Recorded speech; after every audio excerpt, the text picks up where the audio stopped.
Chapter 1. Unconquered, yet unwilling to descend. In the southwestern region of the Great Way, nestled within the desolate and remote mountains of Tsangzhou, there lies a dilapidated Taoist temple. The walls of the temple are cracked and weathered, while the interior is overrun with weeds, as if it has been forsaken by the world for an eternity. This once renowned sanctuary, known as Tongtian Temple, was famed far and wide. Tongtian Temple, along with Qingliang Temple and Qingyan Temple, constituted the three great Taoist sects of the Great Way, standing at the pinnacle of all Taoist establishments. However, as time swiftly passes, Tongtian Temple has gradually faded into the annals of history. Once bustling with throngs of visitors, it now stands eerily empty. The world is aware that Tongtian Temple is located within these mountains, yet no soul has been able to uncover its whereabouts. Inside the temple, a boy of approximately 13 or 14 years sits cross-legged on a mat, diligently practicing his martial arts. At this moment, autumn is deepening, and the boy is clad only in a tattered garment, which happens to be the sole piece of clothing he possesses. After circulating an unnamed technique for several cycles, he exhales a breath of turbid air, and his eyes gleam with a terrifying radiance. I've succeeded. I truly am a rare prodigy in martial arts, having reached the 9th layer of the acquired realm in just 3 short years, with only a single step remaining to attain the master realm.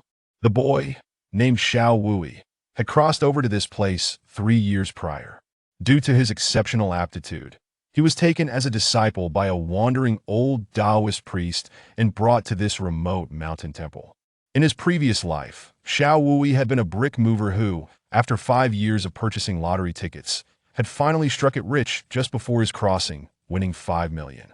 Standing before the lottery claim center, he felt poised to ascend to the pinnacle of life, only to be met with the untimely arrival of a reckless truck barreling down the road. Accompanied by a scream and the grating sound of tires against pavement, Xiao Wui felt as though he had glimpsed divinity at that moment.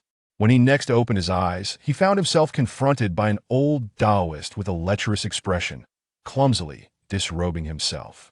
According to the old Taoist later claims, he was merely examining his own bone structure. To prove his honesty, he promptly declared that Xiao Wui possessed extraordinary bone structure, making him a rare talent for martial arts. The old Taoist insisted on taking Xiao Wui as his disciple and imparting his profound martial knowledge. As a transmigrator well-versed in anti-fraud training, Xiao Wui was understandably skeptical until the old Taoist picked up a piece of blue stone. Faced with the old man wielding a deadly weapon, Xiao Wui began to entertain the notion that perhaps the old man had a point, albeit a slim one. After witnessing the old Taoist effortlessly crush the stone into powder, Xiao Wui was convinced of his exceptional talent for martial arts and promptly bowed to the old man, eager to learn the ways of combat. Observing Xiao Wui's eagerness, the old Taoist discreetly removed his other hand from the boy's shoulder. Xiao Wui regarded his sore shoulder and mused, "This old Taoist has quite the strength." What puzzled Xiao Wui was the absence of any memories from the original owner of this body. Not a single fragment remained. With no knowledge of the original's identity, he could only conclude he was an orphan, lamenting that he had at least acquired the first essential trait of a destined protagonist. With this realization, he felt unburdened following the old Taoist, for at least his daily sustenance was assured. As for the identity of this body, since he was ignorant of it, he resolved to use his own name. Thus, Xiao Wui was brought to this forsaken temple, where initially he felt quite bored and yearned to sneak down the mountain for some amusement. However, without exception, he had never succeeded and had often found himself lost in the woods, only to be retrieved by the old Taoist, who would not hesitate to administer a beating, seemingly deriving some amusement from it. After several such encounters, Xiao Wui abandoned the thought of descending the mountain and settled into a routine of diligent cultivation. As a transmigrator, he firmly believed in the principle that a golden opportunity would eventually present itself, albeit late. Yet after 3 long years of waiting, he found himself devoid of any system, sign-in rewards, longevity techniques, or attribute point enhancements apply to the most unfortunate transmigrator. Despair gripped his heart as he silently cried, "My fate is determined by me, not by heaven." At this juncture, Xiao Wui could only immerse himself in a nameless technique imparted by the old Taoist. Years later, he came to realize that the absence of a so-called golden finger was of little consequence in fact. His own innate talent and comprehension served as the mightiest golden finger. While others toil for decades, scarcely achieving the 6th or 7th layer of the acquired realm, he had reached the 9th layer in merely 2 or 3 years, effectively circumventing decades of hardship. According to the old Taoist descriptions, this world was a realm of martial arts, or rather, a lowly martial world devoid of deities or demons. The martial realms here were classified into the non-mainstream warriors, the ordinary warriors from the 1st to 9th ranks, and then the acquired realm warriors from the 1st to 9th layers. When a warrior attains the acquired realm, they may establish their own sect, and most sect leaders within the martial world reside in this realm. Upon breaking through to the 9th layer of the acquired realm, one can ascend to the innate realm, also known as the master realm. Innate realm warriors are seldom seen, typically aged between 40 to 50, and often live in seclusion, rarely known to the masses. Hence, the acquired realm warriors are considered the pinnacle of the martial world. As for the realms beyond the innate realm, the old Taoist could not elaborate. He merely stated that when a warrior reaches the 9th layer of the innate realm or approaches its limits, they will sense a pressure emanating from the heavens and the earth. Perhaps, as described in the tales of the martial world, the next step would allow one to shatter the void and depart this realm for a broader universe. Yet, throughout centuries, no one had been witnessed breaking through the void, or perhaps those who had simply remained unknown at least. There were no records of such events in the texts of various sects. When Xiao Wui inquired how the old Taoist was so certain, the old man smiled knowingly, but remained silent. It was then that Xiao Wui grasped how the various martial texts and secrets of the martial world in the hidden chamber of the back mountain had come to be, whether through theft or conquest, he could not discern. Regardless of the means, the old Taoist continued to thrive, enjoying a life of comfort, a testament to his formidable strength. Xiao Wui once asked about the old Taoist realm, to which the old man merely pointed to the sky, offering a cryptic expression. At that moment, having attained the 9th layer of the acquired realm, the old Taoist gazed at his disciple and felt vindicated in his choice. Taking Xiao Wui as his pupil was undoubtedly one of his wisest decisions. Looking at the boy seated in meditation, the old Taoist remarked with a smile, "Disciple, you have reached the 9th layer of the acquired realm, and there are few adversaries left in the martial world. You may descend the mountain now." Xiao Wui's eyes widened slightly. In surprise, he found it peculiar that today the old Taoist, who typically punished him whenever he attempted to leave the mountain, would suddenly permit him to do so. Was he perhaps planning to strike him again? The old Taoist, perceiving the skepticism in Xiao Wui's gaze, felt his face flush with embarrassment. Yet the next moment his expression turned inscrutable. "In the past, I forbade your descent. Due to your insufficient strength, you could not escape the formations of these mountains. Now that you have attained the 9th layer of the acquired realm, those formations shall no longer hinder you, and as your master, I shall not impede you." Had this been a few years prior, Xiao Wui might have eagerly descended the mountain. However, now, engrossed in his martial pursuits, he found little interest in worldly matters, as this world seemed trivial compared to the splendor of his previous existence. Moreover, as a transmigrator, especially one without a golden finger, felt an acute sense of insecurity following his martial cultivation. "Master, you once said that without entering the innate realm, one remains an ant. Until I enter the innate realm, I shall not descend the mountain," Xiao Wui contemplated before replying. The 9th layer of the acquired realm is already one of the strongest presences in the martial world. Do you not desire to ride forth in fine clothing, to revel in the thrill of vengeance and justice? Wui, you must understand.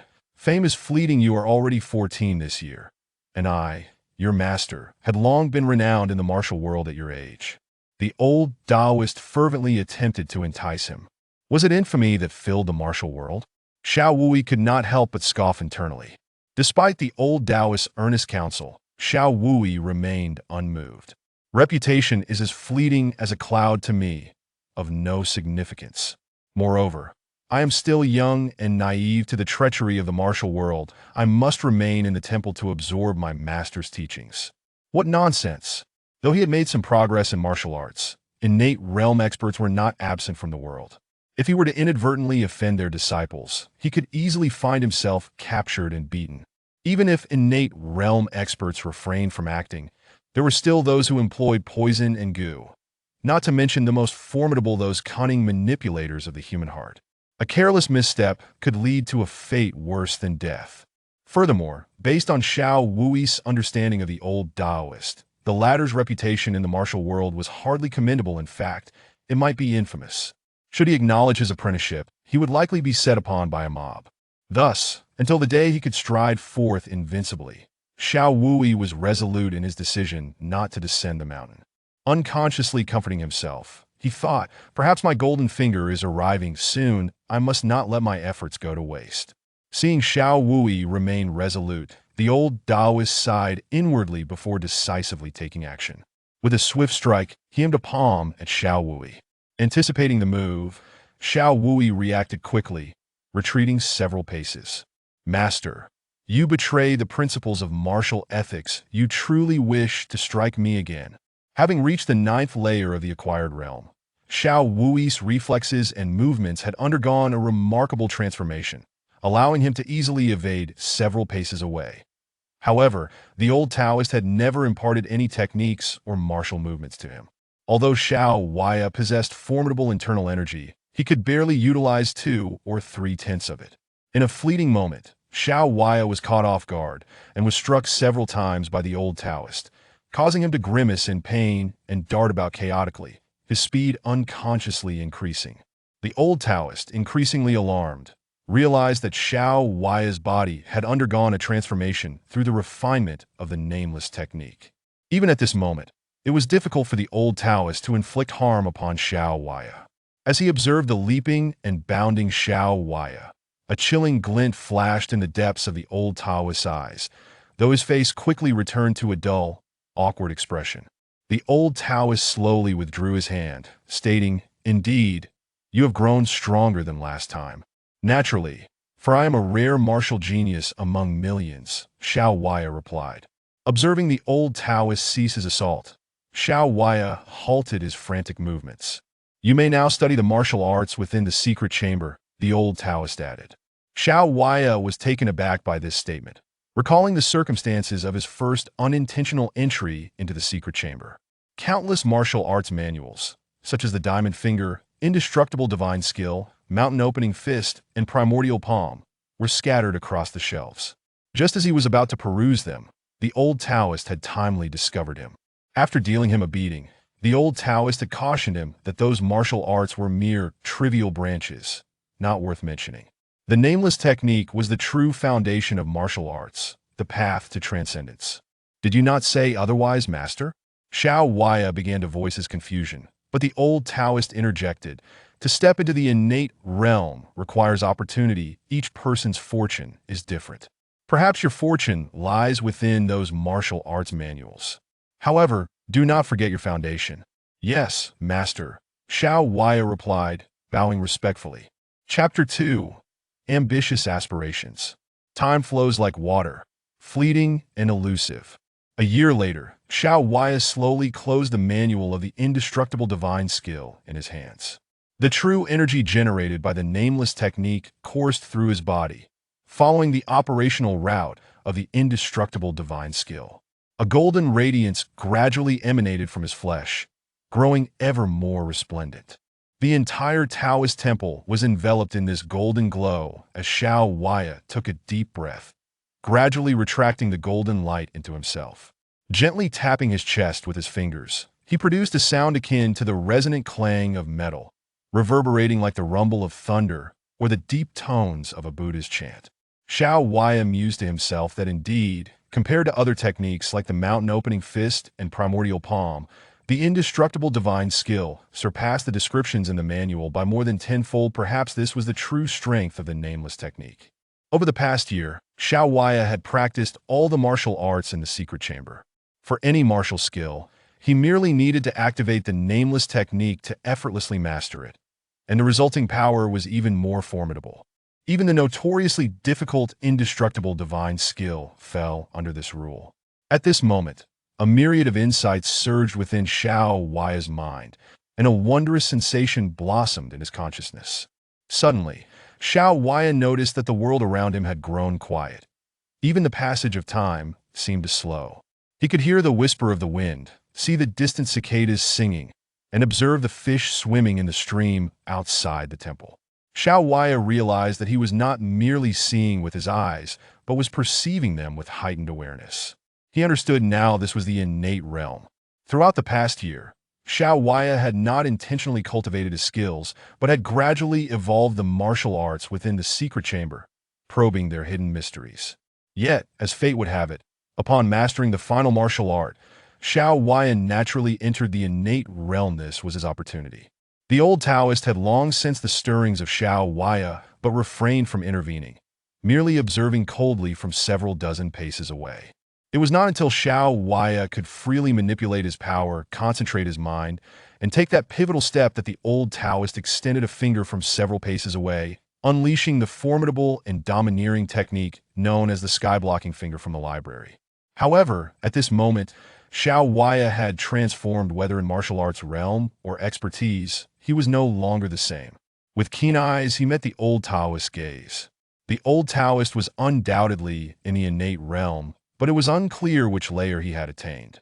Yet there was an unusual aura about the old Taoist, one more potent than his internal energy, hinting at a secret he harbored.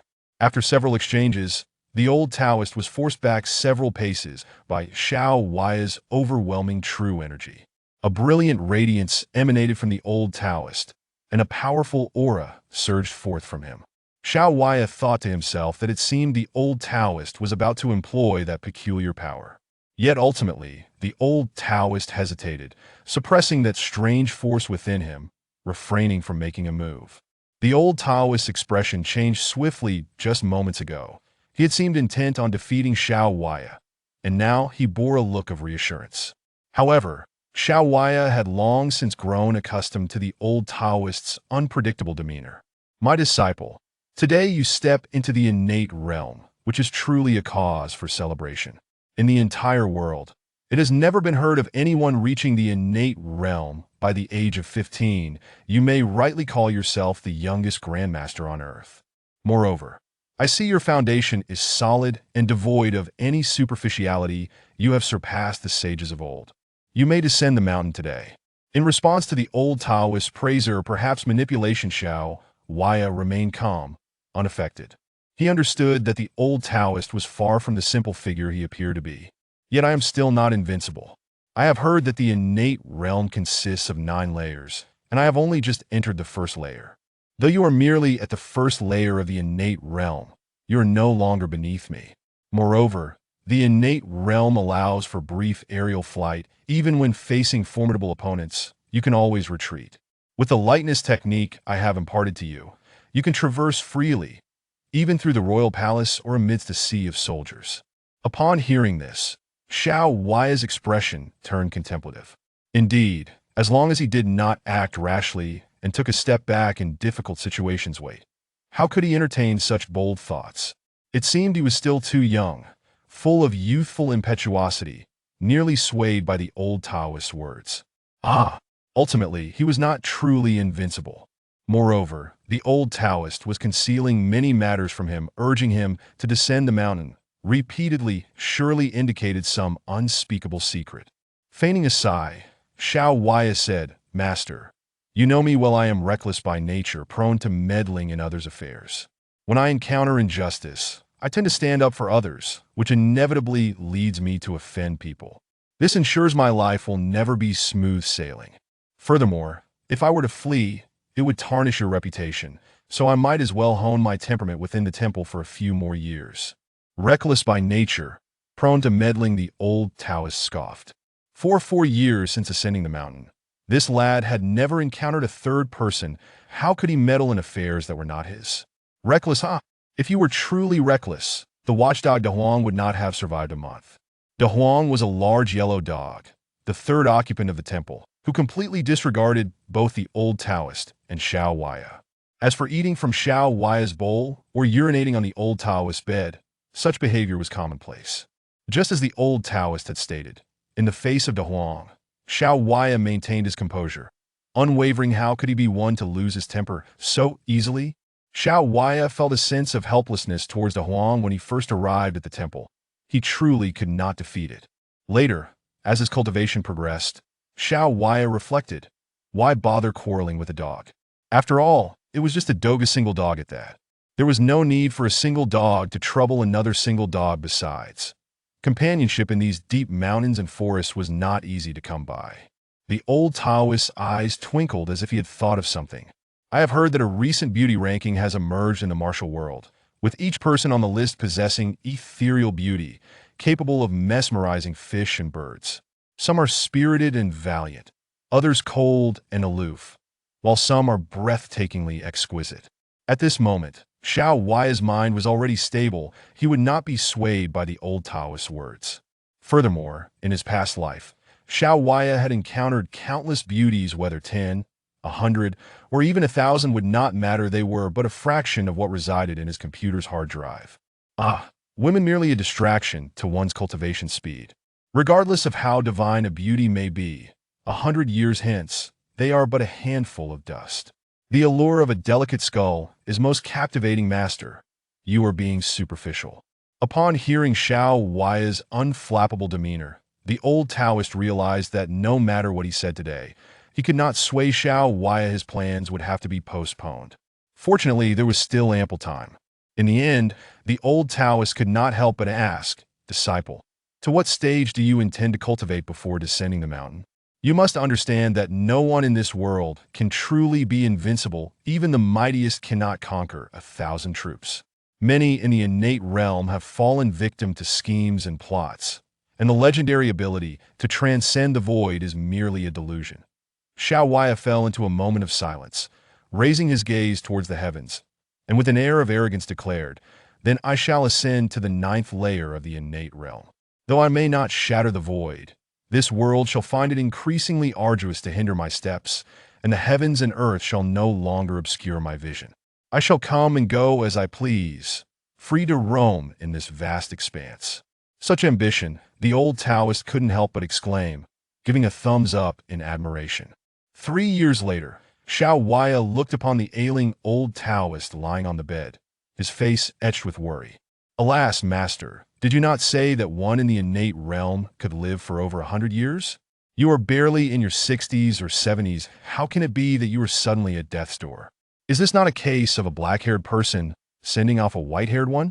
Despite the many secrets the old Taoist had kept from Xiao Waya, he had been diligent and devoted during their years together, fulfilling the responsibilities of a master. Now, witnessing the frail body and pallid face of the old man, Xiao Waya couldn't help but feel a pang of sorrow. Previously, he had doubted whether the old Taoist was feigning illness, but now, having surpassed the old man's realm, he easily discerned the turmoil within the Taoist's body. The meridians were in disarray, the internal energy intermittent, no longer able to circulate on its own, and that strange aura was scattered, a sign that life was nearing its end. The old Taoist trembled as he spoke. "Waya, do not grieve. Aging, illness, and death are but the natural course of life. In my youth, I overstepped in seeking the secrets of heaven and have long since suffered internal injuries. This is merely an early recurrence.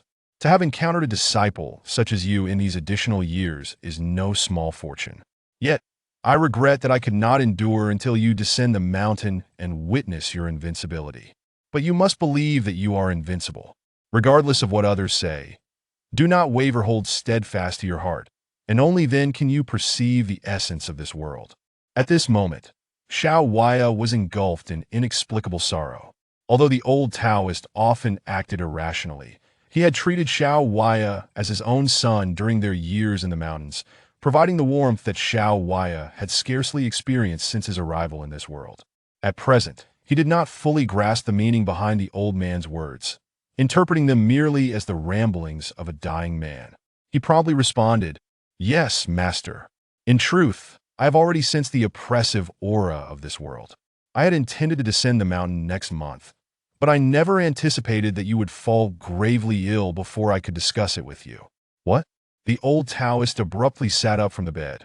"What did you just say?" Xiao Waya wiped away the tears from the corners of his eyes. I said there are still many matters I have yet to discuss with you. Not that statement, the one before it. I sensed the oppressive aura of this world, and had planned to descend the mountain next month. Is that the one? Xiao Waya replied, somewhat confused.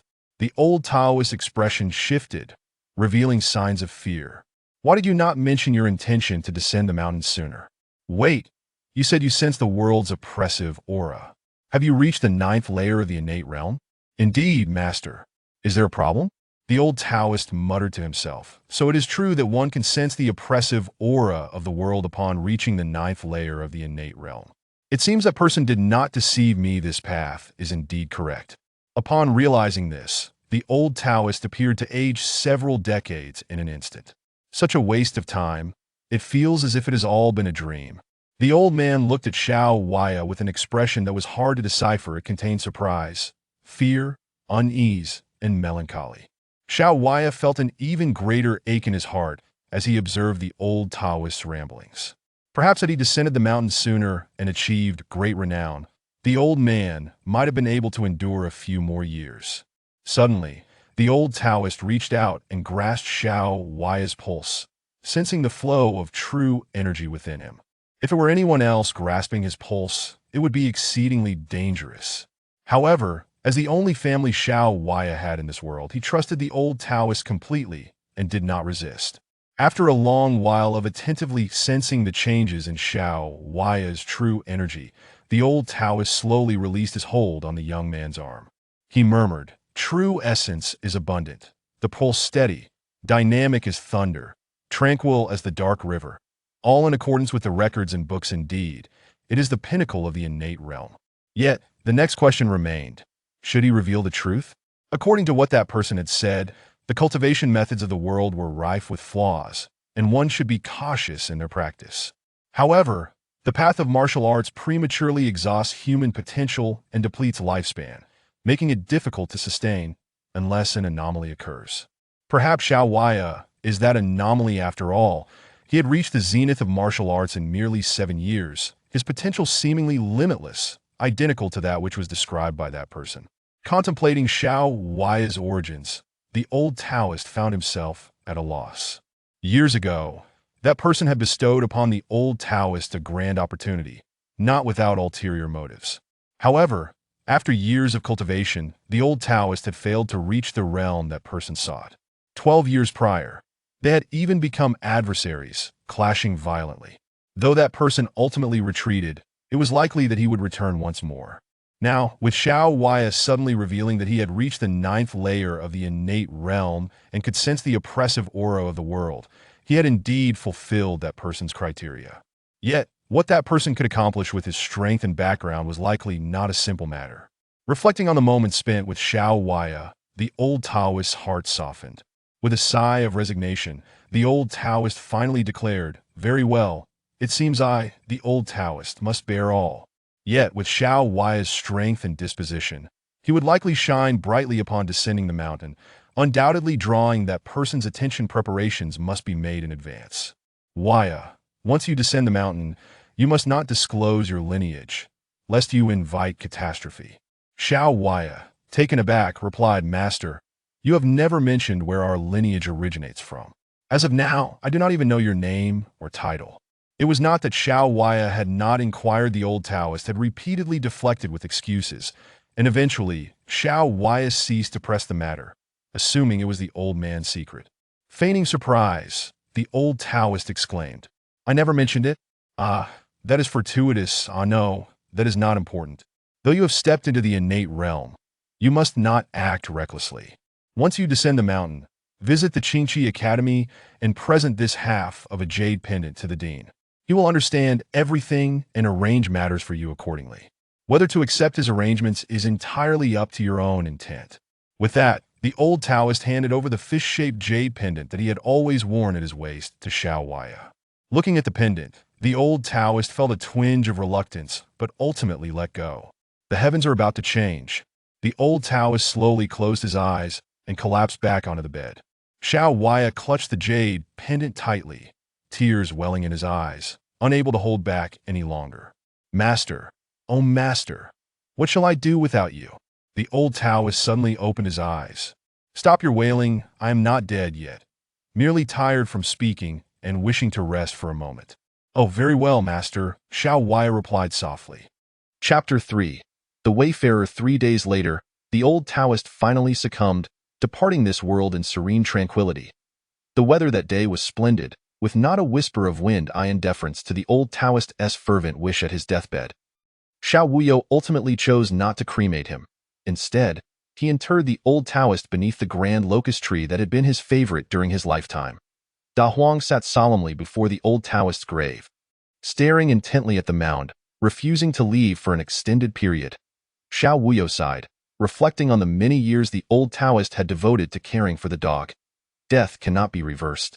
Da Huang, you must also grieve and take care of yourself.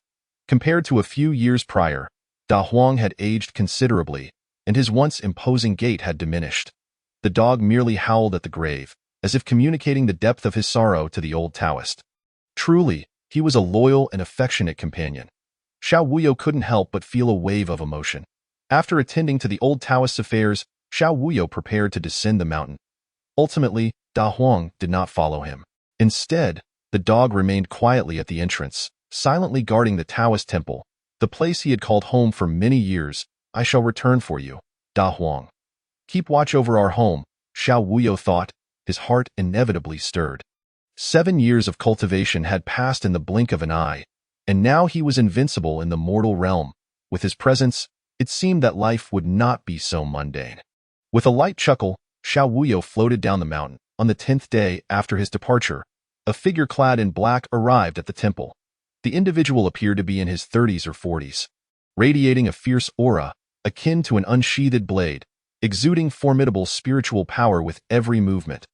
The black-clad man seemed exceedingly familiar with the temple, swiftly navigating through the courtyards until he arrived at the main courtyard, where he naturally spotted the grave. With his hands clasped behind his back, he stood before the old Taoist's tomb, his brows furrowed in anger. You died without leaving even a name behind, Qiu Chang'e. How truly pathetic you are. It turned out that even in death, the old Taoist had not divulged his name or legacy to Xiao Huiya. Thus, Xiao Huiya could only comply with the old Taoist's wishes and inscribe grave of the old Taoist on the tombstone, accompanied by the words disciple Li, a mere 3 characters that the old Taoist deemed sufficient to prevent unnecessary troubles for Xiao Huiya. In fact, even the inclusion of disciple was considered excessive. Though Xiao Huiya found this perplexing, he honored the old Taoist's final request. Reflecting on the teachings and companionship he had received over the past 7 years, Xiao Huiya ultimately decided to leave the 3 characters for disciple, ensuring that the old Taoist's legacy would not be severed. The black-clad man gazed at the wooden plaque and remarked, "So there is a successor, yet you dared not leave a name. Are you afraid I would cause him trouble? Qiu Chang'e, however, you have underestimated us wayfarers, as well as me, Chunyu Wudi. With your demise, our grievances are now settled. Yet, the disciple you took in at the end must surely be a gifted talent. Perhaps we shall meet one day. However, your betrayal of our agreement and your collusion against me shall not be forgotten. Even in death, I shall ensure you do not find peace." With that, the black-clad man waved his hand, unleashing a tremendous force that reduced the Taoist temple to ruins in an instant. A large pit revealed the simple coffin Xiao Huiya had crafted for the old Taoist, indicating that the black-clad man intended to scatter the old Taoist's ashes. As the coffin splintered, it revealed not the old Taoist's remains, but a dried mass resembling excrement. The black-clad man immediately held his breath, a flicker of anger crossing his features, which soon morphed into intrigue. Interesting. Qiu Chang'e, you truly have not perished. You remain as cunning as ever. But if you believe this matter can be resolved thus, you greatly underestimate me. The debts you owe cannot be evaded, even if you flee to the ends of the earth. To feign death is one thing, but to insult me so is intolerable.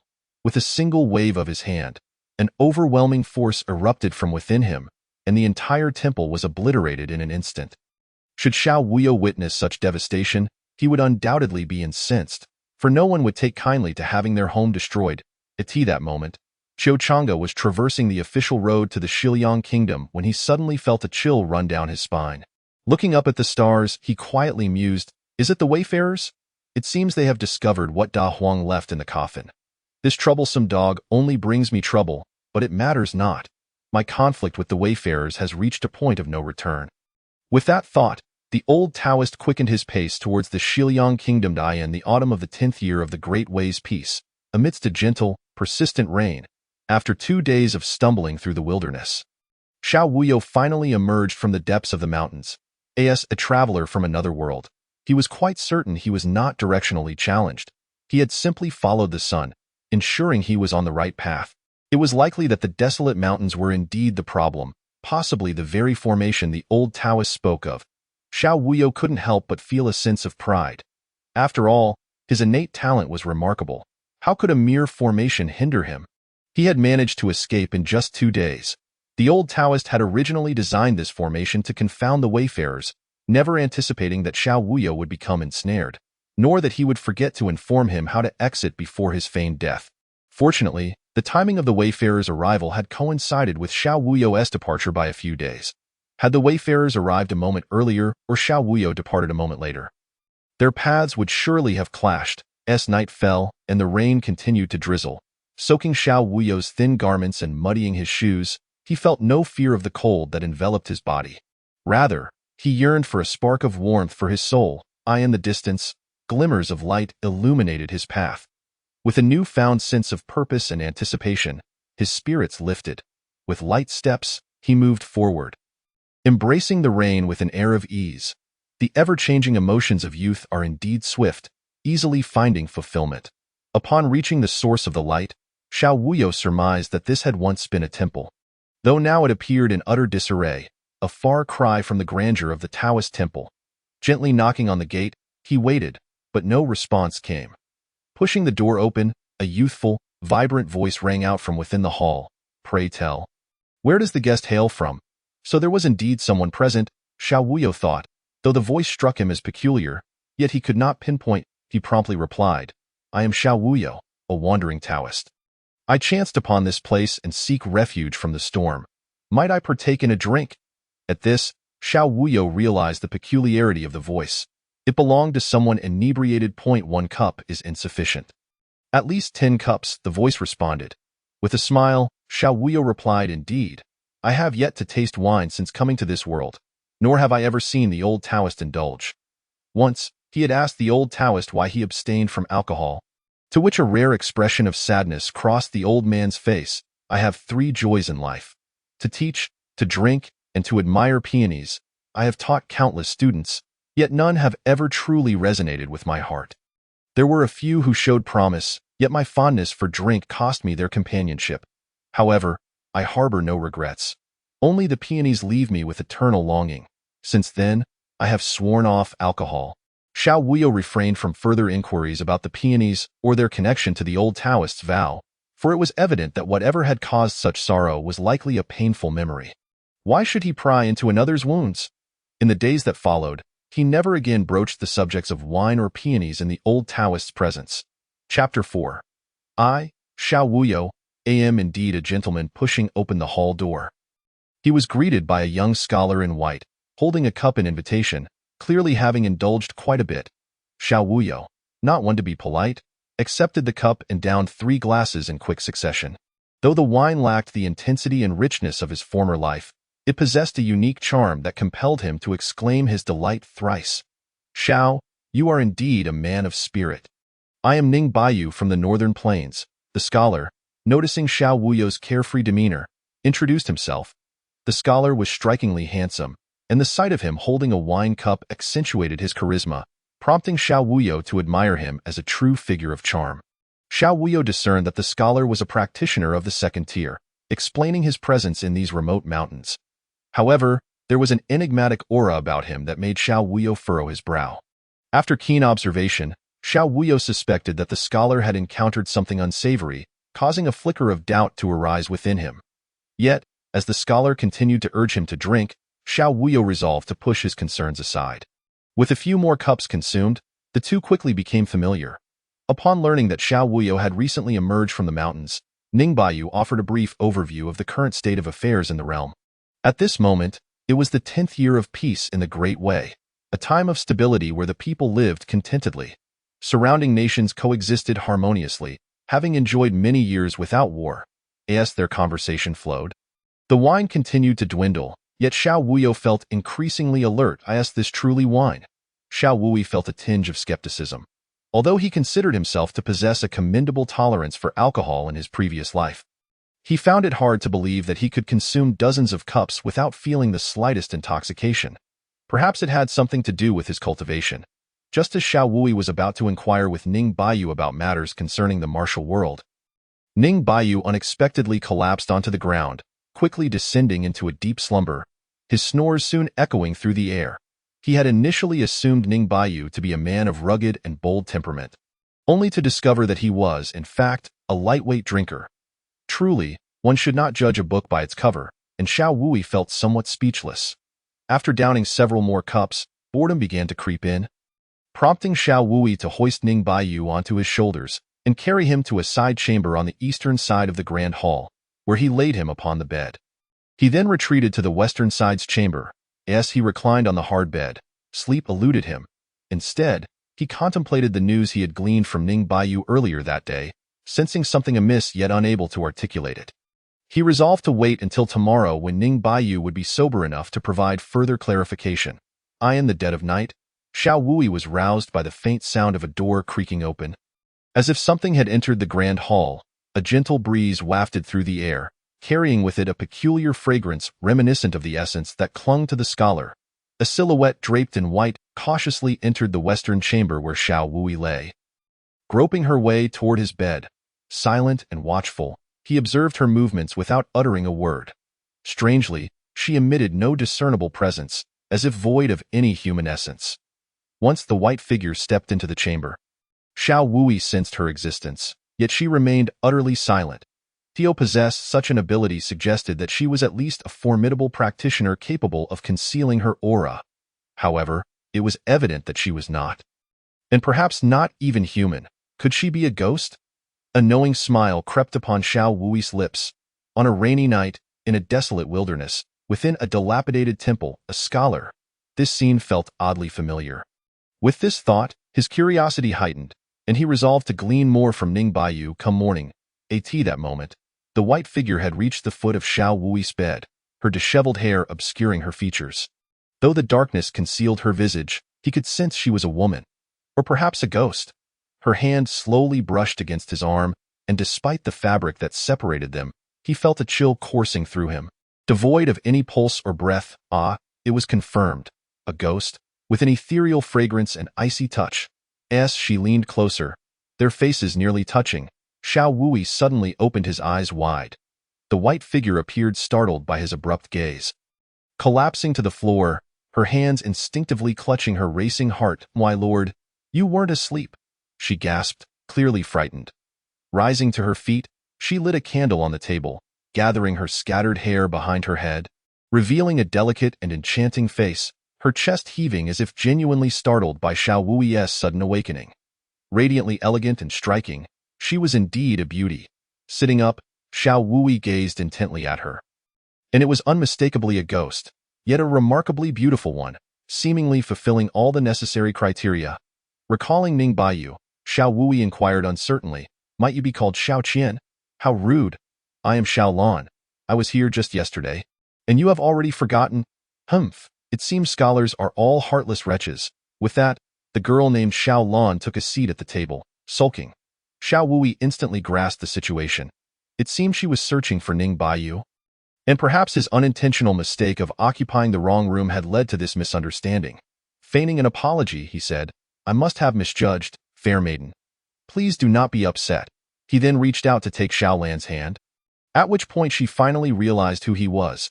"You are not Ning Gongzi? Who are you?" Xiao Wui replied with a playful grin. "Does it truly matter who I am? Besides, Ning Baiyu cannot possibly compare to my handsomeness." Xiao Lan scrutinized his face for a moment, ultimately concluding that he was indeed far more attractive than Ning Baiyu, as long as he did not resemble that bookish scholar. "Flatterer, yet I find your charm appealing.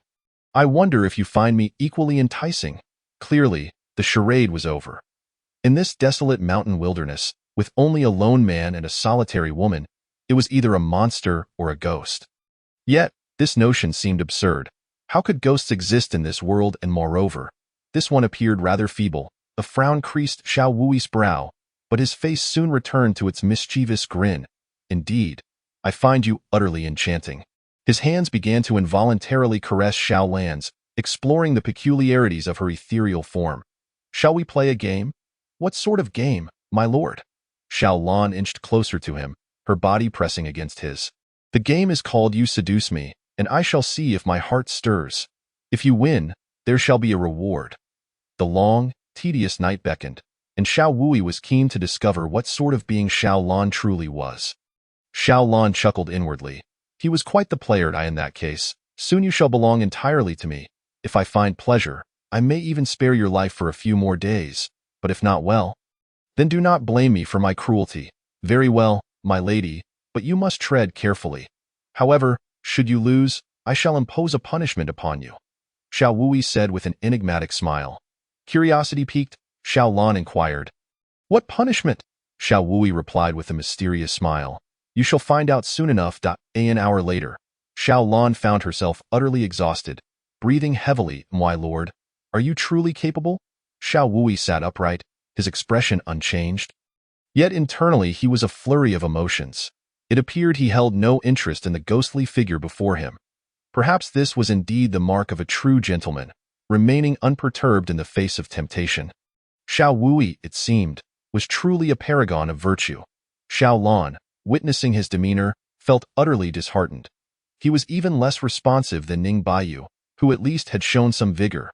This Xiao fellow, however, remained as still as a statue. Realizing that retaining him was futile, she slowly extended her hands toward his neck from behind. As if oblivious to her movements, Xiao Wui remarked coolly, I mentioned earlier, the loser must accept the punishment. Xiao Lan's hands did not falter at his words.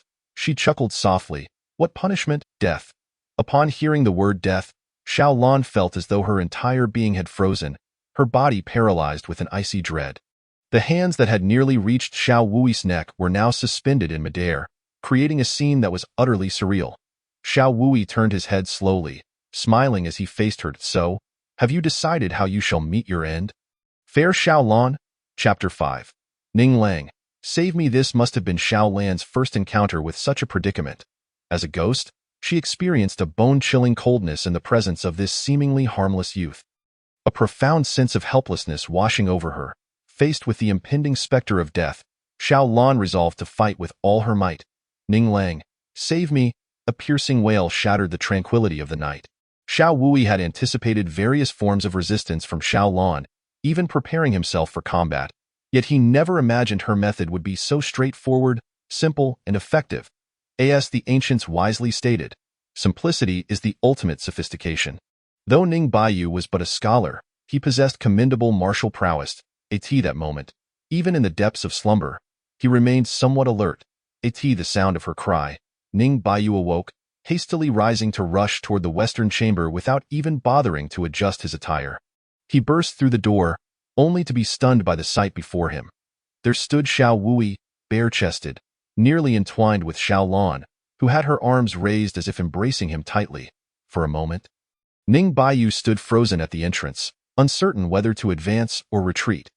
Just as he hesitated, Xiao Lan, as if spotting a savior, scrambled off the bed and lunged toward Ning Baiyu, crying out once more. Ning Lang, save me! Ning Lang, save me! With that, she collapsed into his arms, burying her face in her hands as she sobbed, as though she had been wronged by Xiao Wui. Xiao Wui made no attempt to stop her departure. He merely wished to observe what further tactics this ghost might employ. Ning Baiyu spoke softly to Xiao Lan, diligently calming her frayed nerves. Understanding the scene before him, Ning Baiyu could deduce with certainty that something untoward had transpired between Xiao Wui and Xiao Lan. With a stern countenance, he addressed Xiao Wui. I had thought you a confidant and friend, yet I never anticipated you to be such a shameless rogue. How despicable today! I sever all ties with you. Ning Baiyu recalled that he had only met Xiao Wui the previous night. Thus, the bonds of friendship were tenuous at best. One could easily dismiss such a companion. Unperturbed, Xiao Wui chuckled lightly. Ning brother, would you believe me if I told you that nothing untoward occurred between myself and this fair Xiao Lan? Preposterous. You cannot deceive me, lecher. With such beauty as Xiao Lan, any man would be swayed. Unless you, at this thought, a chill swept over Ning Baiyu, and he dismissed the notion vehemently. His gaze wandered to the garments strewn across the bed, then back to Xiao Wui, who was proudly displaying his chiseled abs. Your trousers are gone, and yet you still claim no interest in Xiao Lan. You must have intended to force yourself upon her. Thankfully, I arrived in time to thwart your wicked designs. Upon hearing this, Xiao Wuyo decided against further elaboration. The young lady, Xiao Lan, had yet to depart, suggesting ulterior motives. He was unperturbed by the prospect of lingering a bit longer to discern her intentions. However, this scholar was indeed. Alas, he appeared jovial and magnanimous while drinking, exuding a heroic aura, yet once sobered, he behaved rather petulantly, lacking discernment. Nevertheless, saving a life is worth more than erecting a pagoda of 7 levels. Xiao Wuyo resolved to offer him a word of caution.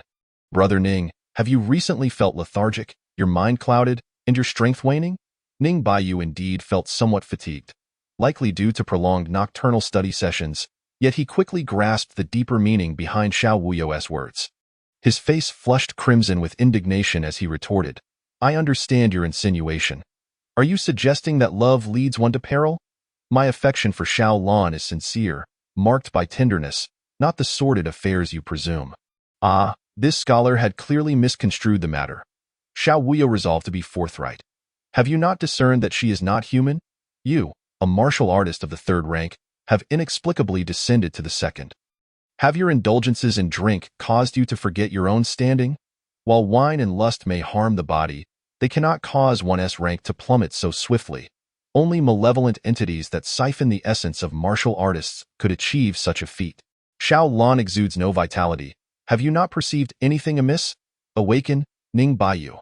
Unbeknownst to him, Xiao Wuyo's words, laced with the resonant roar of the Buddha, struck Ning Baiyu's ears like thunder, instantaneously flooding his mind with memories of his encounters with Xiao Lan.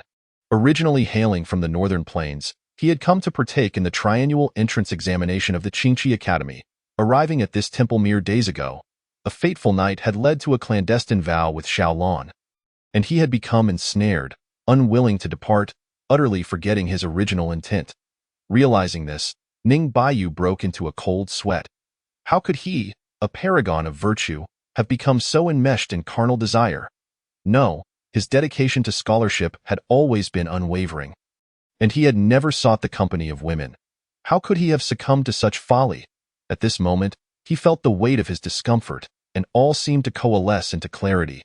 With a swift motion, Ning Baiyu pushed the weeping Xiao Lan to the ground, then hastily approached Xiao Wuyo, standing resolutely by his side. In a fit of rage, Ning Baiyu pointed at the bewildered Xiao Lan, declaring, Demon, I could see from the start that you were no human. You dared disrupt my path and drain my vitality. Not only was Xiao Lan bewildered, but Xiao Wuyo too was taken aback by the scholar's rapid change of heart. He had yet to finish his thoughts when Ning Baiyu had turned against her, leaving a torrent of unsaid words lodged in his throat. Well, this works in my favor, sparing me the need for further persuasion. Thank you for your guidance, Brother Xiao. I nearly stumbled into the abyss without realizing it. I shall repay this kindness in due time. With that, Ning Baiyu performed a deep bow to Xiao Wuyo. Xiao Wuyo mused to himself, the youth is indeed teachable.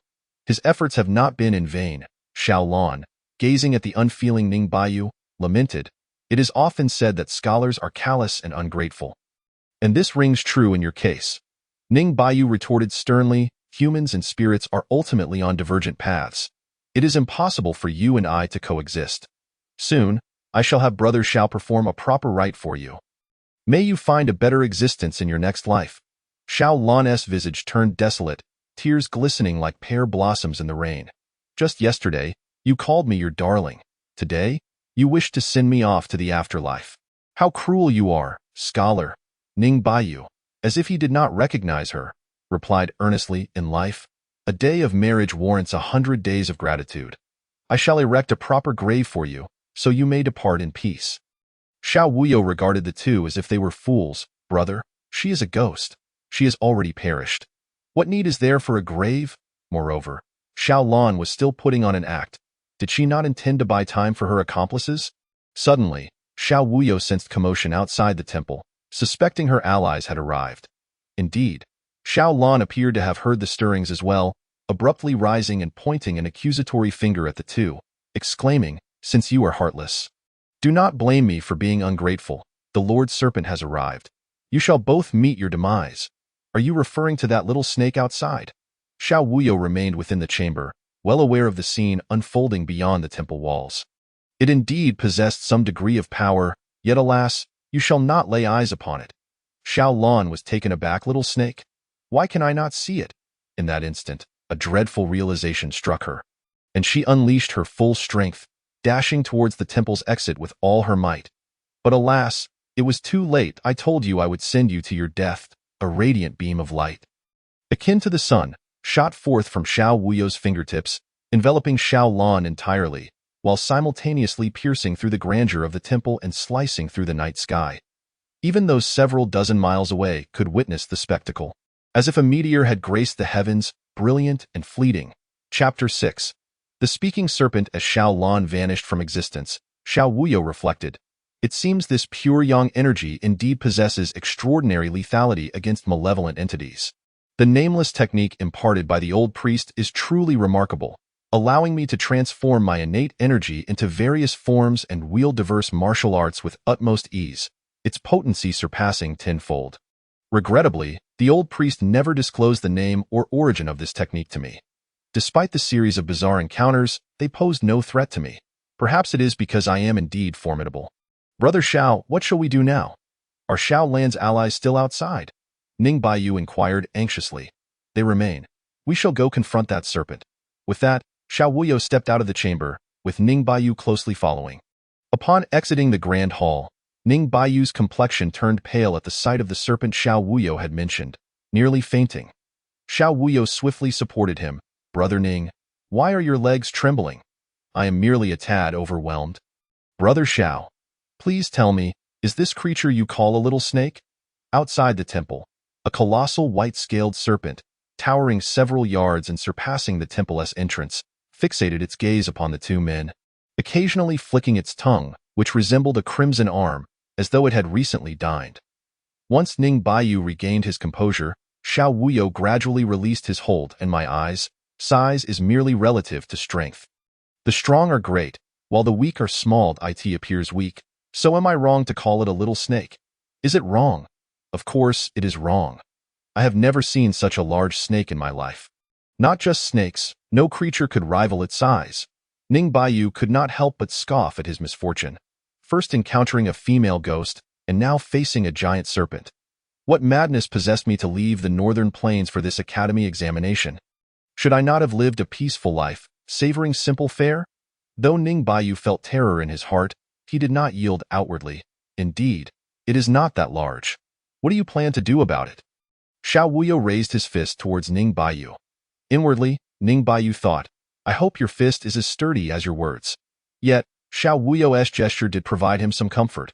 Perhaps this behemoth was not as fearsome as it appeared. The serpent, witnessing the two humans disregarding its presence, began to lose its patience, its massive tail sweeping toward them, shattering the temple walls and sending dust swirling as the two figures vanished from sight. "Fortunately, Brother Xiao, your reflexes are sharp. We nearly met our end with that swipe. Are you certain you can handle it?" Standing atop the grand hall's roof, Ning Baiyu thumped his chest and gasped for air, exclaiming that just moments ago, when the serpent's tail swept across, Xiao Wuyo had utilized his agility to carry Ning Baiyu onto the hall. "The ensuing battle is beyond your capacity to engage in. Retreat behind me, as far away as possible. Furthermore, cover your ears and, no matter what, do not loosen your grip." Before he could finish his words, Ning Baiyu had already appeared several zhang away, leaving Xiao Wuyo uncertain whether his subsequent advice had been heard. In Xiao Wuyo's estimation, the white serpent possessed considerable strength, marking it as the most formidable opponent he had encountered since descending the mountain, having previously met only one person, a ghost, and a snake. Ning Baiyu was merely a weakling in combat, incapable of even withstanding a single finger from Xiao Lan, offering no reference for comparison. The white serpent, however, could serve as the first stepping stone to hone his martial arts, thus warranting a measure of respect. "Little serpent, you are the first worthy adversary I have encountered since my descent. I grant you the privilege of revealing your name." The ignorant and arrogant insect, A mere innate realm warrior dared to boast despite lacking mastery over vital energy. From Xiao Wuyo's performance, the White Serpent discerned that he was a genuine martial artist, especially since practitioners from the sects could manipulate the energy of heaven and earth with their every gesture. Although warriors may not possess the delicate flesh of practitioners, they still offered a substantial boost to one's vitality. Vital energy, Xiao Wuyo pondered. It seemed that practitioners indeed existed in this world. This energy ought to be an entirely different force from internal power, as inferred from the serpent's words, indicating that the might of practitioners far surpassed that of innate realm warriors. Yet, at this moment, Xiao Wuyo could not afford to dwell on such thoughts. He first needed to deal with this little serpent.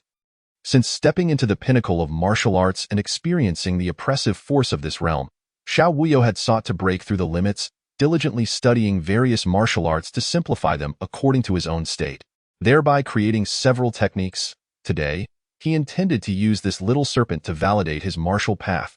A gentle breeze swept across the temple's summit, his garments billowing as Xiao Wuyo stood poised, gazing down at the colossal serpent.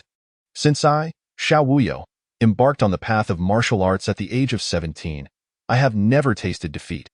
After refining the myriad martial arts and exploring the transformations of heaven and earth, I have developed a unique fist technique, which has yet to be employed against another.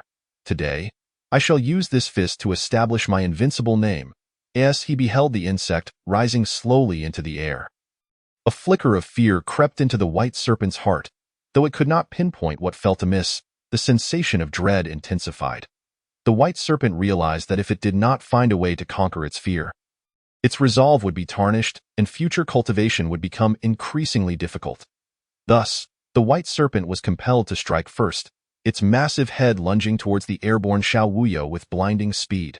However, as the serpent's entire body soared into the air, the distance between it and Xiao Wuyo did not close but rather widened, as if its vast form had become a cumbersome burden, slowing its speed until it seemed frozen in midair. At that instant, Xiao Wuyo moved, instantly appearing directly in front of the serpent's enormous head, his right fist crashing down. This fist was named Thunderbolt. As his fist descended, Xiao Wuyo perceived a fleeting smirk on the serpent's face. Insect, you have fallen for my trick. Suddenly, the immense serpent's body seemed to sprout invisible wings, coiling rapidly, its massive tail sweeping towards Xiao Wuyo from the side. Foolish insect, you remain oblivious to the essence of heaven and earth's energy. And you are ignorant of the might of practitioners, let alone the power of the demon clan.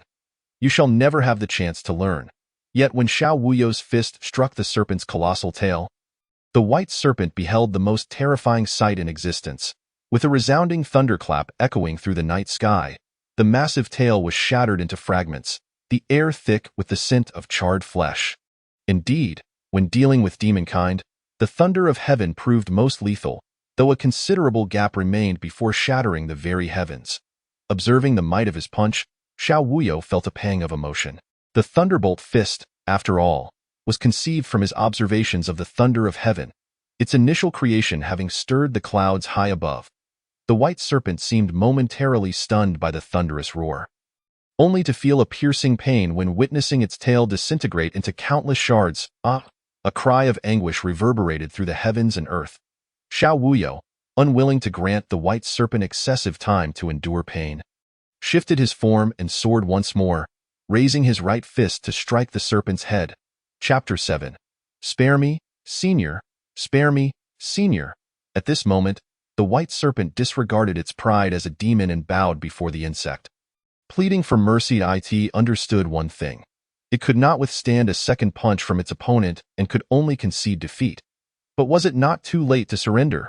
Xiao Wuyo's fist did not falter. It continued forward, fierce and unstoppable. I am the 8th son of the 7 immortals of the cave.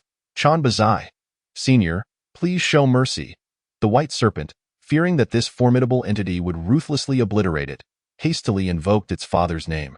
Given the strength of its opponent, it was reasonable to assume a remarkable lineage.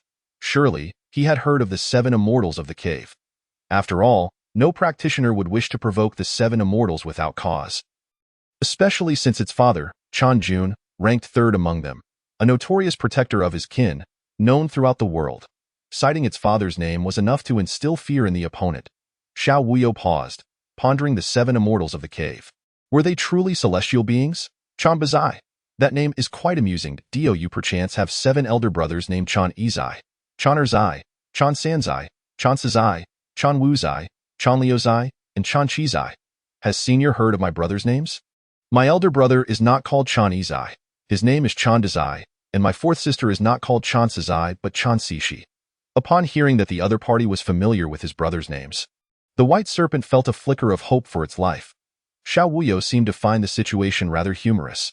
Indeed, there were parents who would name their children in such a manner. I have not heard of their names, I merely guessed. Moreover, I know that your father, Chan Jun, is also a serpent, am I correct? Xiao Wuyo chuckled lightly. Senior actually knows that my father is a serpent? Chan Bazai was taken aback, but upon further reflection it made sense. If he was a serpent, then his father must also be a serpent. Fuming, Chan Bazai retorted, You, human, dare to mock me? It is merely your own foolishness. I presume that the 7 immortals of the cave are nothing more than a few demons, yet you shamelessly claim to be celestial beings. Instantly, Chan Bazai's earlier relief vanished, as this individual displayed utter disdain for both his father and the 7 immortals, revealing a headstrong yet formidable youth. Have you finished with your last words, Chan Bazai? Xiao Wuyo, having lost all patience, was no longer inclined to indulge this feeble serpent, for it was simply too weak. At this moment, Chan Bazai could not afford to contemplate further. It forcibly dragged its half-crippled body, desperately attempting to flee, but its speed appeared to Xiao Wuyo akin to that of an ant. Xiao Wuyo leaped forward, blocking its path, and raised his fist to strike the giant serpent's head. Little serpent, remember not to become a demon in your next life. Strive to be human. Once more, thunder roared through the night sky, and serpent blood rained down in a magnificent display. Bathed in the serpent's blood, Xiao Wuyo felt as though the dormant power within him had experienced a slight enhancement.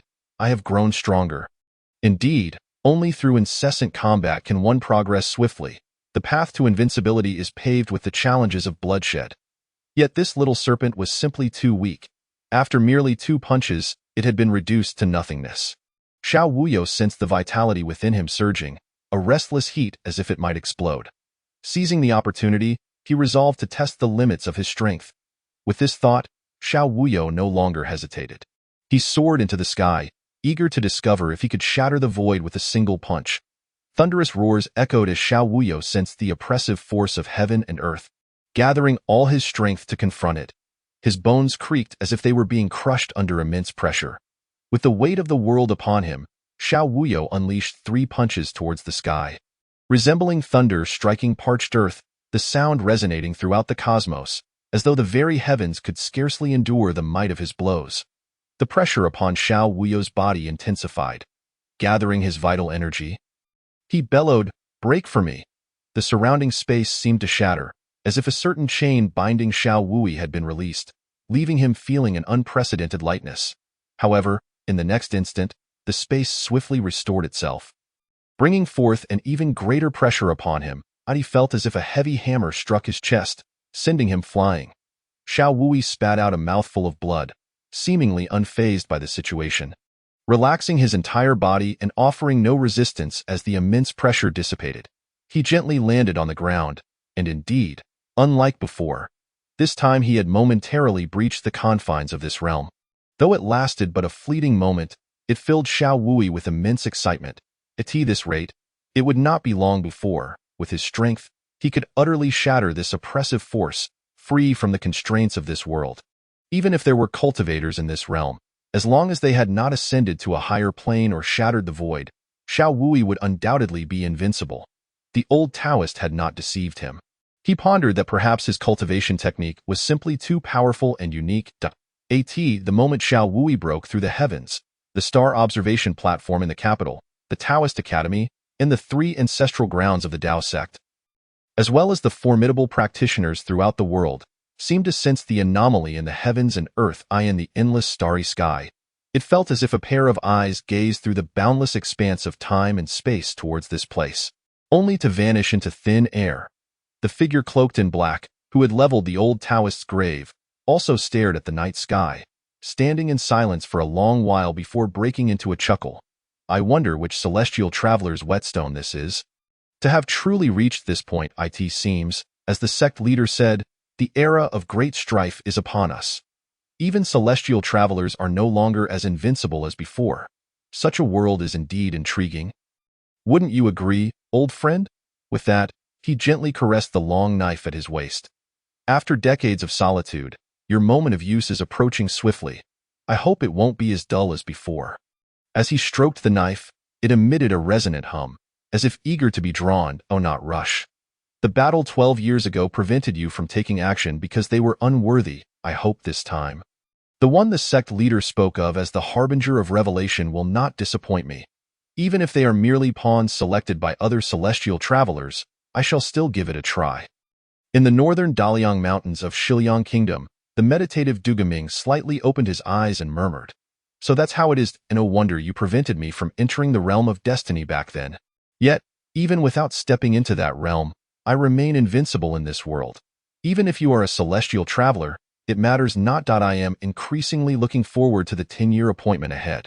I hope you will not disappoint me."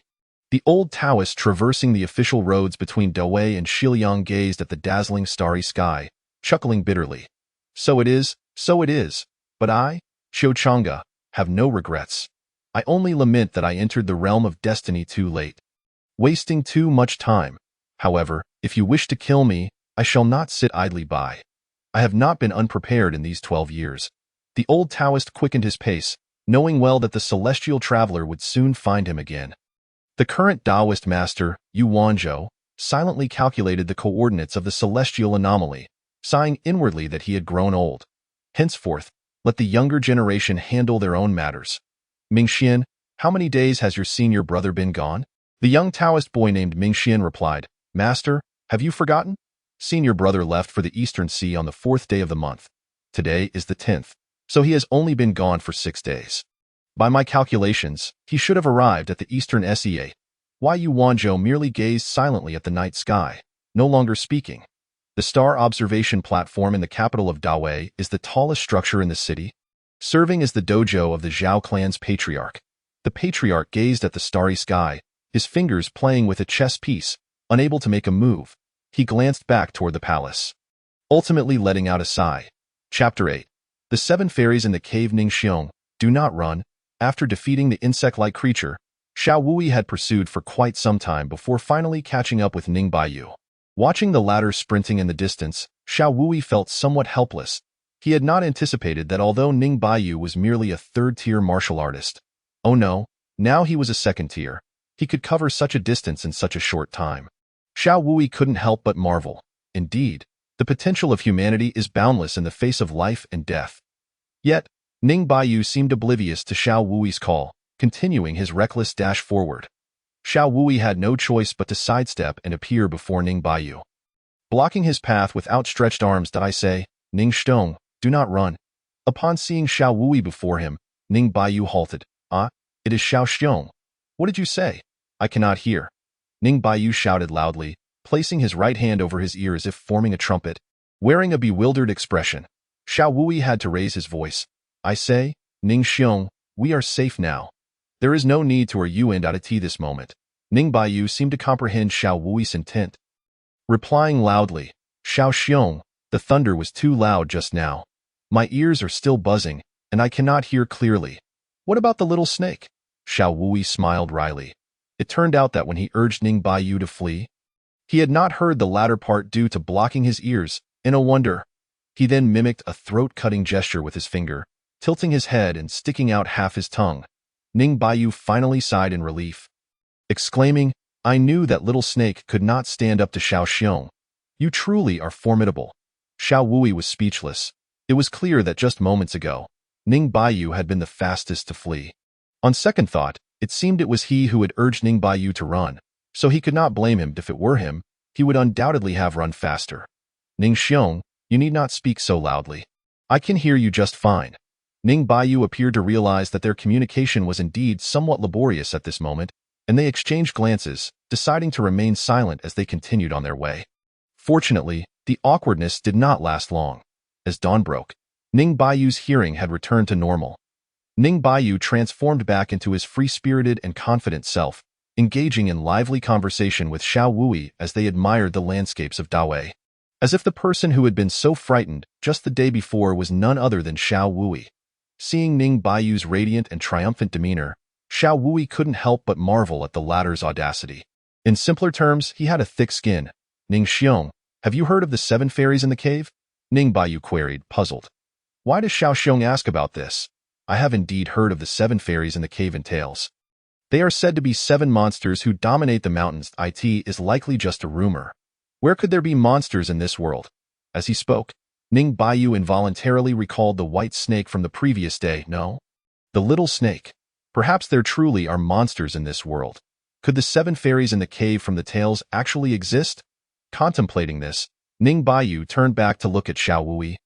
Confusion evident on his face, Xiao Wui explained, it is quite possible that the 7 fairies in the cave are indeed real. The little snake from yesterday claimed to be the 8th son of the insect lord among the 7 fairies. Indeed, the tales spoke of a creature named the insect lord among the 7 fairies, reputed to be unrivaled among them and known for his lecherous nature, with 36 offspring who wreaked havoc upon the world. Eventually, 5 of his sons were slain by cultivators in a fit of rage. The insect lord annihilated the sect of the cultivator responsible, turning their souls into wicks for everlasting lamps, subjecting them to the searing flames of the lamps day and night. Showcasing his extreme cruelty, would other cultivators merely stand by and watch such actions? According to the tales, the insect lord indeed provoked widespread fury, prompting cultivators to form alliances to hunt him down. But their efforts were largely in vain, resulting in the loss of several cultivators. It was said that in the end, a sword cultivator intervened, slaying the remaining 34 offspring of the insect lord. He then battled the insect lord atop the chaotic Broken Mountain for 10 days and nights, ultimately defeating him, leading to the insect lord's demise. Xiao Wui sighed, what a splendid conclusion, but the truth is likely far more brutal than what the tales depict. For if what the little snake said is true, then it is not the insect lord who perished, but rather that sword cultivator from the stories. What remains uncertain is that most of the deities and demons in tales are mere fabrications of the human imagination. Perhaps the little snake from yesterday was merely larger than ordinary snakes and not a monster at all. Yet it spoke yesterday. Then surely you must have misheard. Xiao Xiong. Ning Xiong, do you truly believe that? Ning Baiyu, must you insist on this? Ning Baiyu stopped, his face flushed as he stared at Xiao Wui. Xiao Wui was left speechless. If Ning Baiyu wished to deceive himself, he felt it best to refrain from further comment. Ning Xiong, what are your plans for the future? Ning Baiyu replied proudly, naturally, I shall continue to the Qingqi Academy to take the exam. Xiao Wui smiled, then we shall travel together, for I too must make a trip to Qingqi Academy. Ning Baiyu scrutinized Xiao Wui for a long while before exclaiming, could it be that Xiao Xiong is also going to take the exam? I never realized you were a scholar as well. Xiao Wui merely shook his head. I have other matters to attend to at Qingqi Academy. I would appreciate it if Ning Xiong could enlighten me about the academy. Thus, Ning Baiyu began to introduce the Qingqi Academy to Xiao Waya. The Qingqi Academy is situated in the outskirts of the capital of the Great Wei Dynasty, and Ning Baiyu was on his way to participate in the triennial entrance examination of the academy. In this realm, there exists no imperial examination system. The talents required by the state are recommended by local authorities, since the majority of the recommendation slots are monopolized by prominent families and influential court officials. It is exceedingly difficult for those from humble backgrounds to even learn to read and write. 30 years ago, in a bid to alter this predicament, Emperor Wen of Wei established academies across various provinces, opening their doors to all and providing an opportunity for the children of the poor to pursue education and official positions. After 3 decades, the trend of academies flourished, leading to an explosion of talent in the Great Wei. With the Qingqi Academy standing out as a paragon, alongside the Jixia Academy and the Dao Academy, collectively regarded as the 3 sacred sites of the Great Wei. Currently, the cultural and martial arts of the Great Wei are thriving. And although Ning Baiyu is merely a scholar, he possesses formidable skills. Ning brother, are there really practitioners of cultivation in this world? Xiao Waya inquired. Ning Baiyu replied with unwavering certainty, of course there are. Xiao Waya's eyes sparkled with curiosity. Have you ever seen one with your own eyes? Ning Baiyu responded, not at all. I was born in a remote town in Beiyuan City and lived there for 20 years. This is my first time leaving my hometown. Then how can you be so sure? Ning Baiyu looked at Xiao Waya as if he were foolish and declared, because both the Qingqi Academy and the Dao Academy recruit practitioners. But Ning brother, are you not going to take the examination to gain a place in the academy? Does the academy even teach you the ways of cultivation? Ning Baiyu explained, I am participating in the assessment for ordinary individuals. After passing the exam, I must study in the academy for several years, and upon achieving satisfactory results, I may obtain a recommendation to serve as an official.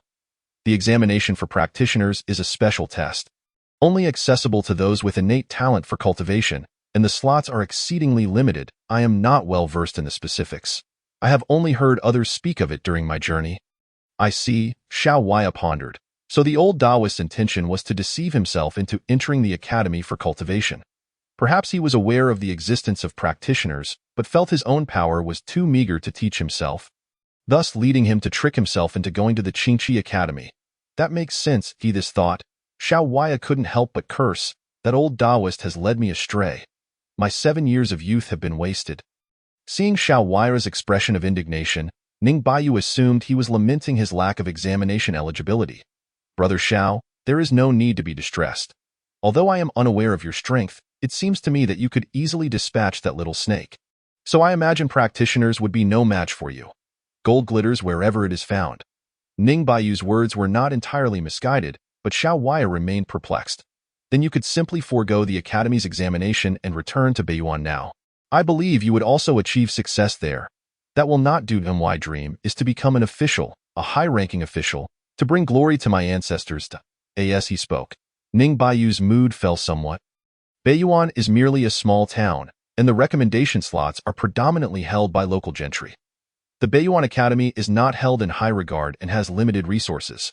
For us, the children of humble backgrounds, toiling through life, it is difficult to find a breakthrough, and no matter how talented or accomplished one may be, without a recommendation, they may simply perish in obscurity. Suddenly, Ning Baiyu raised his head, his expression filled with fervor, and proclaimed loudly, and I, Ning Baiyu, will not rest until I stand out. My pursuit of an official position is not for personal gain, but to demonstrate to the world that even those born in poverty, without any background or support, can succeed through hard work. The fish in the pond can transform into a dragon, and the fledgling chick can become a phoenix. Listening to Ning Baiyu's impassioned declaration felt like a surge of blood coursing through Xiao Waya's veins, and even Ning Baiyu's frail figure seemed to take on a towering presence. However, Ning Baiyu's next words brought him back to reality. Brother Xiao, do you think if I write that statement in my essay, the examiners would see me as a worthy candidate? Ning Baiyu said with a playful grin. Observing the rapid changes in Ning Baiyu's expression was akin to watching the antics of the old Taoist. Xiao Waya found himself at a loss for words. Indeed, Ning Baiyu was still that shameless scholar, and he had underestimated his audacity. Chapter 9. The Mingjing office. As Xiao Waya and Ning Baiyu journeyed for several days, the capital drew ever closer, and the thoroughfare became increasingly crowded with travelers. Ever since Xiao Waya was transported to this world, he had been taken directly into the mountains for training by the old Taoist. Having had little contact with the people and things of this realm, this was the first time he earnestly observed the various aspects of this world, and even as a mortal, he felt a profound curiosity. Indeed, practitioners of cultivation exist in this world. Within just a few days, Xiao Waya had already encountered several individuals with peculiar auras. These individuals were clearly not martial practitioners, yet their vitality was robust. They must be the practitioners Ning Baiyu spoke of. However, Xiao Waya scratched his head, finding these practitioners rather underwhelming, even weaker than that little snake. He felt no inclination to engage with them and instead adopted a more low-key demeanor. Concealing his own aura, the practitioners, naturally, could not discern the depth of Xiao Waya's abilities, and even if they glanced at him, they merely regarded him as an oddity. More and more passers-by cast peculiar glances at Xiao Waya, some even wearing expressions of mockery. Only when Xiao Waya followed their gazes to himself did he realize the source of the issue. It turned out that when he had descended the mountain, he had only one tattered shirt, riddled with holes. Embarrassed, Xiao Waya turned to Ning Baiyu, who also felt that Xiao Waya's appearance was quite disheveled. Thus, he offered him some of his spare clothing. Although Ning Baiyu's garments had been washed many times and were worn, they were at least clean, and Xiao Waya did not decline. After donning the scholar's long robe, Xiao Huaya indeed exuded a certain scholarly charm, albeit somewhat youthful, however. His bright eyes seemed to convey a depth of character. Ning Baiyu could not help but tease him. I did not expect, Brother Xiao, that with just a little grooming, you would appear quite handsome, nearly matching me. Over the days, Xiao Huaya had come to understand Ning Baiyu's character well. But he still rolled his eyes in response. Does my appearance need your commentary? The old Taoist once said that even if I had not met him, I could still rely on my looks to survive. I would not starve. Ning brother, are you confident that you will pass the examination? Although Xiao Huaya had read many books on martial arts under the old Taoist, he had little knowledge of governance or managing the populace. Even with 2 lifetimes of experience, he still felt at a loss, especially given the existence of practitioners in this world. Thus, as he observed Ning Baiyu's writings on governance strategies, peace treaties, trade regulations, and taxation discussions, he could not discern their depth. However, he could not ignore Ning Baiyu's constant boasting, and since the journey was rather dull, he entertained himself by engaging with the subject. Brother Xiao, whether in life or in martial arts, one must read extensively. Only by understanding the underlying principles can one realize that all things are interconnected. For instance, the Academy's Howard and Hart method is not restricted from public view, and there are even those who sell it. Yet, very few manage to cultivate it successfully. Conversely, some learned individuals can cultivate a Howard aura without practicing at all. This illustrates the benefits of extensive reading. Xiao Huaya did not refute this but could not help but think that perhaps this cultivation method was specifically designed for scholars like Ning Baiyu, making it easier for them to succeed. As they continued their journey, a voice rang out, "The Mingjing office is handling a case. Those unrelated, step aside." Accompanying the voice were the sounds of galloping hooves. And moments later, several riders appeared before Xiao Huaya and Ning Baiyu. Observing the riders clad in brocade attire and bearing copper mirrors at their waists, the onlookers recognized that these were not individuals they could afford to provoke. And they quickly dispersed, retreating from Xiao Huaya and Ning Baiyu. "What is the Mingjing office?" Xiao Huaya inquired. Ning Baiyu whispered, "The Mingjing office is an institution established by the Emperor of the Great Way to monitor the realm." The copper mirrors at their waists signify their identity and were crafted by the Tao Academy's military workshop, possessing undisclosed functions. It is said that the Mingjing office employs ruthless methods. Those targeted by them may face extermination, while others may be exiled. They have the authority to execute first and report later. Xiao Huaya realized that this was akin to the Jinui, merely a different name for a similar function. The apparent leader of the Mingjing riders addressed Xiao Huaya and Ning Baiyu sternly. "Did you two come from the direction of Yutong?" Ning Baiyu respectfully replied, "Indeed, we are coming from the direction of Yutong, on our way to the academy for the examination. Have you encountered anything unusual?" "None at all, except for hearing thunderous sounds a few nights ago, as if the heavens were about to split apart." "Does that count?" The rider retorted, "You dare to deceive me," and proceeded to shine the copper mirror towards Ning Baiyu. Terrified by the Mingjing office's methods, Ning Baiyu immediately pleaded, "I would never dare to deceive you." "My lord." The rider observed the copper mirror's reaction and nodded to another rider. It is of no consequence." At this moment, they seemed to finally notice Xiao Huaya beside them. "And you?" Ning Baiyu quickly interjected. "Brother Xiao and I are together. We have not encountered anything unusual." The rider, upon hearing this, did not inquire further and rode away. Xiao Huaya questioned, "Ning brother, why are you so fearful?" Ning Baiyu sighed. "The so-called king of hell is easy to meet, while the little ghosts are troublesome. We are merely ordinary folk and must tread carefully. Moreover, the Mingjing office's methods are ruthless. It is best not to provoke them lightly." Not long after the departure of the Mingjing division's knight, Luma halted in his tracks, casting a glance toward the distant figures of Xiao Wuyo and another Muai lord. He inquired, "Why did you so readily let those two go? Surely, there is something amiss about them." The knight, addressed as my lord, was clad in splendid brocade, his figure somewhat portly, and he wore an oversized conical hat that obscured his features. This figure was none other than Bai Lu, one of the 12 envoys of the Mingjing division. Having left the capital for several years, his return was due to a special mission, prompting him to adopt an exceedingly low profile, hardly making his presence known. Bai Lu removed his hat and spoke softly. "I initially intended to return to the capital in secrecy, wishing to avoid alarming too many. Had it not been for the occurrences in that temple the other day, I would have been disinclined to inquire further. Even if those two are connected to the demise of the White Serpent, what of it? Moreover, The being capable of slaying the white serpent is undoubtedly no ordinary foe. Yet, I am left to ponder why they did not seize the serpent's demon core. Recollecting the events of that day, Bai Lu and his companions were startled by the thunderous sounds and arrived at the temple, where the enormous carcass of the white serpent lay before them. An image that lingered in their minds, however, they had failed to encounter the individual responsible for the serpent's death.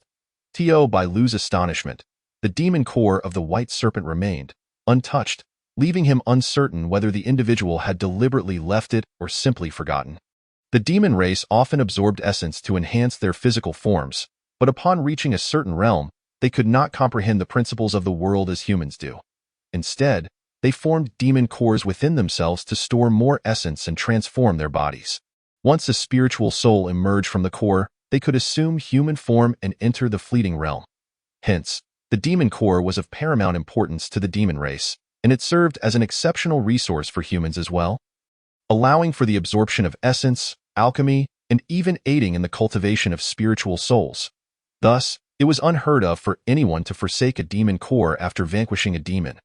The fact that the adversary had no interest in the white serpent's body and discarded the demon core was perplexing. Driven by the notion of seizing an opportunity, Bai Lu swiftly collected the demon core and departed. Were it not for the presence of his loyal subordinates, he might have even contemplated silencing any potential witnesses. Xiao Wuyo also gazed at the two figures in the distance. The other individual exuded a strong aura reminiscent of the small serpent, a presence so potent that even days later, it remained evident. This suggested that their connection to the temple was far from simple. They may have even taken certain parts from the white serpent. Yet, there was no such thing as a free lunch in this world. If one claimed benefits that did not rightfully belong to them, they must be prepared to face the consequences, though whether they could endure such repercussions was their own concern. However, since the individual was affiliated with the Mingjing division of the Great Way and possessed strength that Xiao Wuyo had only seen rivaled by the small serpent, it was likely they held their own secrets, which was no longer a concern for Xiao Wuyo. Chapter 10. The Songjun at the outskirts of the ruptured mountain, the Songjun found himself confronted. Songjun, you have crossed the boundary point. 7 Taoists, wielding long swords, stood in his path, feeling an unprecedented pressure before the legendary figure among the 7 immortals of the cave. The youth before them, strikingly handsome and clad in a red floral robe, bore an expression of indifference. This was indeed the Songjun. After Xiao Wuyo had slain the small serpent, the Songjun sensed a disturbance and realized his son was in peril, prompting him to investigate. However, as soon as he emerged from the ruptured mountain, he encountered these Taoists. With disdain, the Songjun remarked, 7 mere beings of the unwavering realm, you have no right to obstruct me. Indeed, not only was the Songjun formidable, but any of his sons would likely have proven too much for any one of these Taoists to handle, lest Songbazai have not appeared to wreak havoc from 1,000 miles away. At this moment, the elder Taoist could only brace himself and press on. Songjun, according to the agreement between the Tao Alliance and the demon clan of Ruptured Mountain, no demon of the fleeting realm or above may cross this boundary. Do you intend to violate this accord today? And if I do, today, I shall cross this boundary. The elder Taoist realized that reason had failed, and he could only attempt to delay that Songjun, hoping for the swift arrival of reinforcements from the Tao Alliance. Form the formation. The 7 Taoists swiftly took up positions, each drawing their swords, their essence intertwining and spreading through the air. Their essence naturally melded with the rules of heaven and earth, creating a unique domain. Array activated, brilliant light flared, revealing a formation resembling the Big Dipper. The essence of the 7 intertwined, growing stronger, nearing the critical point of their formation's full power. The Songjun's eyes narrowed as he scrutinized the formation before him. The Big Dipper formation gathers essence, transforming it into a serpentine attack. It seems you Taoists have made quite the preparations against us 7 siblings over the years. I suspect that even a strong being from the floating realm would pay a hefty price to breach this formation. The leading elder Taoist, observing the completion of the formation, dared not relax. While the categorization of realms between our demon race and human race differs slightly, the Songjun still falls within the domain of the fleeting realm. Thus, and what of it? I implore you to return to your mountain. The elder spoke firmly. Foolish humans, today I shall show you that the fleeting realm of the demon race is not to be underestimated. With that, the Songjun surged into the formation like a long serpent, twisting his body as the foremost elder Taoist concentrated the gathered essence at the tip of his sword and thrust it toward the advancing Tsang Jun. With a swift twist, the Tsang Jun evaded the strike, darting toward the second Taoist. Changed the formation. As the formation shifted, the Tsang Jun found himself ensnared, his movements growing sluggish, while the Taoist who had been within reach seemed to drift further away. With the elder Taoist's command, "Burn the city," several fiery dragons erupted, radiating an aura capable of incinerating all, roaring forth to engulf the Tsang Jun. As the flames enveloped him, the Tsang Jun made several attempts to escape the fiery dragon's embrace. Yet each time, he was forced back. At this moment, the Taoists finally breathed a sigh of relief, with the leading elder expressing, as predicted by the Tao sovereign, this final 5 elements killing array indeed proves effective against fleeting realm beings. Merely employing the water and fire arrays has ensnared the powerful Tsang Jun among the 7 demons. However, suddenly, the flames within the array surged dramatically, sweeping outward. Several elder Taoists were caught off guard and injured by the fire dragons. They could no longer maintain the array's operation, and the fire dragons dissipated into the ether.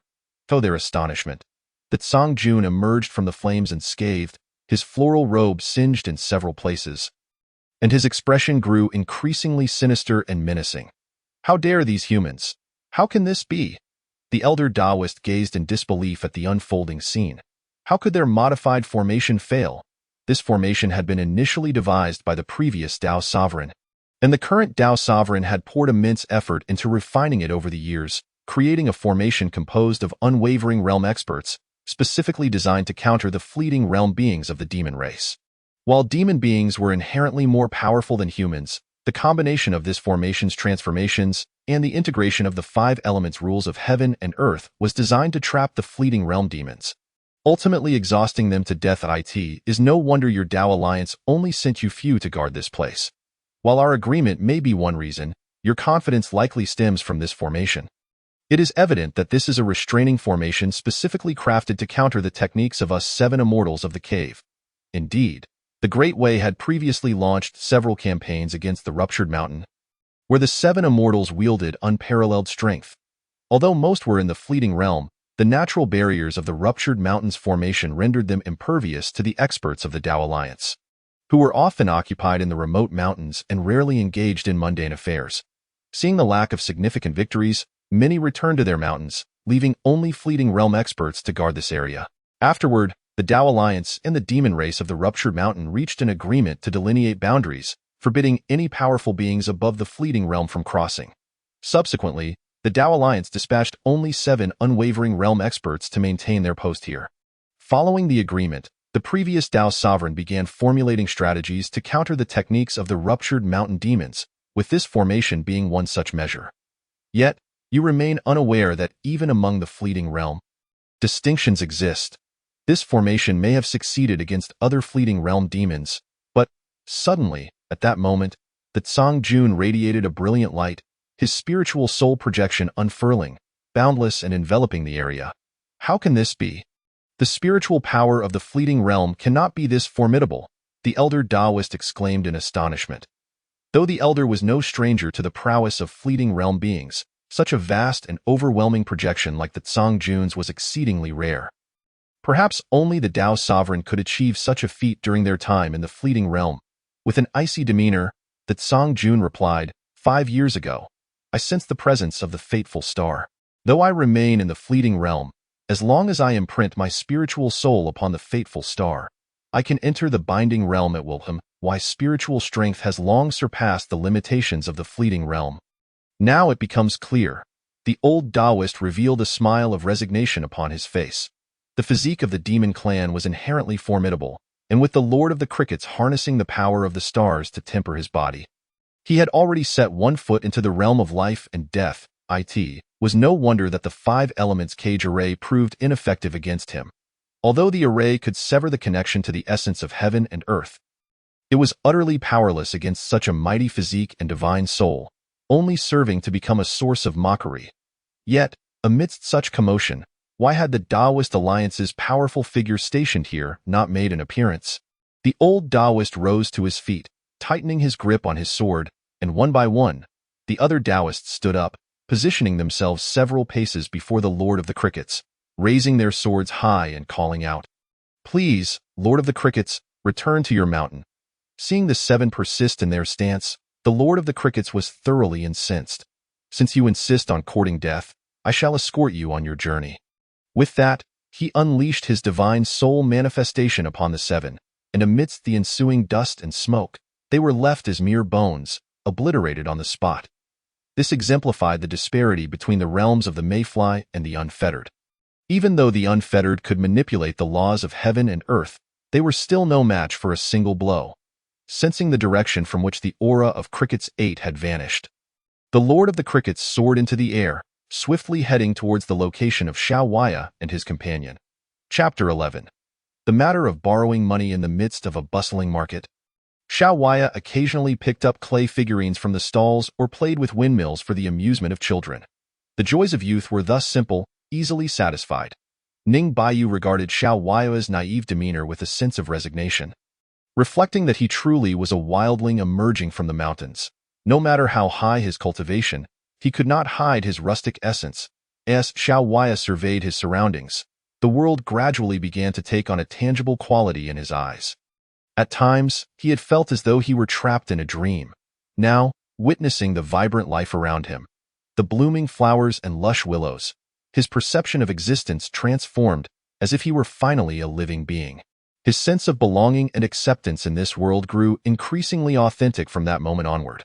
Xiao Waya incessantly poked at the windmill in his hands and turned to Ning Baiyu, saying, "Brother Ning, could you lend me a few taels of silver?"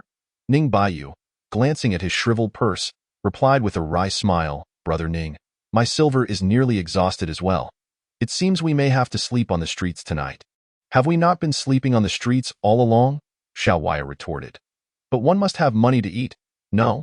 Haven't we already spent the money we borrowed from Zhao Yuanwei last time?" Xiao Waya inquired, puzzled. "Brother Xiao, with both of us indulging in food and your incessant purchases, no amount of money could withstand such expenditure." "Brother Ning, your argument lacks merit. I have not bought much, merely a few rare trinkets, which hardly cost a fortune. Those trinkets may not be expensive, but the wine is costly, especially that osmanthus brew, which nearly costs 2 taels per jar. You consume at least 3 jars a day. Brother Xiao, you are on the verge of becoming a drunkard." Xiao Waya scratched his head, contemplating the gourd in his hand. Indeed, when had he developed such an insatiable thirst for alcohol?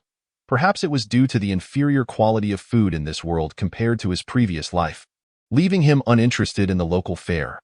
Only the osmanthus brew was somewhat palatable, spicy with a hint of sweetness. It did not lead to intoxication, and he drank it as if it were water. However, Ning Baiyu was correct in one aspect. The wine was prohibitively expensive. Since descending the mountain, Xiao Waya had been penniless, and upon meeting Ning Baiyu, he had relied on him for sustenance in just a few days. Ning Baiyu's funds were depleted, leaving the two with no choice but to borrow money from the wealthiest local, Zhao Yuanwei. Initially, Xiao Waya was reluctant, deeming it inappropriate. Ning Baiyu countered, stating, "We are merely borrowing money, not stealing it. We shall draft an agreement, and, once we prosper, we can repay him with interest." Xiao Waya had asked why it should be he who approached Zhao Yuanwei rather than Ning Baiyu. Ning Baiyu, in his haughty manner, proclaimed that as a scholar, such an action would tarnish his reputation, while Brother Xiao was a martial man. Acting with force would be entirely reasonable, and if matters turned dire, he could simply flee.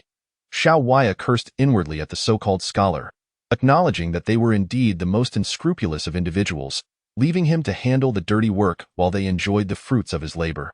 However, he soon altered his perspective, for the osmanthus brew was genuinely delightful. Thus, Xiao Waya embarked on his first borrowing venture since his reincarnation, directed towards a stranger.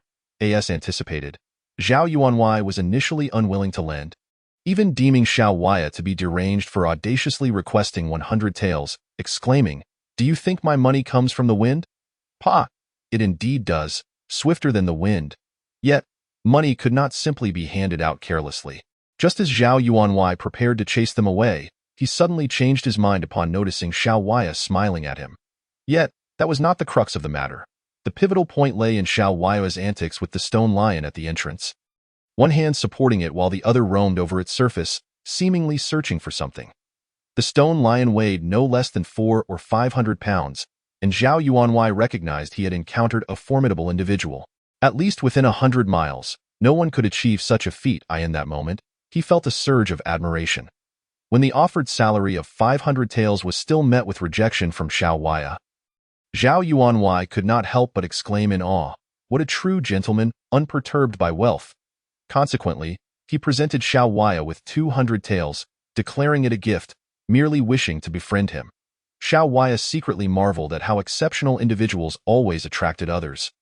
Yet he was not one to take advantage of others' generosity. He promptly established a loan agreement, stating that he would borrow only 100 taels, not a single coin more, for he was a person of principle and integrity. However, when signing the document, he used the name of Ning Baiyu from Beiyuan rather than his own. After all, given his pace of cultivation, he might unexpectedly depart from this world one day. Oh, not due to death? Of course, so it was only fitting for Ning Baiyu to bear the consequences, especially since he would also benefit. Moreover, he had not taken Zhao Yuanwei's money for nothing. While playing with the stone lion, he had secretly embedded a martial imprint within it, sufficient to protect Zhao Yuanwei's family from malevolent forces, ensuring they would not suffer fates akin to Shaolan's. Thus, one could say Zhao Yuanwei had struck a tremendous bargain. The osmanthus brew was indeed exquisite and undeniably expensive. Within less than half a month, the 100 taels had been entirely depleted. It appeared he would have to revert to his old profession of borrowing money, though this time he must borrow a larger sum. Otherwise, reaching the capital would remain a distant dream. Moreover, as they approached the capital, the number of cultivators and martial experts would only increase, making it likely that borrowing money would become increasingly challenging. Thus, this time, he must seek out a wealthy patron. Ning Baiyu remarked with a smile, "Brother Xiao, I have already inquired. The wealthiest family in this city is the Li family. It is rumored that their fortune is at least 10 times that of Zhao Yuanwei's. Indeed, the closer they drew to the capital, the more affluent individuals they encountered. This time, make an effort to secure 500 taels. That should cover all our expenses to the capital. 500 taels? You truly have a heart of darkness," Xiao Waya thought, reasoning that since they were so rich, borrowing 200 taels would suffice. Yet, he was taken aback when Ning Baiyu boldly proposed 500, making it difficult not to speculate about Ning's past endeavors. Just as the two were fervently deliberating their borrowing strategy, a subtle aura rushed past them from above. Xiao Waya glanced upward at the receding energy, his brow furrowing slightly. The aura felt familiar. It resembled that of a small snake, but was far more powerful. Could it be the Lord of the Crickets or one of its elders? Regardless of who it was, from the direction it approached, it was undoubtedly seeking vengeance, likely targeting the knight from the Mingjing division that Xiao Waya and Ning Baiyu had encountered days prior. Indeed, there was no such thing as a free lunch in this world, but he had not anticipated the repercussions to arrive so swiftly. Since the matter had arisen due to his actions, he felt compelled to resolve it, while also having the opportunity to meet this legendary Lord of the Crickets. Thus, addressing the still chattering Ning Baiyu, Xiao Waya stated, "Brother Ning, stay here and do not move. I shall go procure some oranges for you." With that, Xiao Waya's figure flickered and vanished into the void. "Brother Ning, when you buy oranges, be sure to select some sour ones. I have been craving something tangy lately." Ning Baiyu called out loudly in the direction of Xiao Waya's disappearance. Chapter 12. Are we really leaving, little snake? Senior, why must you press so insistently? I did not kill your son. Bai Lu, the envoy from the Mingjing division, gazed at the otherworldly youth before her, forcing a wry smile. Just a quarter hour earlier, this young man, claiming to be the Lord of the Crickets, had obstructed the path of the knights from the Mingjing division. As a direct institution of the Emperor of Wei, they would not indulge him. However, in a single charge, all but Bai Lu were grievously injured, leaving none capable of standing.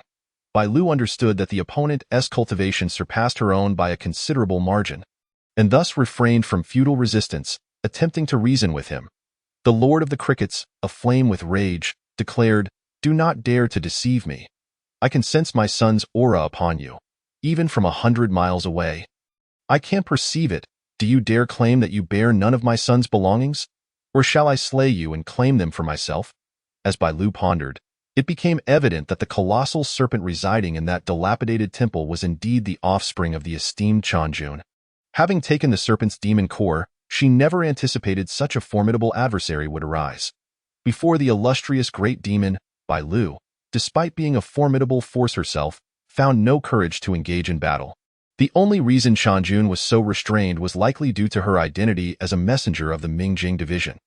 Initially, she intended to suppress the demon energy of the core with a secret technique to remain inconspicuous. But it was all in vain, as she had been seen through. Thus, she decided to abandon the pretense. Bai Lu retrieved a copper mirror from her bosom and, in the presence of Chanjun, extracted the demon core, which she held dear, from the secret compartment of the mirror. "Is this what you referred to, esteemed senior?" she asked. Chanjun extended a hand, and with a mere gesture, the demon core appeared in his grasp. Silently observing the core, Chanjun was confronted with the undeniable truth he had long wished to dismiss. His beloved son, Batsi, was indeed dead.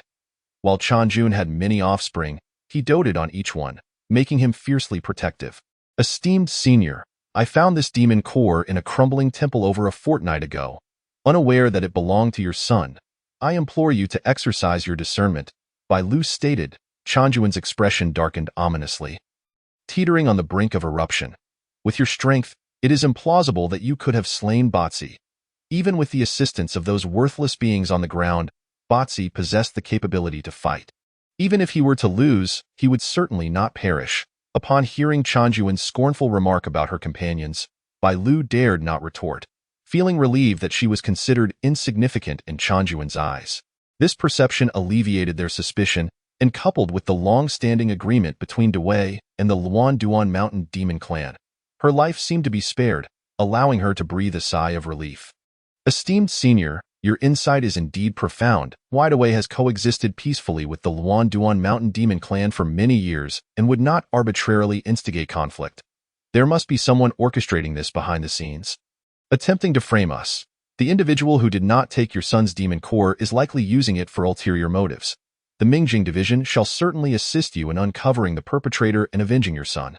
Bai Lu feigned righteous indignation, all the while hoping that Chanjun would depart swiftly. As for collaborating to seek the true culprit, she thought it best to abandon that notion. Anyone capable of killing Chanjun's son would easily eliminate her. A mere pawn. Perhaps this was indeed a scheme devised by those powerful figures within the Dao League, or even elements of the Dewey royal family targeting the Luan Mountain Demon Clan. After all, Dewey had been amassing strength for a decade, its national power flourishing, making it the opportune moment to eradicate the Luan Mountain Demon Clan. The more she contemplated, the more Bai Lu believed her suspicions were validated. The assassination of Chanjun's son could very well be a trap set for Chanjun himself. Summoned back to the capital in haste, she had inadvertently discovered the demon core, and her greed in keeping it had rendered her a bait to lure Chanjun into the snare. Now, being so close to the capital, if Chanjun dared to approach, he would likely never return. Bai Lu continued to ponder. A sense of dread enveloped her. She had become a mere chess piece, utterly oblivious to the machinations at play. She realized that knowing too much could hasten her demise. A pawn must accept its role, following the grand design of those in power. Aspiring to become a player required commensurate strength. Bai Lu understood her current task, to do nothing and let events unfold naturally, for perhaps the eminent warriors of Dewey were already en route. Chanjun scrutinized Bai Lu, his expression shifting repeatedly. Mocking, "Do you believe that just because you do not perceive yourself as the culprit, I will spare you?" Bai Lu, filled with trepidation, replied, "Esteemed senior, our two clans have long-standing agreements." Chanjun gazed at her as though she were a fool. "Having left Luan Mountain, do you truly think I would still care for your so-called agreements? The 7 fairies of our cave have refrained from making a move for many years. It seems the world has long forgotten the prowess of Chanjun. It is time to teach those arrogant fools a lesson." Bai Lu's heart raced at the mention of Chanjun's infamous reputation for being fiercely protective and ruthless. He had once annihilated multiple sects and cities for the death of a single offspring. She inwardly urged the powerful figures behind the scenes to act quickly, for the trap had been laid, and she could barely withstand the pressure. Chanjun sneered, "It appears you shall not wait for the one you seek. Perhaps you have already become a discarded piece." Bai Lu felt a sinking sensation. Indeed, as Chanjun suggested, the adept warriors of the capital should have arrived by now. Another possibility loomed. The architect of this scheme needed a legitimate reason to slay Chanjun, a reason that would not violate the agreement between their clans. As a messenger of the Mingjing division, her status was significant. Should she perish at Chanjun's hands, Dewey would possess ample justification to eliminate him. With this realization, Bai Lu found clarity. Regardless of the scenario, she was likely doomed today. Why not die with a flourish? Upon embracing this resolve, her demeanor shifted. No longer was she subservient and timid. Chanjun, those who commit egregious acts shall eventually meet their demise. Your son has wrought havoc upon the world and disrupted Dewey. His death is no great loss. Even if I am but a pawn, so too are you and your 7 demons. Should I fall today, you may find it equally challenging to escape. Chanjun regarded the suddenly defiant insect before him, his eyes glinting with newfound understanding.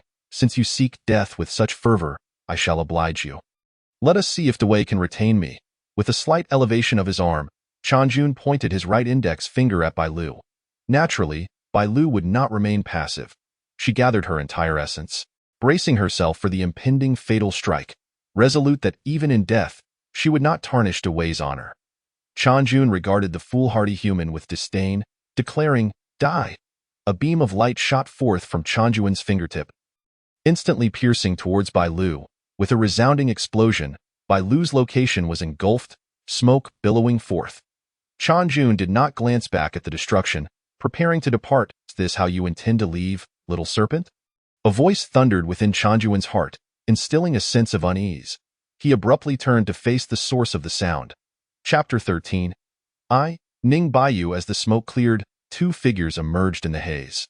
One radiated a golden aura, donning a pig's head mask, standing at the forefront, with Bai Lu crouched behind him. It was undoubtedly this strange figure who had spoken, and Chanjun scoffed, a cowardly rodent, too afraid to reveal its true face.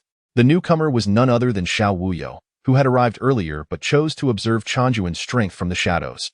Had Chanjun intended to spare the Mingjing division, he would have followed him after his departure, seeking a more secluded spot to strike, for Xiao Wuyo preferred to avoid drawing attention.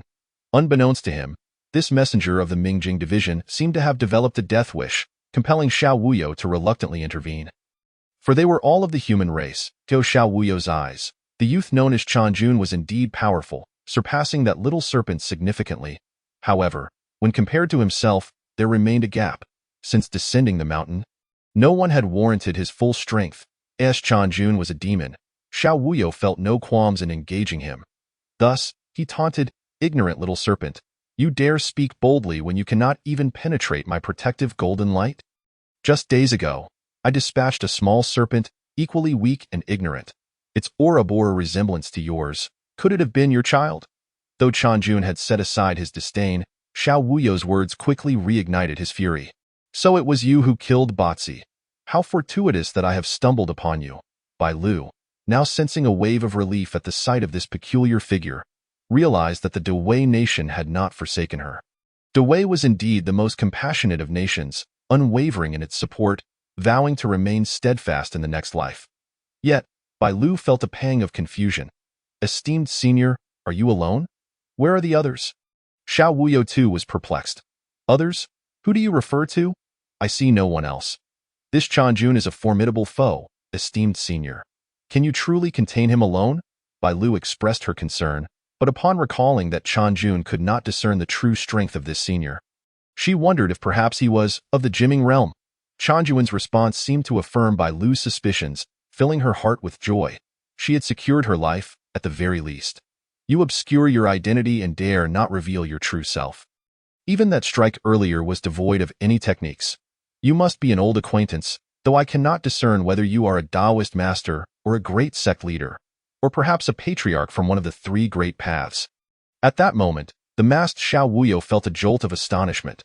From Chanjun's words, he gathered that Dewey possessed numerous high-ranking practitioners. These cultivators likely surpassed Chanjun by a whole realm, leading him to conclude that he must not underestimate the practitioners of this world, and that future actions must be executed with utmost discretion. "I am none of them. I am merely an ordinary citizen of the WEI.IT. Is the duty of every citizen to aid those in need, especially in matters concerning the demon race. Listen to the reason why others are esteemed figures. Their words possess a unique quality. They resolutely conceal their identities, preferring to lurk in the shadows like cunning foxes. Even now, with the bait set, they refuse to acknowledge who they truly are. It is a citizen of the Great Way, who among us is not ordinary. I am merely an envoy from the Mingjing division, nothing more.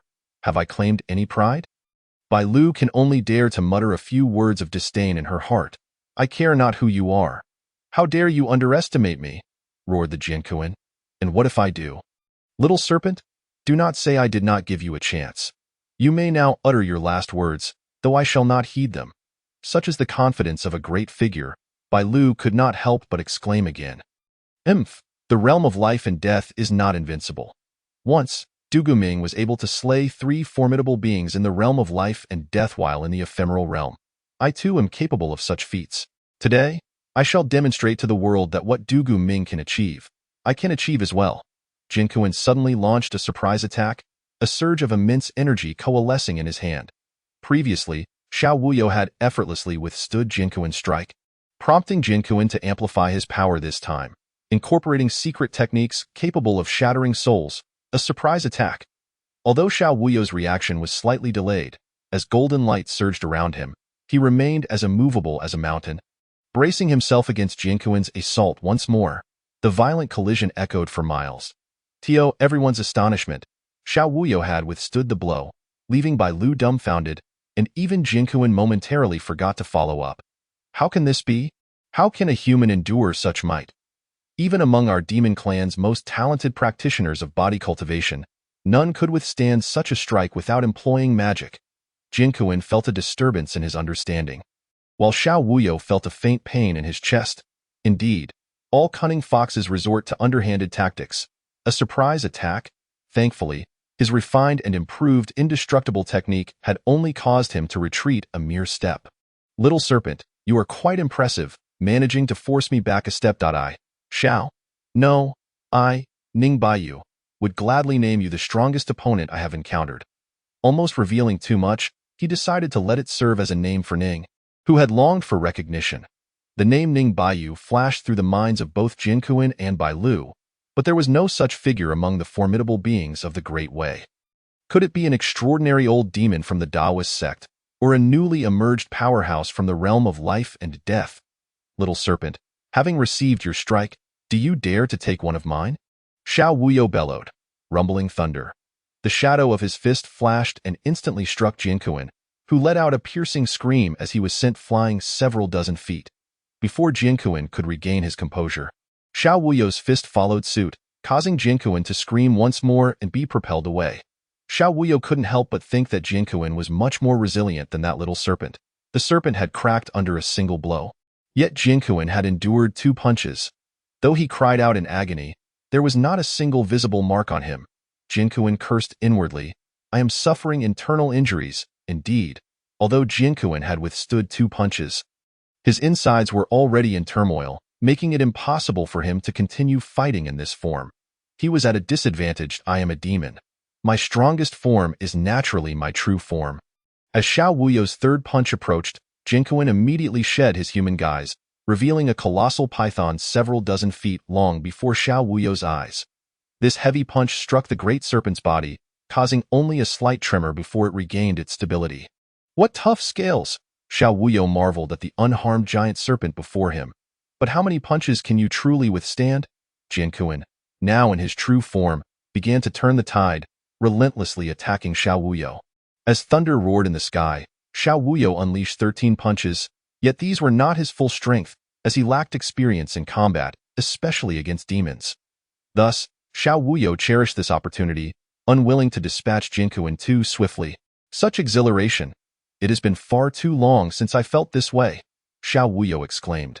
Previously, when he sparred with the old Taoist, he often endured blows. After surpassing the old man in strength, he hesitated to strike too hard out of respect. But now, he felt no such reservations. Jinkuin wore a face of despair. Exhilaration for you, but I am in pain. Bai Lu watched the clash between man and demon in the sky, filled with envy. How powerful! It is only natural for this Ning Senior to be formidable as a being of life and death, but I did not expect Jinkuin to be so strong, able to contend with a being of life and death without losing ground. As the two continued their frenetic exchanges, Jinkuan grew increasingly alarmed. This strange individual had not employed any Taoist techniques. He fought purely with his body. Meanwhile, Jinkuan unleashed a myriad of secret techniques, yet none could breach his defenses. A suspicion began to form in Jinkuan's mind. You are not from the Great Way, nor are you of the Taoist sect. You are a monk from the Golden Buddha sect. Jinkuan boldly voiced his suspicion. In the Great Way, there has never been such a powerful body refinement technique, one that shields against gold and fire and possesses immense strength. This is clearly the great golden body of the Golden Buddha sect from the Fiery Water Kingdom. Am I correct? Upon hearing the names of the Golden Buddha sect and the Great Golden Body, Bai Lu, who was spectating, was taken aback. Could it be true, as Jinkuan suggested, that this individual was not from the Great Way but rather from the Golden Buddha sect? If so, matters would escalate tremendously. Previously, her conjecture might have been incorrect. It was not the Great Way's scheme against the chaotic mountain demon clan, but rather an impostor from the Fiery Water Kingdom masquerading as a member of the Great Way. Slaying Jinkuan's offspring to lure him in, even intending to eliminate Jinkuan here, igniting a full-blown war between the Great Way and the chaotic mountain demon clan, reaping the benefits. Indeed, such a possibility could not be dismissed. Since the Great Way and the Fiery Water Kingdom had clashed a decade ago, the Great Way had suffered considerable losses. Although they had recuperated over the past 10 years, the Fiery Water Kingdom would certainly not want to see the Great Way regain its strength. Seeking every possible means to weaken it, within the borders of the Great Way, the greatest threat came from the chaotic mountain demon clan. Such meticulous plotting and strategy demonstrated incredible audacity to act so close to the Great Way's capital. However, one question lingered. Why had the opponents saved her? Was it true, as the doctrine of the Golden Buddha sect states, that their purpose is to save all beings, that saving a life is greater than building a 7-story pagoda? Yet, this seemed unreasonable. At this moment, Xiao Wuyo was oblivious to Bai Lu's internal struggles, instead contemplating Jinkuan's words. Golden Buddha sect? Monks? Is it akin to the Buddhist sect? I am familiar with that, a professional scapegoat in fantasy novels. Indeed, I shall not change my name nor my surname. I am Fa Hai of the Golden Buddha sect, Xiao Wuyo confidently replied. Himph, you are indeed from the Golden Buddha sect. Under the guise of saving all beings. Your sect has forcibly captured and raised our demon clan's experts as mounts. This is a disgrace to our kind. We shall not coexist with you. Truly, we are of the same ilk, Xiao Wuyo mused. If that is the case, let us bring this to an end. With both hands forming the Buddha's finger, he shouted at Jinkuan. Little serpent, I saw through you from the start. You are not human. Bold demon, I demand you reveal your true form. Great Buddha of heaven, Prajna Buddhas. Lord of the earth, reveal yourself. Bai Lu and Jinkuan stared in bewilderment at Xiao Wuyo, puzzled by his exclamations. However, as Xiao Wuyo extended his hand, a single palm strike instantly jolted Jinkuan back to reality. Not good. I am no match. After the brief exchange, Jinkuan realized that the monk from the Golden Buddha sect was his natural nemesis and no longer engaged in battle. Swiftly turning to flee. Observing Jinkuan's frantic escape, Xiao Wuyo appeared nonchalant as he strolled towards Bai Lu, who seemed anxious and fearful that Xiao Wuyo would silence her. Senior, I saw nothing today, truly. I swear on the Taoists. Oh no, on the Great Way Emperor's life that I will not reveal a word of today's events. Seeing Bai Lu's desperate attempts to survive, Xiao Wuyo found it amusing. Did he truly appear so fearsome? Senior, if you do not pursue him, that Jinkuan will get away. Fear not, let it be for now. Although his earlier strike seemed effortless, it contained 8 parts of his strength, far beyond what that little serpent could withstand. Once something loses its novelty, it is no longer cherished. Humans are like this. So too are opponents. Besides, this opponent was not as formidable as anticipated. A distant scream echoed from the little serpent. Its body was abruptly split in two by the invisible force, and yet it still clung to life, struggling fiercely to escape. Witnessing Jinkuan's dire state, Bai Lu felt a chill run down her spine. Even someone as powerful as Jinkuan could not withstand a single strike. She feared her own fate was grim. Who are you? Xiao Wuyo inquired, glancing at Bai Lu. Bai Lu hurriedly whispered, Senior, you may call me Xiao Bai. Oh, Xiao Bai. Have you ever heard of a palm technique that descends from the heavens? Bai Lu wore a bitter expression. Senior, please do not jest. I have read little, and my experiences are few. I have never encountered such profound techniques. Seeing that this individual was not as formidable as imagined, Bai Lu could not help but flatter Xiao Wuyo, hoping that perhaps he would take her lightly. And would you like to see it? Xiao Wuyo turned back with a gentle smile, gazing at Bai Lu. Please, senior, demonstrate for me, so that I may broaden my horizons. Very well, pay close attention. As for how much you can learn, that depends on your comprehension. Xiao Wuyo replied. He raised his right hand, palm facing upwards, his fingers suddenly curling into a fist as he uttered a soft command. Gather. A formidable aura coalesced from Xiao Wuyo's palm, soaring into the heavens. His figure appeared diminutive amidst the vastness of the world. Yet that invincible spirit towered above all beings. Bai Lu, standing beside him, felt himself being pushed back by Xiao Wuyo's overwhelming presence, yet he dared not blink. Fearing he might miss something significant in the distance, a colossal serpent loomed above, the clouds swirling under Xiao Wuyo's potent control. As he spoke the word gather, the clouds began to take shape, forming the silhouette of a hand. Bai Lu beheld the distant hand, his understanding shattered anew. Was this the might of a life-and-death realm expert? It was simply unimaginable, far surpassing any practitioner he had encountered in that realm. The Serpent King, observing the ever-expanding hand overhead, no longer felt the urgency to flee. Beads of sweat mingled with blood, cascading down his face. Enough. I'm tired. Let it be destroyed, swiftly. The Serpent King lay on the ground, reminiscing about his brief yet fulfilling life. I shall name this palm technique the Rulai Divine Palm. This is the most powerful strike Xiao Wuyo can currently unleash, far surpassing the Thunder Fist technique, inspired by a film from a past life. Beneath that single strike, all things were obliterated, the Serpent King included, leaving behind only an enormous palm-shaped crater. Truly, Senior is unrivaled in this world, Bai Lu inadvertently flattered. What insights have you gleaned from this? Xiao Wuyo inquired, clearly satisfied. Insights? What insights can there be? You merely clenched and relaxed your fist. If I could gain insights, would I still need to flatter you? Bai Lu retorted, feigning regret. Though you haven't learned anything, you have witnessed what you ought to have seen, and I have also eliminated a great foe for you. Do you not owe me some expression of gratitude? Xiao Wuyo remarked bluntly, observing Bai Lu's lack of understanding. Bai Lu broke into a cold sweat, realizing the magnitude of secrets he had uncovered today. Glancing back at the lifeless bodies of the Mingjing division members who had perished in the earlier confrontation with the Serpent King, he gritted his teeth and resolved to kneel before Xiao Wuyo. From this day forth, Bai Lu lives for you, Senior, and dies as your ghost. I shall remain loyal solely to you, willing to brave fire and water without hesitation. I swear on my late father's name. Bai Lu consoled himself internally, reassured that his father had passed away many years ago. Thus there would be no issues.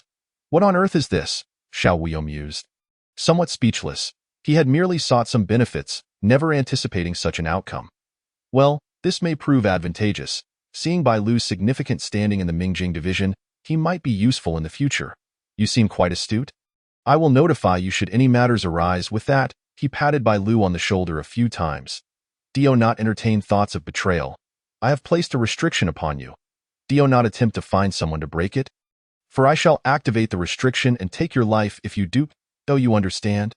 Bai Lu felt a chill run down his spine, sensing something unclean had been imposed upon him. I will never betray my master. Do you have any money on you? Xiao Wuyo asked. We left in haste, and I did not bring any funds from the Great Way. You'll need to lend me some. As the truth finally emerged, Xiao Wuyo clearly stated his request. Bai Lu was taken aback, bewildered by his master's peculiar logic.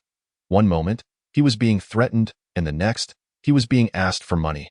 As the esteemed envoy of the Great Way Mingjing division, he had no choice but to comply with whatever was requested. Master, here is a silver note for 10,000 taels. Please use this for now. If it is insufficient, I shall bring you more upon my return to the capital. 10,000 taels. How many loans would I need to acquire such a sum? Xiao Wuyo mused, surprised at the wealth of this seemingly unremarkable subordinate. It appeared he would need to recruit more subordinates in the future. Accepting the silver note and tucking it into his robes, Xiao Wuyo stated, You may decide how to handle today's affairs. I shall take my leave now. Watching Xiao Wuyo's figure vanish silently, Bai Lu finally exhaled a sigh of relief. Damn it, I didn't acquire the demon core. My subordinates are all dead. and now I found myself a father figure. Truly unfortunate. He then cursed under his breath as he departed the scene, mindful that he was the sole survivor, lest anyone discover his existence. No one knew better than he the interrogation methods of the Great Way or the Mingjing division. At last, everyone had departed. Suddenly, a beam of light shot forth from the palm-shaped crater, revealing the soul of the Serpent King. Even the Serpent King himself was astonished to be alive, although his physical body and part of his soul had been obliterated. He realized the adversary had not come to verify his death. However, this was hardly surprising, for he had left no body behind, only this fragment of a soul clinging to existence. Clearly, his opponent was a master of the Diamond Sect. Lacking insight into soul power, yet undeniably formidable, Diamond Sect, our paths shall never cross again, the Serpent King declared fiercely. Oh, it turns out a formidable warrior from the Diamond Sect was engaged in battle. A sudden voice startled the Serpent King's soul, causing it to tremble. He turned slowly to face the newcomer. Luo Yu, is that you? Dressed in azure robes, it was indeed the azure-robed sword immortal. Luo Yu, I never expected to encounter you in such circumstances. What a twist of fate, he remarked with a smile. Do you intend to kill me? The Serpent King questioned. Why would I wish to kill you? On the contrary, I wish to assist you, Luo Yu replied. Assist me? The Serpent King was filled with skepticism. Luo Yu gestured, summoning starlight to coalesce, capable of restoring the Serpent King's dissipating soul. You have actually entered the life and death realm? The Serpent King exclaimed in shock. Not long ago, I had a slight epiphany and fortuitously succeeded. However, are you sure you wish to converse here? The Tao Alliance's experts are drawing near, and they likely will not treat you with courtesy. Luo Yu observed calmly at my current state. I fear I can go nowhere but await my demise. The Serpent King replied with a bitter smile. What if I were to escort you back to the ruptured mountain and assist you in regaining your strength? Luo Yu proposed nonchalantly. Why would you do this? What is your motive? The Serpent King, though surprised, maintained his composure. With any investment, there must be a return. What I require, you can undoubtedly fulfill, and we may discuss the details later. It all depends on whether you are willing to accept my goodwill, Luo Yu stated. The Serpent King clasped his hands together. I humbly request your assistance, Brother Luo. I shall repay you handsomely in the future. Luo Yu smiled gently. Very well. With a wave of his sleeve, he enveloped the Serpent King's soul and swiftly departed towards the ruptured mountain. Chapter 15. The inner thoughts of Ning Baiyu after Xiao Wuyo resolved his entanglement with the Serpent King. He did not forget his primary objective and purchased a few green oranges on his way back.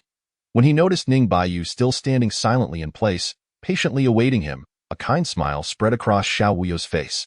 Ning brother, here are the oranges you requested. Ning Baiyu accepted the oranges, inquiring, why did it take you so long just to buy some oranges?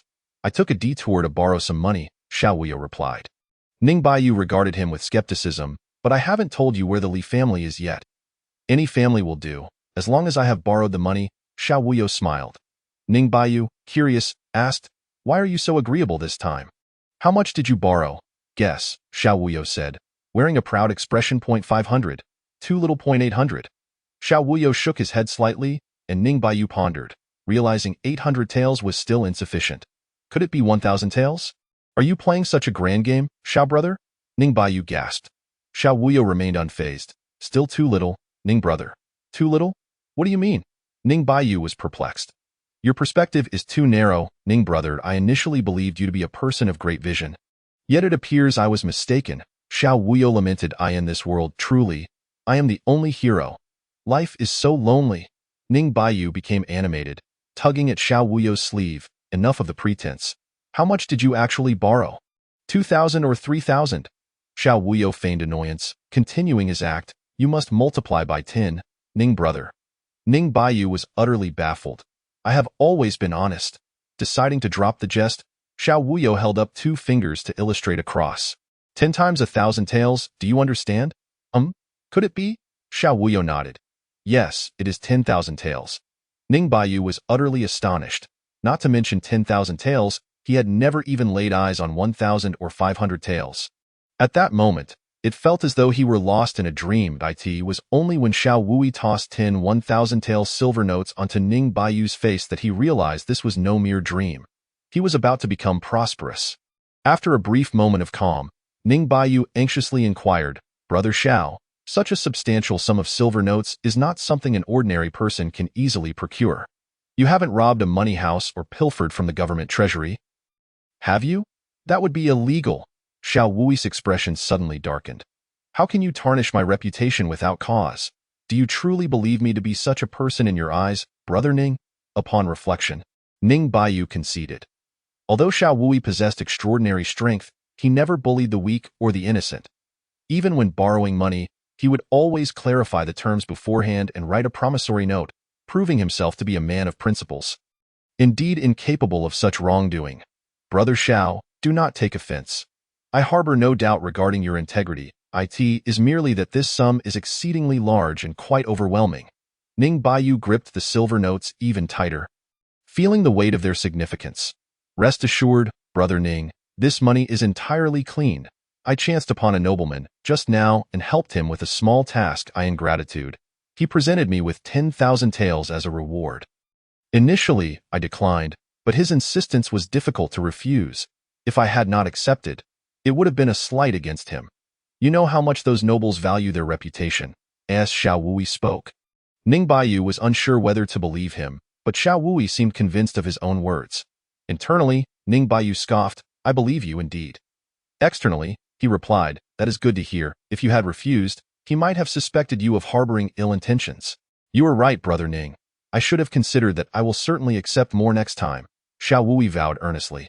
Just then, a hidden Bai Lu sneezed unexpectedly. "Who is thinking of me? Could it be my third wife? Chunlan?" "Yes, I have not seen her since I married her, and was dispatched on official duties. It has been almost 2 years. I must make it up to her when I return." Ning Baiyu's gaze remained fixed on the silver notes as he hesitantly remarked, "Brother Xiao, regarding this money, do as you see fit. We still have some time before arriving at the academy, and we will surely need funds for lodging, meals, and other necessities. If you find yourself short, just let me know, and I shall lend you more," Xiao Wui replied. Upon hearing this, Ning Baiyu's eyes sparkled with delight.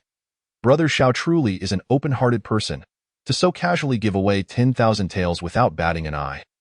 And here I was, harboring ill thoughts about him. I am truly unworthy of being a scholar. Ning Baiyu, swear that from this day forth, you and I shall be as close as brothers, though of different fathers and mothers. Brother Xiao, you are my deity. Enough, enough, Brother Ning. This sum is more than sufficient for us to live comfortably in the capital for many years," Ning Baiyu exclaimed, barely able to contain his emotions. Observing Ning Baiyu on the verge of tears, Xiao Wui could not help but reflect on the profound power of money. A mere 10,000 taels could render Ning Baiyu so utterly bewildered. What, then, might be the effect of 100,000 taels? Money, indeed, can be a corrupting influence. I am dedicated to martial arts. Henceforth, I must distance myself from such things to avoid their insidious allure. History is replete with heroes who have fallen prey to this vice. I shall let them corrupt Ning Baiyu instead. Brother Ning, do remember that my osmanthus wine must not be lacking." Ning Baiyu discreetly wiped away the tears at the corners of his eyes and replied, "Rest assured, Brother Xiao, there will be ample osmanthus wine. Once we arrive in the capital, I will treat you to the finest wine at the grandest establishment, at times." Ning Baiyu considered that Xiao Wui was rather pitiable. Being solitary and alone, diligently training in the depths of the mountains. Since descending, he had repeatedly assisted Ning Baiyu without expecting anything in return, wholly devoted to martial pursuits, indifferent to food, drink, and women, and not at all covetous of wealth. His only small indulgence was drinking, and even that seemed insufficient. It was truly a lamentable state of affairs. Perhaps, as Brother Xiao suggested, he was not merely drinking wine, but rather consuming his fervent passion in solitude. The saying goes that loneliness ages a person. It was no wonder Xiao Wui, despite his youth, bore the weight of such profound experiences upon his face. As Ning Baiyu, the sole friend of Xiao Wui since his descent, he lamented that he had not recognized this sooner, allowing Xiao Wui to suffer the torment of solitude alone. Ning Baiyu, am truly remiss, Brother Xiao. Rest assured that you shall no longer be alone. This loneliness shall not be yours to bear in isolation. I will stand by you. Come what may, Brother Xiao. Shall we indulge in a drunken revelry tonight? Ning Baiyu declared grandly. Very well. Tonight, we shall not return until we are thoroughly intoxicated. The thought of drinking invigorated Xiao Wui. After uttering those words, he found it strange. Why was he becoming increasingly enthusiastic about drinking? This was not like his former self. Xiao Wui silently circulated his internal energy and noted that his cultivation had indeed improved significantly. No matter, today, he would allow himself a brief respite, for the path of martial arts requires a balance of work and leisure. An hour later, Ning Baiyu proclaimed, "Brother Xiao, let us continue to drink. We shan't leave until the cups are empty." Though Ning Baiyu had collapsed beneath the table, he continued to call out for more wine. Xiao Wui sighed softly. It was evident that Ning Baiyu's capacity for alcohol had not improved at all. What could Xiao Wui do? He was left to clean up the mess. Familiar with the process, he settled the bill and hoisted the still chattering Ning Baiyu back to their room. Chapter 16. Qingqi Academy 50 years ago. On the outskirts of the capital, there stood a mountain named Pingshan, across which a stream flowed for several miles. The great scholar Lin Huixing once secluded himself there, adopting the title of Master Qingqi. And thus the stream came to be known as Qingqi Point 30 years ago. Emperor Wei when established academies across the land, providing opportunities for those of humble origins to serve the state. Lin Huixing, held in high esteem by the emperor, was invited several times and eventually built an academy on Pingshan, naming it Qingqi Academy. After 30 years, Qingqi Academy has become one of the three major academies of the Great Wei. Alongside Jixia Academy and the Tao Alliance's Academy, annually nurturing countless talents for the nation. The academy has expanded over the years and now encompasses the entire Qingqi area. Qingqi stretches from east to west. The eastern side serves as the residence and study area for ordinary students, while the western side is designated for the cultivation of specially recruited practitioners. At this moment, in the boathouse of the western area, the second director of Qingqi Academy, Shang Lu, was receiving an esteemed guest. Cough, cough. Our Great Wei is abundant with talent. I wonder how many will pass this year's academy assessments. The visitor appeared somewhat unwell. Shang Lu regarded the middle-aged man with a sense of helplessness. Your Majesty, why do you persist in being so stubborn? The imperial physician has advised you to take care of your health and avoid excessive movement. Why do you refuse to heed their counsel? The middle-aged man was none other than the current Emperor Zhao Yu of the Great Wei. He waved his hand dismissively. What do those physicians know? This is an injury I sustained 10 years ago. Even the Taoist masters are powerless to heal it. Dio, you think a few herbal remedies can mend me? 10 years prior, the Great Wei faced a significant crisis as the kingdom of Feishui captured several cities within a month.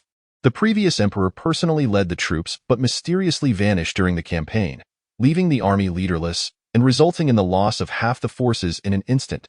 At that time, Zhao Yu, still a prince, took charge of the government and personally led the troops to the front lines, fighting valiantly amidst the chaos to turn the tide.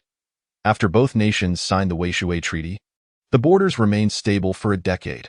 However, a nation cannot be without a ruler for even a day. With the strong recommendation of the ministers and the tacit approval of the Empress Dowager, Zhao Yu ascended to the throne, ushering in the era of Qingping. In that battle, Zhao Yu was also injured by a practitioner from the kingdom of Feishui, but due to his deep foundations and the intervention of a Taoist master, he managed to survive, albeit with lingering injuries that proved difficult to remedy. Your Majesty, you must prioritize your health and avoid overexertion. Now that the state is on a stable path and affairs are running smoothly, especially with Zhongqing in charge, I have not even reviewed the memorials for many days, Zhao Yu lamented. Indeed, with Zhongqing's prestige and capability, having served as the chief advisor for so many years, there is truly no problem he cannot handle. Shang Lu held great respect for the current chief advisor, Su Zhongqing. Both had studied under the great scholar Lin Huixing, but due to certain circumstances, Su Zhongqing chose to enter officialdom, while Shang Lu opted to remain at the academy. This year, according to incomplete statistics, approximately over 1,000 students participated in the assessments, which is comparable to Jixia Academy and the Tao Academy. However, the number of practitioners undergoing assessments is currently fewer than 100. Far less than the Tao Academy and Jixia Academy. Zhao Yu remarked, this is to be expected.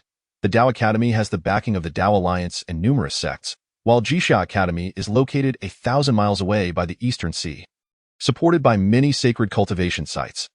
Naturally, there will be a larger number of applicants for their assessments, of course. This is also due to the previous Emperor Wu's harsh suppression of cultivation sects, causing many to be reluctant to send their best talents to our Great Wei. Moreover, The initial purpose of establishing Qingqi Academy was not to supply our great way with practitioners. Rather, what we require now are capable officials and administrators to govern the state. Have the major families sent representatives? All 8 major families have sent their children to participate in the assessments, Shanglu replied. That is good as long as the families are willing to send their offspring. The reforms of these years have not been in vain.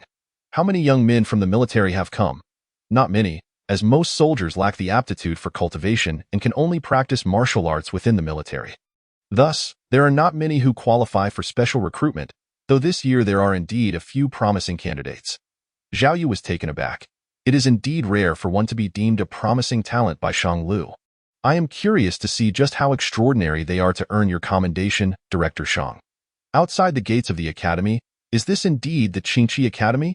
It certainly appears remarkable. After several days of travel, Xiao Wuyo and Ning Baiyu finally arrived at this so-called one of the 3 great academies of the Dawei. As Xiao Wuyo gazed upon the academy, it seemed to possess its own unique realm, suggesting the presence of some sort of formation, though he remained unaware of its power. Ning Baiyu said with pride, "Naturally, this is the most formidable academy in our Dawei. At least 1/3 of the courtiers in the Dawei court hail from Qingqi Academy. Even the current chancellor, Su Zhongqing, is a brother of the current dean. Would you say this academy is not impressive? Brother Xiao, please wait for me here. I will go register first, and we can discuss further afterward." With that, Ning Baiyu dashed towards the registration area. Instead of waiting, Xiao Wuyo approached a middle-aged man who was welcoming guests from a distance. "Excuse me, sir, how should I address you?" The middle-aged man replied. "You may call me Teacher Chao. I am responsible for the reception of this examination. Could you kindly relay a message for me? I wish to meet the dean," Xiao Wuyo said, cupping his hands in respect. The middle-aged man scrutinized Xiao Wuyo's attire, which was somewhat worn, yet his eyes sparkled with vitality, and he carried himself with grace. He did not appear to be an ordinary person, thus he did not dare to be dismissive. "May I ask your name, young sir? Do you have any token?" "I am Xiao Wuyo, and this jade pendant serves as my token." Xiao Wuyo presented the fish-shaped jade pendant given to him by the old Taoist to the middle-aged man. The latter did not say much, only instructing Xiao Wuyo to wait a moment while he went to convey the message. Xiao Wuyo was not concerned about the middle-aged man deceiving him or claiming the pendant for himself. He had long since left his martial arts imprint on the pendant, which even a creature as small as a snake could not erase. Within the boat, Shang Lu gazed at the fish-shaped pendant presented by the middle-aged man, seemingly lost in thought. Although Zhao Yu was unfamiliar with this pendant, he vaguely sensed a possibility. What did he say? He claimed to be Xiao Wuyo and wishes to meet the dean. This pendant is his token. I observed his extraordinary demeanor, which is why I came to see the dean immediately, Teacher Chao replied. How old would you estimate he is? Teacher Chao recalled, approximately 17 or 18 years old. Shang Lu looked at the martial arts imprint on the pendant and muttered to himself, a 17 or 18-year-old innate realm martial artist? How can that be? Has he even cultivated? Though the middle-aged man was only at the second realm of Yuanli, he had enough discernment to determine whether someone was a cultivator, especially at such a young age. It should not be. I did not sense any fluctuation of yuanqi around him, unless he is a powerful practitioner above the wuhua realm, capable of freely concealing his yuanqi. While it is not impossible for an 18-year-old to reach the wuhua realm, such instances are exceedingly rare, and they are invariably prodigies among the various powers. Clearly, Xiao Wuyo does not belong to that category. Could he be the one the old man has been searching for? But why would he come to the academy? As Shang Lu pondered this, a sudden thought struck him. Could it be that the Taiyangxings is coming? The battle in the capital 12 years ago, though shrouded in secrecy, was so powerful due to the strength of those involved and the brief activation of the Yulong formation that many high-level cultivators sensed its might. Indeed, upon considering the old man's temperament, Shang Lu swiftly devised a plan. Inform that young man that he will naturally meet me after passing the academy's cultivator examination. I will be waiting for him here. Teacher Chao inquired. What if he chooses to leave and does not participate in the examination? Shang Lu confidently replied, he will participate. You may depart now. Understood, Dean. After Teacher Chao left, Zhao Yu approached, gazing at the pendant. Are you certain it is that pendant? It should be correct. However, prior to this, that young man posed a riddle to me. Shang Lu sensed the martial arts imprint on the pendant, which could only be left by someone of the innate realm. He exerted his soul power against it, Yet the imprint remained, flickering in and out as if it had become one with the pendant. Zhao Yu was astonished. How could Shang Lu, with his ephemeral cultivation, fail to break a mere innate realm martial arts imprint? How can this be? Perhaps there is also the fear of damaging the pendant, causing Shang Lu to refrain from using his full strength. Meanwhile, at the mountain gate, Xiao Wuyo also felt the martial arts imprint he left on the pendant being forcefully erased. The strength of this individual surpassed even that of the small snake and perhaps even the Jiangu, possibly the dean of Qingqi Academy himself. Yet for some unknown reason, that person ultimately ceased their efforts. At this moment, Teacher Chao returned from the boat and stood before Xiao Wuyo, respectfully stating, "Young sir, the dean has asked me to convey a message. If you wish to meet him, you will naturally encounter him after passing the cultivator examination. He is waiting for you at the boat. And here is your special examination recommendation letter." Upon seeing the recommendation letter before him, Xiao Wuyo felt somewhat speechless. What a cliché plot. The Academy's examination, where he would slap the faces of numerous prodigies, followed by passing the examination to become the dean's prized disciple, and perhaps garner a few doting elder brothers and sisters, thus embarking on the pinnacle of life. So terribly simplistic, such a trope is all too common. While novels may require logic, reality often proves to be more absurd. Perhaps this is the reality. After all, he is the protagonist. He just wondered about the strength of this director Shang and whether he would be worthy to be his master. This would be a perfect opportunity to witness the Academy's foundation and strength through the examination. Very well, I shall participate. The examination will take place in 3 days. I shall be waiting for you here. Thank you, and I shall see you then. Chapter 17. The Fish Dragon Talisman within the boat. Shang Lu gazed at Zhao Yu, who was likewise observing him. Neither had seen this fish-shaped pendant before, yet its name was known to all. In unison, they both said, "Shall we give it a try?" Zhao Yu retrieved a jade pendant from his possession, which was dragon-shaped, and took the fish-shaped pendant from Shang Lu's hand, merging the two. Instantly, the two pendants seemed to be activated, drawing and intertwining with one another, causing the martial arts imprint left by Xiao Wuyo to shatter and vanish. The combined pendant emitted a faint golden light, alternately transforming from fish shape to dragon shape, and back again. Seeing this spectacle, Zhao Yu's cheeks flushed with excitement as he exclaimed, "It truly is the fish talisman." Shang Lu was also taken aback. He had never anticipated that the controlling core of the Yulong formation, the fish dragon talisman, would appear before them in such a manner. Originally, the fish dragon talisman was held by the Emperor of the Wei Kingdom and would not be activated unless absolutely necessary. However, since the mysterious disappearance of the previous Dawei Emperor, the talisman had vanished, a secret known only to a select few. Today, the talisman had appeared uninvited. Zhao Yu pondered, "Are we certain it belonged to the previous Taoist master?" Shang Lu replied, "It can be basically confirmed. It bears the old man's hallmark." Zhao Yu sighed wistfully. With the talisman being delivered now, it seems the time has come to utilize the Yulong formation once more. I wonder who the enemy is this time. Shang Lu understood Zhao Yu's implication. Each activation of the Yulong formation was a tremendous drain on the Dawei's national strength. Thus, since the martial emperor established the formation, it had only been activated thrice. 50 years ago, when the martial emperor first activated the Yulong formation, it subdued all cultivation sects that did not respect Dawei's rule within its territory. That night, no fewer than 10 powerful practitioners perished beneath the Yulong formation.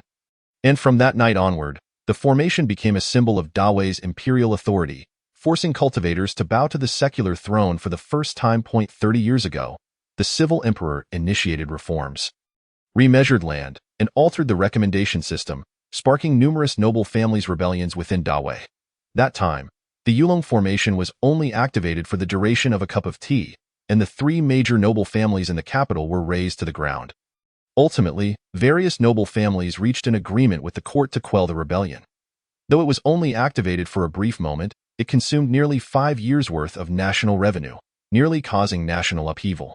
The third activation of the Yulong formation occurred 12 years ago, due to the previous Taoist master, Zhou Changge, when the Taiyangxings assaulted the capital. The 3 top-tier powerful practitioners of the capital simultaneously struck. Yet they could not contend with the Taiyangxings. Ultimately, they had to partially activate the Yulong formation to defeat the Taiyangxings, but it also resulted in significant depletion, sowing the seeds for the war between the two nations 2 years later. Shanglu replied, 12 years ago, the old man did not wish to activate the Yulong formation. He knew he had breached the agreement with the Taixings and decided to confront it alone. However, the late emperor, grateful for the old man's years of kindness, implored the Grand Chancellor to activate the Yulong formation at the last moment. Reflecting on the past, Zhao Yu could not help but feel a pang of nostalgia. Indeed, the Taoist master had shown great kindness to both the Dawei and to my brother and me in that situation. If it were me, I too would have activated the Yulong formation to protect his life. Since the previous Taoist master has returned the fish talisman, Shanglu understood Zhao Yu's implication. The fish dragon talisman should rightfully be under the emperor's control. I congratulate your majesty on the retrieval of the fish dragon talisman. You are mistaken, Shangqing. The talisman has never been lost, so how could it be retrieved? Zhao Yu felt he would finally sleep well tonight. Indeed, your majesty is correct. I can only wish that our Dawei's dynasty endures eternally. Impervious to calamity, in the realm of negotiation, one must maintain a demeanor both humble and assertive. What a splendid notion it is that the kingdom shall endure eternally, unyielding through the ages, as a practitioner. I shall return during the assessments. At that time, I shall observe that young man closely. I bid farewell to your majesty. As Shanglu watched the departing emperor of the Great Way, he mused internally that indeed, it was a time fraught with tumult. Old man, is that youth truly the one you have chosen, or do you merely wish for the Qingqi Academy to safeguard him? Sensing the disappearance of the martial arts imprint, Xiao Wuyo felt a twinge of astonishment. One ought not to underestimate the practitioners of this world. Xiao brother, what brings you here? I have been searching for you everywhere. Ning Baiyu exclaimed breathlessly as he approached Xiao Wuyo. You see, this year's assessment has attracted an unprecedented number of participants, doubling that of previous years. Do you comprehend the implications of this? What implications? Xiao Wuyo replied nonchalantly. Does it signify that the Great Way's fortunes are flourishing? With everyone having access to education and positions?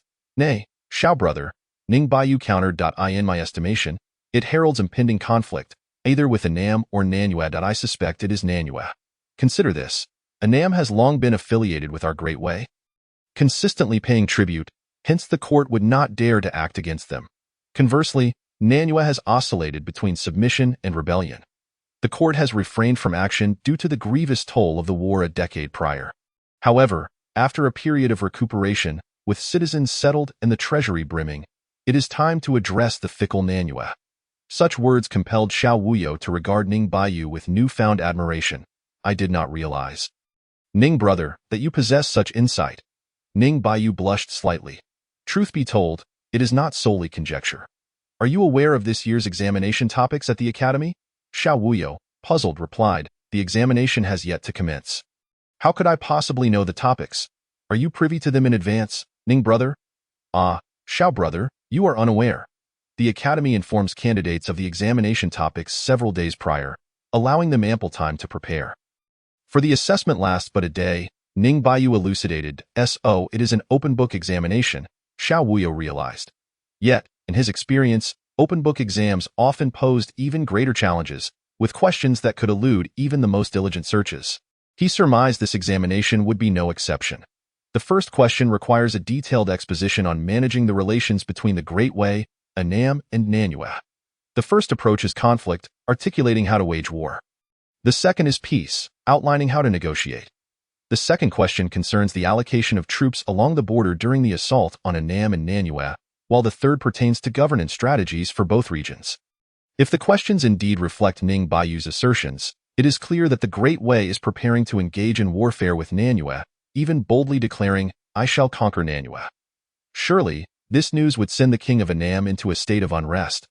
Fearing that both territories might be attacked simultaneously, the examination topics even explicitly inform participants how to govern post-conquest, a display of undeniable imperial ambition. As for the second question, it addresses strategies to deter other powerful nations from seizing opportunities amidst the conflict. Yet, none of this concerns me directly. My immediate desire is to understand the very essence of this world and how to embark on the path of cultivation, particularly as I have yet to sense the presence of the world's vital energies. However, all shall be revealed 3 days hence during the practitioner's assessment. I wonder how the assessment will be conducted. Will it also be an open book exam? This is something Master Chao did not disclose. Nor did I inquire. Chapter 18. The youngest Grandmaster. After 3 long days of anticipation, the Qingxi Academy finally welcomed the triannual Grand Assessment. Following his farewell to Ningbayu, Xiao Wuyo, under Master Chao's guidance, arrived at the designated area for the practitioner's evaluation. This location was quite near the boating pavilion to the west of the pond, and it was evident that this choice had attracted numerous influential factions from the capital. Is that not Song Jiqiu, the legitimate son of the Song family? Who would have imagined he would partake in the Academy's practitioner's assessment rather than seeking enlightenment at the Dao Academy or the Eastern Sea sects? Look, there is Cui Yu from the Cui family. He too has arrived.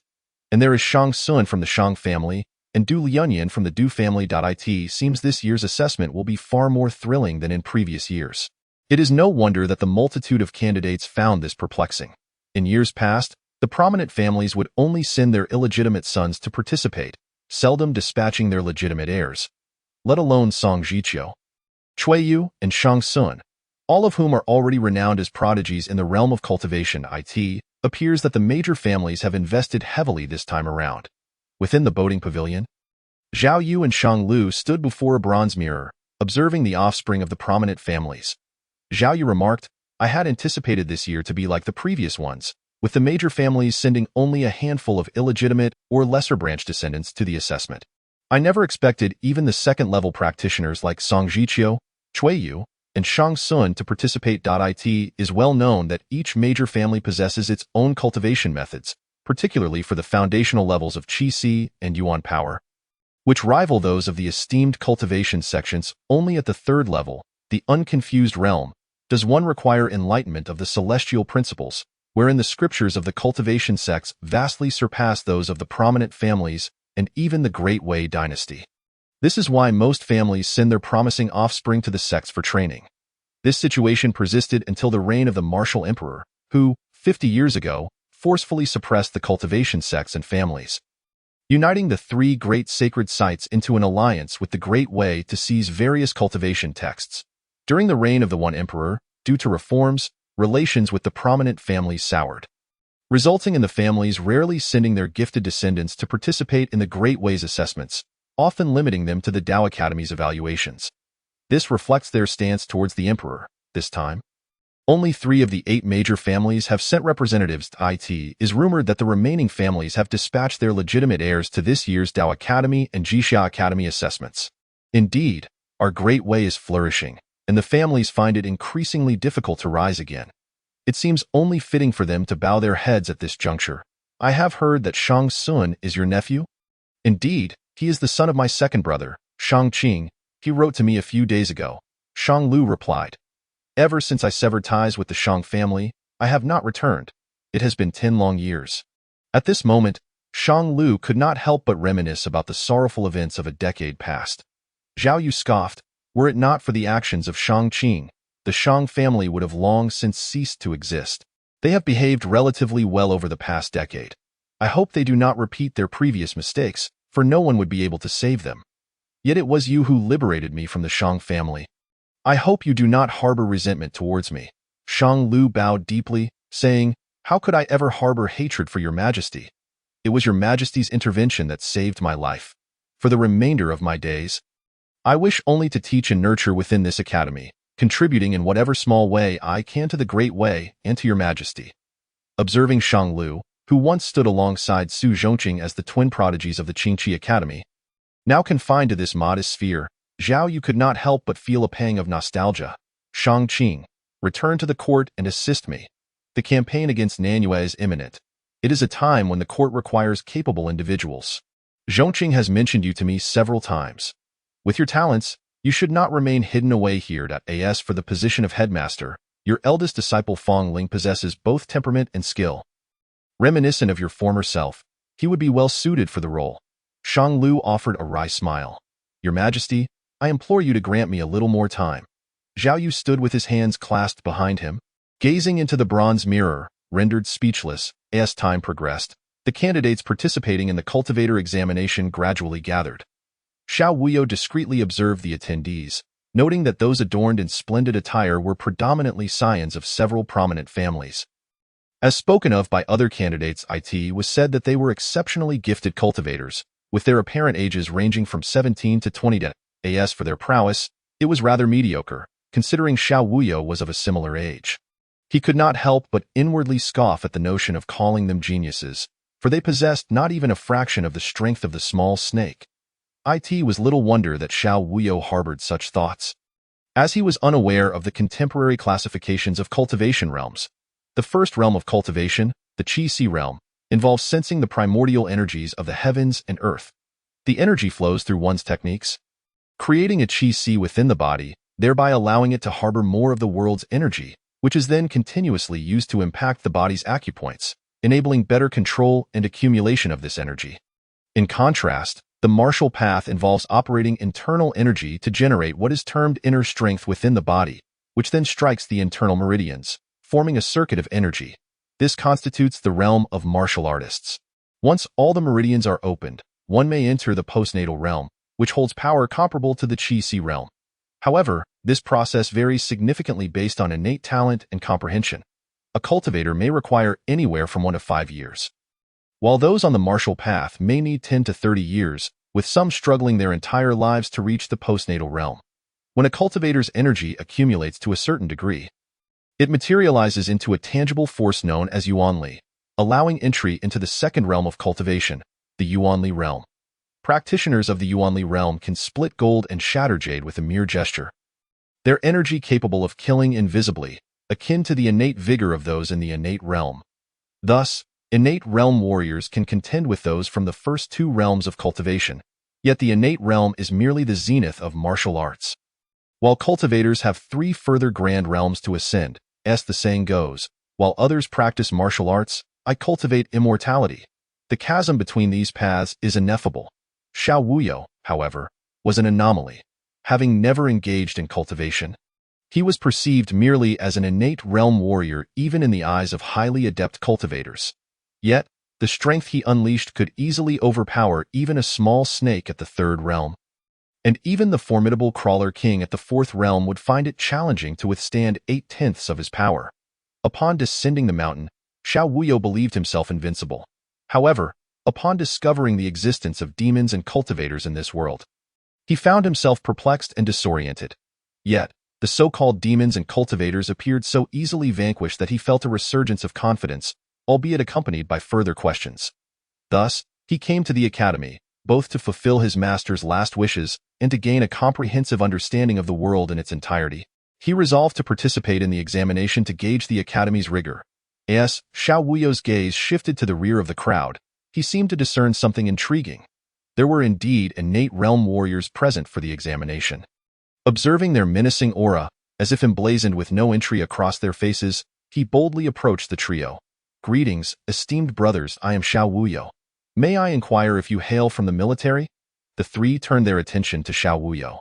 Although they could not discern his realm, it was evident he was a martial prowess.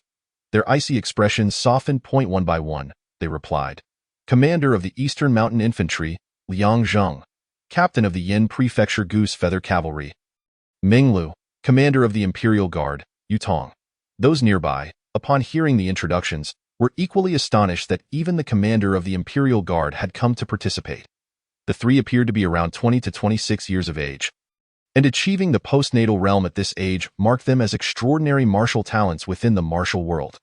All hailing from the military, they were clearly individuals of exceptional aptitude and unwavering resolve. Yutong scrutinized Xiao Wuyo for some time before speaking. "I surmise that Brother Xiao is also a martial expert. However, I cannot discern your realm." Just as Xiao Wuyo began to respond, a voice interjected, "If I am not mistaken, this Brother Xiao must be of the innate realm, though I wonder which layer he has attained." A young man, fanning himself with a folding fan, approached. "I am Shang Sun from Qingzhou. Brother Xiao, is my assumption correct?" His words stirred the assembly, drawing the attention of even the typically arrogant Song Jiqiu and Cui Yu. How is it possible? Is there truly such a young innate realm warrior? Yet he bears no trace of energy fluctuation. Indeed, the 3 martial artists exuded an aura suggestive of being around the 3rd layer of the postnatal realm, while Xiao Wuyo remained inscrutable. Song Jiqiu turned to Cui Yu, who silently nodded in agreement. Listening to the murmurs around him, Xiao Wuyo couldn't help but reflect. Truly, exceptional individuals invariably become the focal point in any gathering. However, he was not one to seek the limelight. Thus, he merely revealed his early innate realm strength and was surprised to attract attention nonetheless. Recently, I fortuitously made some progress and reached the innate realm. Indeed, he is of the innate realm. Though only newly entered, he is still of the innate realm. At this moment, the gazes of all, including Liang Zheng and the others, shifted towards Xiao Wuyo, as if they were beholding a marvel. Shang Sun chuckled. Brother Xiao, there is no need for false modesty, as far as I know. The record for the youngest to achieve the innate realm belongs to the sword Sainamo Tsangqiang, who entered it at 25. Hailed as the youngest grandmaster. Then there is the blade Emperor Chunyu Wudi, who entered at 27. However, both were dual cultivators of martial arts and paths, not pure martial artists. I observe that Brother Xiao has yet to embark on the path of cultivation. Indeed, I have yet to engage in any cultivation. Then the title of the youngest grandmaster may rightfully belong to Brother Xiao. Once you pass the examination and commence your cultivation, given your innate talent, it won't be long before you reach the heights of figures like the Sword Saint and Blade Emperor. This individual is quite peculiar, Xiao Wuyo mused, as he continued to extol himself before the crowd. Is he perhaps an NPC inciting enmity? Indeed, at this moment, the gazes directed toward him were no longer solely filled with surprise, but rather tinged with jealousy and resentment. Xiao Wuyo sensed a palpable malice emanating from the crowd. Yet he remained unfazed. How could mere stars contend with the brilliance of the sun and moon?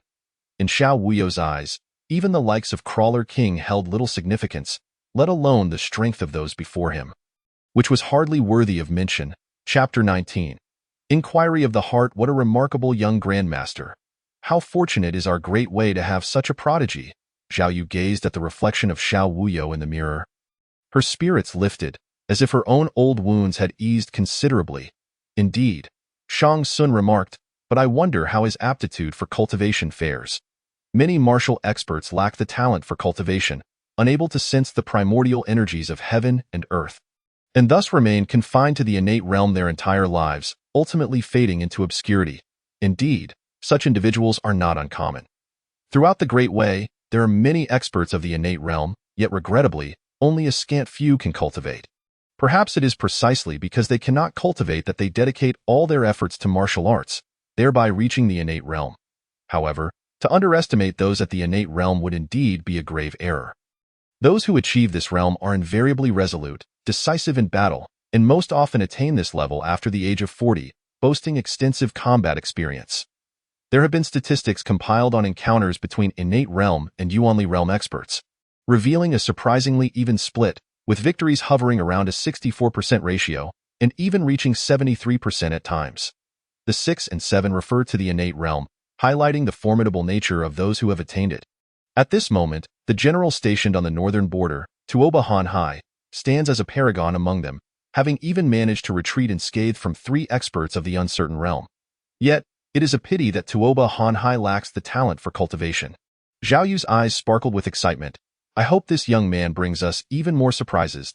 The examination grounds of Qidong, Yutong, having served for several years in the Imperial Guard, immediately discerned the implications of Shang Sun's words.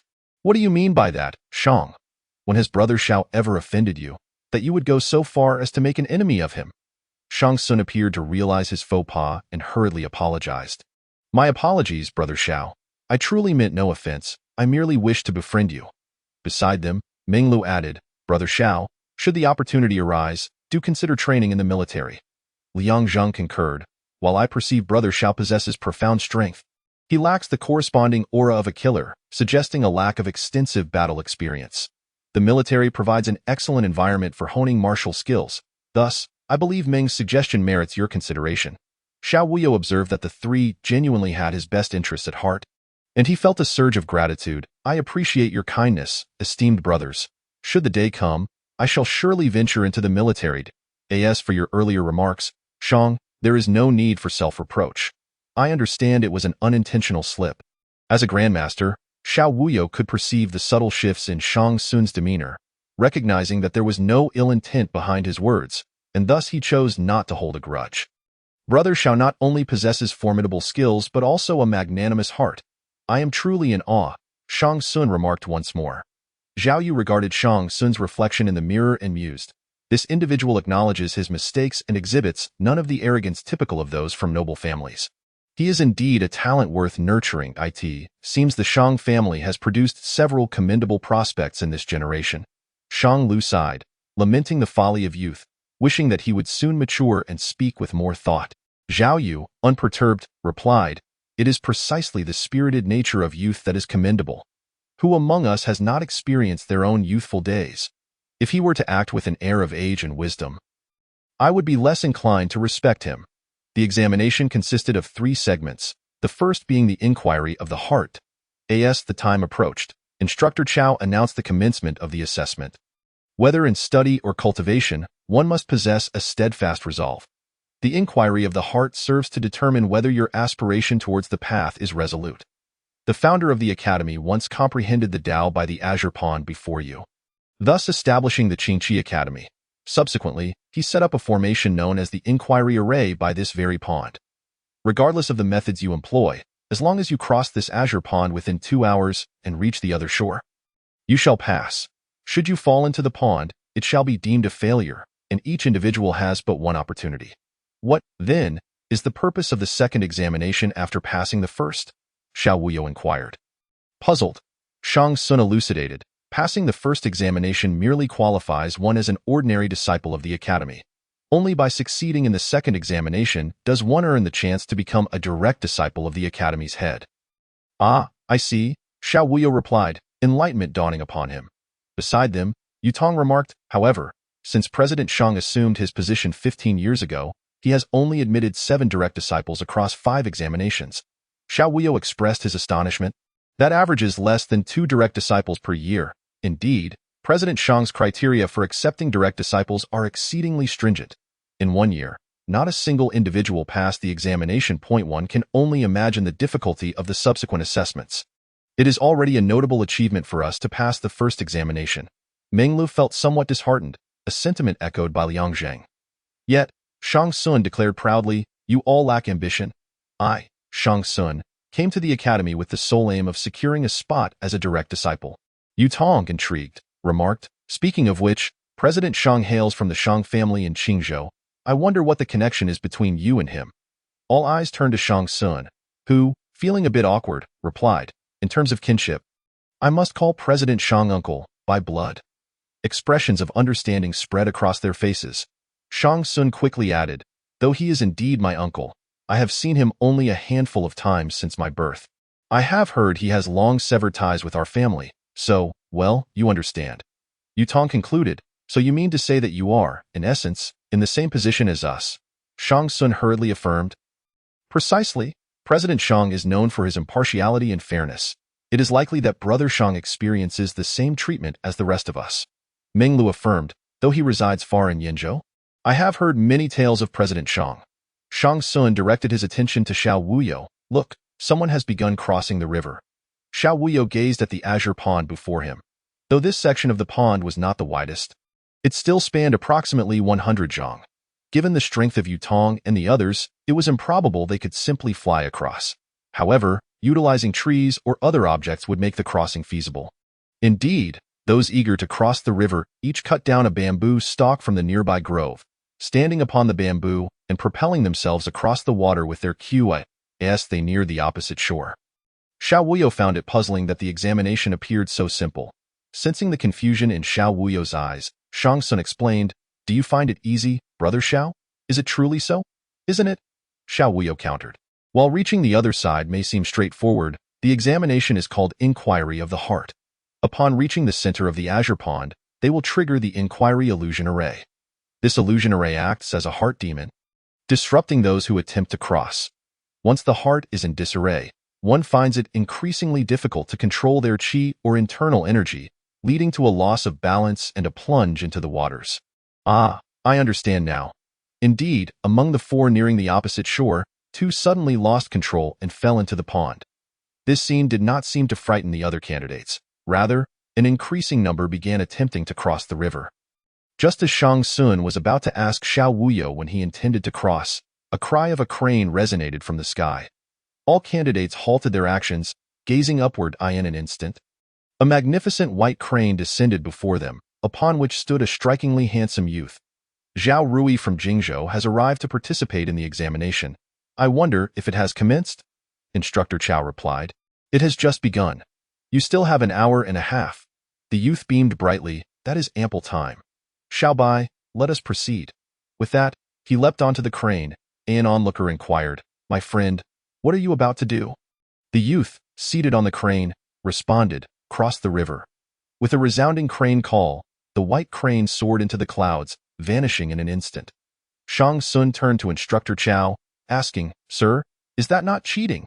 Instructor Chao replied nonchalantly, He has not violated any rules. It does not constitute cheating.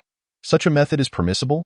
Not only Shang Sun, but the other candidates were also astounded. One plump youth lamented. I told you I should have brought my Xiao Qi and Xiao Ba. You insisted I could not. If they were here, they could easily carry me across. Familiar with the rotund youth, Shang Sun teased, Sun Fatty, with your weight, even if you had both Xiao Qi and Xiao Ba, for swift eagles would struggle to lift you. This elicited laughter from the other candidates. Sun Yukai dismissed their mirth, stating, with my strength, I could easily cross the river without relying on such unorthodox methods.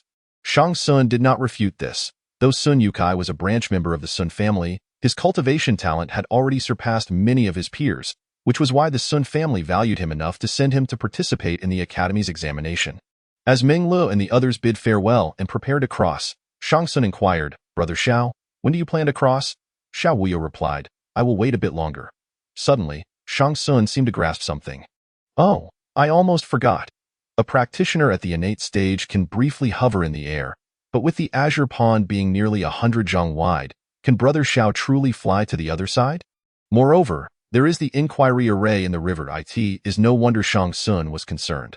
Being of the Qi realm, he could only hover for a short distance of about 10 zhang. With his energy depleting rapidly, coupled with the inquiry array, Shang Sun intended to cross in a manner similar to the others. Observing the fervent candidates crossing the river, Zhao Yu could not help but be astonished.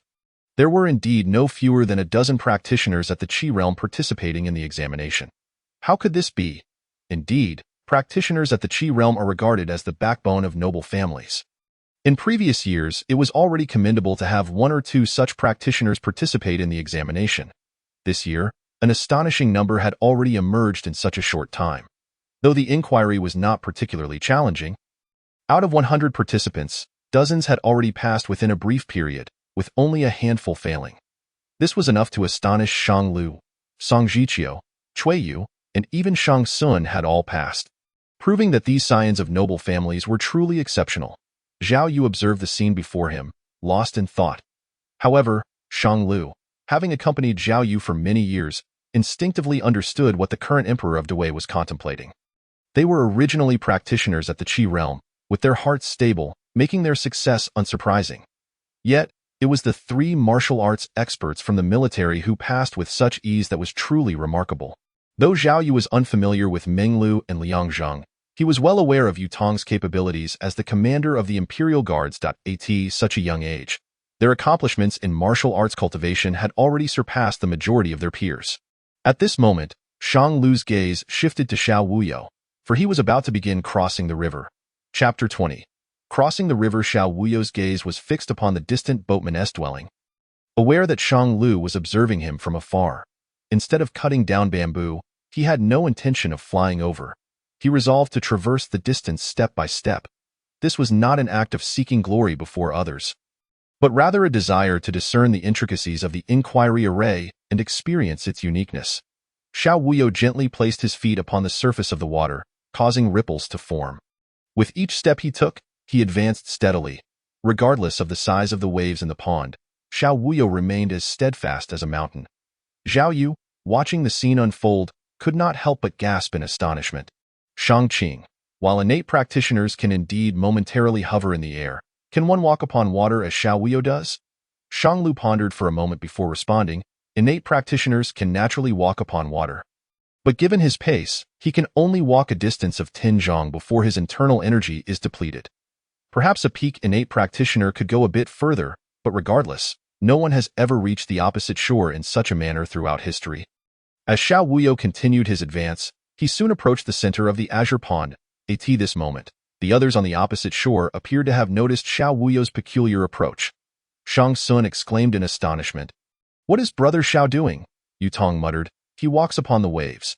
Brother Xiao is indeed a formidable innate practitioner. I had no idea the innate stage was so powerful."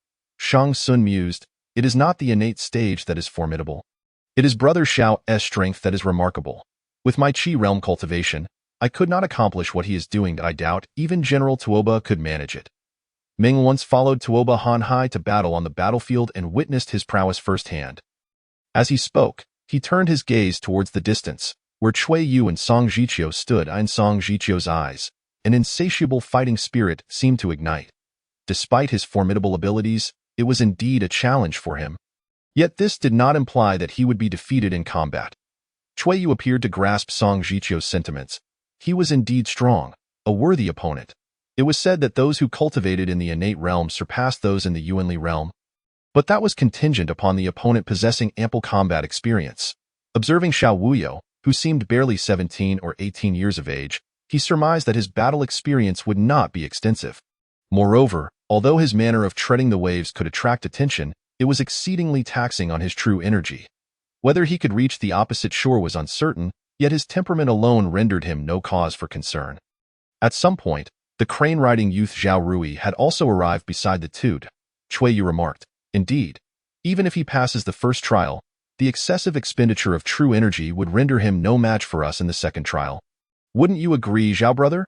Zhao Rui's audacity in traversing the river on a crane was to conserve as much of his internal Yuanli as possible. He was aware that this year was unlike any other. No fewer than 20 Yuanli realm powerhouses were participating in the assessment, not to mention Cui Yu, Shang Sun, Song Jiqiu, and even that plump Sun.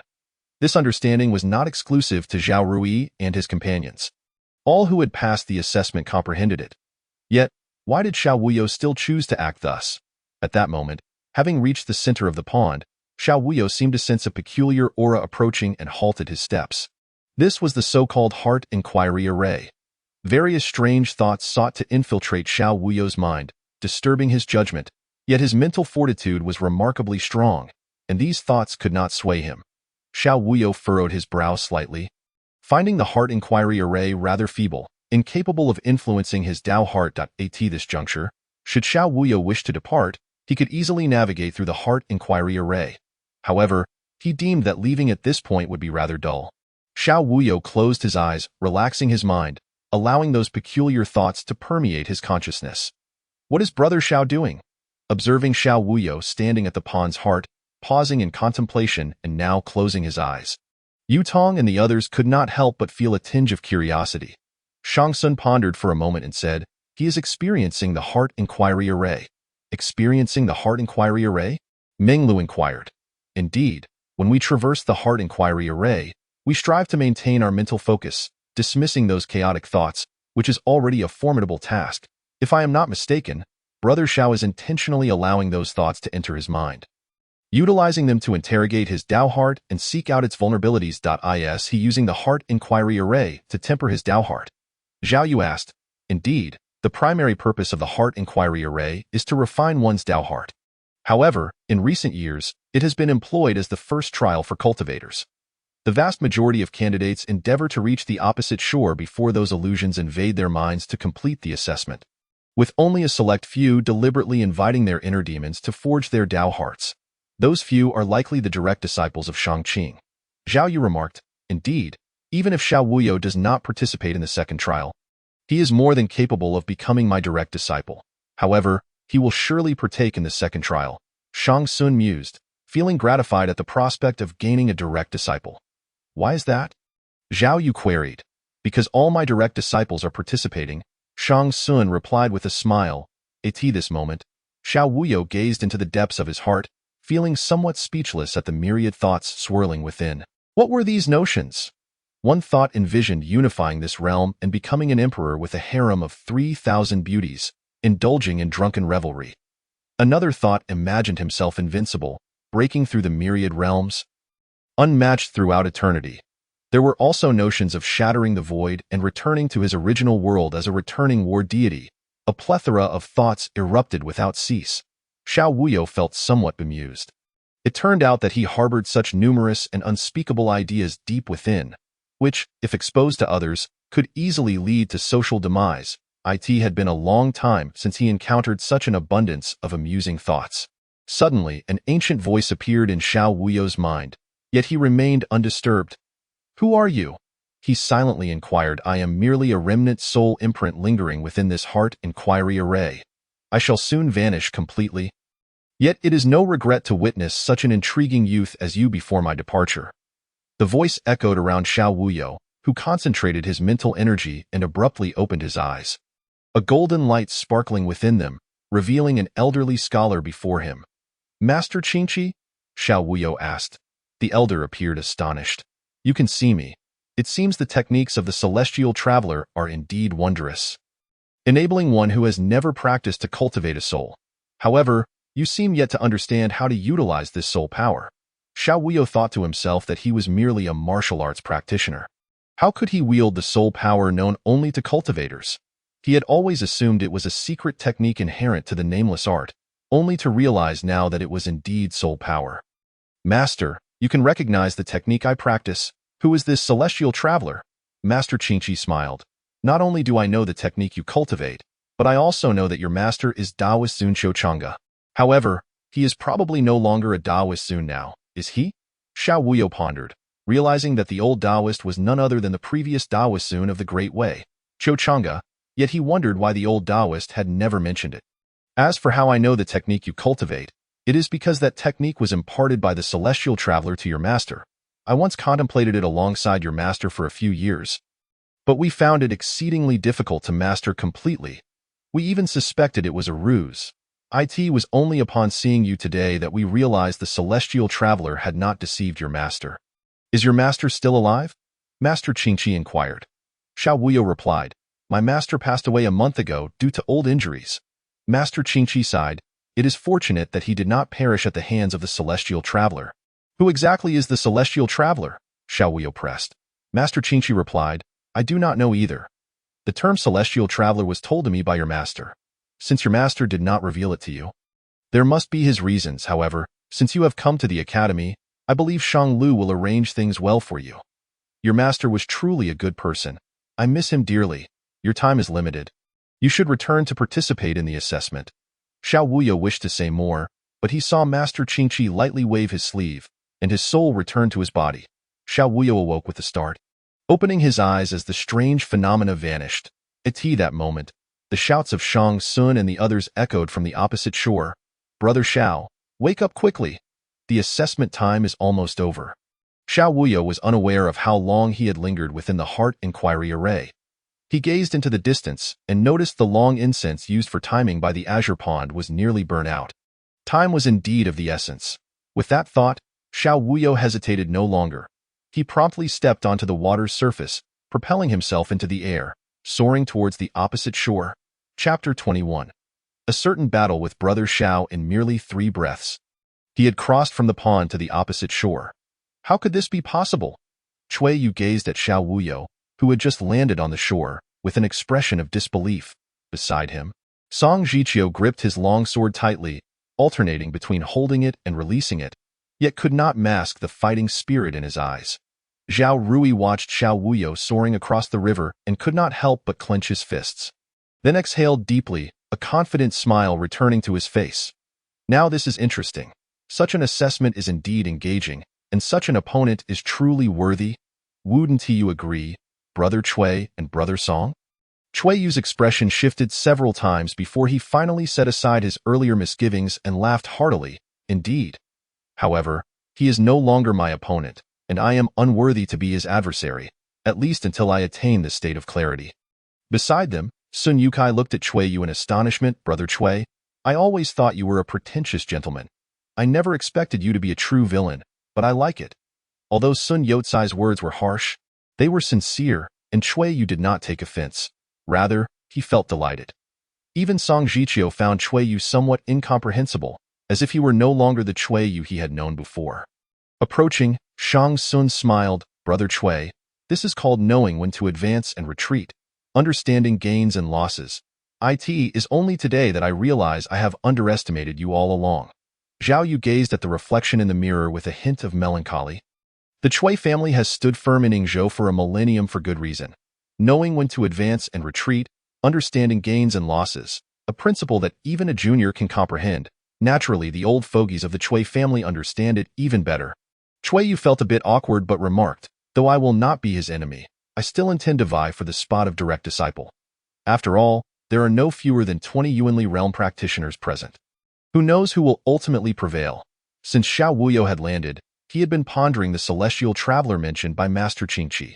Unfortunately, time was limited, and he could not uncover more information. Perhaps only upon meeting Din Shang could he learn more of the intricacies.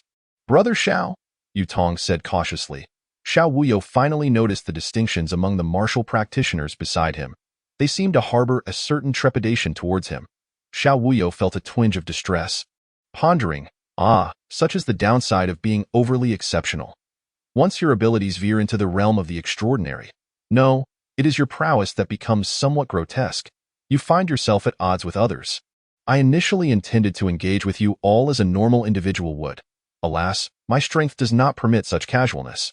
What could Xiao Wuyo do but inspire those around him by proclaiming, "The path of martial arts resembles the ascent of a mountain. Today, I have merely taken the lead. In days to come, my esteemed brothers may very well surpass me. Only with steadfast resolve and relentless perseverance can everyone aspire to reach the summit." Why, then, could my brothers not comprehend this simple truth? Having all passed the hard examination, Xiao Wuyo's words resonated like a revelation, awakening all present. Liang Zheng was the first to respond. Indeed, as practitioners of martial arts, our purpose lies in continuously shattering our own limits and unlocking our potential. Brother Zhao's accomplishments today surely stem from enduring hardships that most could hardly bear. We should take Brother Xiao as our exemplar. Liang Zheng's sentiment was echoed by others. As martial artists, we must embody an indomitable spirit. What kind of martial practitioner easily speaks of surrender? Ming Lu chimed in as well. Chui Yu and his companions, observing from a distance, were similarly stirred by Xiao Wuyo's words. Chui Yu, with a wry smile, remarked, "It seems that we, the practitioners of the elemental force realm, lack the insight possessed by these martial artists. The pinnacle of their realm only reaches the 9th layer of the innate stage, whereas our strength in the later stages is immeasurable." Nearby, Zhao Rui and others appeared equally moved, lost in contemplation. Suddenly, Song Jiqiu approached Xiao Wuyo and his companions, prompting Chui Yu to rush over, fearing that Song Jiqiu might provoke some trouble. Song Jiqiu, known for his arrogance, might seek to challenge Xiao Wuyo, yet it did not seem a wise decision at this moment. Disregarding Chui Yu, Song Jiqiu performed a respectful salute towards Xiao Wuyo. Xiao Wuyo could only reciprocate the gesture. "I am the practitioner Song Jiqiu.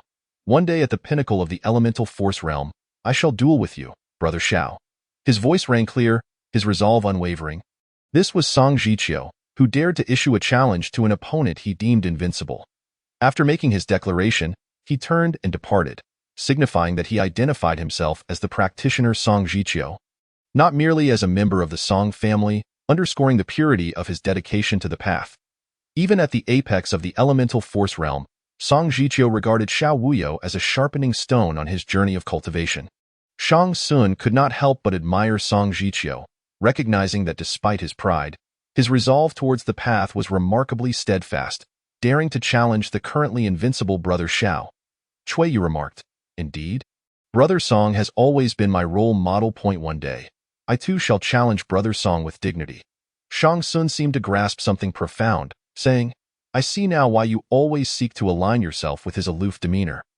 It appears you regard him as your rival on the path of cultivation. A worthy opponent is far rarer than a friend." With that, Chui Yu turned towards Xiao Wuyo, echoing Song Jiqiu's earlier words with a loud proclamation. "I am the practitioner Chui Yu. One day at the pinnacle of the elemental force realm, I shall duel with you, Brother Xiao." Without waiting for Xiao Wuyo's response, Chui Yu spun on his heel and left. Xiao Wuyo felt somewhat disheartened. Having merely sought to console Yu Tong and the others with a few casual words, yet now found himself the target of two challenges. Challenging him was one thing. Why wait until reaching the pinnacle of the elemental force realm? What difference did it make between the pinnacle and the initial stage? As Xiao Wuyo turned, his gaze inadvertently met the excited eyes of Yu Tong and the others, and an ominous feeling washed over him. Surely not. Indeed, The three simultaneously bowed towards him, declaring, "Martial artist Yutong, one day at the innate stage, I shall duel with you, brother Xiao. Martial artist Minglu, one day at the innate stage, I shall duel with you, brother Xiao. Martial artist Liang Zheng, one day at the innate stage, I shall duel with you, brother Xiao." This was a calamity. He had stirred a hornet's nest, leaving Xiao Wuyo utterly speechless. At that moment, Shang Sun also approached. "I am the practitioner Shang Sun. One day at the pinnacle of the elemental force realm, I shall duel with you, brother Xiao." As if set off by a chain reaction, one by one, unfamiliar faces stepped forward, bowing and declaring, "I am the practitioner Sun Yukai. One day at the pinnacle of the elemental force realm, I shall duel with you, brother Xiao. I am the practitioner Zhang Yiji. One day at the pinnacle of the elemental force realm, I shall duel with you, brother Xiao. I am the practitioner Chu Jianghuai. One day at the pinnacle of the elemental force realm, I shall duel with you, brother Xiao. I am the practitioner Liu Baizhou. One day at the pinnacle of the elemental force realm, I shall duel with you, brother Xiao. I am the practitioner Yi Songqing. One day at the pinnacle of the elemental force realm, I shall duel with you, brother Xiao. I am the practitioner Su Tingyun. One day at the pinnacle of the elemental force realm, I shall duel with you, brother Xiao. I am the practitioner Su Yu. One day at the pinnacle of the elemental force realm, I shall duel with you, brother Xiao." Cui Yu turned to Zhao Rui with a smile. "Brother Zhao, are you not joining in?" Zhao Rui looked at the throng of challengers and muttered, "Boring." Observing the continuous stream of challengers, Zhao Yu lamented, "If every practitioner of our way were so resolute, how could the world remain unbalanced?" Shang Lu chuckled bitterly. "Today is merely the beginning. Alas, poor Xiao Wuyo, for the days ahead will likely be anything but peaceful." Zhao Yu suddenly contemplated an amusing scenario. It has long been rumored that the victory rate between the innate and elemental force realms hovers around 60 to 70%. If these candidates truly challenge Xiao Wuyo upon reaching the pinnacle of the elemental force realm, might something peculiar occur? Shang Lu seemed to have grasped the implication as well. Indeed, one can only fear that by then, Xiao Wuyo will elevate the victory rate in clashes between the innate and elemental force realms to nearly 100%. Perhaps future generations will redefine the boundaries of the innate stage based on Xiao Wuyo's prowess, considering levels such as the 10th, 12th, or even 20th layers. That would indeed be an intriguing development. I look forward to that day arriving soon. Chapter 22. The spectators Shang Sun, observing Xiao Wuyo's bewildered expression, exclaimed with excitement, "Brother Xiao, do you have any idea how many people just issue challenges to you?" Xiao Wuyo, somewhat irked, replied, "How many? A full 50 individuals. Among them, 25 are practitioners of the elemental force realm. 22 are at the Qi Si realm, and let us not forget Yutong and his two companions, who are merely postnatal martial artists. You must understand, only 55 individuals passed the first assessment." Beside him, Yutong chuckled, "Brother Xiao, you have undoubtedly gained fame. It is likely that even more practitioners of the elemental force realm will challenge you in the near future. You must uphold our martial honor." Ming Lu agreed. "Indeed, indeed. These individuals must be out of their minds. So many challenging me. Do they think I have nothing better to do? I merely wish to observe this world. Had I known, I would have refrained from being so ostentatious. I truly am too young, too eager to show off. I had not anticipated that Song Jiqiu, despite his composed and ruthless demeanor, would elicit such enmity. He surpasses even Tinning Shushing's and Shang Sun's combined. He is truly my adversary NPC. As Xiao Wuyo wallowed in regret. The true disciples serving as examiners for the second round could no longer remain idle, Xu Chang'an remarked. This Xiao Wuyo is indeed remarkable. Not only has he stepped into the innate stage at the tender age of 17, but he also crossed half the pool in 3 breaths. Who would believe such a feat? It was Xu Chang'an, the fourth true disciple of the academy's head. Senior sister Lu Tiantian laughed. "Junior brother, perhaps you, at your current realm of the unfathomable, are not even a match for this Xiao Wuyo Yui in her eyes." She had long regarded Xiao Wuyo as a mere junior disciple. Xu Chang'an smiled wryly. "With such an extraordinary junior brother, I, as his elder, feel immense pressure. Wouldn't you agree, third senior brother?" Qin Daotian, a robust figure with muscles that seemed ready to burst through his clothing, nodded, his eyes slightly widening. "He is indeed formidable, even surpassing my strength when I first began. However, compared to my current self, he falls a bit short." Lu Tiantian rolled her eyes and retorted playfully, "You shameless braggart. Not only are you a practitioner of the insect realm, but you are also an innate stage martial artist. How can you utter such words? Qin Daotian awkwardly replied. I am merely speaking the truth. I am not boasting, Xu Chang'an laughed. Third senior brother never boasts. I can attest to that. However, at his age, among our brotherhood, only the master brother could match such strength. Liu Dantian shook her head. Master brother was not as strong back then. He was a scholar who only began his cultivation at 17, reaching the pinnacle of the elemental force realm at 19. Su Chang'an, however, remained unconvinced. Master brother simply started late in his cultivation. Yet, his comprehension is exceptional. He broke through the unfathomable stage by 20, having only spent 3 years in training. Though he is not the youngest in that realm, he holds the record for the shortest cultivation time, which I believe makes him quite strong. Qin Daotian suddenly recalled something and said, Actually, you all seem to have forgotten someone. That individual reached the unfathomable stage at 17 or 18 as well. Lu Tiantian and Su Chang'an naturally understood who Qin Daotian was referring to. 3 years ago, a Taoist named Li Minghui arrived in the capital, claiming to hail from King Liangwen, one of the 3 great Taoist sects, which directly stirred the Taoist patriarch. Subsequently, the patriarch engaged in undisclosed discussions with him within the Tao Alliance, after which Li Minghui was directly admitted to the Tao Academy, granted unrestricted access to all the Academy's collections and forbidden grounds. He had previously accompanied the patriarch to pay a visit to Dean Shang, who described him as possessing an exceptionally good temperament and outstanding talent. Should no unforeseen circumstances arise, Li Minghui would likely be the next Taoist patriarch. This proclamation not only caused a stir within the Academy, but also caught the attention of the one in the palace. Zhao Yu once summoned the patriarch to the palace to inquire about this matter, to which the patriarch did not deny. It remains a mystery how the patriarch persuaded Zhao Yu, but ultimately, the Great Wei Emperor consented to the patriarch's decision, though other practitioners within the Tao Alliance were opposed. Consequently, the patriarch set up a challenge arena within the Tao Alliance, allowing all disciples below the level of the ephemeral realm to contest, regardless of age or background. Any who could surpass Li Minghui would be deemed the contemporary Daozi. At that moment, Li Minghui revealed his true cultivation level. Astonishingly, he was at the ephemeral realm at the tender age of 17. Nevertheless, this did not deter the many challengers from the Tao sect, for there were indeed numerous practitioners above the ephemeral realm within the Tao Alliance, many of whom had immersed themselves in their cultivation for years. However, the outcome was utterly unexpected. Rather than a clash of blades and spells, Li Minghui patiently pointed out the Taoist techniques practiced by each challenger, addressing their cultivation dilemmas and even the hidden injuries resulting from improper training. When he reached the crucial points, he would demonstrate their techniques, allowing them to comprehend more thoroughly. One by one, several challengers found themselves utterly convinced by him, and soon the arena transformed into a venue for Li Minghui's teachings. It seemed as though he was proficient in all Taoist arts. And even the elder observers from the Tao Alliance expressed admiration for the profundity of his knowledge and his exceptional temperament, showing no signs of impatience. After 3 days of discourse, Li Minghui completely won over everyone in the Tao Alliance, becoming the Daozi, and was appointed by the Patriarch as the next Taoist Patriarch Dai in the span of 3 years. Apart from assisting the Academy's disciples in resolving their doubts, Li Minghui spent his time in the Academy's library, rarely venturing outside. Now, it is unknown to what level of cultivation he has ascended. 2 years prior, I had a chance encounter with him.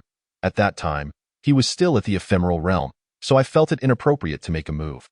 He struck me as a senior brother figure, yet a senior brother is at the ephemeral realm, after all. Qin Daotian recalled his first meeting with Li Minghui, a memory that remained vivid. As Yu Chang'an laughed. I thought it was because Li Minghui treated you to a meal back, then that you chose not to lay a hand on him. Qin Daotian awkwardly replied, he did treat me to a drink, and I genuinely wanted to hit him. I just ultimately failed. Liu Tiantian interjected. Perhaps we should focus on how to handle the upcoming assessment. Qin Daotian responded directly, we could proceed as in previous years. Simply climb the mountain. Liu Tiantian frowned. This year, there are over 20 practitioners at the elemental realm participating in the assessment. If we follow the usual procedure, we might find ourselves pressed for time, as Yu Chang'an suggested. It's simple. We just need to add a bit of difficulty. When I participated in the assessment, my senior brothers and sisters showed no mercy. Qin Daotian concurred. When I took the assessment, the dean personally dealt me a beating. Such treatment is unparalleled among all direct disciples. Speaking of this, Qin Daotian felt a hint of pride. Liu Dantian sarcastically remarked, "Do you not know why the dean beat you back then? You were arrogant, flaunting your dual cultivation of martial and spiritual arts, and before the second round even began, you had already beaten all the candidates. Had it not been for the senior brother interceding, you would have spent at least several months bedridden." She continued. Qin Daotian replied awkwardly, "That was merely youthful recklessness. At the time, I thought myself invincible. The dean, however, was truly overbearing and lacked decorum. Then why did you beat up the fourth during his assessment?" Lu Tiantian retorted. Xu Chang'an suddenly realized, "No wonder I was randomly beaten by the third brother when I entered the academy. I thought it was a tradition here." Liu Tiantian sighed. "Yes, since the two of you. This has indeed become a tradition in the academy. Consequently, the number of those participating in the second round has dwindled year after year. After all, no one wishes to be beaten for no reason, only to potentially miss the chance at becoming a direct disciple."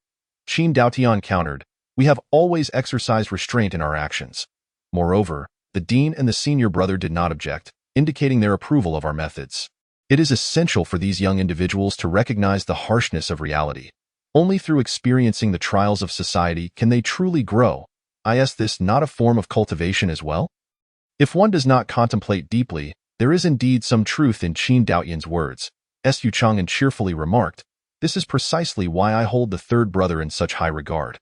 He can always articulate the reasons for the beatings in such an eloquent manner that one cannot find fault." Lu Tiantian helplessly stated, "You two have led the fifth, sixth, and seventh disciples astray. Fortunately, they are not in the academy. Otherwise, I fear these candidates would struggle to endure your antics. Now that the dean has appointed the three of us as examiners, I hope you both refrain from causing any more trouble." Chapter 23. 3 punches in front of the academy's rear mountain. Instructor Chao said, "First, congratulations to everyone for passing the first round of assessments and officially becoming students of the academy. We will now commence the second round of assessments. Those wishing to withdraw may do so now." However, none of those present chose to withdraw. Having traveled great distances to reach the academy, it would be unsatisfactory to skip the second round of assessments. Moreover, as fellow cultivators, each of them was a prodigy in their respective hometowns. Who would believe themselves inferior to others?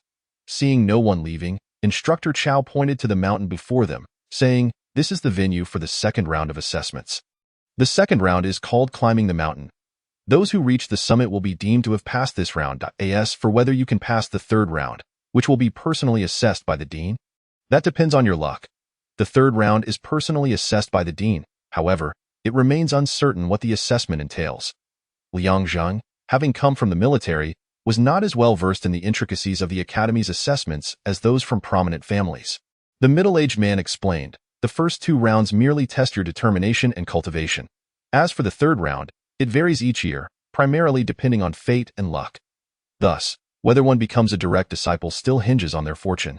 The word fate is enigmatic, difficult to articulate. Shang Sun quietly remarked to Xiao Wuyin, "In simpler terms, it boils down to whether one has good chemistry. If you hit it off, you naturally become a direct disciple. If not, then no matter how noble your background or high your cultivation, it matters not. It appears this is also a world that places value on appearances," Xiao Wuyin mused, fortunate to possess an advantage in this regard. "The assessment is about to commence. The time remains 2 hours, the middle-aged man announced." Liang Zheng initially intended to climb the mountain directly, but noticed that none around him had made a move, prompting him to retract his steps. "Brother Shang, why is no one going to climb the mountain?" Liang Zheng inquired, puzzled.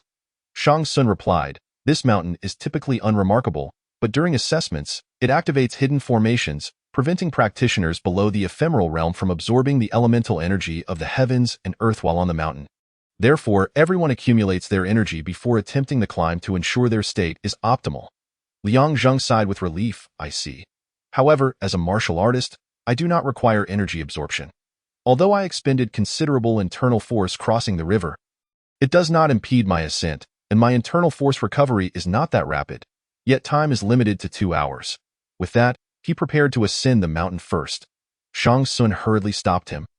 "Brother Liang, hold on, I have a question. Are you prepared to endure a beating?" Xiao Wuyin wore a puzzled expression. "A beating? Are we not climbing the mountain? Why would there be a beating involved?" As a former commander of the Forbidden Army, Yu Tong was well acquainted with the Academy's assessments. Shang Tsung elucidated, this mountain may appear ordinary, but once you truly set foot upon it, you will inevitably encounter other direct disciples. And what if we meet them? Liang Jing asked, still confused. Shang Tsung smiled wryly, they will personally engage with the candidates. Only those who can withstand 3 punches may continue their ascent. At this moment, Sun Yukai also approached, having overheard that the direct disciples had long since reached the ephemeral realm, with some even entering the transcendent realm, making it unlikely for candidates to endure their 3 punches. At this point, Cui Yu also approached. They will adjust their strikes according to the candidate's cultivation level and strength, so there is no need to worry about being killed or severely injured. However, after 3 punches, most candidates will likely be too exhausted to continue climbing the mountain. With this, he glanced toward Zhao Rui in the distance. Thus, Zhao Rui would ride a crane across the river to conserve energy, always adjusting his physical state to maintain optimal conditions. Zhao Rui in the distance seemed to have noticed the implication in Cui Yu's gaze, yet remained unfazed. Shang Tsung sighed, those who rely on cunning cannot achieve great things, as men. We should face challenges head-on, rather than calculating every little detail like Brother Zhao. Yutong remarked, Brother Shang, you need not be so harsh. Zhao Rui has earned his place as the foremost among the younger generation of Jingzhou, and such success cannot be attributed solely to scheming. Beside him, a practitioner familiar with Zhao Rui remarked, the most formidable aspect of Brother Zhao lies in his adeptness at strategizing. He meticulously plans ahead in all matters. The saying a gentleman employs wisdom rather than brute force aptly describes Brother Zhao. Shang Tsung, unconvinced, retorted, I would like to see what kind of game he has set up in the face of absolute strength. Any cunning will appear ludicrous. He should first endure the 3 punches from that direct disciple. This sentiment found resonance among the majority, yet Cui Yu interjected, actually, I can somewhat infer his intentions. If unimpeded, 1 hour should suffice for us to ascend this mountain. We are 55 in number, and I have heard that there are currently only 3 direct disciples within the academy. Furthermore, we are unlikely to encounter other participants during our ascent. If we all climb simultaneously, or if the majority do so at the same time, combined with the time required for the direct disciples to deliver their 3 punches, it is quite plausible that some individuals may not encounter the direct disciples at all. Shang Tsung's eyes lit up. So, Brother Cui implies that it is entirely possible that some may not cross paths with the direct disciples. Cui Yu replied nonchalantly, this is also due to the excessive number of participants in this year's second assessment, coupled with the fact that there are only 3 direct disciples at the academy this year. Such a situation was simply unimaginable in previous years. Moreover, Zhao Rui experienced nearly no depletion in the first round. With his prowess, he is likely to ascend this mountain at an even swifter pace. Xiao Wuyo remarked, yet he still has a significant chance of encountering a direct disciple. After all, no one knows how they will choose the order of their strikes. Cui Yu responded, this becomes a gamble of luck and speed. But Zhao Rui has already secured an advantage. At this moment, a figure began to ascend the mountain, Song Jiqiu. Cui Yu sighed, Brother Song remains as flamboyant as ever. Then we cannot fall behind. Let us all ascend together. It seemed that the numerous candidates understood the underlying dynamics, and thus the 55 of them began their rapid ascent of the mountain. Have these candidates underestimated us so much? Asked Su Chang'an. Lu Tiantian replied, the old rules apply. Dao Tian will take charge of the southern route, Chang'an the western, and I will handle the northern. Let us not waste time. Qin Daotian rolled up his sleeves and grinned. My fists have long been eager for action. With that, he dashed ahead. Alas, brother is still so impatient. Su Chang'an bowed to Lu Tiantian before setting off himself. Xiao Wuyo and the others dispersed in different directions to climb the mountain. The moment Xiao Wuyo set foot on the mountain, it felt as if he had entered a formation. Interesting, this is not a formation but rather a small realm. The oppressive force here closely resembles that of the external world. To the extent that Xiao Wuyo need not sense it meticulously, it seems that Shang Tsung and the others' plans may come to naught. This small realm appears to be seamlessly integrated with the mountain. And with their cultivation level, they naturally cannot discern the distinction between reality and illusion. Regardless of how swift one's speed may be, as long as they cannot exit this small realm, they will remain blind to the true mountain behind and thus unable to reach the summit. To escape this small realm, it seems one must withstand the 3 punches of the direct disciples. Not far away, Sun Yukai was desperately sprinting forward. Thus far, fortune had smiled upon him, for he had yet to encounter a direct disciple. Just as Sun Yukai felt a sense of relief, a female voice rang out. Little fatty, your luck is quite good. You've encountered me instead of your brother Qin. Upon hearing this, Sun Yotsai's face fell, and he was compelled to halt. Gazing at the white-clad woman before him, Sun Yukai cupped his hands in greeting.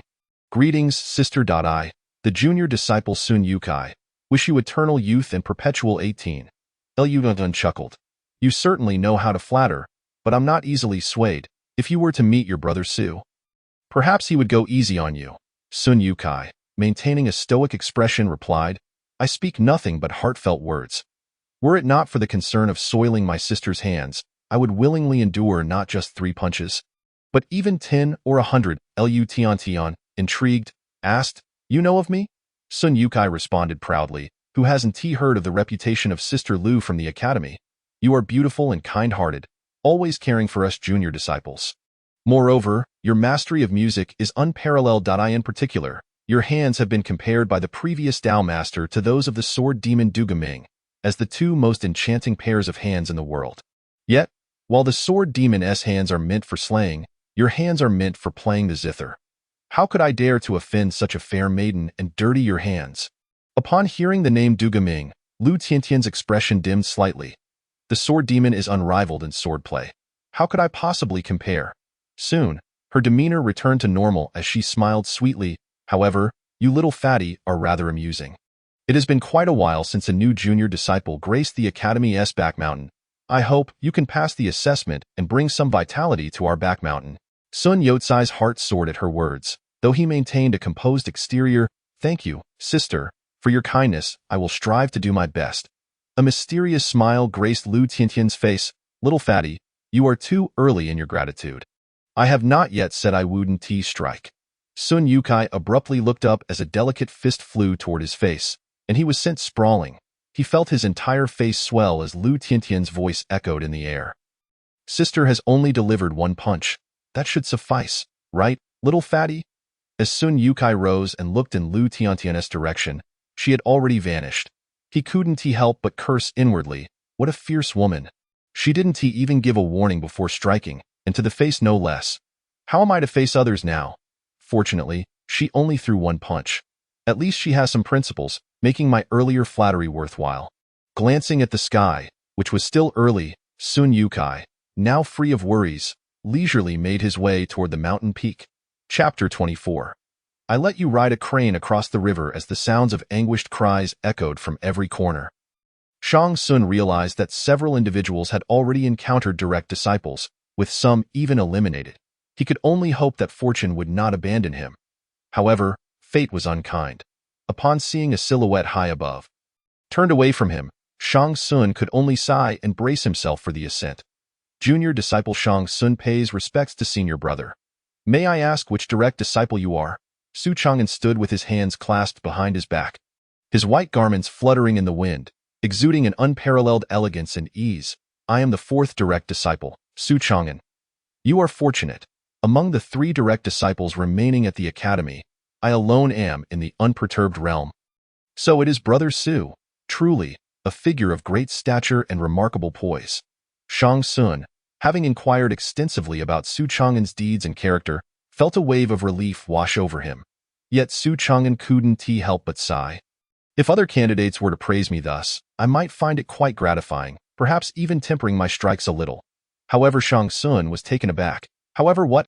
However, you bear the surname Shang, the Shang family from Qingzhou.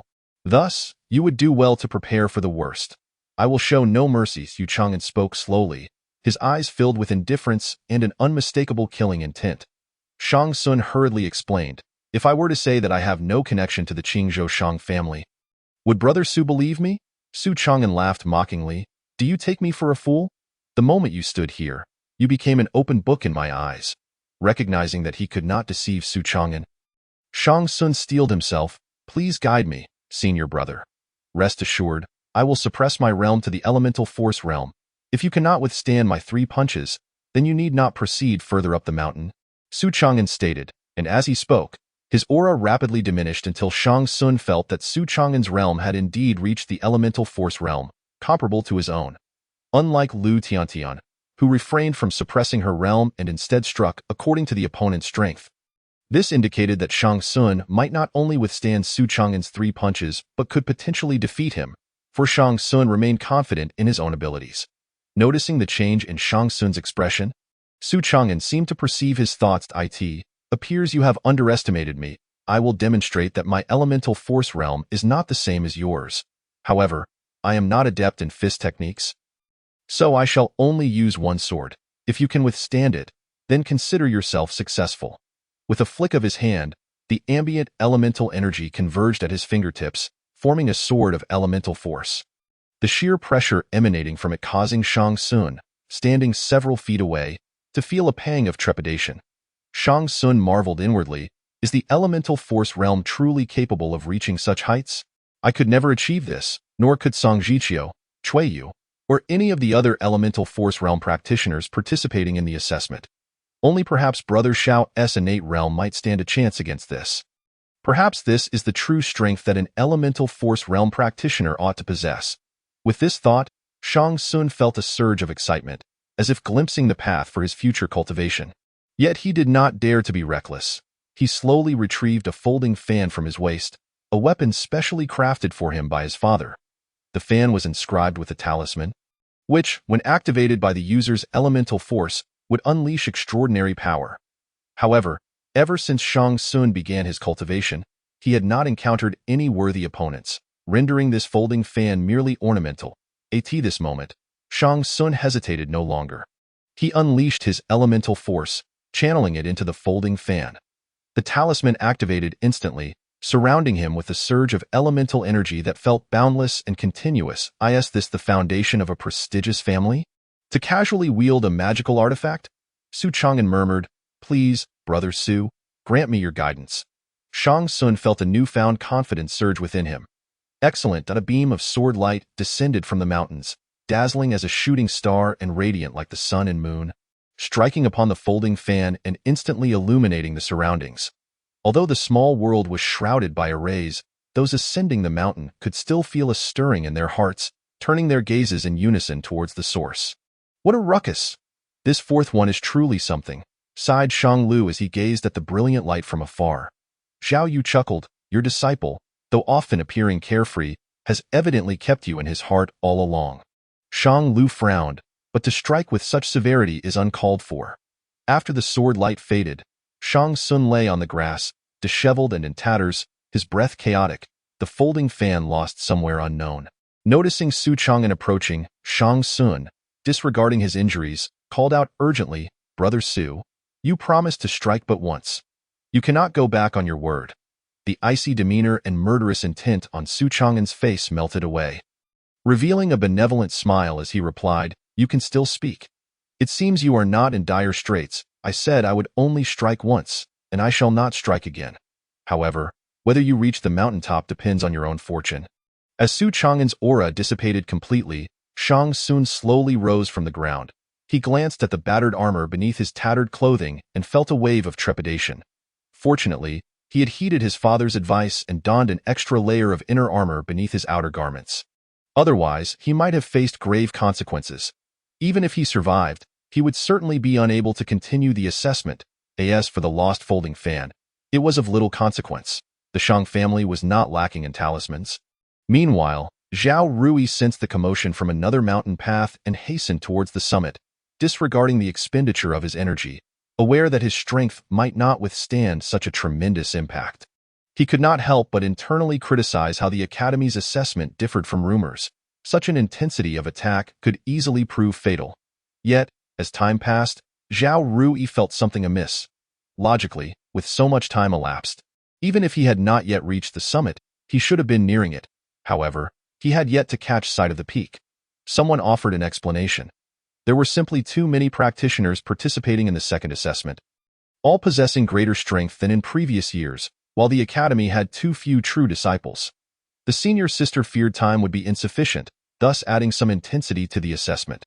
The speaker was none other than Su Chang'an, who had hurried from Shang Tsung's location. Upon seeing him, Zhao Rui sighed in relief. Among the few true disciples of the Academy, apart from the battle-crazed Qin Dao Tian, the others were relatively mild in temperament.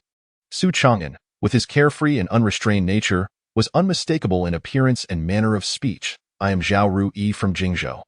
Greetings, brother Yu Chang'an rubbed his nose and said, it seems my reputation precedes me. Several have recognized me in just a short while. Zhao Ruyi respectfully replied, Brother Su, your brilliance and unparalleled swordsmanship are known to all. Clearly, the earlier commotion was stirred by this esteemed Brother Su. Only time would tell which unfortunate soul would face him. Flattery does me no good. What must be done will still be done, Zhao Ruyi stated earnestly. That is only natural. The Academy's rules cannot be broken. I wonder if Brother Su will be using his sword this time? Su Chang'an replied.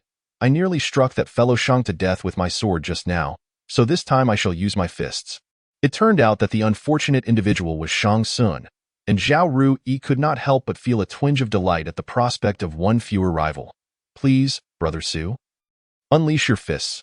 While not as resplendent as the previous sword strike, Su Chang'an's punch was no less formidable.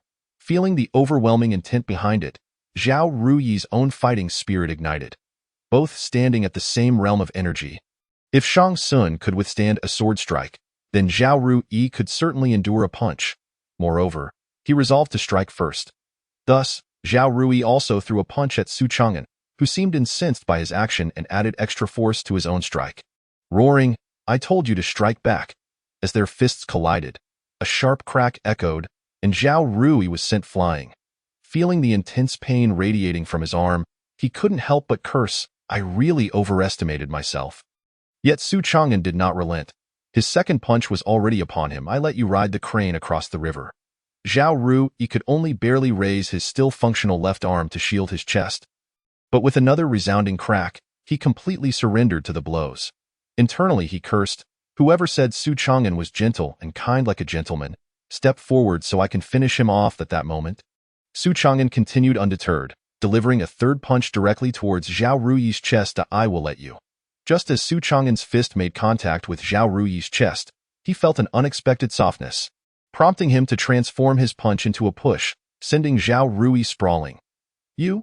Su Chang'an expressed surprise.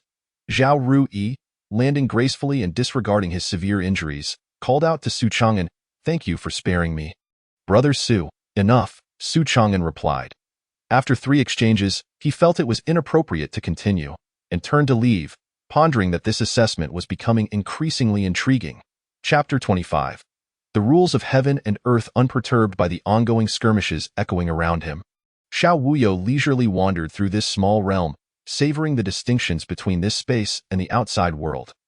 You are indeed different from the others, while they are eager to reach the summit. Perhaps to evade us true disciples, you do not seem to care at all, indicating great confidence in your own strength. Qin Daotian suddenly appeared before Xiao Wuyo. But have they truly evaded us? Xiao Wuyo smiled. Qin Daotian shrugged. They simply have poor luck. It is one thing for a single person to have misfortune, but if 55 individuals all face ill fate, it cannot merely be attributed to luck. Then what is the cause? Xiao Wuyo looked up at the sky.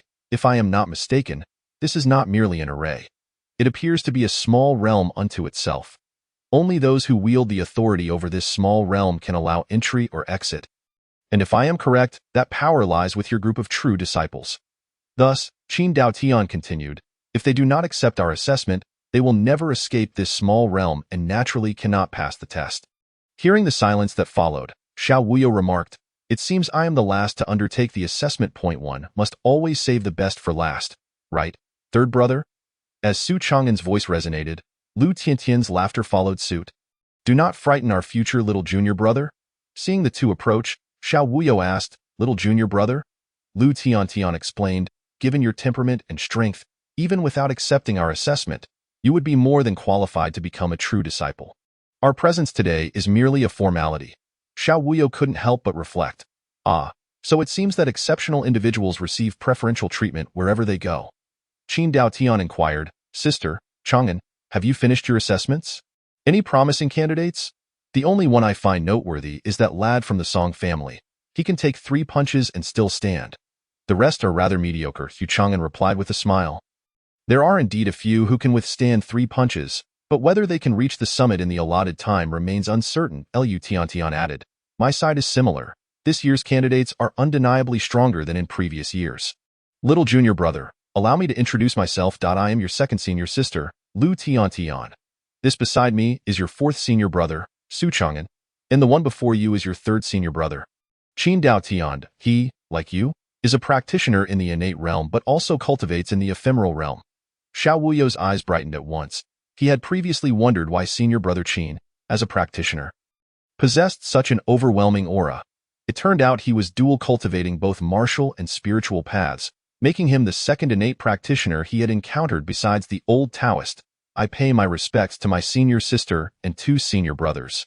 After the customary pleasantries were exchanged, the formality could not be overlooked. The Academy's rules were sacrosanct. Qin Dao Tian excitedly proclaimed, I told you, senior brother would never pass up the chance to give our little junior brother a good thrashing. But fret not, little junior brother. It won't hurt a bit.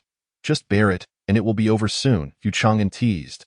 While Lu Tiantian looked at the two with exasperation, you two are truly shameless. Shang Lu observed his disciples with a growing headache. Why did Tiantian not intervene and instead watch the spectacle? Zhao Yu chuckled. When did this academy's tradition begin? Shang Lu awkwardly replied, it started with this Qin brat. The fourth one was the first victim. Zhao Yu regarded Shang Lu with a look that said, you must be jesting. Surely the first victim was that Qin brat. After all, you were the one who initiated it. Do not think I am unaware just because I do not often leave the palace. Shang Lu's face turned increasingly awkward. It is only natural for a teacher to discipline a student, and for seniors to discipline juniors. Indeed, it is only just.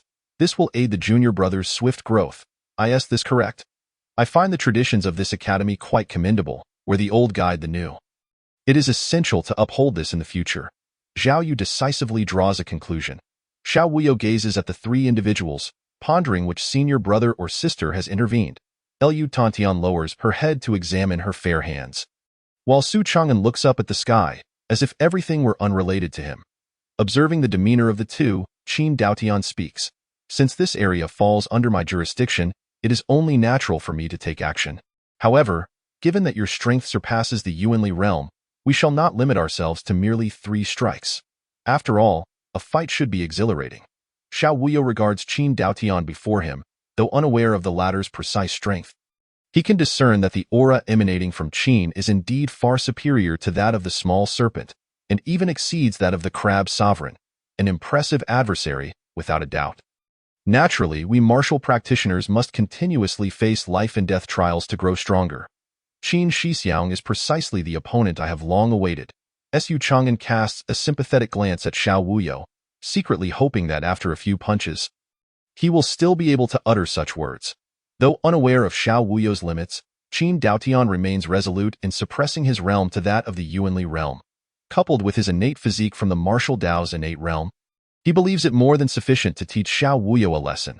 Not only does Qin Daotian hold this belief, but Lu Tiantian and Su Chang'an share a similar sentiment, as does Zhao Yu, who observes from the mirror, none harboring any optimism for Xiao Wuyo.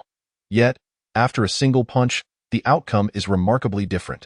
Qin Daotian's formidable physique hurtles through the air, his fist imbued with immense Yuanli, a terrifying blow capable of vanquishing any candidate present.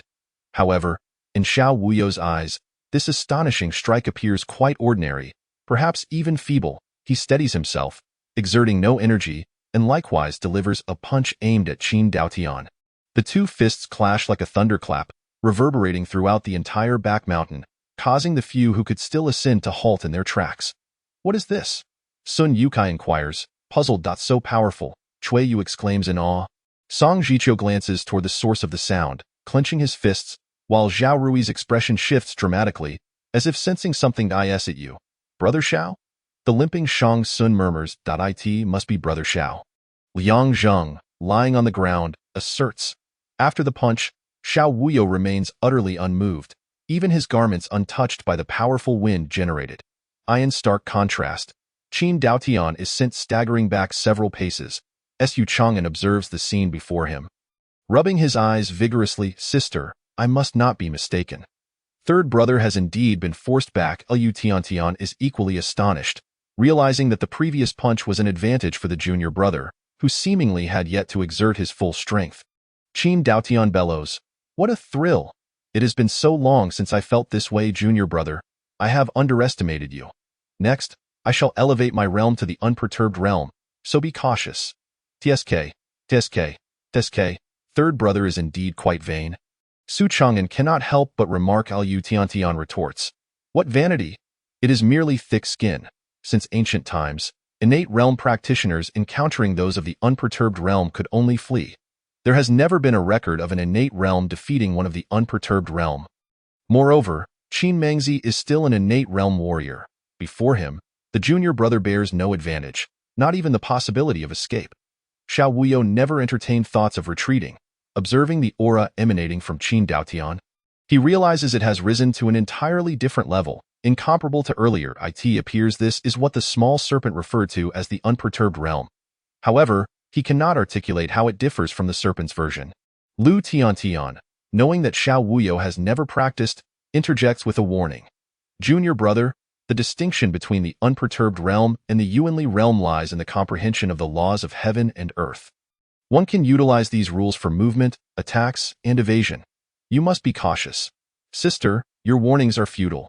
Without personally experiencing the laws of heaven and earth, one cannot comprehend them. Now, we can only hope the junior brother can endure a while longer and not yield at the first strike. Su Chang'an remarks, eager for the spectacle. The laws of heaven and earth, you say? I am curious to see their true utility, Xiao Wuyo states as he raises his fist to confront Qin Daotian once more. However, this time, his punch misses, as Qin Daotian's fist inexplicably evades his attack and strikes his chest instead. Xiao Wuyo is propelled back several steps, marking the first time he has encountered such a situation since descending the mountain. When Qin Daotian's fist connects with Xiao Wuyo's chest, it feels akin to striking a steel plate. Although it forces him back several steps, the recoil he experiences is substantial. Fortunately, he does not retreat this time. And to the spectators, it appears that Qin Daotian holds the upper hand. Is the junior brother all right, sister? Su Chang'an asks with concern. He's fine. Did you not see his steady breath and calm demeanor? Lu Tiantian muses, seemingly lost in thought. That is good. I feared third brother might be too heavy-handed. Su Chang'an replies. Xiao Wuyo, sensing the pressure from the previous punch, acknowledges that while he is unharmed, he has indeed taken a hit. The long-dormant fighting spirit within him ignites. Let me, Xiao Wuyo, witness just how formidable the practitioners of this world can be. With a sudden shift, he takes the initiative to attack Qin Daotian. Come at me, Qin Daotian exclaims as he leaps into the air. However, this time, he does not engage Xiao Wuyo head-on, for he perceives that the latter's advantage lies in his formidable physique and the enhancements provided by the innate realm's strength and speed. Yet, he is not merely a warrior. His greatest strength lies in his various techniques and secret arts. Thus, he resolves to alter his strategy, swiftly distancing himself from Xiao Wuyo's attack range and preparing to strike with his techniques. This is what it means to exploit one's strengths while targeting the enemy's weaknesses. After all, he is a practitioner. However, just as Qin Daotian ascends into the air to create distance, Xiao Wuyo also leaps up, accelerating by more than 40%. That is so fast. Qin Daotian marvels as Xiao Wuyo's fist approaches his chest, but that is not the end of it. Qin Daotian's Yuanli shifts before him, causing Xiao Wuyo's attack to inexplicably miss once more. Xiao Wuyo cannot help but ponder whether this is the application of the power of rules. Yet, the small serpent did not possess such capability, or else it would not have been so easily defeated. Perhaps this is where the distinction between the human race and the demonic race in the unperturbed realm lies. Junior brother, be cautious. I am about to strike. Qin Daotian warns as he creates distance between them. Forming a sword of Yuanli at his fingertips, its might appearing to surpass that which Su Chang'an wielded against Shang Sun by tenfold. Even Xiao Wuyo feels a measure of pressure, as if he has been locked in place by that sword of Yuanli. Rendering his movements significantly slower, it seems I must reveal a fraction of my true strength. Xiao Wuyo sighs. Alas, I do not wish for it to come to this, but it is unavoidable at that moment. Xiao Wuyo's vitality surges, and his aura intensifies, causing even the rhythm of his heartbeat to change. Junior brother, did you hear that? Lu Tiantian inquires. What? Su Chang'an responds, puzzled. The sound of the heartbeat. Su Chang'an quickly calms his mind and listens intently. Exclaiming in astonishment, is that the resonance of heaven and earth? Indeed, it matches the rhythm of the junior brother's heartbeat. There is no mistake, Lu Tiantian confirms, equally astonished. as Xiao Wuyo resonates with the heavens and earth. The invisible pressure dissipates entirely. Qin Daotian expresses his surprise. The resonance of heaven and earth. To think you could evoke such a phenomenon without training. What does resonance with heaven and earth mean? Xiao Wuyo queries, perplexed. For a practitioner of the Yuanli realm to enter the unperturbed realm, one must comprehend the laws of heaven and earth, and the resonance signifies that understanding. In other words, you have now reached the unperturbed realm? Lu Tiantian elucidates, so this is the law of heaven and earth. It is nothing extraordinary, Xiao Wuyo reflects. His martial way is to break these laws, and the reason he can evoke resonance with heaven and earth is that once his strength reaches a certain level, the rules inadvertently bind and suppress him. However, at this moment, there is no time for Xiao Wuyo to ponder further. Junior brother, I am about to attack. You must be wary, Qin Daotian warns once more. In an instant, a beam of sword light slices through the air before Xiao Wuyo, which he catches with a single hand. With a slight exertion, the sword of Yuanli dissipates into the void. Too slow and too weak, Xiao Wuyo murmurs, it's not over yet. Qin Daotian bellows. Countless fists and blades formed from Yuanli materialize around Qin Daotian, surging toward Xiao Wuyo in a relentless barrage. Faced with such a dense onslaught, Xiao Wuyo no longer holds back. Thunderbolt. A thunderous roar reverberated throughout the heavens and the earth. Were it not contained within this confined space, it is likely that every soul within a several-mile radius would have felt the profound impact of this celestial thunder. As Xiao Wuyo unleashed a mighty punch, the surrounding elemental forces spiraled chaotically, and the very fabric of the rules began to shatter. All attacks instantaneously transformed into the purest essence of elemental energy. Surging forth with Xiao Wuyo's thunderous fist aimed at Qin Daotian, growing ever more formidable. This time, Qin Daotian found himself unable to evade through the celestial rules, utterly ensnared by the oncoming force. Left with no choice but to brace himself for the impending impact, Xu Chang'an sensed the terrifying power of this punch. Had he been in Xiao Wuyo's position, he feared he would have perished on the spot. It was astonishing to discover that this new junior brother was so formidable. He was grateful it was not he who had to confront him. Flustered, Xu Chang'an urged, Senior brother, be cautious. Lu Tiantian reached out to stop Xu Chang'an, reassuring him, it's of no concern. At that moment, Xu Chang'an seemed to recall something, slapping his forehead. I completely forgot. Senior brother is different from me. He is at the Mayfly realm. Indeed, an aura of disdain for the heavens emanated from Qin Daotian, who now stood in the air like a demonic deity, gazing at the oncoming punch without an ounce of trepidation. Instead of dispersing it, he gently grasped it with his hand, examining the punch closely. To his surprise, it contained the power of the soul. Junior brother, you truly continue to astonish me, Qin Daotian remarked with a smile. The power of the soul? Could it be? Xu Chang'an exclaimed in astonishment. Indeed, that is the hallmark of the Mayfly realm, Lu Tiantian sighed. Xu Chang'an gasped in disbelief. Does that mean junior brother is on the same level as you senior brothers? Yet, he is merely at the innate martial stage. Having just begun his training, Lu Tiantian mused, thus, our junior brother is indeed a prodigy. Xiao Wuyo found himself deep in thought. So the power of the soul was indeed a symbol of the Mayfly realm. It seemed that the practitioners of this world were not as remarkable as he had presumed. Yu Tiantian turned her gaze to the airborne Qin Daotian, saying, Junior brother, please descend. There is no need for further combat. Continuing this is pointless. Qin Daotian resolutely declined. It is rare to encounter such a worthy opponent. I have yet to fully enjoy myself. Lu Tiantian then looked toward Xiao Wuyo, hoping he would voluntarily call an end to the battle. However, Xiao Wuyo had just entered a state of focus, and he would not let go of the opportunity to spar with such a powerful practitioner. Moreover, Qin Daotian was now far stronger than the Cicada King he had faced before. Employing a multitude of techniques, Xiao Wuyo radiated a fierce fighting spirit, declaring, Senior brother, a competitor like this is hard to come by. How could I allow you to miss out on the thrill? However, I hope you will not hold back this time, as that would be a sign of disrespect towards me. Qin Daotian replied with enthusiasm, You are indeed of the same ilk as I. Junior brother, possessing extraordinary spirit, fear not. This time I will hold nothing back. Should you manage to defeat me, I shall gladly relinquish my position as your third senior brother to you. Lu Tiantian had initially thought this new junior brother to possess a composed character. only to discover he was yet another reckless one. Hu Chang'an shouted, "Does that mean I will become the fifth junior brother? You all may fight as you please, but do not drag me into it." Qin Daotian scoffed, "You are already the fifth junior brother. If you are dissatisfied, you may step up and challenge me." Hu Chang'an took a step back, exclaiming, "Only a fool would do that. There is a gap in realms between us." Within the confines of the boat, Shang Lu expressed his exasperation.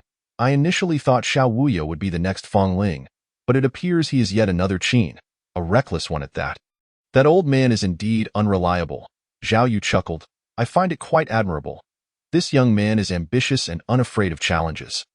Otherwise, he would not have reached the pinnacle of martial arts at such a young age. Becoming the youngest grandmaster in history, Shangqing, who do you believe will ultimately prevail?" Shang Lu pondered for a moment before responding. "The third has been in the Mayfly realm for several years now. In terms of combat strength, even I would not stand a chance against him." Zhao Yu queried, "So you favor Qin Daotian?" "No, I have greater faith in Xiao Wuyo, for he has provided me with countless surprises." Shang Lu replied. Zhao Yu shook his head in disbelief. "You cunning old fox." Chapter 27. The Law of Heaven and Earth. Although Xiao Wuyo had cultivated the power of the soul, he was utterly ignorant of how to wield it in battle. Thus, he merely observed as Qin Daotian made his move, hoping to glean some insights from him. His previous encounter with the Cicada King had largely been a contest of physical strength, which he surmised was a distinction between the demon race and the human race in the Mayfly realm. Xiao Wuyo could suppress the Cicada King with his physical prowess, yet he found himself at a loss against Qin Daotian, as even the thunderous fist struggled to unleash its full might. Qin Daotian seemed to grasp Xiao Wuyo's intent, declaring, "Junior brother, pay close attention now." Suddenly, a radiant glow of soul power emanated from Qin Daotian, causing the very fabric of this small realm to tremble. This confined space, originally capable of isolating the elemental energies of the world, now appeared to have a passage forcibly opened within it by Qin Daotian's soul. Elemental energy surged into Qin Daotian as if it were an ocean, inexhaustible, intertwining with his soul. His soul grew ever more formidable, gradually taking on the semblance of a law, embodying the essence of heaven and earth. Junior brother, this law of heaven and earth is merely one method of utilizing the power of the soul. I trust you are comprehending it, Qin Daotian stated. At that moment, under the boundless enhancement of his soul power and the elemental energies of the world, Qin Daotian's law began to coalesce into a tangible form, manifesting as a colossal figure standing over 10 feet tall, resembling a giant. Xiao Wuyo observed the giant before him, realizing that Qin Daotian was intentionally demonstrating the use of the soul. However, his own soul was unlike that of other practitioners. It had evolved from the martial arts teachings imparted to him by the old Taoist and could not materialize in the same manner as Qin Daotian's. To date, he had not absorbed elemental energy for cultivation. Only able to vaguely sense its presence, he surmised that the peculiar force emanating from the old Taoist was the elemental energy itself. His soul was exceedingly unique, evolving from the martial arts method passed down to him, rendering him incapable of projecting it outward as Qin Daotian did, let alone forming such a grand manifestation of the law. Currently, he could only attach his soul power to his innate true qi for offense and defense. As Xiao Wuyo's martial arts cultivation progressed, he discovered that his soul power gradually integrated into his very being. It seemed that in the future, detaching it from his body and projecting it into the world would become increasingly difficult. This might represent the fundamental difference between martial powerhouses and practitioners in terms of their souls. Junior brother, watch closely. I am about to unleash my full might, Qin Daotian bellowed.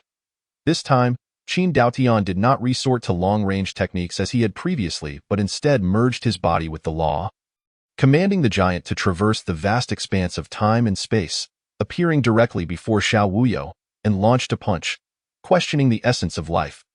This technique was born from Qin Daotian's attunement to the divine connections between his soul and the world after entering the Mayfly realm, leading him to pose questions to the heavens, thus creating this punch. It was the first time he had used it against another person since his ascendance. Hu Chang'an gasped. Is that not the questioning the essence of life? As he beheld the giant's punch barreling forth, Su Chang'an's immediate concern was not for Xiao Wuyo but for the very realm itself. Just as he feared, the entire space seemed to tremble. Senior sister, will this small realm Lu Tiantian replied calmly, "No, the third S strength has not yet reached that level. Should it come to that, I will intervene." Seeing his senior sister's confidence, Su Chang'an felt reassured. But he could not help but worry for Xiao Wuyo. The junior brother had likely only recently cultivated his soul and was still unaccustomed to wielding its power. He may not be able to withstand this punch. Zhao Yu observed the punch with a sense of awe, remarking, "Indeed, each generation surpasses the last. If I am not mistaken, this Qin has only been in the Mayfly realm for 5 years, and his soul is already so formidable." "It is likely." Shang Lu shook his head. "Not quite. Dao Tian is merely applying his soul power in combat, rather than communicating with the world and grasping its wonders. This will hinder his future cultivation. Indeed, if we solely consider the comprehension of the soul, your eldest disciple is surely unparalleled among their generation," Zhao Yu noted. Fang Ling and Zhao Yu were of similar age, yet Fang Ling had already been in the Mayfly realm for many years, while Zhao Yu, due to his injuries, struggled to maintain his position in the unfettered realm, with the constant threat of falling back into the elemental realm. Reflecting on this, Zhao Yu couldn't help but feel a twinge of bitterness. Shang Lu consoled him. "Every individual has their own opportunities. Fang Ling is a prodigy in cultivation, while your majesty is a prodigy in governance. Compared to practitioners, the rulers who ensure their subjects have food and clothing are far more beloved by the people than those who dwell above the mundane. Moreover, the lifespan of a powerful practitioner rarely exceeds 120 years, not much different from the long-lived among the common folk. Ultimately, all must return to dust. Who will remember them a century hence? Your majesty, on the other hand, has the potential to steer the tides in times of crisis, revitalizing the Wei dynasty. You shall be remembered by future generations, your name etched in history." This echoes what Mr. Lin once said about the meaning of existence. Some live yet are already dead, while others may have passed, but as long as their spirit endures, they shall live on in the hearts of the people. Zhao Yu could not help but feel moved, reflecting on Mr. Lin's transcendent understanding, far beyond anything we could compare ourselves to. Yet, one cannot help but wonder about the realm of the chessboard. No, although Qin Daotian's strength far exceeds that of an ordinary insect realm, the chessboard was, after all, the treasured artifact of King Liangwen. One of the 3 great sections its interior has long been indistinguishable from the true heavens and earth. An impenetrable barrier for any insect realm cultivator, especially with the Grand Formation Master Tiantian present. As expected from Shang Lu's words, despite Qin Daotian's strength being infinitely close to the upper limits of the insect realm, he still could not breach this small world. Xiao Wuyo gazed at the impending earth-shattering punch, his spirit no longer attempting to extend outward but rather retracting into his body, merging closely with it, becoming one without distinction. Under the pressure of the punch intent from the questioning of all beings, Xiao Wuyo still did not make a move. He was waiting for a flaw in the punch intent to appear. The punch strength of the questioning of all beings surged like an unstoppable tide of history, while Xiao Wuyo stood alone before this colossal wave, appearing so small and helpless. Yet, in Xiao Wuyo's view, power could only achieve its maximum potential when concentrated at a single point. Although Qin Daotian's law manifestation was immensely vast, the spiritual power within it was correspondingly dispersed. To others, it might seem astonishing. But to Xiao Wuyo, its might was limited, and as the punch intent drew closer, the flaws became increasingly apparent. At that moment, Xiao Wuyo moved. Before the massive law manifestation could react, he struck at its weakest point with a punch. Instantly, the entire law manifestation shattered like a broken mirror, revealing Qin Daotian beneath Xiao Wuyo's fist. The punch did not cease, but continued to roar towards Qin Daotian. Lu Tiantian reached out to intercept the attack, but seemed to recall something, subtly shaking her head and refraining from intervening. Under the onslaught of Xiao Wuyo's inexorable thunderous punch intent, Qin Daotian was sent flying several dozen zhang away. Kneeling on one knee, Qin Daotian, enduring immense pain, raised his head and said, "What a domineering punch intent! It truly hurts." Quickly, upon finishing, he could no longer suppress the surging energy and blood within him. Spewing forth a mouthful of fresh blood, Su Chang'an exclaimed in astonishment. "Third senior brother has actually been defeated. It seems he is gravely injured." Lu Tiantian was equally surprised but quickly regained her composure. "It's good to teach him a lesson. It saves him from always thinking he is the best in the world." Su Chang'an defended, Senior brother Qin has never considered himself the best. He simply has a nature that enjoys challenging the strong, and it is precisely because of this that he has achieved his current stature. Lu Tiantian replied with a hint of melancholy, but some individuals should not be challenged, for the price of failure is death. At this moment, Lu Tiantian thought of a certain person, someone who was once as young and reckless. So stunning, yet ultimately, Su Chang'an, sensing that his senior sister was reminiscing about that individual, hurriedly changed the subject. In that case, doesn't that mean the junior brother has won? Lu Tiantian softly responded, yes, it is indeed the junior brother who has triumphed.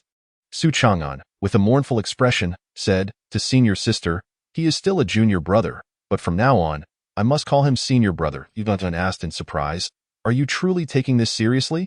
If we rank by strength, you are only slightly stronger than the 7th junior brother. The 5th and 6th junior brothers have long surpassed you. Wouldn't that make you the 6th? No, with Xiao junior brother added, you would be the 7th. Su Chang'an sighed, I can choose not to take it seriously, but I fear the 3rd senior brother does. Liu Dantian contemplated. Indeed, given Qin Mengzi's character, he would absolutely do something like that. Sure enough, Qin Daotian, after catching his breath, said, junior brother, I am completely convinced. From today onward, you shall be the 3rd senior brother. Junior brother Qin Daotian pays respects to senior brother Xiao. Ugh, why does that sound so strange? It is 3rd senior brother. Su Chang'an exchanged glances with Lu Tiantian, conveying a "see, I wasn't wrong" expression. Qin Daotian looked towards Su Chang'an in the distance and said, old 4th, no, old 5th, why aren't you coming to pay respects to the 3rd senior brother? Su Chang'an, feeling resigned, thought, old 5th it is. Thankfully, the other junior brothers are not around. Otherwise, I would directly become old 7th. It seems I can no longer afford to slack off in my cultivation. Su Chang'an clasped his hands, saying, Su Chang'an pays respects to the 3rd senior brother. After a long pause with no response, Su Chang'an raised his head to look at Xiao Wuyo in the distance, who seemed to be deep in thought and had not heard their conversation. Just as Su Chang'an was about to continue, Lu Tiantian immediately stopped him. Su Chang'an whispered, senior sister, what is the 3rd senior brother doing? Lu Tiantian, somewhat uncertain, replied, he is comprehending the Tao. Qin Daotian exclaimed excitedly, no wonder the 3rd senior brother could easily defeat me. He is able to comprehend the Tao even in battle. Chapter 28. Seizing the authority of the world, Lu Tiantian quickly interrupted Qin Daotian before he could say more. Those who comprehend the Tao are most averse to being disturbed. After the previous battle, it was likely that Xiao Wuyo had gained new insights. This junior brother was indeed extraordinary. After the confrontation with Qin Daotian's spiritual law manifestation, Xiao Wuyo felt as if this world had changed from before.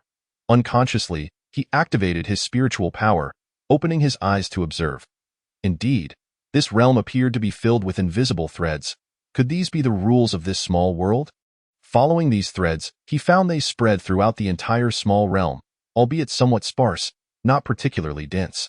Perhaps this was the difference from the true heavens and earth. The rules of this realm were still too weak. Or rather, it could be said that this small world itself was still too weak. Upon closer inspection of these threads, he discovered many were connected to the spirits of Lu Tiantian and the others. One thread even extended beyond this realm, resonating with the direction of the boat.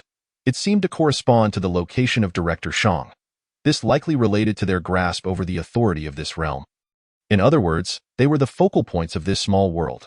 Depending on the number of threads connected to them, their permissions within this realm varied. In Xiao Wuyo's estimation, Lu Tiantian had the most threads, followed by Qin Daotian, with Su Chang'an having the least. As for Director Shang, he likely possessed only certain functions, not acting as a focal point. This indicated that Lu Tiantian was the greatest sovereign of this realm. Perhaps also related to her superior cultivation, Su Chang'an, noticing Xiao Wuyo's gaze upon him, inquired, senior sister, what is the 3rd senior brother looking at? As the Grand Formation Master, Lu Tiantian seemed to sense something. He is examining the composition of this realm and identifying the focal points within it. Qin Daotian, who had arrived, whispered, that is impossible. If I did not possess some authority over this realm, I would not even be able to sense the existence of its focal point. Su Chang'an asked Lu Tiantian, what about you, senior sister?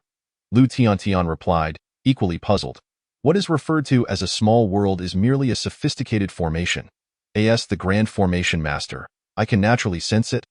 However, this realm evolved from the Taoist artifact, the five-element chessboard, which encompasses the five elemental powers of metal, wood, water, fire, and earth, nearly indistinguishable from the true heavens and earth.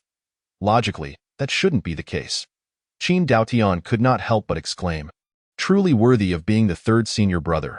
He even understands formations. Perhaps one day he will become the second senior brother. Daotian shot a cold glance at Qin Daotian and said, Qin Mengzi, are you looking for a fight? At this point, Su Chang'an had already laid back, saying, I don't mind. After all, I'm already old fifth. There is no difference between the third senior brother and the second senior brother to me. You all can choose whoever you like. Qin Daotian, recalling the days when he was dominated by Lu Tiantian, promptly closed his mouth, not daring to speak another word. Yet, he could not help but mutter inwardly, You grand formation masters are so impressive. You hold yourselves in such high regard. If you have the ability, why not just clash directly? What is so great about formations? It seems the second senior sister is a woman, so she cannot be counted as a true warrior. Forget it. A good man does not fight with women. Today, I, old Qin, will let you have your way. As Xiao Wuyo untangled the relationships of these threads, his eyes grew increasingly bright. It turned out to be like this. If I were to connect these threads with my spiritual essence, then wouldn't that be? Xiao Wuyo thought of a certain possibility. And without hesitation, he reached out, as if grasping something intangible, drawing it in with his spiritual power. However, there were too many threads. Gathering them was indeed too time-consuming. Su Chang'an, observing Xiao Wuyo's strange actions from a distance, asked in confusion, What is the third senior brother doing? Lu Tiantian replied, He is capturing the rules of this realm, seeking to control it. Qin Daotian exclaimed, Then doesn't that mean he could, like us, grasp the authority of this realm and become its sovereign? Lu Tiantian slowly explained, It is not that simple. Although this realm is not as complete as the true heavens and earth, its rules are remarkably sophisticated, and the power and complexity of these rules are beyond your imagination. We can control this realm because it is driven by the spirits of the three of us, outside the chessboard, rather than within it, allowing us to manipulate it freely. However, the junior brother is located within the chessboard world. Relying solely on the rules of the chessboard, possessing some permissions is already commendable, let alone controlling this realm. Indeed, only those who play the game have the ability to overturn the chessboard. For a piece to jump out of the chessboard is already a feat. Let alone reversing the roles and controlling the player. It is utterly fanciful, a dreamer's folly, especially considering this chessboard was once the sacred artifact of the Taoist sect. Shang Lu could not help but feel moved. Zhao Yu, however, held a different opinion, saying, Since the assessment began, has Xiao Wuyo not brought us enough surprises? I believe he can bring me even greater astonishment. How about we make a wager, Shangqing? Zhao Yu remained full of confidence in Xiao Wuyo. I won't bet. Shang Lu decisively declined, to which Zhao Yu responded in silence, I haven't even stated what we are wagering yet. Shang Lu retorted, Since the establishment of the academy, it has engaged in countless literary and martial contests with the Great Wei dynasty, Dao Zun, De Zhongzhang, and innumerable formidable practitioners without ever facing defeat. Zhao Yu pondered for a long while, realizing that he had never paid attention to this fact before. Upon reflection, he found that, in all his memories, the Academy had never lost a single match. Your Majesty, do you know the reason behind this? Zhao Yu inquired, perplexed. It is because the Academy never undertakes endeavors without complete assurance. Once it commits, success is guaranteed, Shang Lu answered with pride. Zhao Yu couldn't help but think that perhaps this was also the reason why the 3 generations of Great Wei emperors held the Academy in such high esteem. As it had never disappointed them, nor had it ever let him down, as countless threads intertwined with Xiao Wuyo's soul, his understanding of this realm grew increasingly lucid, revealing itself to be a chessboard-like artifact. Indeed, the practitioners of this world were remarkable, capable of creating such wonders. At this moment, even without resorting to brute force or waiting for the consent of the 3 true disciples, Xiao Wuyo could step out of this chessboard world at will. For he had, albeit minimally, acquired some authority within it. However, this method seemed rather slow. Despite Xiao Wuyo's relentless efforts, the sheer volume of threads was overwhelming, and the number of threads he had gathered paled in comparison to those surrounding the 3 true disciples. Akin to the disparity between a firefly and the full moon, he needed to adopt a different approach. Xiao Wuyo ceased his attempts to gather the threads, seated himself on the ground, and closed his eyes in quiet contemplation. This junior brother is truly remarkable. In such a short time, he has already acquired a portion of the chessboard world's authority. Now even I cannot exert pressure on him through this realm. Lu Tiantian mused, as Yu Chang'an weakly remarked, then why hasn't he left? Qin Daotian seemed to grasp Xiao Wuyo's intentions and exclaimed, I understand now. He aims to seize this chessboard. How do you know? Su Chang'an inquired with curiosity. Qin Daotian replied proudly, because we are of the same ilk. You wouldn't comprehend. Indeed, such a possibility existed, Lu Tiantian thought. While the chessboard realm aided practitioners below the stage of clarity in comprehending the principles of the universe. For those above that stage, the external principles of the universe far surpassed those of the chessboard world in both quality and quantity. Given Xiao Wuyo's current strength, the chessboard world was akin to a mere trifle. However, to claim that he could seize this chessboard was laughable, as the majority of the authority still lay with the three of them. Especially since she, as a grand array master, was not like the combat-obsessed Qin Mengzi. As long as even a sliver of authority remained, she would be virtually invincible within this chessboard space. This was not arrogance on Lu Tiantian's part, but rather a recognition that the chessboard had originally been a betrothal gift from a certain individual. Although that person ultimately could not come to wed her, this five-elements chessboard had accompanied her for nearly a decade, and no one understood this chessboard world better than she did. Chapter 29. Heaven aids me, Sun Yukai. Although it was Xiao Wuyo's first encounter with these threads, and he had not actively sought to comprehend these rules, his innate understanding was extraordinary. He recalled that when he cultivated, he stored his true qi in his dantian. Similarly, practitioners stored their primordial energy in their qi. Thus, could he not establish an internal space akin to a dantian or qi to accommodate these rules? As both internal force and primordial energy were formless entities, could these rules also be materialized through martial arts and cultivation? Without hesitation, he resolved to use his soul as a vessel to simulate a space within his soul that resembled a dantian or qi. The threads of rules would flow into this space like rivers, and the larger the space, the more threads it could accommodate, eliminating the need to gather them one by one as before. Just as Xiao Wuyo envisioned, countless threads of rules began to surge into the space within his soul.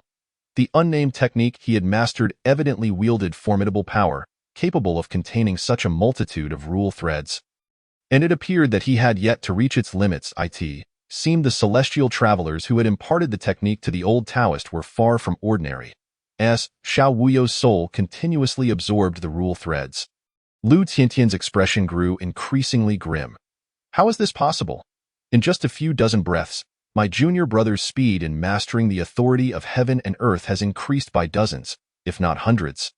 Of times Yu Chang'an expressed his unease. Then, sister, does this mean that in no time, the third senior brother will be able to control this chessboard world? Lu Tiantian remained silent, merely extending her fair fingers to sketch something in the air. Leaving Su Chang'an bewildered, Qin Daotian stood by, secretly rejoicing. It seemed that today, not just he, old Qin, would stumble, but even the always self-assured Lu Tiantian was affected, attempting to use the array's power to forcibly suppress Xiao Wuyo. As Lu Tiantian made her move, the power of the rules within the realm gradually stabilized, no longer rushing toward Xiao Wuyo, but rather forming a peculiar array of rules around Lu Tiantian. Su Chang'an exclaimed in astonishment, "Is this the power of a grand array master? He can merely use the principles of heaven and earth in a rudimentary manner, while the principles are invisible and intangible to him. Yet now, Lu Tiantian can materialize them into an array. She truly is remarkable." At this moment, Xiao Wuyo had nearly absorbed the rule threads of this realm, with the remaining ones congregating in a particular direction. He turned his gaze toward Lu Tiantian and the others, suspecting it was an array, as if others were forcibly gathering there to prevent him from absorbing any further. This must be the doing of Lu Tiantian. Su Chang'an lacked the insight for such matters, and Qin Daotian did not possess such a profound understanding of the power of rules. Xiao Wuyo recalled Shang Sun's words about Lu Tiantian being a master of arrays and a formidable practitioner in her own right. What a worthy adversary, he couldn't help but marvel. Understanding the implication in Xiao Wuyo's gaze, Lu Tiantian thought, it seems this junior brother, like Qin Mengzi, is arrogant and overconfident. He requires a lesson. Clenching her small fist, she declared, chaotic blade slash. The power of rules in the air transformed into blades, striking toward Xiao Wuyo from all directions. However, as Xiao Wuyo's soul was tightly integrated with his physical form, these blades of rules could not inflict harm upon him. It appeared as though this outcome had been anticipated by Lu Tiantian, who remained unfazed and murmured, "Cut off the power of rules." Those blades of rules severed the connection between the power of rules and Xiao Wuyo's soul, rendering him unable to utilize or even sense the power of rules any longer. What is this? So the power of rules can be wielded in such a manner? Xiao Wuyo's eyes sparkled with insight. Indeed, only by contending with robust opponents could one progress more swiftly. Lu Tiantian's application of soul power was entirely distinct from Qin Daoyan's, yet it was equally troublesome. With this single maneuver, Lu Tiantian could nearly secure an invincible position among practitioners of the same level. However, a smile crept onto Xiao Wuyo's face, for Lu Tiantian had underestimated him, as well as his soul and comprehension. His soul was immensely powerful, and the rule threads that had established a connection with him had left imprints upon his soul. As long as he actively sought to connect, those rule threads would instantly gather back into his soul, and even Lu Tiantian's array could not entirely sever that bond. The power of rules gathers. The severed power of rules surged back toward Xiao Wuyo like starlight, even more formidable than before. Observing Lu Tiantian's recent use of the power of rules, Xiao Wuyo gained a deeper understanding and directed the blades of rules toward the array surrounding Lu Tiantian. Lu Tiantian dismissed it, confident that her array's fortitude could not be breached by mere rule power. However, she soon found herself unable to maintain that composure. Xiao Wuyo's application was not solely the power of rules. He had infused it with his soul power. He felt that his soul was unlike any other, more powerful and mysterious, as had been evident during his earlier confrontation with Qin Daotian. Indeed, the blades of rules infused with soul power swiftly shattered the array beside Lu Tiantian, causing her to feel a surge of fear, prompting her and Su Chang'an to retreat from the area in an instant. The remaining rule threads in this realm seamlessly connected with Xiao Wuyo's soul, granting him complete control over this small world. With a mere thought, Xiao Wuyo, along with Lu Tiantian, Su Chang'an, and all the other candidates still within the chessboard world, instantly appeared outside the chessboard, on the Trueback Mountain. The copper mirror that had once reflected the scenes of Shang Lu and the others was now devoid of any image, leaving the two momentarily at a loss for words as they recalled the earlier spectacle. Countless candidates gazed up at the sky, sensing the transformation of the realm. The array has been broken. Is it time to leave? They speculated. It seems we have failed again this year.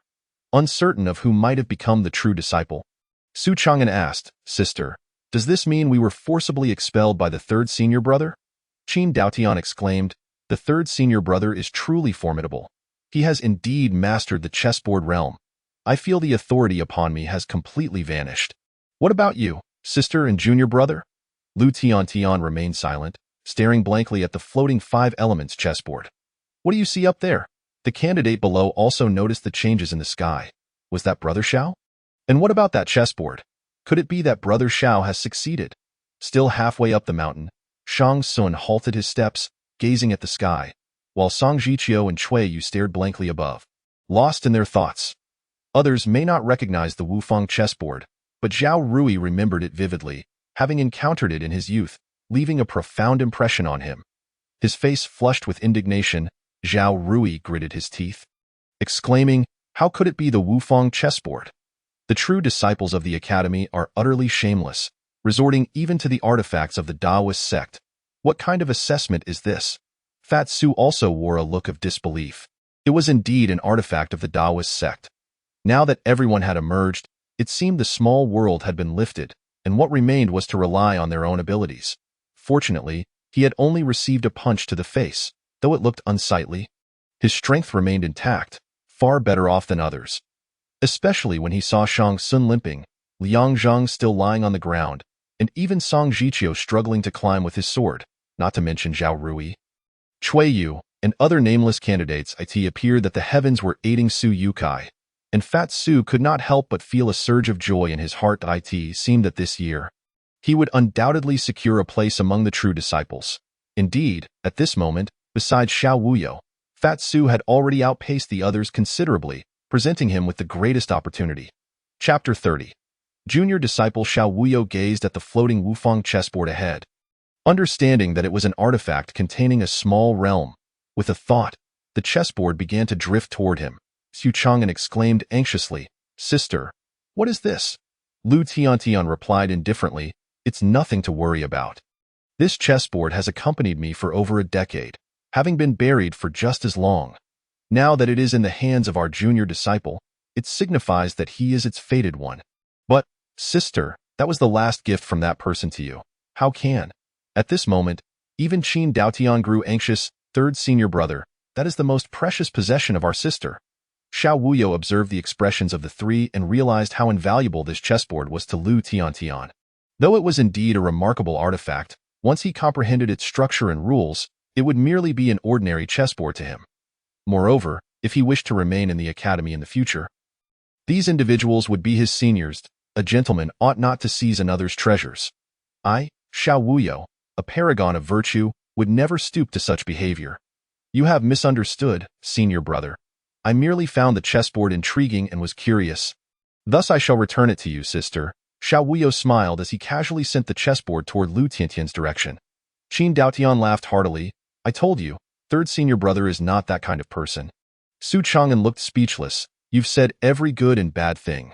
Yet since your fists are strong, you must be right." Lu Tiantian gazed at the chessboard before her, her spirit once again entering its depths. Xiao Wuyo, it seemed, had not left a trace of his spirit within. After all, this was an artifact of the Taoist sect, indicating that this junior disciple was indeed a true gentleman of utmost sincerity, entirely unaffected by its allure. Otherwise, he would not be unaware of the chessboard's remarkable uses.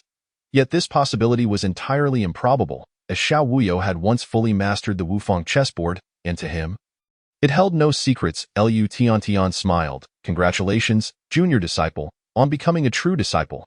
You need not participate in the subsequent assessments. The dean awaits you at the boating pavilion." The subsequent assessments were no longer relevant to Xiao Wuyo, and under the guidance of an academy representative, he arrived at the boating pavilion as mentioned by Shang Lu. Inside the boating pavilion, Xiao Wuyo regarded the individual before him, who was equally assessing him. It was undoubtedly Shang Lu, the dean of Qingqi Academy. "How young?" Shang Lu couldn't help but exclaim. Xiao Wuyo quietly observed the man's attire and demeanor, confirming him to be the dean of Qingqi Academy without a doubt. Xiao Wuyo clasped his hands in greeting. "Xiao Wuyo pays respects to the dean." Shang Lu responded, "Did the former Taoist sovereign send you here?" Xiao Wuyo recalled the words of the Qingqi patriarch during the heart-seeking array. Realizing that his master was indeed the former Taoist sovereign, Qiu Chang'e, though he was not entirely certain, he could only reply, "I am uncertain of my master's identity. Perhaps he is the Taoist sovereign you mentioned." Shang Lu did not expect that Qiu Chang'e had not disclosed his identity to Xiao Wuyo, yet he was not surprised, for the old man had always been unconventional in his ways. "So you hail from Tongtianview?" Shang Lu inquired again. "Indeed," Xiao Wuyo affirmed. Shang Lu's expression turned somewhat bitter. It appeared that this Xiao Wuyo was indeed the old man's disciple, and the sole true disciple, the only heir of Tongtianview. One of the three great Taoist sections. This old man was indeed somewhat biased. He had studied under the old Taoist for several years alongside others, but had only existed as a nominal disciple. Ultimately, he had been expelled in various ways or handed over to others, having lost to the Qingqi patriarch, Lin Huaixing, during a drunken gamble. He and a few other senior brothers could never comprehend why the old man had acted thus, nearly risking the transmission of Tongtianview, one of the three great Taoist sections yet today. This young man was the only disciple of the old man, leaving Shang Lu, despite his superior cultivation methods, feeling a twinge of resentment and dissatisfaction. Although this youth possessed formidable strength, the senior brothers from back then were not necessarily weak. He could not understand where they had faltered. Noticing the changes in Shang Lu's expression, Xiao Wuyo couldn't help but ponder. The old Taoist wouldn't hold a grudge against this dean, would he? Truly, the old man is unreliable. Shang Lu observed Xiao Wuyo's demeanor and couldn't help but harbor a suspicion. The old man must have played tricks on you often, hasn't he? Not at all, Xiao Wuyo replied, puzzled. Then why have you yet to cultivate? As the former Taoist sovereign, with profound understanding of the Tao, why has he not taught you? Shang Lu inquired, perplexed. Xiao Wuyo remained silent. The old Taoist told me that there are no cultivators in this world, and that the strongest in the martial world are merely in the innate realm. Thus, he only instructed me in martial arts. Upon hearing this, Shanglu felt somewhat relieved. At least the old man had not misled him in this regard, and he had taught his disciples without reservation. Suddenly, Shanglu recalled something. Is it the technique from that yellow booklet, which the old man claimed would render one invincible upon mastery? How did you know? Xiao Wuyo inquired. I certainly know. I am also aware that you must have endured plenty of beatings while practicing that technique. Shanglu replied. Xiao Wuyo scratched his head. Actually, it's not too bad. My progress has been relatively swift, and I haven't been beaten too often. But how do you know all this, Dean? Shanglu had completely relaxed his mood. Because I also practiced that martial arts technique and endured the old man's harsh discipline, though that was over 20 years ago. Xiao Wuyo was utterly astonished. You too, Dean? Shanglu nodded. Yes, merely a nominal disciple. Xiao Wuyo quickly bowed again. So you are my senior brother? Shanglu replied awkwardly. By the old man's standards, I can indeed be considered your senior brother, but later, the old man handed me over to another as his disciple. Xiao Wuyo suddenly understood. You wouldn't be the senior brother who was given away because the old Taoist lost you to someone else while drunk, would you? Shanglu inquired curiously. You know me? Xiao Wuyo sighed. Of course, the old man once told me he had a disciple whose temperament and talent perfectly suited him, but in a drunken gamble, he lost that disciple to another, and he often regretted it. Shanglu asked, Is that so? I once thought he was dissatisfied with us few senior brothers, which is why he handed us over to others. Xiao Wuyo explained. If the old Taoist were dissatisfied with you, why would he send me to seek refuge under you? During my visit, the old Taoist mentioned that the dean of Qingqi Academy is the most trustworthy person in the world to him, instructing me to heed your guidance in all matters. As the atmosphere grew intimate, Xiao Wuyo found himself compelled to be somewhat sentimental. After all, the old Taoist had passed away, and no one would know what he had said. Shanglu had never anticipated that he held such a significant place in the old man's heart. It seemed he had misjudged the old man in the past. Perhaps the old man had some unspeakable burdens, and the former Skywalker could very well be one of those reasons. What about him? Xiao Wuyo lowered his head and said, He passed away a few days ago. Upon hearing this, it struck like a bolt from the blue. Shanglu could hardly contain himself, tears welling in his eyes. Master has truly left us? Yes. Though Shanglu often bore resentment towards Cho Chang'e, at this moment, the news of his passing struck him profoundly. Reflecting on the moments spent with Cho Chang'e, Shanglu felt an even deeper sorrow. When the Qingqi patriarch had passed, he had been unable to be by his side, and now, he realized he too had not been present when the old man departed. He felt a deep sense of failure as a disciple. Perhaps it was precisely because the old man had died that he had entrusted his only junior disciple to him, the person he had trusted most in this world. Old man, rest assured, I shall look after your junior disciple well. Chapter 31. Senior brother. From now on, you may simply call me senior brother. To the outside world, just say that I am taking you in as my disciple. Since the old Taoist was unwilling to reveal his identity to you, there must be a reason behind it, so do not disclose your relationship to the outside world. With a tinge of melancholy, Shanglu remarked, Indeed, it appears that the old Taoist has garnered numerous enemies outside, to the extent that even as the former Taoist master, he finds himself unable to contend with them. Fortunately, since my descent from the mountain, I have never revealed my lineage. Very well, senior brother, Xiao Wuyo responded. Applause resonated from within the inner chamber as Zhao Yu clapped and remarked, I had anticipated congratulating Shang Qing on acquiring a promising disciple, yet it turns out he has gained an excellent junior brother instead. Observing Zhao Yu, who, despite his spirited demeanor, appeared somewhat unwell with a pallid complexion, Xiao Wuyo speculated that he must be unwell. However, Zhao Yu's noble bearing was far beyond that of an ordinary individual, likely cultivated through years of occupying a high position. Xiao Wuyo refrained from overtly using his spiritual perception to scrutinize him in front of the two. Shanglu introduced, This is His Majesty the Emperor of the Great Way, who has also received teachings from the Taoist master. Junior brother, come forth and pay your respects. Upon hearing Shanglu emphasize that the emperor had once been taught by the Taoist master, Xiao Wuyo immediately understood the implication. He promptly bowed and declared, Xiao Wuyo pays respects to senior brother. Zhao Yu felt a surge of joy upon hearing himself referred to as senior brother rather than your majesty, realizing that this young man was indeed perceptive and considerate. Although the title of emperor brought him immense power, it also severed many ties of kinship and friendship.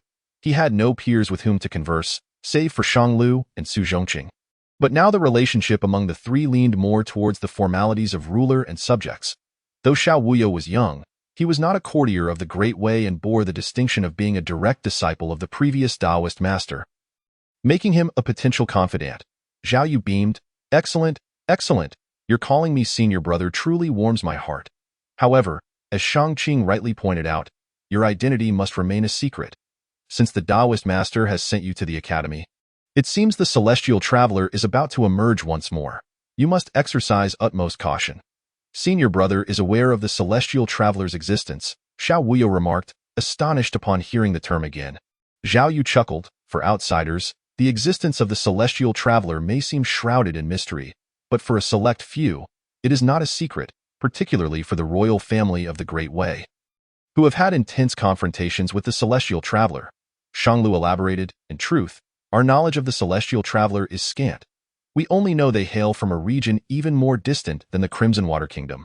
They move stealthily, selecting suitable individuals in the world, providing them with techniques and cultivation resources in exchange for certain tasks to be performed. When my master was young, he possessed extraordinary talent and stood above his peers. The celestial traveler once sought him out. However, the nature of their agreement remains unknown. Later, when my master broke the pact with the celestial traveler, they sought to take his life. From this perspective, the celestial traveler does not seem as formidable as one might imagine, especially considering the old Taoist lived quite well for many years, Xiao Wuyo stated. Shang Lu shook his head slightly. Junior brother must not underestimate the celestial traveler. Do you know what the highest realm of cultivation is today? Xiao Wuyo replied. I have heard from several senior brothers, oh no, rather, true disciples, that there are 6 realms of cultivation. The Qi-Si realm, the Yuan power realm, the unconfused realm, and the Mayfly realm. As for the final realm, they did not mention it. Shang Lu sighed. The final realm is known as the destiny realm, wherein the spirit resides among the stars, referred to as one's fate star, utilizing the power of the stars for cultivation. Xiao Wuyo's eyes widened in realization. So that is the case. Shang Lu continued. In his youth, my master was at the destiny realm, alongside the Grand Master of the Imperial Court and the head of the Qingyun Temple, Dao Qingqing. All 3 destiny realm experts were no match for the celestial traveler. Although Xiao Wuyo was not well versed in the strength of destiny realm experts, he had once used his spirit to peer into the old Taoist power when he reached the 9th level of the innate realm. At that time, he was unaware that cultivators existed in the world and thought the old Taoist's innate realm was simply different from his own, which he found somewhat perplexing. Yet, the old Taoist strength was undoubtedly beyond what he could easily conquer at that moment. The fact that 3 experts of the same realm as the old Taoist could not contend with the celestial traveler suggests that their power surpasses human comprehension. What ultimately happened with the celestial traveler? Shang Lu replied, on that day, the 3 of them were no match for the celestial traveler and ultimately resorted to employing the Kyoto fish dragon formation. The fish talisman you brought is one of the keys to activating the formation. The fish dragon formation was the greatest secret of the Great Way. Since Xiao Wuyo returned the fish talisman and was not an outsider, Shang Lu proceeded to explain the origins of the Kyoto fish dragon formation to him. Astonished, Xiao Wuyo marveled at the existence of such a powerful formation, realizing that a destiny realm expert would be obliterated in an instant beneath the formation, yet the celestial traveler managed to escape. That celestial traveler may have already transcended the destiny realm, Xiao Wuyo pondered aloud. Not quite. After the battle, the Taoist master and the others analyzed the celestial traveler's strength. The celestial power emanating from the celestial traveler undoubtedly indicated he was within the destiny realm, not having transcended it. Moreover, during that battle, he did not communicate with his fate star as the Taoist master and others did, utilizing the celestial power of the star to replenish his energy at will. The celestial traveler's celestial power was simply too abundant. Even without relying on his fate star, he was not comparable to the Taoist master and others. Thus, it would be more accurate to say that the celestial traveler retreated due to excessive consumption of his celestial power rather than being forced back by the fish dragon formation. After all, he was merely injured in the end, and his life was not in jeopardy. There was once a theory suggesting that some believed this realm was illusory, thus preventing cultivators from transcending the destiny realm and attaining higher levels. The Taoist master had once expressed that the celestial traveler warned him of the many flaws in the cultivation methods of this world, advising him not to tread lightly into the destiny realm, lest it lead to his demise. Yet, the Taoist master ultimately entered the destiny realm, which led to a bitter enmity between the two. Zhao Yu lamented. I regret not having witnessed that battle due to my low realm at the time. Such a pity. Shang Lu continued. I had reached the Mayfly realm by then, yet I too found it difficult to glean the full scope of that battle. Many details were relayed to me by my master, who said the celestial travelers might exceeded imagination. Eventually, he relinquished his position as Taoist master and departed from Kyoto, not wishing to attract such a formidable adversary to the Great Way. Zhao Yu declared proudly, the Great Way fears not the celestial traveler, whether 1 or 10, before the fish dragon formation, they are but a cluster of weeds. And why master left, ultimately feeling guilty for breaking his promise, and thus chose to hide for 10 years. Fortunately, he has now ascended. Had it not been for you, junior brother, the bond between him and the celestial traveler would have been severed. Xiao Wuyo reflected that had the old Taoist not taken him as a disciple, the transmission of the Tongtian temple would indeed have been severed, and disciples like Shang Lu would have sought other masters, thereby ending their relationship with the old Taoist. The celestial traveler would have no reason to pursue them. The final task of the old Taoist was to protect himself. Perhaps his death was a reluctant sacrifice. No wonder, the mark of Master Qingqi within the heart question formation declared the master to be a good person. Old Taoist, I have long misjudged you.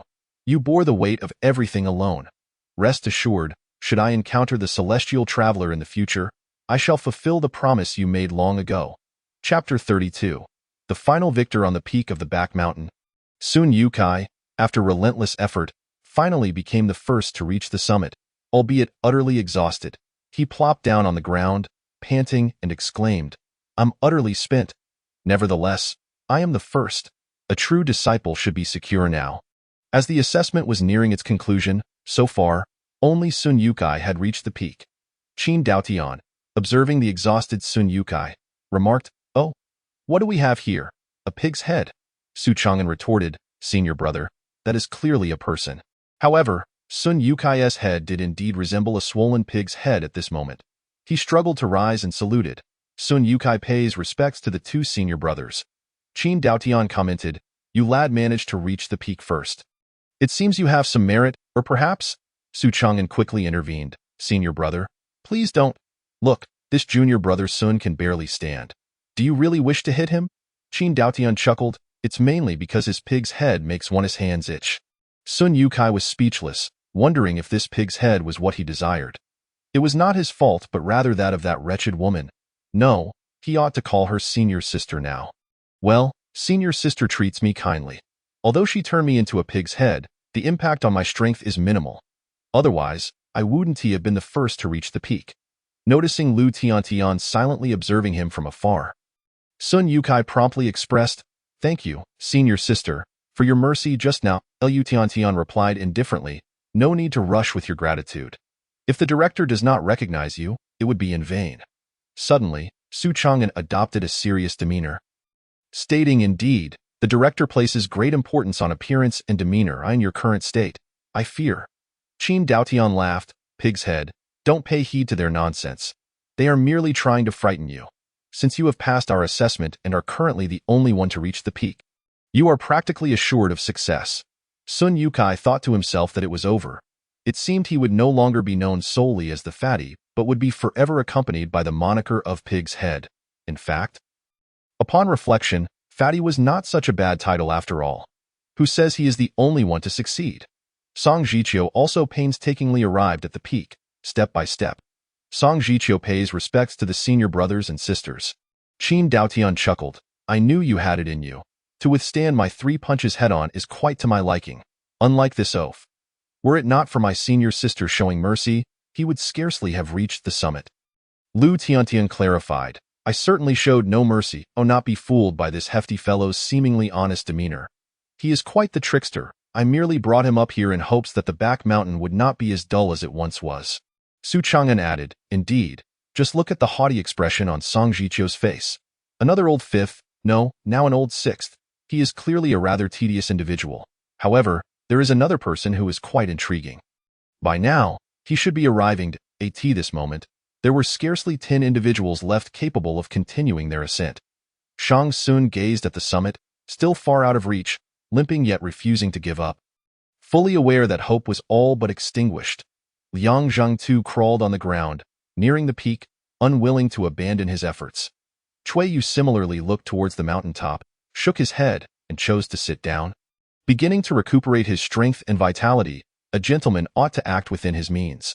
Zhao Rui, after receiving 2 punches from Su Chang'an, thought he had lost all chances, but unexpectedly, for some reason, Su Chang'an did not unleash his full power with the 3rd punch. Coupled with the fact that he had expended very little during the first trial, he ironically became the one with the greatest chance of reaching the summit, though time was running short. At the peak, Sun Yukai looked at Song Jiqiu, feeling somewhat inadequate. His success in reaching the summit was largely due to Lu Tiantian's leniency, but Song Jiqiu was different. He had genuinely passed Qin Daoyan's assessment. Sun Yukai remarked, "Congratulations, Brother Song, on passing the assessment." Song Jiqiu regarded the hefty fellow before him, realizing he too had passed, though he did not know which candidate it was. "May I ask who this senior brother is?" he inquired. Since Sun Yukai had referred to him as senior brother upon reaching the summit, he felt entitled to the title. Hearing Song Jiqiu address him as senior brother brought Sun Yukai a moment of secret delight. He had not anticipated the usually proud Song Jiqiu would bow his head before him. Sun Yukai puffed up his chest and declared, "I am Sun Yukai from Yingzhou. Henceforth, I shall be your senior brother." Upon hearing Sun Yotsai's response, Lu Tiantian and the others couldn't help but curse him under their breath for his lack of shame. "You are Sun the Fatty?" Song Jiqiu exclaimed in surprise. Realizing that this oaf was indeed Sun Yukai, he had not expected him to possess such strength, and it seemed he had underestimated him before. After all, how could one of illegitimate birth overshadow those of legitimate lineage without being extraordinary? Sun Yukai felt a pang of frustration at being called fatty, but he thought it better than being referred to as oaf. "From now on, you must no longer call me that. You may address me as Yotsai." "Senior brother," he said earnestly. Although Song Jiqiu typically exuded arrogance, he valued etiquette and replied respectfully, "Yes, Yukai, senior brothered." As time drew short, Su Chang'an kept glancing towards the entrance. Lu Tiantian queried, "Junior brother, what are you looking for?" "Are you waiting for someone?" "Senior brother Su is waiting for me," a voice emerged. Zhao Rui stepped steadily onto the summit, his breath even, and not a wrinkle in his clothing, indicating he had tidied himself beforehand. Qin Daotian expressed surprise. "You are that lad riding the crane?" Zhao Rui performed a respectful gesture. "Indeed, I am Zhao Rui, pleased to meet my senior brothers and sisters." Qin Daotian turned to Su Chang'an and said, "Old Fifth, did you not claim to despise such individuals?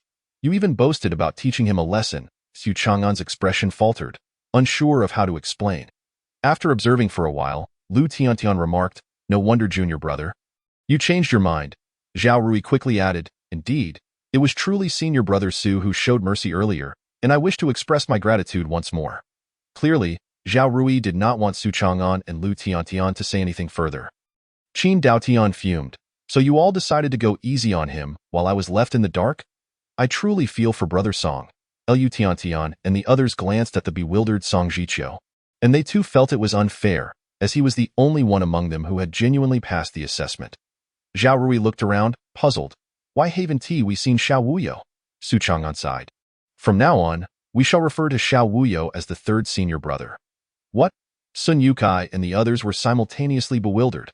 A senior brother is a senior brother, but why the 3rd senior brother? "Isn't the 3rd senior brother Qin Daotian?" They looked questioningly at Qin Daotian. Qin Daotian awkwardly explained, "I just had a bet with Brother Xiao, and unfortunately lost, so from now on, he is the 3rd senior brother." Lu Teng'an thought to himself that this Qin oaf was indeed shameless. To say he lost due to bad luck was absurd, yet he refrained from exposing him in front of the new junior brothers. What was the bet? How could Brother Xiao possibly win against Brother Qin? Sun Yukai asked in astonishment. The battle between Xiao Wuyo and Qin Daotian had taken place within the confines of the chessboard world. While it had been quite loud, the other candidates were unaware of the duel, and upon exiting, neither had engaged in further combat, leaving everyone in the dark about what had transpired. Seeing Sun Yukai prattling on, Qin Daotian grew increasingly irked by this oaf, unable to resist approaching him. Noticing the change in Qin Daotian's expression, Song Jiqiu and Su Chang'an, who were standing beside Sun Yukai, quietly stepped back, inwardly praying for Sun Fatty's safety. Sun Yukai caught sight of Lu Tun's sympathetic gaze and felt dread wash over him, his survival instincts kicking in. Regardless of any bet, Brother Xiao could never triumph over Brother Qin. It must be that Brother Qin showed mercy to him. How shameless of him to covet the title of third senior brother. I feel for Brother Qin, Sun Yukai said cautiously, casting a glance at Qin Daotian who stood beside him. Sun Youcai's words only worsened Qin Daotian's mood. Although he was shameless, he felt it inappropriate to admit that he had shown mercy when losing to Xiao Wuyo, especially with Lu Tiantian and the others as witnesses. I've been wanting to give you a beating for a long time.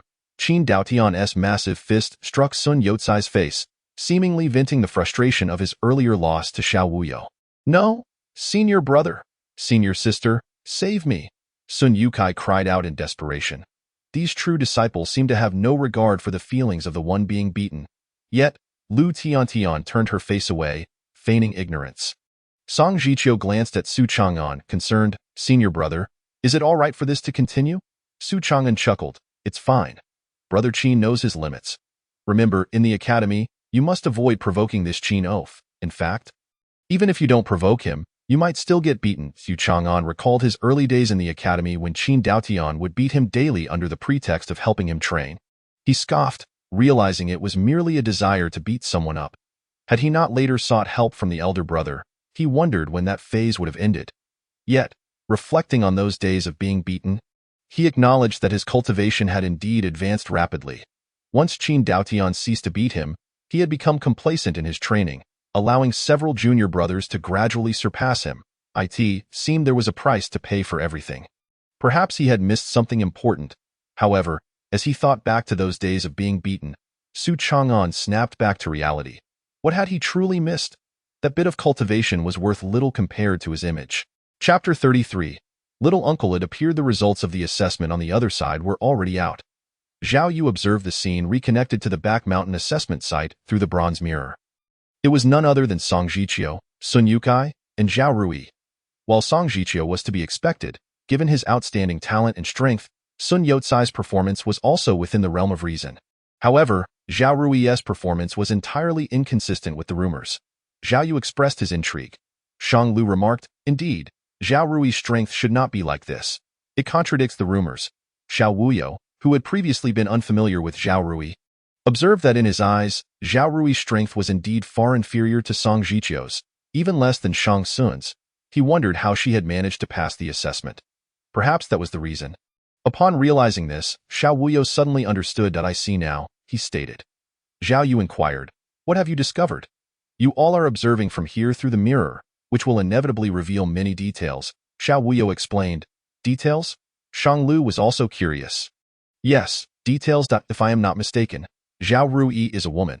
Or perhaps she is not truly Zhao Rui. A woman. Although the Academy's assessments permitted female participants, women in the Great Way were restricted by social norms. And it was exceedingly rare for them to engage in scholarly pursuits. Lu Tiantian's rise to second senior sister was already remarkable. Yet Zhao Rui also turned out to be a woman of such formidable talent. Zhao Yu's expression changed as he exclaimed, I know who she is now. No wonder she seemed familiar just now. Shang Lu also had an epiphany. Could she be Zhao Donger? Indeed, it must be Donger without a doubt. Her performance in the assessment aligns perfectly with her character. Jingzhou's Zhao family was originally bestowed with a royal surname, tasked with guarding Jingzhou on behalf of the Dewey imperial family. The legitimate children of the Zhao clan are referred to as the heirs or princesses. In terms of lineage, Zhao Yu is of the uncle generation to Zhao Rui. Among this generation of Zhao family prodigies, Zhao Rui possesses the most formidable prowess, followed closely by Zhao Donger. Zhao Donger, with her stubborn disposition, firmly believes that women are not inferior to men. Thus, it is entirely reasonable for her to boldly participate in the assessment, especially since no one would dare impersonate a royal scion. Shangqing, do you think there will be another assessment? Zhao Yu inquired. Shang Lu, well aware of Zhao Yu's balanced approach, paid little heed to the leniency shown towards Lu Tiantian and Su Chang'an. Especially considering the exceptional talents of the three, that will not be necessary, Shang Lu replied. Tiantian, please bring them over and ensure that other disciples are arranged for treatment. Shang Lu conveyed this to Lu Tan, who, upon receiving the message, announced, the assessment ends here. Congratulations to the three of you for becoming the true disciples of the Dean. Sun Yukai and the others exclaimed in surprise. Is there no further assessment? Lu Tianyuan shook her head, stating, No, the dean is very pleased with your performances. He wishes to meet you now. Within the confines of the boathouse, Sun Yukai and the others encountered Dean Shang, alongside the enigmatic Xiao Wuyo. Upon noticing the third person, Zhao Rui was taken aback, immediately kneeling and bowing. I pay my respects to your majesty. It turned out that Zhao Rui had previously visited the palace with his father several years ago. The other two were equally astonished, kneeling to pay their respects. Sun Yukai pays homage to your majesty. Song Jiqiu pays respects to his majesty. Zhao Yu waved his hand. Rise, you are cultivators and true disciples of the dean. There is no need for such formalities. He then turned to Zhao Rui, saying, Donger, you may still call me uncle in public. Realizing her identity had been revealed, Zhao Donger ceased her pretense, loosening her hair, which cascaded down like a waterfall, lustrous and smooth. The mask she wore disappeared, revealing a visage radiating confidence and elegance. Qin Daotian exclaimed, So you are a woman? No wonder the fifth master showed mercy. Su Chang'an, unable to suppress a wry smile, admitted, I only discovered this during the third strike. Sun Fati, astonished, circled around Zhao Donger. I never imagined you were a woman. No wonder you have such a small heart. Zhao Donger shot him a fierce glare. You pig-headed fool. What nonsense are you spouting? Sun Yukai, suddenly recalling something, quickly retorted. I misspoke.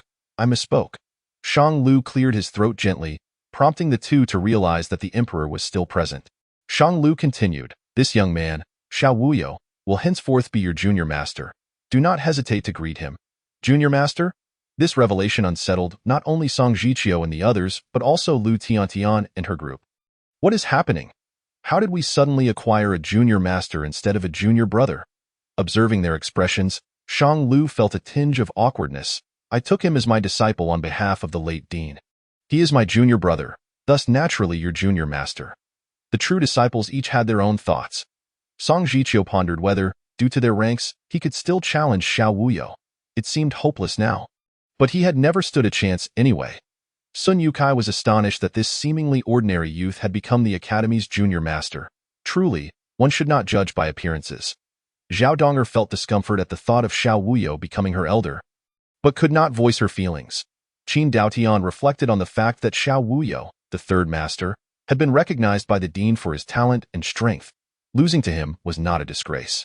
Su Chang'an thought, well, although there is now a junior master, at least I've retained my position as the fourth brother. So it's not a total loss. Yu Tantian appeared only slightly surprised, quickly regaining her composure. As if unfazed, greetings to the junior master, they all said in unison. Xiao Wuyo feigned modesty. There is no need for such formalities. We shall be like family from now on. If anyone dares to bully you, you may invoke my name. While Song Jiqiu disregarded Xiao Wuyo's words, Zhao Donger internally scoffed at his arrogance. However, Sun Yukai, Su Chang'an, and Qin Daotian's eyes lit up with newfound hope. Now they had a backing. Lu Tiantian seemed to sense some possibility, but shook her head and refrained from further thought. Shang Lu remarked, You must respect and care for one another as brothers. I'm speaking of you. Third brother. Look at what you've done to Yukai. Sun Yukai, who had initially intended to conceal his injuries, felt tears nearly escape him upon hearing this. The dean truly cared for him. Xiao Wuyo noticed Sun Yotsai's face and inwardly thought, What a pig-headed fool. Qin Daotian felt wronged. It was clearly the junior sister who struck first. I was already a pig-headed fool by the time I retaliated. Yet upon meeting Shang Lu's gaze, he dared not refute, resigning himself to the fact that he, Qin Daotian, was no stranger to bearing the brunt of blame. It is the dean, he said. Yes, you may leave now, Zhao Yu instructed. As the true disciples departed, Zhao Yu bid farewell to Shang Lu. Before leaving, he handed a token to Xiao Wuyo, saying, Junior brother, you may visit me in the palace at any time. I hope you will come often to chat. As Xiao Wuyo accepted the token, he silently probed Zhao Yu's physical state with his spiritual sense, but chose not to speak further. After Zhao Yu's figure vanished, Shang Lu remarked, Junior brother, have you noticed? Indeed, Xiao Wuyo replied, his ailment has penetrated to the very marrow. He may not have long left. Shang Lu's expression turned indifferent. Dewey has enjoyed a decade of peace. Let us hope this time it can pass smoothly as well. Chapter 34, Sangqiang in the western region of Dawei lies a nation known as the Liang Kingdom, referred to as the Western Liang by the people of Dawei. Within the Western Liang Kingdom exists a sacred ground for swordsmanship, more accurately described as a forbidden ground, the Western Liang Sword Cottage, the dwelling of the sword demon Dugu Ming. Dugu Ming's age, origins, and lineage remain a mystery. He has no parents, siblings, friends, or disciples, only a sword and a humble cottage. He is called the Sword Demon not merely for his obsession with the blade, but because all who come to challenge him meet their demise at his hands. Whether they are righteous prodigies or formidable figures of the demonic path, none escape unscathed. To Dugu Ming, there exists only victory or death. Those who sought vengeance for the fallen challengers met with the same fate. Especially after Dugu Ming slayed 3 formidable experts of the Destiny Realm, no one dared to challenge him or seek retribution, thus solidifying his reputation as the Sword Demon.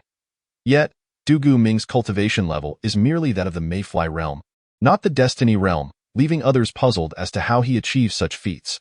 Consequently, he earned another title, the foremost of the Mayfly realm, rather than the foremost under the Destiny realm. On this particular night, the stars above the Sword Cottage shone more brightly than usual. Dugu Ming sat alone in the open space of the cottage, gazing at the night sky, as if attuning himself to its subtle changes. A gentle breeze stirred, and Dugu Ming felt as if pricked by thorns. He turned his gaze toward the empty space in the distance. "You've arrived," Dugu Ming spoke. A figure slowly materialized from the void, garbed in azure, appearing both real and ethereal, as though not entirely part of this realm. "You have indeed grown stronger since 10 years ago," the figure remarked with a sigh. "I have indeed become more powerful over the past decade," Dugu Ming affirmed, "and I can sense your realm and strength.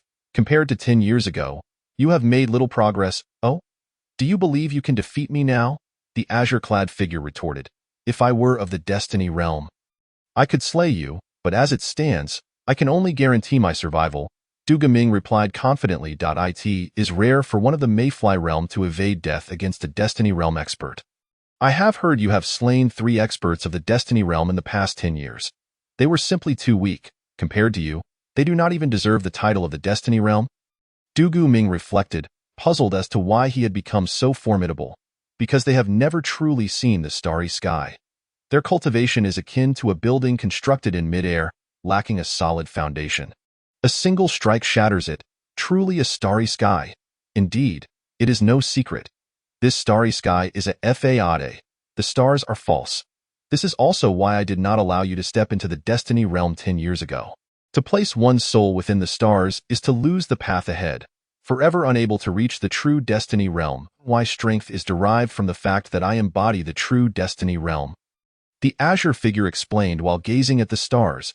If this starry sky is false, then where lies your life star? Dugu Ming's curiosity deepened. In the far north, our origin as Skywalkers, lies a genuine starry sky. The visitor was also a Skywalker. Once you arrive in this world, you can no longer communicate with your life star or harness the power of the stars. This also explains why that Skywalker during the Battle of Dawei's capital never communicated with his life star. Dugu Ming suddenly connected the dots. The fish dragon array of Dawei's capital, though laid by 3 major sects and immensely powerful, capable of slaying ordinary Destiny realm experts, posed no threat to those of us who were true experts of the Destiny realm. The azure figure appeared somewhat unimpressed by the fish dragon array of Dawei's capital. "You are rather verbose today. Indeed, I find solace in the fact that you have yet to enter the realm of Destiny." The figure in the blue attire sighed. "My absence from the realm of Destiny is not due to your influence, but rather a result of my perception of the boundless potential within the realm of the Mayfly. Where the ephemeral resides between heaven and earth, a mere speck in the vast ocean. When compared to this universe, humanity appears exceedingly insignificant." Gazing up at the starry sky, Dugu Ming's eyes deepened with profound contemplation. Yet, few truly grasp this truth. They pursue loftier realms, forgetting the significance inherent in each stage of cultivation. Thus, I maintain that the paths of cultivation in this world are fraught with flaws, and the realms themselves are too superficial. My visit today serves a dual purpose. First, to honor a pact made a decade ago. Clearly, the technique I imparted to you has not been cultivated to meet the standards of our celestial wanderers. The figure in blue explained the purpose of his visit. Indeed, the technique is remarkable and powerful, but it does not align with my sword path. To force its practice would be of no benefit to me. Du Ming replied, shaking his head. As for the techniques of the celestial wanderers, I regard them merely as references. While I am somewhat disappointed in your lack of success, I also feel a sense of relief that you have remained true to your own path. It seems you have discovered your own way forward, perhaps even traversed quite a distance. Thus, another reason for my visit is to engage you in battle. The figure in blue revealed his ulterior motive. A spark ignited in Du Ming's eyes. I have awaited this day for a decade. I too have long anticipated this moment. Today, you have divulged so many secrets. It appears you intend to slay me. Or perhaps to be slain by me. The figure in blue chuckled. Du Ming laughed heartily. That would indeed be dull. I, Du Ming, never leave survivors beneath my blade. Nor do I, Songtian, the figure in blue retorted. I only knew you as a master of the sword. I had no inkling you were the sword saint from over a century ago. Du Ming expressed his astonishment at the other's identity. I am now 150 years old. I am surprised anyone still remembers me. Songtian, formidable as he was, could not help but reflect on the relentless passage of time. I heard you vanished a century ago. Yet here you stand as a celestial wanderer, Du Ming remarked, intrigued by the other's journey. If you were to kill me today, you too could become a celestial wanderer. Songtian replied cryptically. I have no interest in becoming a celestial wanderer. He added. With a gesture, Songtian pointed at Du Ming. Starlight cascaded down, forming a celestial sword, silent yet deadly. Teo slay the divine. Alas, I am but a demon. The intent of the divine-slaying sword pierced Du Ming's soul. Yet he remained unfazed, having dwelled in the realm of the Mayfly for over a decade. While his soul could not harness the formidable star power within the fateful star, it remained vast and inexhaustible. Ah, is it the power of rules? Yet how could such power be so potent as to mend the soul? Songtian pondered. Du Ming smiled. This is my path. The endless sword domain. The endless sword domain? Songtian observed, noting that not only was Du Ming's soul unharmed, but even the grass and trees within the sword cottage remained untouched. Suddenly, Songtian grasped the underlying issue. Is this a miniature world? But where is the vessel that harbors this small world? I myself am the vessel, Du Ming candidly admitted. Humans are the essence of all beings. I have never heard of a body serving as the vessel for a world. Songtian was taken aback by Du Ming's assertion, yet he understood that Du Ming would not deceive him. Du Ming sighed. It seems the understanding of celestial wanderers is rather limited. I am the sword. The sword is me. I have long transcended human form, becoming an existence governed by the rules of the sword path. Wherever I am is the world of the sword, which I call the endless sword domain.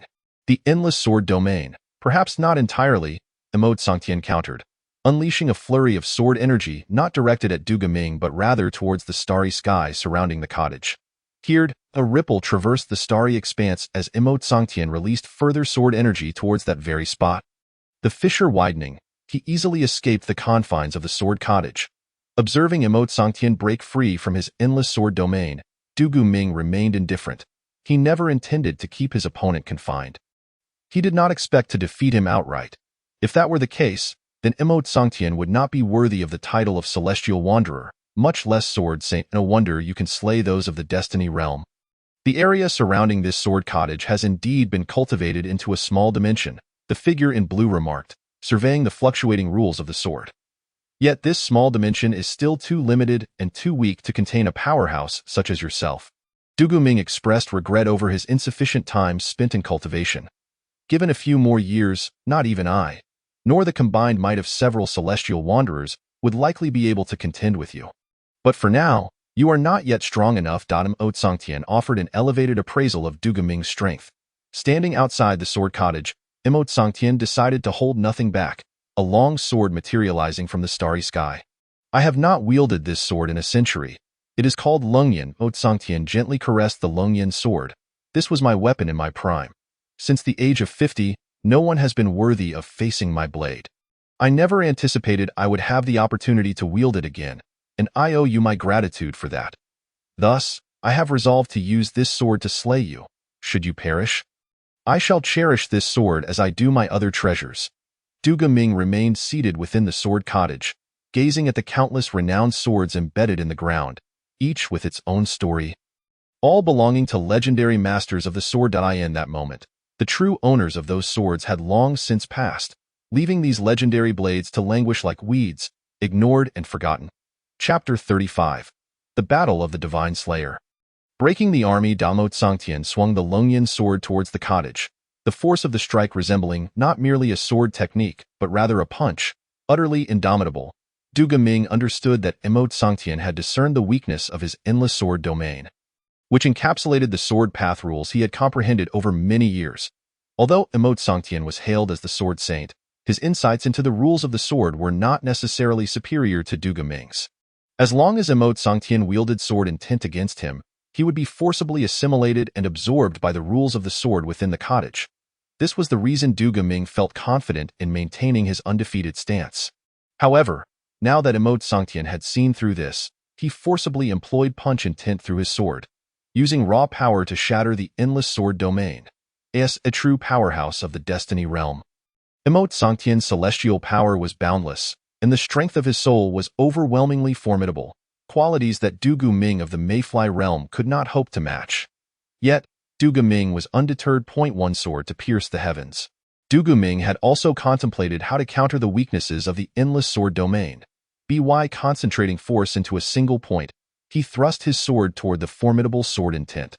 After their powerful strikes collided, Emo Tsangtian's garments fluttered slightly as he hovered in the air, the Longyan sword humming lowly, as if conveying a message. Du Ming remained seated within the cottage, though his aura fluctuated intensely. No wonder you are confident in your invincibility. With that sword, you could be unrivaled in this world. Yet I wonder how many more strikes you can unleash. That depends on how many strikes you can withstand, Senior Emo, Du Ming replied. Indeed, while Emo Tsangtian held the upper hand at this moment, he was unable to communicate with the fateful star to replenish his energy, and after that last strike, his soul felt somewhat unstable, teetering on the brink of losing control. Emo Tsangtian's age weighed heavily upon him. Although his physical form was remarkably strong due to the celestial power's refinement, his soul bore signs of decay, making it difficult to sustain for long. Both aspects hinted at an inherent instability. Du Ming, with his vast combat experience, quickly discerned Emo Tsangtian's condition. If you wish to leave, Senior, I shall not impede you. However, if you seek to slay me, I fear you may also meet your end here today. Emo Tsangtian chuckled. Are you afraid? I have devoted my life to the sword. The sword is my very essence. What is there to fear? Du Ming replied with clarity. Emo Tsangtian regarded Du Ming, seeing in him the reflection of his own youthful self from over a century ago, filled with unbridled vigor and a passion for the sword. A realization that he had indeed grown old. Let us settle this with one sword. A fight to the death. How does that sound? That suits me perfectly. Du Ming was also aware of his own condition. While the endless sword domain could temporarily shield him from defeat, over time, the outcome would likely remain uncertain, especially given the Celestial Wanderer's already legendary reputation for invincibility. Better to seize this moment while his energy still ran high and take the plunge. Suddenly, Du Ming rose to his feet. The power of the rules within the cottage surged into his body. The endless sword domain vanished in an instant, and within the cottage, no trace of the sword's rules remained. At that moment, Du Ming embodied the strongest sword in existence. Emo Tsangtian beheld the dissolution of the endless sword domain and laughed heartily. Very well, you are the sword demon, and I am the sword saint. Let us see in the end whether the saint slays the demon or the demon slaughters the saint. Emo Tsangtian no longer held back, celestial power surging through him. He faced this battle with utmost seriousness, still wielding the Longyan sword rather than adopting Du Ming's approach of becoming one with the sword. Du Ming declared proudly, in that case, I shall name this strike slaughter the saint. A surge of sword intent erupted from Du Ming, soaring into the heavens, a manifestation of boundless spiritual and rule power intertwining upon the blade. This was Du Ming's strongest strike in this lifetime. In response, Emo Tsangtian summoned the dragon flame sword. Equally infused with infinite spiritual energy and the power of the stars, the sword intent transformed into a colossal fire dragon, as if emerging from the endless cosmos, intent on devouring and obliterating all in its path. Gazing upon this world-ending sword intent, Du Ming remained undaunted. His sword intent was pure, reflecting his unwavering obsession with the path of the sword, undeterred by the prospect of death. The two sword intents collided in the night sky. radiating brilliance yet falling into silence, as if the heavens and earth themselves would be pierced by their clash. The sword and tints entangled and collided relentlessly till last, when both sword and tints faded into oblivion. The surrounding mountains and foliage were reduced to desolation, barren and lifeless, as the sword and tint dissipated. Imo Sangcheong stood unsteadily on the grass, his azure attire soaked in blood, yet he persisted, enduring the pain with unwavering resolve. What a formidable strike of the Holy Slayer's sword, he mused. Unable to bear the agony any longer, Imo Sangcheong collapsed to the ground, while Du Ming fared little better, his garments tattered and drenched in blood. Yet, this was not the crux of the matter. Du Ming remained vigilant, for the dragon flame sword was still embedded in his forehead, refusing to fall to the earth. Blood flowed continuously from the wound where the sword pierced his brow. Though the dragon flame sword could advance no further, which was the very reason for Du Ming's continued existence. Enough, enough, Imo Sangcheong coughed up blood repeatedly, gesturing with his fingers, causing the dragon flame sword to drop with a low hum. As if bewildered by Imo Sangcheong's actions. "Senior, what are you doing?" Du Ming inquired, equally perplexed. "I am nearly 100 years your senior, and my realm surpasses yours by one stage. If I cannot triumph, then I have been defeated. Victory is victory, and defeat is defeat," Du Ming replied, unwilling to accept the other's goodwill. "You remind me of my younger self. Had I not become a fated one back then, perhaps I would have been like you," Imo Sangcheong reflected. "You speak the truth. I have long since lost the will to strive forward. I see no path ahead, languishing for a century with no progress in strength. Living has become a burden. Now I can finally be freed." In that moment, Du Ming comprehended that Imo Sangcheong's purpose in coming was to seek death. If he could not withstand that sword, it would be his own demise. Yet, in the end, Imo Sangcheong showed mercy. Indeed, the Walker of the Heavens was invincible. Perhaps, as Imo Sangcheong suggested, he had lived too long and grown weary of life, even though his vitality had not yet extinguished. This is a token of the Walker of the Heavens, the Ming sect medallion. Holding it signifies your status as a heavenly traveler. The Ming sect and other heavenly travelers shall not trouble you. Imo Sangcheong presented a medallion, one side inscribed with the sun and the other with the moon, to Du Ming. "If given the chance, do visit the Ming sect. There lies a true starry realm, which may aid you in your future cultivation." "I shall certainly pay a visit," Du Ming replied, accepting the medallion, though his interest in the Ming sect and heavenly travelers was not as profound. Unable to refuse Imo Sangcheong's kindness, "This dragon flame sword has accompanied me for over a century. I hope you may find it a worthy master." Imo Sangcheong understood that Du Ming could never be the sword's master, for his path was uniquely his own, unbound by external forces. The very reason he had failed to overcome Du Ming lay in the purity of Du Ming's swordsmanship. As Imo Sangcheong relinquished control of his spirit, allowing it to drift away into the infinite cosmos, a sword saint fell from grace. The dragon flame sword continued to emit low murmurs, as though lamenting its fate. Du Ming interred Imo Sangcheong within the sword pavilion, with a stone tablet inscribed as the grave of sword saint Imo Sangcheong.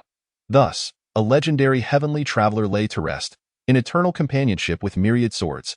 Chapter 36. The worries of Shang Lu. The battle between Du Ming and Imo Sangcheong could be deemed the pinnacle confrontation among cultivators. Whether from the Eastern Sea sects, the capital of the Great Way, or the distant Northern Diamond sect, countless profound practitioners sensed the earth-shattering clash. Unbeknownst to all, which practitioner could match Du Ming's might in such a fierce contest? The powerful figures of the Diamond sect gazed westward, toward the direction of the sword pavilion. The black-clad heavenly traveler similarly cast his gaze toward the sword pavilion. Du Ming is indeed a worthy opponent. Yet he is not yet my match. Imo Sangcheong, what are you truly up to? The man in black understood Imo Sangcheong's intentions. He was aging, both in cultivation and in heart, unable to see the road ahead. Only death could bring him relief. To perish at the hands of a sword master was, in a sense, a stroke of fortune. Yet, such a death seemed rather hasty. A heavenly traveler should not succumb so easily. He raised his gaze to the distant night sky. "If I must die, I shall fight until the world is at rest." Yet, few in this realm are worthy of his intervention. That astonishing sword and tint belonged undoubtedly to Du Ming. But the identity of the other, whose sword intent was equally formidable, remained uncertain. Could it be the sword immortal Luo Yu? Luo Yu was Du Guming's equal, a celestial and demonic counterpart, both sword masters who had remained undefeated for decades. However, they had never clashed, nor had they met. During Du Guming's sweeping dominance over the cultivation world, Luo Yu had never sought to challenge him like others. As Luo Yu journeyed, he too paused to gaze at the distant starry sky. His companion, Song Jun, inquired, "Is that Du Guming?" "Indeed," Luo Yu replied softly. Song Jun marveled. "I never anticipated such a powerful swordmaster could stand alongside Du Guming." After speaking, Song Jun felt he had misspoken and clarified. "In truth, with your prowess, brother Luo, you should not be inferior to Du Guming." Luo Yu dismissed this notion, replying, 10 years ago, Du Guming far surpassed me. I never imagined that a decade later, I would reach the realm of destiny while he remains in the realm of insect. Yet, I still cannot envision defeating him." Song Jun was taken aback. "Could it be that even with your current strength, you are not a match for Du Guming?" Luo Yu seemed to have long since accepted this reality. "People often compare me to Du Guming. I once held that belief too, however, upon witnessing him slay a strong practitioner of the Destiny realm from the Falling Sun sect, I realized how laughable my assumptions were. No wonder I have not heard of brother Luo challenging Du Guming in over a decade. Du Guming leaves no survivors beneath his sword. Without assurance of victory, why would I willingly walk into death?" Luo Yu appeared indifferent to his reputation, yet he had been confident in his strength when others had requested his intervention.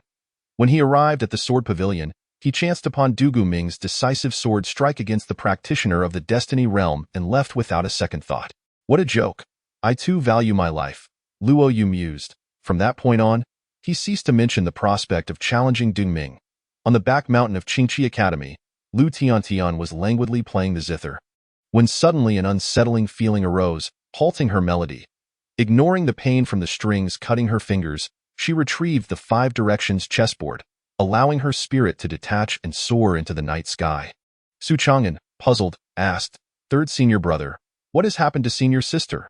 Qin Daotian, after slowly sipping a cup of wine, replied, "It's nothing, just a scuffle. Senior sister wishes to observe. Oh, but wait, aren't you the one most interested in fights?" "Third senior brother? Why did senior sister go first?" Qin Daotian replied impatiently, "The battleground is tens of thousands of miles away. It's remarkable I can sense it. How could I join in the fray? By the time I arrive, it would have concluded days ago." Su Chang'an seemed to understand. "Oh, I wonder who is fighting, that it would compel senior sister to use the 5 directions chessboard to observe. Given the scale of this commotion, even I, a mere practitioner of the insect realm, can sense it must be that esteemed figure from the sword pavilion." Shang Lu entered the scene, Dean. Both Qin Daotian and Su Chang'an rose in greeting, to which Shang Lu waved his hand in acknowledgement. "Chang'an, pay closer attention to your senior sister's behavior. No, it's better if you, Daotian, take charge. Chang'an is too weak. You must keep a vigilant watch over her. If she attempts to leave the academy, do your utmost to prevent it or inform me directly." It was clear that Shang Lu harbored great concern for Lu Tiantian, and Qin Daotian had not seen such a demeanor from the dean in quite some time. Recognizing the gravity of the situation, he promptly assured, "Yes, Dean, I will closely monitor her and ensure she does not act rashly." Though Qin Daotian often displayed a carefree attitude, he understood the significance of Du Guming to Lu Tan. Su Chang'an expressed confusion. "Dean, it has been 10 years since that incident. Senior sister has shown no inclination to seek out Du Guming. Surely she has moved on. Is it not a bit of an overreaction?" Qin Daotian shared this sentiment but refrained from voicing it. Over the years, Du Guming had engaged in countless battles, even slaying 3 formidable practitioners of the Destiny realm. Yet, senior sister remained unfazed, quietly playing her zither, never exhibiting the urgency she displayed today. "This time is different from the past. You two lack the strength to perceive the distinction," Shang Lu lamented. Had he not witnessed the battle 12 years prior, he might have deemed this another routine victory for Du Guming. What is different? Every year, many challenge Du Guming, though fewer have done so in recent years. Qin Daotian was perplexed, for the formidable opponent of Du Guming this time reminded him of the battle in the capital 12 years ago. Qin Daotian inquired, "Could it be the Skywalker?" Shang Lu shook his head and replied, "I cannot say for certain, as the distance is too great for clarity. However, one thing is certain. After this battle, Du Guming will emerge severely injured, if not dead. Both Su Chang'an and Qin Daotian were taken aback by Shang Lu's words. How could it be that Du Guming, who had once slain a powerful adversary, would now face such dire consequences? Years ago, when Du Guming first defeated a formidable opponent at the Jiming realm, many believed he would be gravely wounded and meet his end. Consequently, numerous enemies of Du Guming seized the opportunity to storm the Sword Cottage, seeking vengeance for their fallen kin. Yet, that battle solidified Du Guming's reputation as the Sword Demon. The hills surrounding the Sword Cottage were strewn with the bodies of practitioners, and the soil was stained crimson with blood. As if the very clouds above were tinged with red, Du Guming remained seated within the Sword Cottage, seemingly indifferent to the chaos outside. It was during this tumultuous moment that Luo Yu arrived at the Sword Cottage. But just as she hesitated, a powerful opponent from the Jiming realm surged past her, engaging Du Guming in a fierce battle in the skies. That confrontation allowed Luo Yu to grasp the vast chasm between herself and Du Guming and showcase to the world what it meant to be a demon among swords. Kill, kill, kill. Regardless of realm or origin, in Du Guming's eyes, they were all mere corpses he slaughtered until no one dared to challenge him, until none were bold enough to seek revenge, until the world was devoid of those who would dare to claim superiority. That day, the Sword Cottage was irrevocably transformed into a forbidden ground. Without Du Guming's consent, no one could enter or leave even a single step. The royal family of Shiliang bestowed the entire Daliang Mountain, housing the Sword Cottage, upon Du Guming as his sanctuary, yet it was destined to be a solitary refuge, devoid of masters, elders, brothers, or disciples. Only loneliness accompanied Du Guming. That moment, the dean's assertion that Du Guming would suffer severe injuries or even face defeat left both of them in shock. Perhaps it was this realization that prompted Lu Tiantian to employ the Five Directions chessboard to discern the outcome of the impending battle. Chapter 37.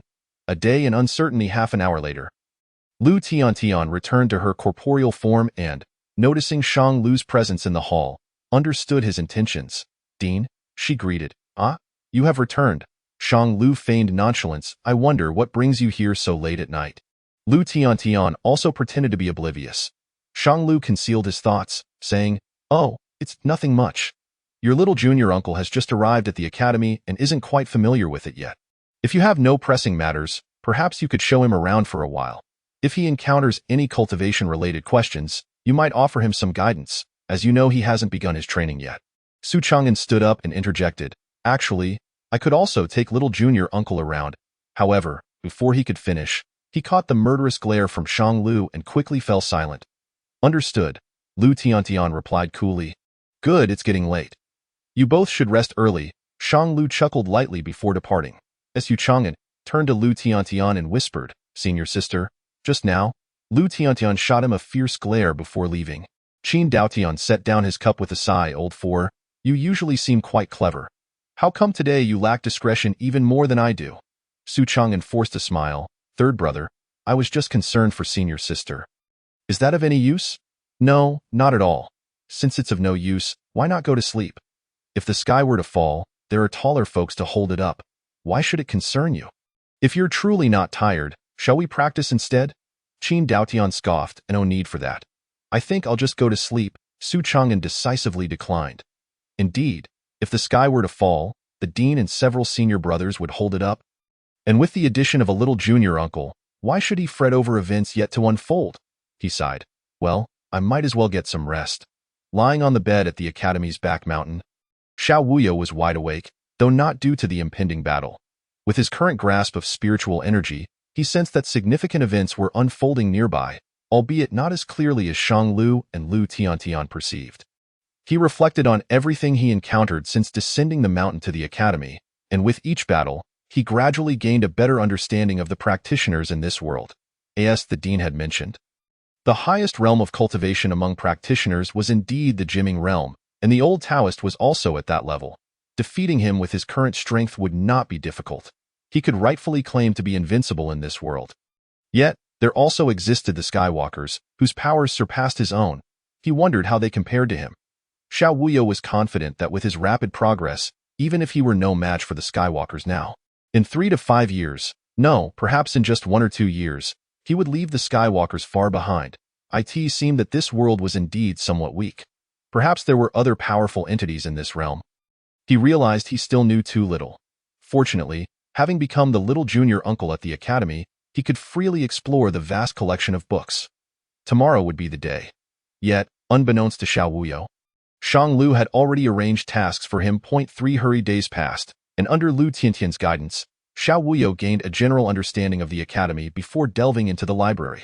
The collection truly was extensive and profound, encompassing everything conceivable: culture, economics, military strategy, cultivation methods, martial techniques, governance philosophies, and more. After acquiring a preliminary understanding of this world, Xiao Wuyo began to gradually attempt cultivation. Following the descriptions in the texts, he quickly sensed the elemental energy of heaven and earth. Xiao Wuyo couldn't help but marvel. He was indeed not just a genius in martial arts, but also in cultivation. The energy flowed smoothly into his body, circulating through his meridians. The next step was to attempt to open the Qi Si within him. However, whenever Xiao Wuyo tried to gather energy to open the Qi Si, it would be disrupted by the true energy within him, leading to failure. The gathered energy was even expelled by the true energy, unable to remain within him for long. What could be the cause of this? Xiao Wuyo pondered, until Lu Tiantian suggested that perhaps the true energy within him was too powerful and domineering. Indeed, the true energy generated by his nameless technique far surpassed the quality and destructive power of the elemental energy.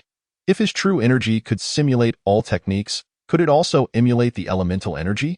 Xiao Wuyo began to circulate his technique, capturing a wisp of elemental energy, attempting to transform his true energy into something akin to elemental energy, and surprisingly, he succeeded. The energy transformed from true energy was not only more powerful but also no longer expelled by the true energy within him. However, he still could not successfully open the Qi Si. Every time he attempted to do so, the elemental energy transformed back into true energy and returned to his dantian. After several attempts, Xiao Wuyo ceased trying to open the Qi Si. Perhaps his dantian was the very embodiment of the Qi Si, even stronger than that of other practitioners. The first stage, the Qi Si realm, was thus achieved, and the next step was to transform elemental energy into source power. Xiao Wuyo employed the same method to convert true energy into source power, succeeding once more, entering the second stage, the source power realm. Using the power of the rules of heaven and earth, Xiao Wuyo wielded source power that flickered and fluctuated, elusive and unpredictable, reminiscent of the uncertainty realm demonstrated by Qin Daotian that day. Could this be the uncertainty realm? Xiao Wuyo wondered, as he could already sense the rules of heaven and earth. At this moment, it was merely a matter of combining those rules with source power. An effortless task. A day in uncertainty. What a marvel! From a distance, Lu Tiantian, quietly reading, kept a watchful eye on Xiao Wuyo's progress. After all, this was his first foray into cultivation, and he lacked experience, which left her somewhat uneasy. When she witnessed the manifestation of Xiao Wuyo's power at the uncertainty realm, not merely his martial prowess, she, usually calm, found it hard to remain composed. Lu Tiantian rose and approached Xiao Wuyo. "Little junior uncle, what is this?" Xiao Wuyo opened his eyes. "This must be what you refer to as the uncertainty realm, the rules of heaven and earth. Ah, I see now. Indeed marvelous."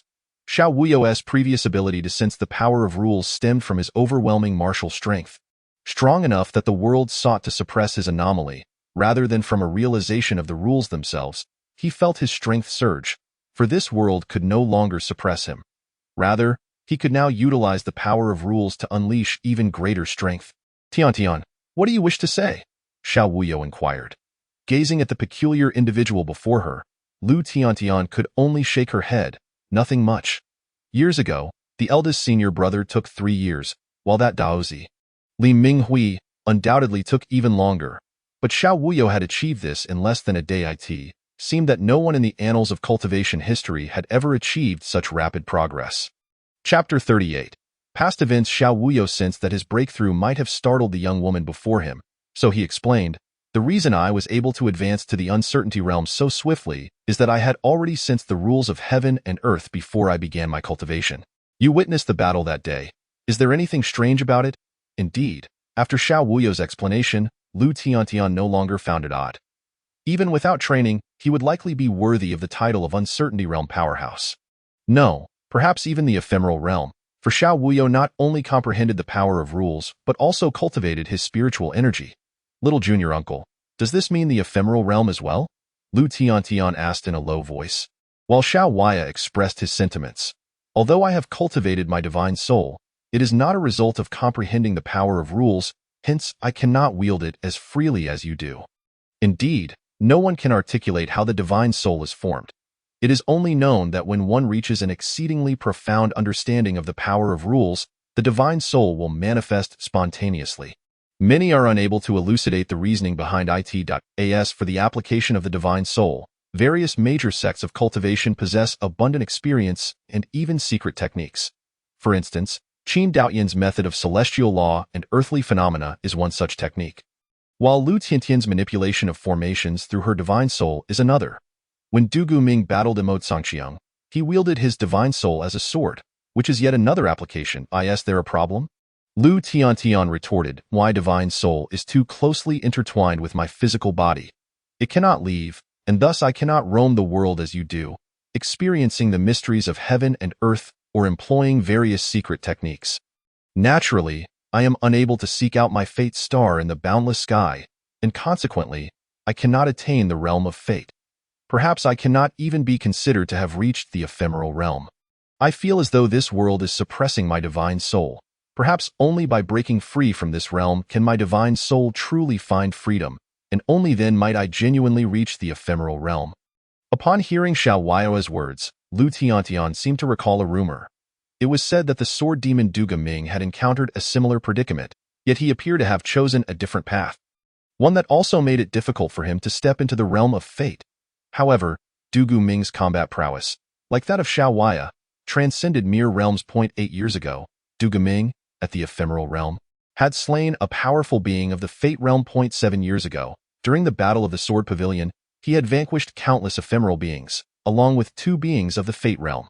Xiao Waia's performance during assessments mirrored this. Without any cultivation, he effortlessly defeated the ephemeral Qin Daotian, seizing the 5-directional chessboard, which was rightfully his as a grand formation master, and he had not even exerted his full strength. Shang Lu had privately confided in Lu Tiantian that during his peak, he had no assurance of overcoming Xiao Waia, for he could not fathom Xiao Waia's power. Lu Tiantian was aware that Shang Lu had once been a powerful figure in the fate realm, but due to certain circumstances, he had fallen from that status. Nonetheless, his might during his prime was indisputable.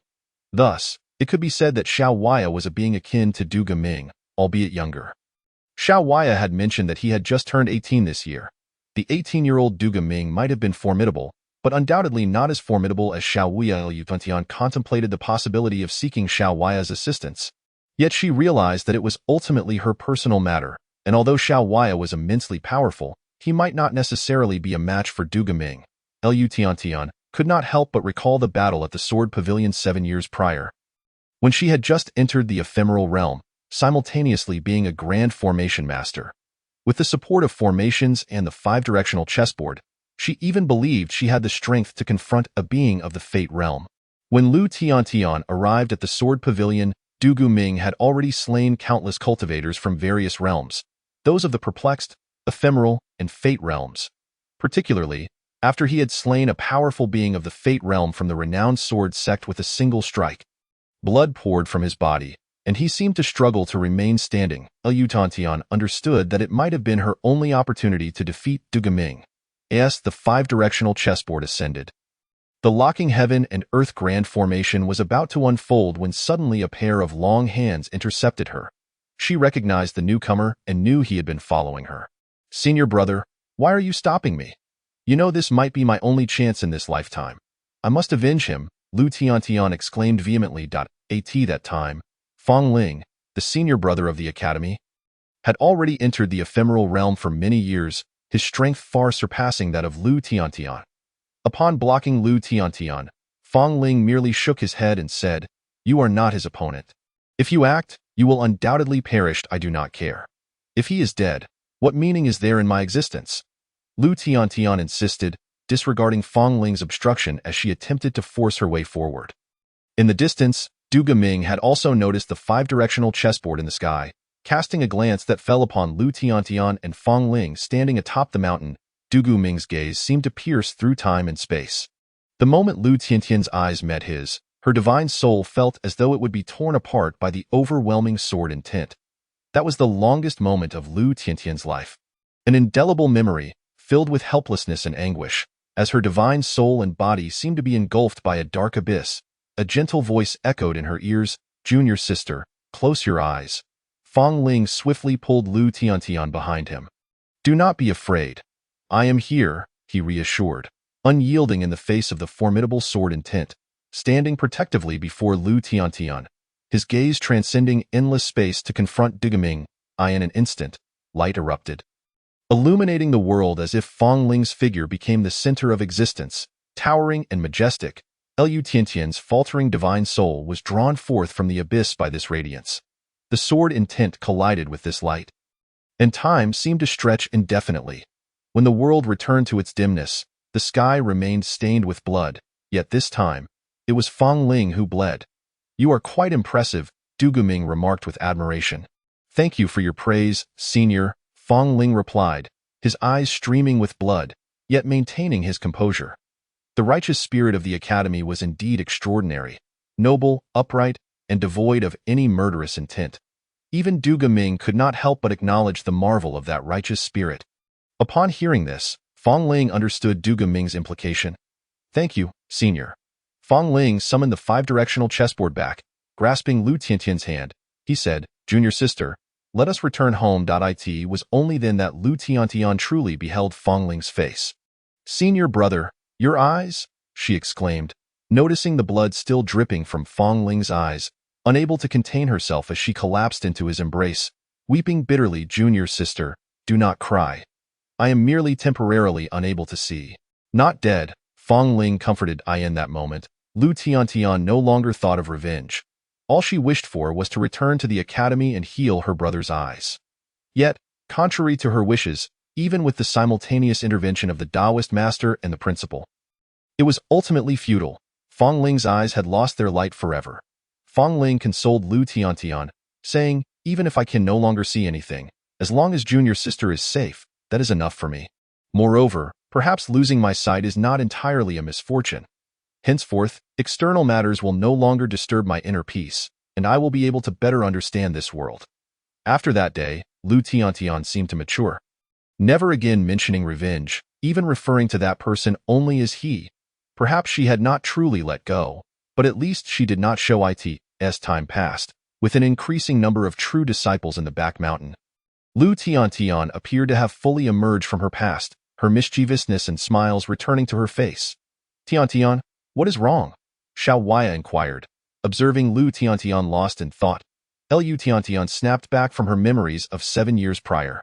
"I was just thinking of certain past events.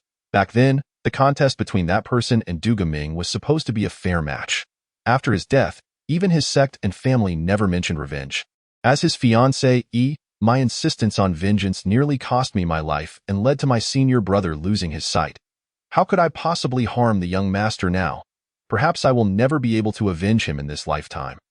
Perhaps his true intention was never for me to seek revenge." That person's visage gradually faded from my memory. It has been 10 years, and I can hardly recall his appearance. Perhaps it is time to let go. "Siji, I miss you so much." Chapter 39. The irreverent scholar Brother Xiao. "So this is where you are," came a voice, and it was Ning Baiyu, who, as anticipated, had successfully entered the Qingqi Academy. However, he had been unable to locate Xiao Waya upon his arrival and had inquired for quite some time before learning that, although Xiao Waya had not become the principal's direct disciple, he had become the principal's junior brother, the academy's young master. "Brother Ning, you must change how you address me now. You should call me Master Uncle," Xiao Waya said, pleased to see Ning Baiyu and jokingly teasing him. Ning Baiyu, ever resourceful, had anticipated this situation. Otherwise, he would not have waited 3 days to seek out Xiao Waya. "Brother Xiao, do not be so formal. From now on, you shall call me Master Uncle, and I shall call you Brother Xiao. We shall each maintain our own titles," Ning Baiyu replied, unperturbed. Xiao Waya found this amusing, as it was the Ning Baiyu he had come to know. "Brother Ning is correct. We shall each maintain our titles. You call me Master Uncle, and I shall call you Brother Xiao." Shang Sun entered shortly thereafter, followed by Sun Yukai, Zhao Donger, Minglu, and others. "Greetings, young master uncle," they said. Song Jiqiu and Minglu were particularly attentive to etiquette, unlike Shang Tsung and the others. Xiao Wei felt a surge of joy upon seeing these familiar faces, noting their robust spirits, indicating their injuries had nearly healed. "Oh, what is this? A pig's head," Xiao Wei remarked, glancing at Sun Yukai, who was hiding behind the others, trying to conceal himself. "Young master uncle, please do not joke. I am Sun Yukai," he said, emerging from his hiding place. "All of them have healed from their broken arms and legs. Yet why is your pig's head still swollen?" Xiao Wei inquired, puzzled. Shang Tsung and Ming Lu exchanged amused glances, and Sun Yukai hesitated to speak. "Perhaps I should explain," Shang Tsung said, but he could hardly contain his laughter. "Let us allow Chuiyu to explain," he added. Chuiyu, suppressing his mirth, said, "Actually, it is nothing serious. The ranking among true disciples is determined by the order in which they reach the mountain peak. Sun Pengzi claimed the top position, followed by Song Jiqiu in second place and Zhao Donger in third.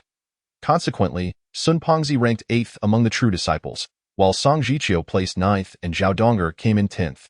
Upon learning that Song Jiqiu's senior sister had facilitated Sun Pengzi's superior ranking, he felt indignant.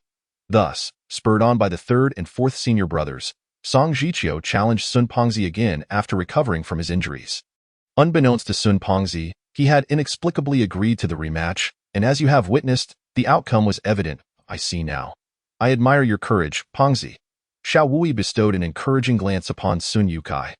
With the air cleared, Sun Yukai no longer concealed his thoughts. "Sun Pengzi, such disrespect. From now on, you shall address me as Sun Shixiang," he exclaimed.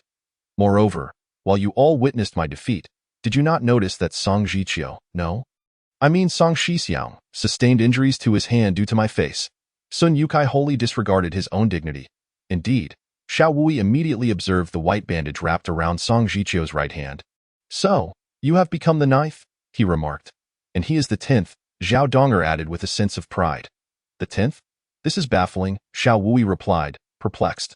Sun Yukai retorted, "Zhao Donger lacks martial ethics, while Song Shixiang and I were equally battered. She threatened me with becoming my senior sister if I did not comply. And so you capitulated?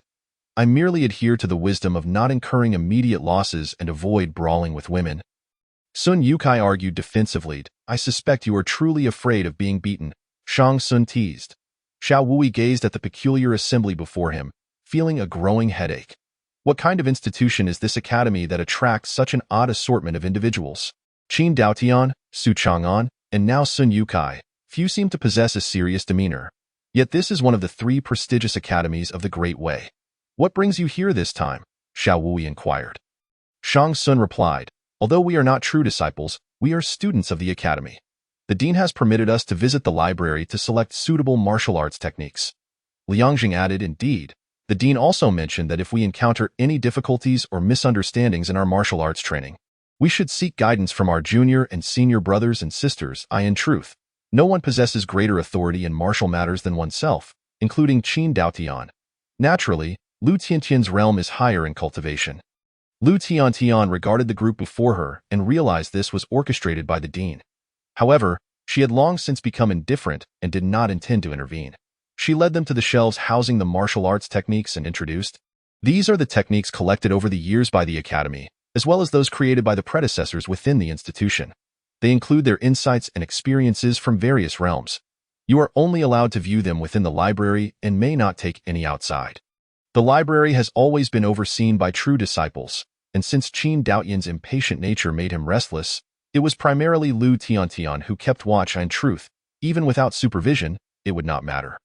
The library is situated on the back mountain, protected by an independent formation, making it difficult for ordinary people to enter without permission. Each technique, such as the everlasting sword, the righteous Qi method, the nobleman's integrity, and the reversal of heaven and earth steps, if revealed, would undoubtedly cause a stir. Yet at this moment, they lay scattered across the shelves like cabbages. As Lu Tiantian stated, the academy does not prohibit disciples from observing various techniques. In this regard, true disciples and ordinary disciples are treated equally. Furthermore, these techniques are not limited by realm. Qi-Si realm, Yuan power realm, unconfused realm, Mayfly realm, and even the life-entrusting realm are all interconnected, sufficient for cultivation to the highest realms. Xiao Wui casually picked up a copy of the Righteous Qi method, the Academy's most renowned and powerful technique. He had heard from Ning Baiyu that it was even available for sale in the market, and he was eager to discover the wonders of this Righteous Qi. A nobleman nurtures the Righteous Qi, he mused. This was not a technique that could be practiced directly, but rather conveyed a state of mind. A nobleman's heart, the purest form of power in the world.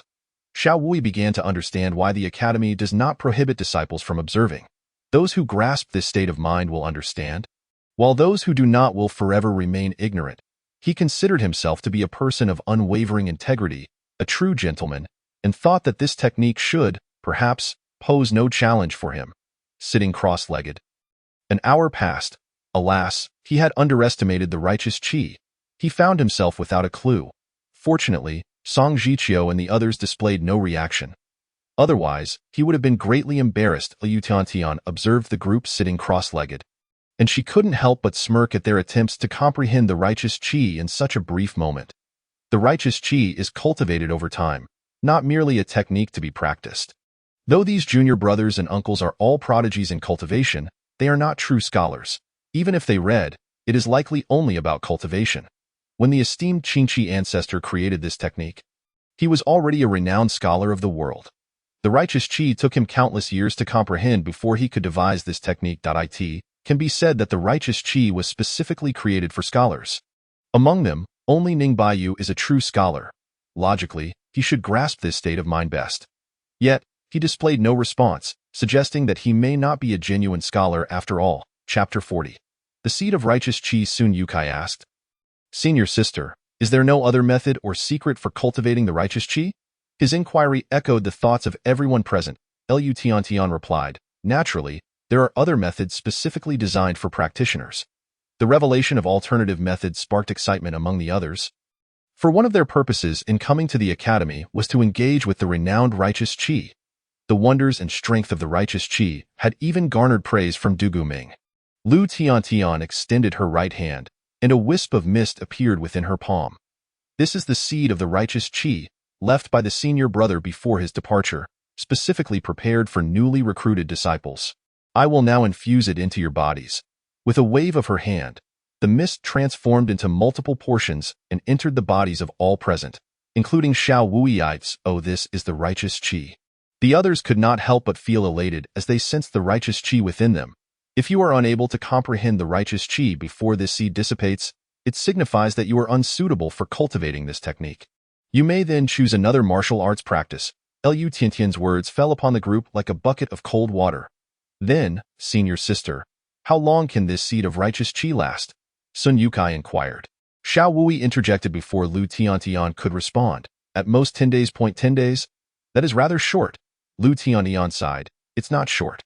Before senior brother devised this method, many predecessors wasted countless years without grasping the Righteous Qi, squandering precious time in their cultivation. You are, after all, not scholars. It is impossible for you to nurture the Righteous Qi for a decade or two. This 10-day period is a trial and error opportunity granted by senior brother. If it does not work, you may promptly change your martial practice to avoid wasting too much time. How many people in the Academy have successfully cultivated the Righteous Qi? Xiao Wei asked curiously. Since Qingqi ancestor created this technique, only 25 individuals have succeeded in cultivating the Righteous Qi, of which 20 were scholars and 5 were practitioners. To date, fewer than 10 remain alive, including senior brother, the dean, senior brother Fong Ling, fourth brother Chang'an, and sixth brother Su Chong. Liu Tiantian replied, somewhat indifferently. What? Only fewer than 10 have succeeded, and even you, senior sister, have not achieved it. Not only Shang Sun and the others, but even Xiao Wui found this hard to believe. Was the Righteous Qi truly that difficult to cultivate? Liu Tiantian revealed a hint of melancholy. I have been unable to let go of my obsessions, which is why I have not succeeded. Sun Pongzi inquired, but Su Shixiang has also. How is that possible? Liu Tiantian sighed inwardly. You all underestimate your fourth brother. Although Chang'an appears carefree and disheveled, he has indeed comprehended the Righteous Qi through his own strength. Without relying on the seed of Righteous Qi, he is a person with a story. His heart and generosity are only surpassed by senior brother among the Academy's disciples. The group was taken aback by Liu Tiantian's high praise for Su Chang'an. Having always believed he was merely average among the direct disciples, Shang Tsung could not help but recall the astonishing sword strike during the assessment. It seemed that Su Chang'an had indeed held back that day. Zhao Donger felt her cheeks flush as she recalled Su Chang'an's third punch. That moment, a radiant glow emanated from Xiao Wui, intensifying with each passing moment. "What is happening?" the crowd gasped in astonishment. "The righteous qi is nothing extraordinary." Xiao Wui gradually reigned in the righteous qi that enveloped him. Once the righteous qi was entirely contained within his body, he appeared transformed in the eyes of the others, exuding an aura of undeniable righteousness, commanding respect without the need for anger. Liu Tantian had long since grown accustomed to such phenomena. No matter how outrageous the event, as long as it unfolded in Xiao Wui's presence, she could accept it. "Uncle Master, you are magnificent!" Sun Yukai shouted loudly, startling everyone into a shiver. The figure of Xiao Wuyo loomed ever larger in the hearts of the crowd, evoking not only admiration for his formidable talent, but also a profound sense of despair regarding the widening chasm between himself and Xiao Wuyo. At this moment, Song Jiqiu was utterly convinced, calling him Shu with genuine willingness in his eyes. Had Xiao Wuyo merely possessed a higher status, he would still be inclined to challenge him. However, the unparalleled talent displayed by Xiao Wuyo in his cultivation extinguished any flicker of ambition within him to compete. Perhaps, as Shang Tsung had said, once Xiao Wuyo embarked on the path of cultivation, he would swiftly ascend to the realms once held by the Sword Saint and the Blade Emperor, leaving the others to gaze in admiration and lament the impossibility of catching up. At this moment, Xiao Wuyo felt the boundless righteousness within him and found it increasingly perplexing, as if this righteousness had been tailor-made for him, harmonizing effortlessly with the unnamed techniques within his body without the need for any transformation of true energy. Recalling the words of Master Qingqi during the Wuxin formation, he wondered if this righteousness had indeed evolved from the unnamed techniques. Master Qingqi had mentioned that he had once studied the unnamed techniques alongside the old Taoist. Perhaps this righteousness was a creation of Master Qingqi based on the unnamed techniques, refined to better suit the practitioners of the academy, thus clarifying all his doubts. "You all must strive diligently in your cultivation. Though you may not possess the extraordinary talent I do, overall, you are still commendable. I shall await the day you comprehend the righteousness," Xiao Wuyo declared, indulging in the intoxicating sensation of boasting once again. Unwilling to suffer further blows to their spirits, Shang Tsung and the others hastily took their leave, retreating to their dormitories to ponder the righteousness. Soon, only Xiao Wuyo and Lu Tiantian remained in the library. "Xixiang, how is this righteousness of yours?" Lu Tiantian inquired. Xiao Wuyo replied, "Is it not more powerful now? Indeed, any technique in my hands is capable of exhibiting powers far beyond those of others." While Lu Tiantian was uncertain about the extent of its strength, it was undeniable that no one, upon mastering the righteousness, could exude such an imposing presence. Su Chang'an could not, nor could Su Chong. Only the eldest senior brother had possessed such might when he first grasped the righteousness. Yet the eldest senior brother had spent many years cultivating his energy before that moment. Moreover, the eldest senior brother's righteousness was subtle and restrained, refreshing like a spring breeze, entirely unlike the domineering and majestic manner of Xiao Wuyo. However, there was no mistaking that Xiao Wuyo indeed possessed righteousness, perhaps indicating that each person's character influences their understanding of it, much like Su Chang'an's carefree spirit and Su Chang's murderous intent. Lu Tiantian fell silent, realizing that this junior uncle's talent and cultivation far surpassed her own, and now he had even comprehended the righteousness that she had yet to master. She feared she had nothing more to teach him.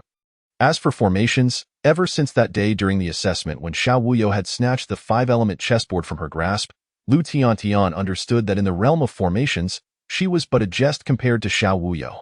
Having effectively completed the task assigned by the dean, and seeing that Xiao Wuyo had been engrossed in reading in the library, Lu Tiantian decided it was unnecessary for her to linger. With that thought, she prepared to turn and leave. Chapter 41. He will not return. Xiao Wuyo remained seated by the bookshelf, engrossed in his reading. Just as Lu Tiantian was about to exit the library, he could not help but speak up. "Tiantian, though I know not the reason, my senior brother has instructed me to keep a close watch on you, preventing you from leaving the back mountain even a step. However, while one can be retained, the heart cannot be held captive. If you wish to depart, feel free to do so. I shall speak on your behalf to my senior brother." Should you encounter any difficulties in the future, do not hesitate to inform me. Matters solvable by force are trivial in my eyes. This was Xiao Wuyo's confidence.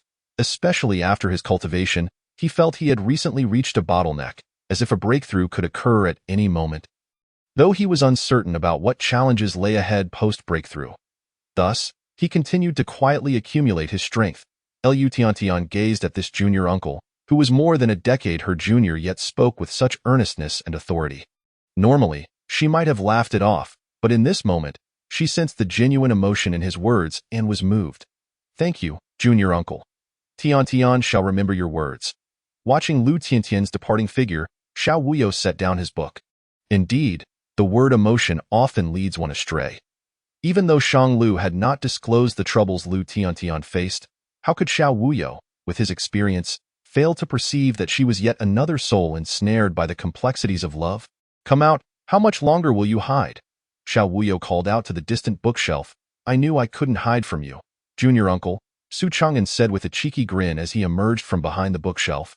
Xiao Wuyo retorted with irritation, you were practically standing on my face. I'm no fool. Neither I nor Tiantian could fail to notice you. I came to bring you some wine. I heard from Ning Baiyu that you have a fondness for this osmanthus brew.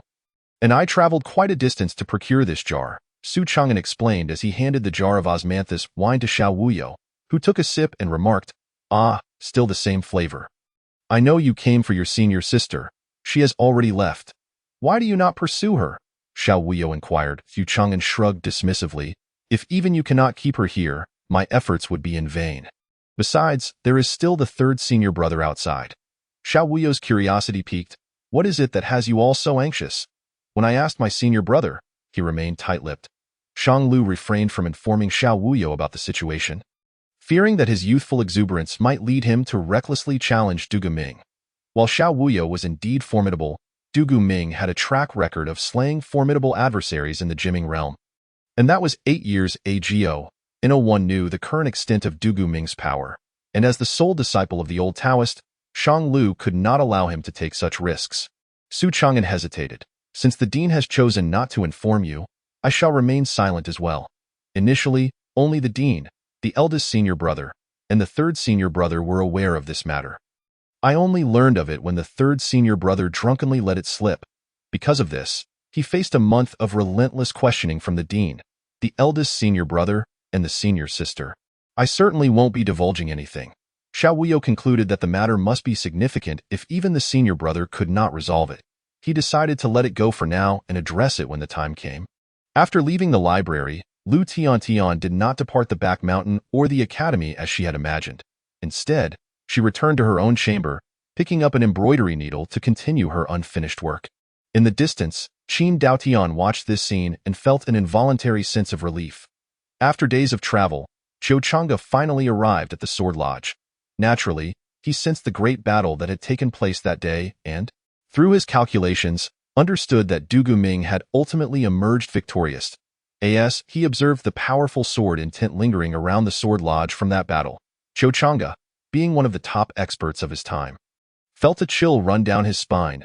As he walked, he contemplated the events of that fateful day, growing increasingly alarmed as he realized the extent of Du Guming's strength and the formidable prowess of his opponent. Could it be the legendary elders of the East Sea? No, that was unlikely. The two Jiming realm practitioners from 7 years ago did not possess such power. It seemed that no current practitioners held such might either. It must undoubtedly be a celestial traveler, though he could not discern which one before long. Qiu Chang'e arrived at the entrance of the Sword Lodge. Without knocking or calling out, he pushed the door open as if returning home. Strolling leisurely, he made his way into the long pavilion within the Sword Lodge. Inside, Du Guming was silently tending to his wounds, showing no sign of acknowledging Qiu Chang'e's approach, even as he drew near. Qiu Chang'e chose not to disturb Du Guming, instead sitting down across from him without a hint of embarrassment. After a long while, Du Guming opened his eyes, knowing that his injuries would not heal in the short term. Thus he felt no urgency. You've come, Du Guming remarked.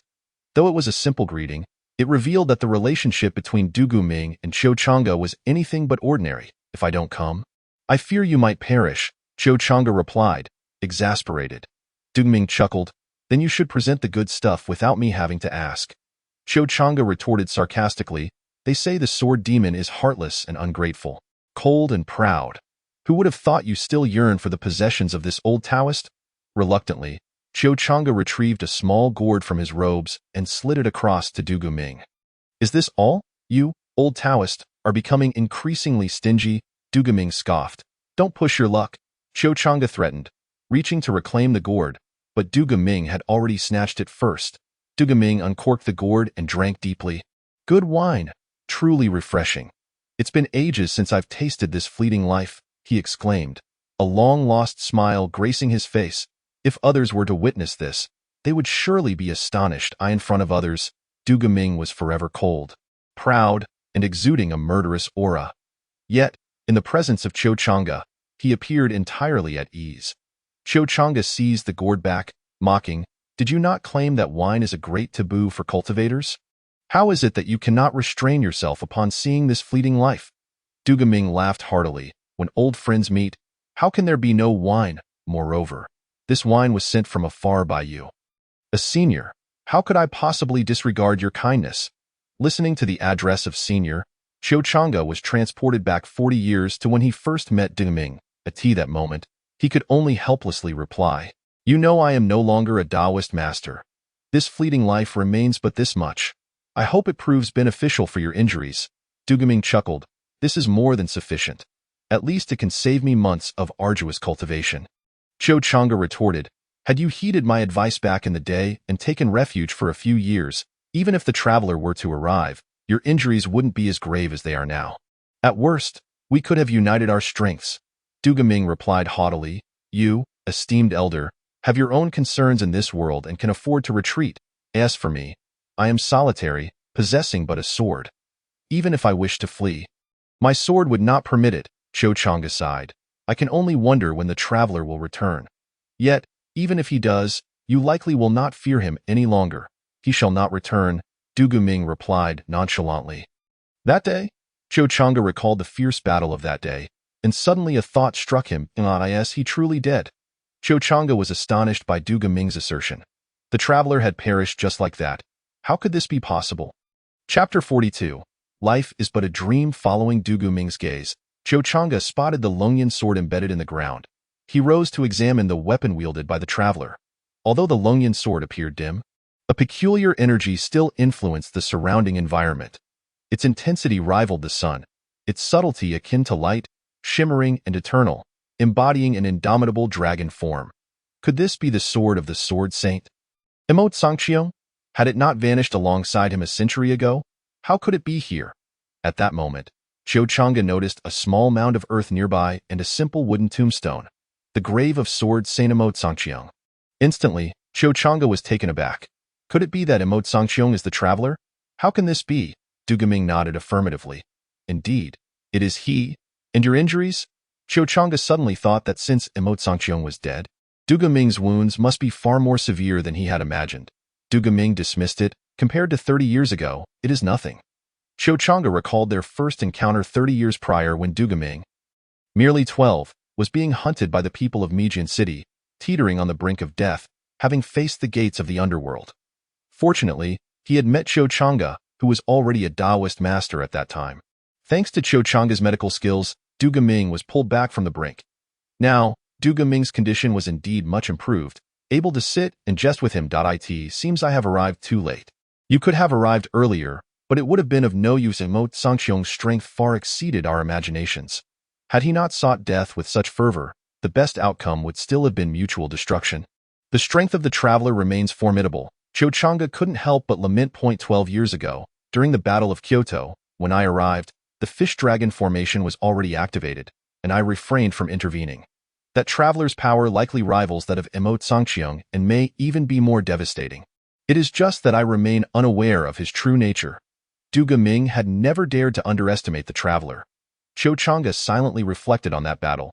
That day, the three of us from the Zhangdao Alliance fought him for over 100 exchanges, unable to compel him to reveal his full strength. Had we not ultimately employed the fish dragon formation, the consequences would have been unimaginable. After the battle, we surmised his identity based on his words, techniques, and the use of his spirit. Du Guming inquired curiously, "Who is he?" Qiu Chang'e replied solemnly, He is Chunyuwudi, the Blade Emperor who rampaged across the world 60 years ago. Are you certain? Cho Chang'e affirmed. Absolutely certain. Although he did not wield a blade that day, the essence of his fist was akin to the tyranny of a blade, unmatched across the realm. Chunyuwudi had been on good terms with the Emperor of Wei and maintained a favorable relationship with the imperial family, which likely accounted for his restraint in that encounter. The Grand Master had seen him once in his youth, though the memory was faint. However, after that battle, the Grand Master became increasingly convinced that the traveler was indeed Chunyuwudi. Du Guming was filled with fighting spirit at that moment, a sword saint and a blade emperor. This traveler is truly remarkable, yet their ultimate purpose remains shrouded in mystery.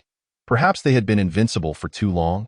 Without a worthy opponent, rendering the world dull in their eyes, Cho Chang'e speculated. Had you not insisted on entering the life-entrusting realm back then, your strength would likely surpass mine now, and the outcome of the Kyoto battle would have been entirely different. Du Guming knew little of Cho Chang'e's past, but how could one who became a Taoist master be an ordinary person, especially the one who was hailed as the greatest prodigy in the Taoist realm in 3 centuries? Stepping into the life-entrusting realm was indeed the most effective way to rapidly enhance one's strength. At that time, both the Taoist sect and the Wei Empire required my presence. As a Taoist master, how could I stand idly by? Du Guming refrained from dwelling on Cho Chang'e's past. I understand your intentions. However, I require time. Will 3 months suffice? Cho Chang'e inquired. Not nearly to fully recover from my injuries. I would need at least a year. Now, with the assistance of life is but a dream. I still require 7 months. Du Guming conveyed the most optimistic scenario. After all, during that battle, Imo Sangqiong had sought death and had not fought with all his might. Though Du Guming had not sustained any lingering injuries, he was still gravely wounded. Cho Chang'e recognized that he was putting Du Guming in a difficult position. If Chunyuwudi arrives within 3 months, I fear I shall be powerless to assist, for the traveler's strength is beyond what ordinary people can comprehend. If you grant me 5 months, I can draw a sword, if he arrives after 7 months. Du Guming's eyes sparkled with unwavering determination, as if radiating boundless fighting spirit. I shall slay him. Such was Du Guming's confidence. Since that fateful battle with Imo Sangqiong, despite his grievous injuries, he had gained profound insights through combat.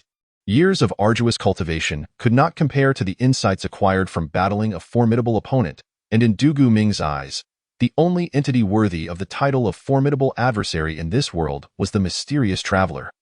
Were he to face Imo Sangqiong again in his current state, even if Imo Sangqiong unleashed his full strength, Du Guming was confident he would not be defeated. Given another year to assimilate these experiences, he would find Chunyuwudi far from terrifying. Cho Chang'e spoke bitterly. I am not concerned about the traveler arriving early. Rather, I fear that your enemies will not grant you the opportunity to recuperate. Indeed, that battle had been extraordinarily earth-shattering, attracting the attention of various sects and powerful cultivators who employed all manner of methods to observe, even to deduce the outcome of that confrontation. The news of Du Guming's severe injuries would likely not remain concealed from those with ulterior motives, and it would not be long before it spread throughout the continent. Du Guming's enemies would likely swarm in once more, just as they had 7 years prior, and this time, the number of cultivators arriving would surpass those from the Sword Pavilion battle 7 years ago. With greater strength and a multitude of foes wishing for Du Guming's demise. This was also why Cho Chang'e had rushed to offer assistance. I can assist you in fending off 3 life-entrusting realm cultivators at most. For you are still in the insect realm. Even the sects of the East Sea cannot assert much. As the former Taoist master of the Wei Empire, Cho Chang'e's intervention on Du Guming's behalf would invite some undesirable consequences.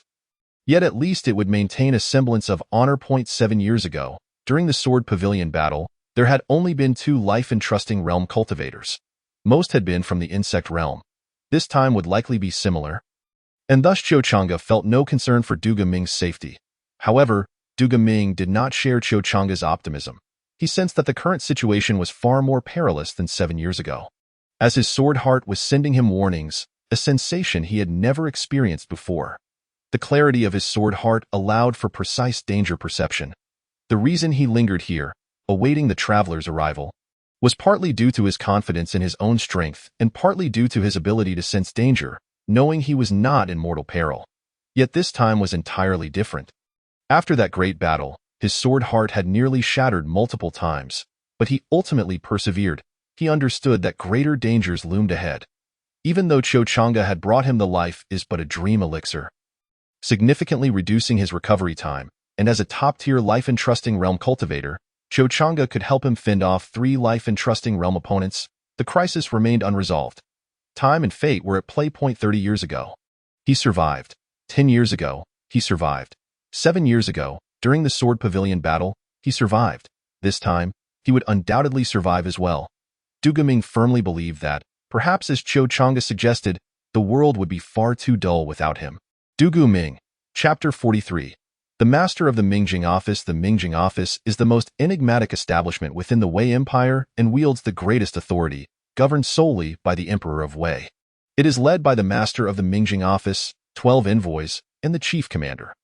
Its mystery lies in the fact that everyone is aware of the existence of a master, yet no one knows who this master is, whether male or female, or their age. Among the 12 envoys, aside from the 8 who have revealed themselves, for remain shrouded in secrecy, existing only in legend. Each envoy commands 4 commanders and lieutenants, comprising half of the Imperial Guard. A balance maintained by the Emperor of Wei.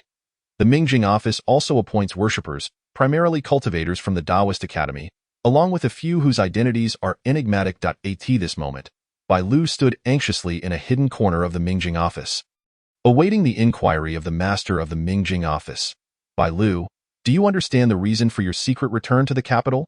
Seated upright is a figure clad in black, adorned with a bronze mask, currently fixated upon Bai Lu below, as if intent on devouring her. Bai Lu trembles and stammers, "I am unaware, my lord." The master replies, "In truth, you have deduced much and have cooperated quite well." With her legs turning to jelly, Bai Lu collapses to the ground, lamenting, "I am to blame. I have jeopardized your grand endeavor. Indeed, you have disrupted my significant plans." The master concedes, "Yet I am not devoid of compassion. Merely recount the events of that day in detail." Aware that concealment is futile before the head of the Mingjing division, Bai Lu proceeds to narrate the circumstances of that day honestly. After a moment of contemplation, the master states, "According to your account, that Zhangjuan is deceased. Yet, the reports from Luandu Mountain suggest otherwise. Could it be?" The notion that the Zhangjuan remains alive astonishes Bai Lu, yet he understands that the master's information is infallible. "I witnessed the Zhangjuan's remains with my own eyes. There is no doubt. I do not doubt your word. However, the eternal lamp ignited by the Zhangjuan's spirit has not extinguished," the master responds. "The wonders and might of the Mayfly realm are beyond your comprehension. I do not hold it against you." Finally, Bai Lu exhales, relieved. Yet, the King Kong sect's Fahai remains elusive. But what of Baiyuan's Ning Baiyu? The master expresses some confusion. Bai Lu replies, "This may merely be a name meant to draw attention. During my journey, I encountered a scholar named Ning Baiyu, who appeared to be merely a martial artist. How could he possibly slay the Zhangjuan? That scholar is no ordinary individual. This year, he achieved the top score in the Academy's assessment, and his essay on the annihilation of Nanyue has garnered high praise from Chancellor Su Zhongqing. It has now reached the Emperor's desk and will likely summon him soon," the master notes. Well informed about this year's academic champion, I have also investigated this individual. He is simply an ordinary scholar from Baiyuan town, possessing no remarkable qualities. How could he have such prowess? The master muses. Was not Chancellor Su Zhongqing once merely a farmer's son? Yet he and the merchant from Qingzhou were both hailed as the twin prodigies of the Great Wei. One has since become the chancellor, while the other serves as the head of the esteemed Qingqi Academy. We must not underestimate anyone. Bai Lu bows his head, acknowledging, "I am enlightened." Though Ning Baiyu is impressive, the youth accompanying him is even more formidable. The master reflects, "I recall that youth, likely 17 or 18, seemingly fresh from the countryside, with an air of naivety, entirely oblivious to the world, having never even heard of our Mingjing division." Bai Lu recalls the youth from that day, but dismisses the thought. "Ah, the epitome of innocence. Were you aware that on the day of the Academy's assessment, a merchant brazenly acted against the norm to take on a disciple, who is now referred to as the Academy's little master uncle?" The master coldly interjects, "Could it be that youth? Unlikely. I see no signs of cultivation upon him." Bai Lu, bewildered, responds, "The master cannot fathom that someone capable of defeating Qin Daotian would elude your perception. Although the confrontation between Xiao Wuyo and Qin Daotian transpired within a chessboard realm, it is not difficult for the discerning to uncover the details. Bai Lu is well aware of Qin Daotian, a combat enthusiast who, upon arriving in the capital, challenged formidable practitioners of his level with notable victories. Having witnessed several of these battles, Bai Lu remembers Qin Daotian's savage fighting style vividly. However, after entering the Mayfly realm, Qin Daotian has adopted a more subdued demeanor. If one can defeat Qin Daotian, defeating the Zhangjuan should not be deemed impossible.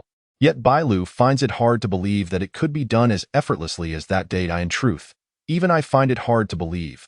After all, the Zhangjuan has been in the Mayfly realm for many years. Reliable sources suggest that he is on the verge of entering the Jiming realm. I suspect that Zhangjuan may have feigned death to evade unnecessary troubles. Had he lingered a moment longer, the Dao Alliance's hunting party would have arrived. While the master does not underestimate Xiao Wuyo, he does not believe him capable of slaying the Zhangjuan. Bai Lu, emboldened, inquires, "Might I ask whose directive this is?" The master gazes coldly at Bai Lu, stating, "In truth, it matters not to tell you, as you have been a pawn before. This is the will of the Taoist Lord. Chaos is imminent, and he merely wishes to clear certain obstacles in advance." Bai Lu inwardly curses the old schemer, thinking, "Is it because I inadvertently insulted you years ago? Must you hold a grudge for a decade? If you have the power, why not eliminate me directly?" He realizes he must be doubly cautious henceforth, keeping a distance from the capital and undertaking more secretive missions to avoid the old man's attention. The master, observing his subordinate's foolishness, finds himself at a loss for words. Yet, as Bai Lu is one of his own, he must extend some consideration, for he too is a veteran of the Mingjing division. The master tosses a token to Bai Lu, stating, "Take this token to the palace to replace Chuxue. Remember, do not speak of what should not be spoken, nor inquire into matters beyond your purview. Act as a mute and deaf." But what of the mark left upon me by that mysterious individual? Bai Lu frets, recalling the lingering trace of the enigmatic figure. "No concern. I perceive no ill intent from that individual. Should he appear to seek you out, I shall gladly confront him." The master does not wish to aid Bai Lu in resolving his troubles, as he has found no suspicious signs upon him, even questioning whether the mysterious figure truly left any mark or was merely attempting to intimidate him. "Understood. I shall obey," Bai Lu replies, sensing the master's urgency to dismiss him, and departs without uttering another word. "I forgot to inquire about Chushua's specific mission," he muses, "no matter. I shall ask her upon meeting. It has been several years since I last saw that girl. When did she disappear after undertaking a mysterious task? Was it 7 years ago? So she has been in the palace all this time. Indeed, as a woman, carrying out missions within the palace is far more convenient. Regardless, while the palace may pose dangers for others, it is the safest haven for Bai Lu at present. He need not worry about the Taoist Lord's scheming or his own master assigning him chaotic tasks. It is a situation that serves him perfectly. Chapter 44. The Conspiracy of Luandu Mountain. After several days of travel, Luo Yu arrives at the Seven Immortals Cave of Luandu Mountain, bringing with him the spirit of the Zhangjuan. With the nourishment of Luo Yu's spiritual energy, the Zhangjuan's spirit has fully restored, and now it merely requires a suitable vessel for rebirth. However, the compatibility between the body and spirit significantly impacts the Zhangjuan's power. Yet this is the best outcome for the Zhangjuan. The most fitting vessel is none other than its own offspring, and the Zhangjuan's spirit ruthlessly obliterates the consciousness of Zhang Dazai, claiming its body for itself. Although Zhang Dazai's form currently possesses only the strength of the uncertain realm, with the Zhangjuan's nurturing, it will soon regain its peak power, at this moment. Within the Seven Immortals Cave of Luandu Mountain, the Seven Immortals gather. The so-called Seven Immortals consist of the eldest, the Tiger Demon, Chi Hu, the second, the Bear Demon, Xiong Pai, the third, the Snake Demon, Zhangjuan, the fourth, the Spider Spirit, Ji Zhu, the fifth, the Clam Spirit, Bangbu, the sixth, the Fox Spirit, Hu Mei, and the seventh, the Earth Dragon, Qiu Ran. The seven demons have long taken on human forms, wielding formidable magic, claiming dominion over the mountain and calling themselves the Seven Immortals of the Cave.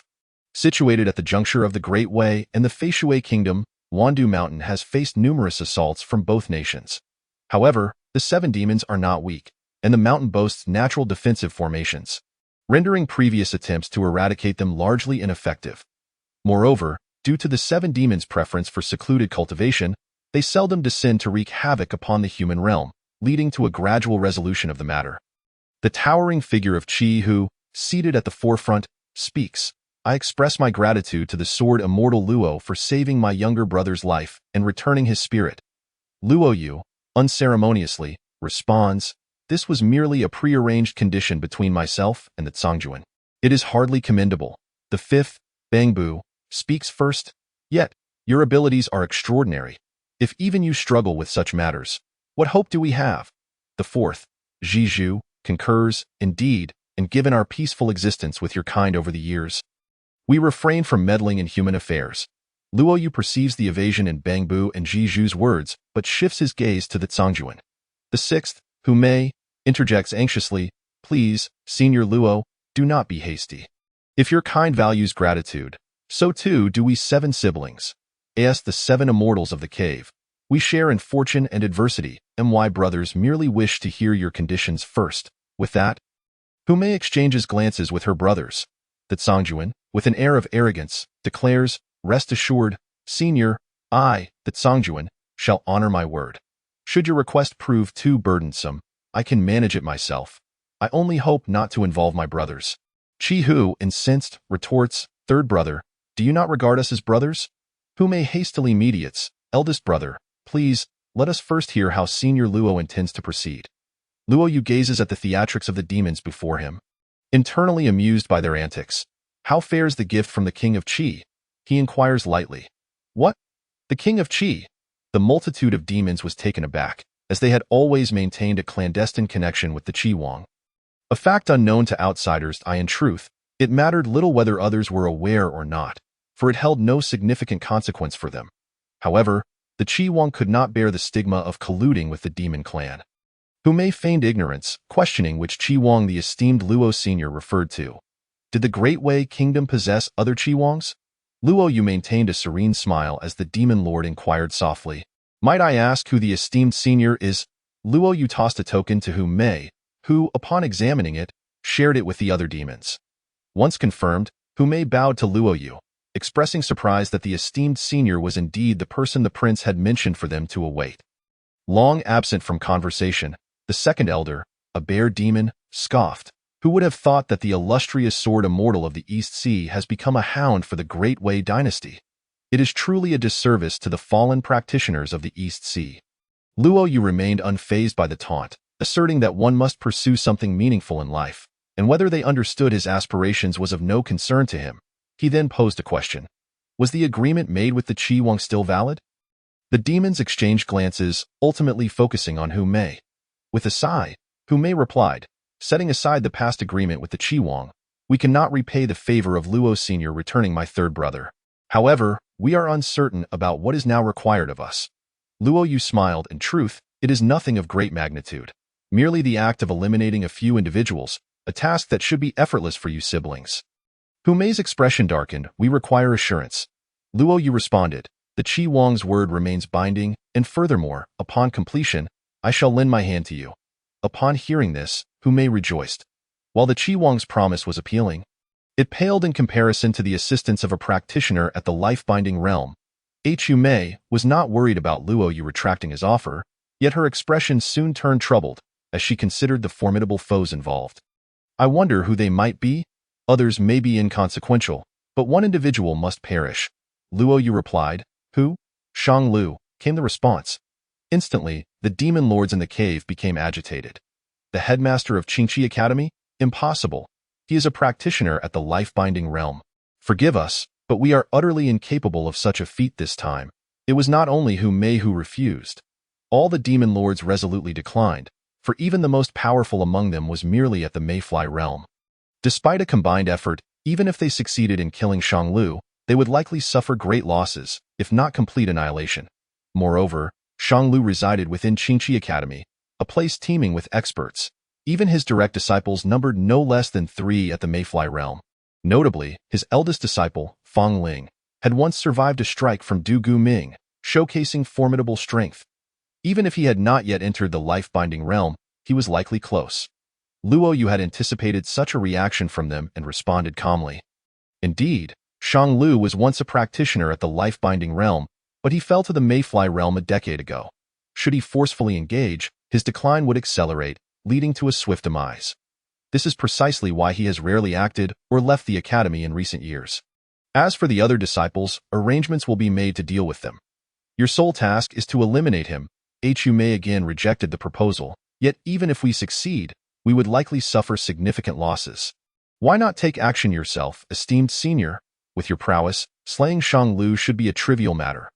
Luo Yu sighed. Anyone may kill Shang Lu, but only those within the Great Way's borders cannot. Were it otherwise, why would the Qi Wang have gone to such lengths to cultivate alliances with you all? Very well. What if we were to add this artifact? Luo Yu produced a birdcage-like artifact with a flick of his hand. The demon lord gasped. Is that the celestial prison? Luo Yu sighed lightly. Indeed. It is the celestial prison of the East Seas underworld sect. This cage isolates all elemental forces, even the power of the stars, rendering the inside devoid of any rules. For practitioners, it is akin to hell. However, for your demon kind, it is of minimal consequence, as your physiques are far more robust than those of humans. Hu Mei gazed at the celestial prison, remarking, I have heard that this celestial prison is renowned alongside the five-element chessboard of the Taoist sect, and surpasses it in certain aspects. It appears you have invested significantly this time. Hence, Shang Lu must die. Do you comprehend my intentions? Hu Mei hesitated further, but what of the capital? Luo Yu stated directly, no complications will arise. Should any unforeseen events occur, you may withdraw at any time. Yet I sincerely hope you will eliminate Shang Lu. Unbeknownst to them, a hint of menace laced Luo Yu's words. Hu Mei realized that further refusal was likely futile. I wish to borrow an item from the esteemed senior. Luo Yu did not inquire about its nature, but merely flicked a drop of his blood toward Hu Mei, which entered her brow. After losing that drop, Luo Yu's complexion paled slightly. This drop of blood contains a trace of my sword intent. With sufficient nurturing, you shall wield it at will, benefiting your future cultivation greatly. Just remember, this sword intent may only be used within the celestial prison. Hu Mei understood Luo Yu's concerns. Using this sword intent within the celestial prison would leave no trace, rendering any suspicion unfounded. This celestial prison shall remain here. Practice using it diligently, Hu Mei inquired. But when shall we strike? Luo Yu gazed at the grim sky outside the cave. Soon, within 3 months at the latest. Yet, within Luo Yu's heart, he silently mused that it might be even sooner. Chapter 45. South Marquis Wei Bufan within the Imperial Palace. Zhao Yu scrutinized the examination paper on the table for an extended period before turning to Su Zhongqing below. What are your thoughts, Zhongqing? The writing appeared somewhat juvenile, with exaggerated claims, yet overall it aligned well with the current situation of our Great Way. The various strategies proposed regarding the war with Nanyue were remarkably innovative and commendable. It was evident that Su Zhongqing was quite pleased with the paper. Our Great Way has produced another talent for the position of Prime Minister. I can see that Zhongqing is also satisfied. Who would have thought that such potential would emerge from a humble town in the North Plains? Had he not come to the academy for assessment, he might have remained buried in obscurity. Have you thoroughly investigated his background? Su Zhongqing replied. According to reports from the Mingjing Bureau, the Ning family in the North Plains is an immigrant family. Ning Baiyu's father was a veteran of the Great Way, who passed away when Ning Baiyu was 3. His mother also died a year ago. Had he not been left all alone, he likely would not have come to the academy to participate in the assessment. Indeed, a filial son, as the saying goes. If one's parents are alive, one should not wander far. Zhao Yu remarked with satisfaction. If memory serves, the North Plains belongs to Hejian Commandery. Did the Cui and Xia families not attempt to court him? Su Zhongqing replied. I have not heard of any such attempts. It seems that Ning Baiyu's reputation was not yet established, and the Cui and Xia families, holding themselves in high regard, would not easily seek to ally with a son of a humble background. What have the officials of Hejian Commandery been doing? How could Hejian Academy overlook such talent? Su Zhongqing smiled wryly. Your Majesty, it is not entirely their fault. Ning Baiyu has been self-studying at home and has not participated in any assessments at Hejian Commandery. Otherwise, he would have likely gained recognition long ago. Zhao Yu acknowledged Su Zhongqing's point, but could not help but feel a pang of frustration. Yet, there is only one Qingqi Academy in this realm. Ever since the reign of Emperor Wan and the reforms instituted 30 years ago, countless talents have remained buried in the countryside. It is indeed lamentable.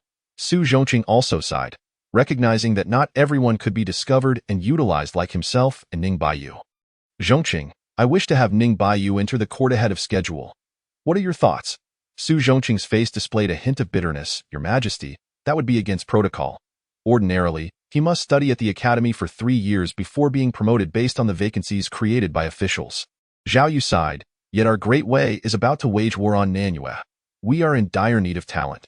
The prominent families, perhaps there is a way, Su Zhongqing proposed. Why not have Ning Baiyu accompany the army for training?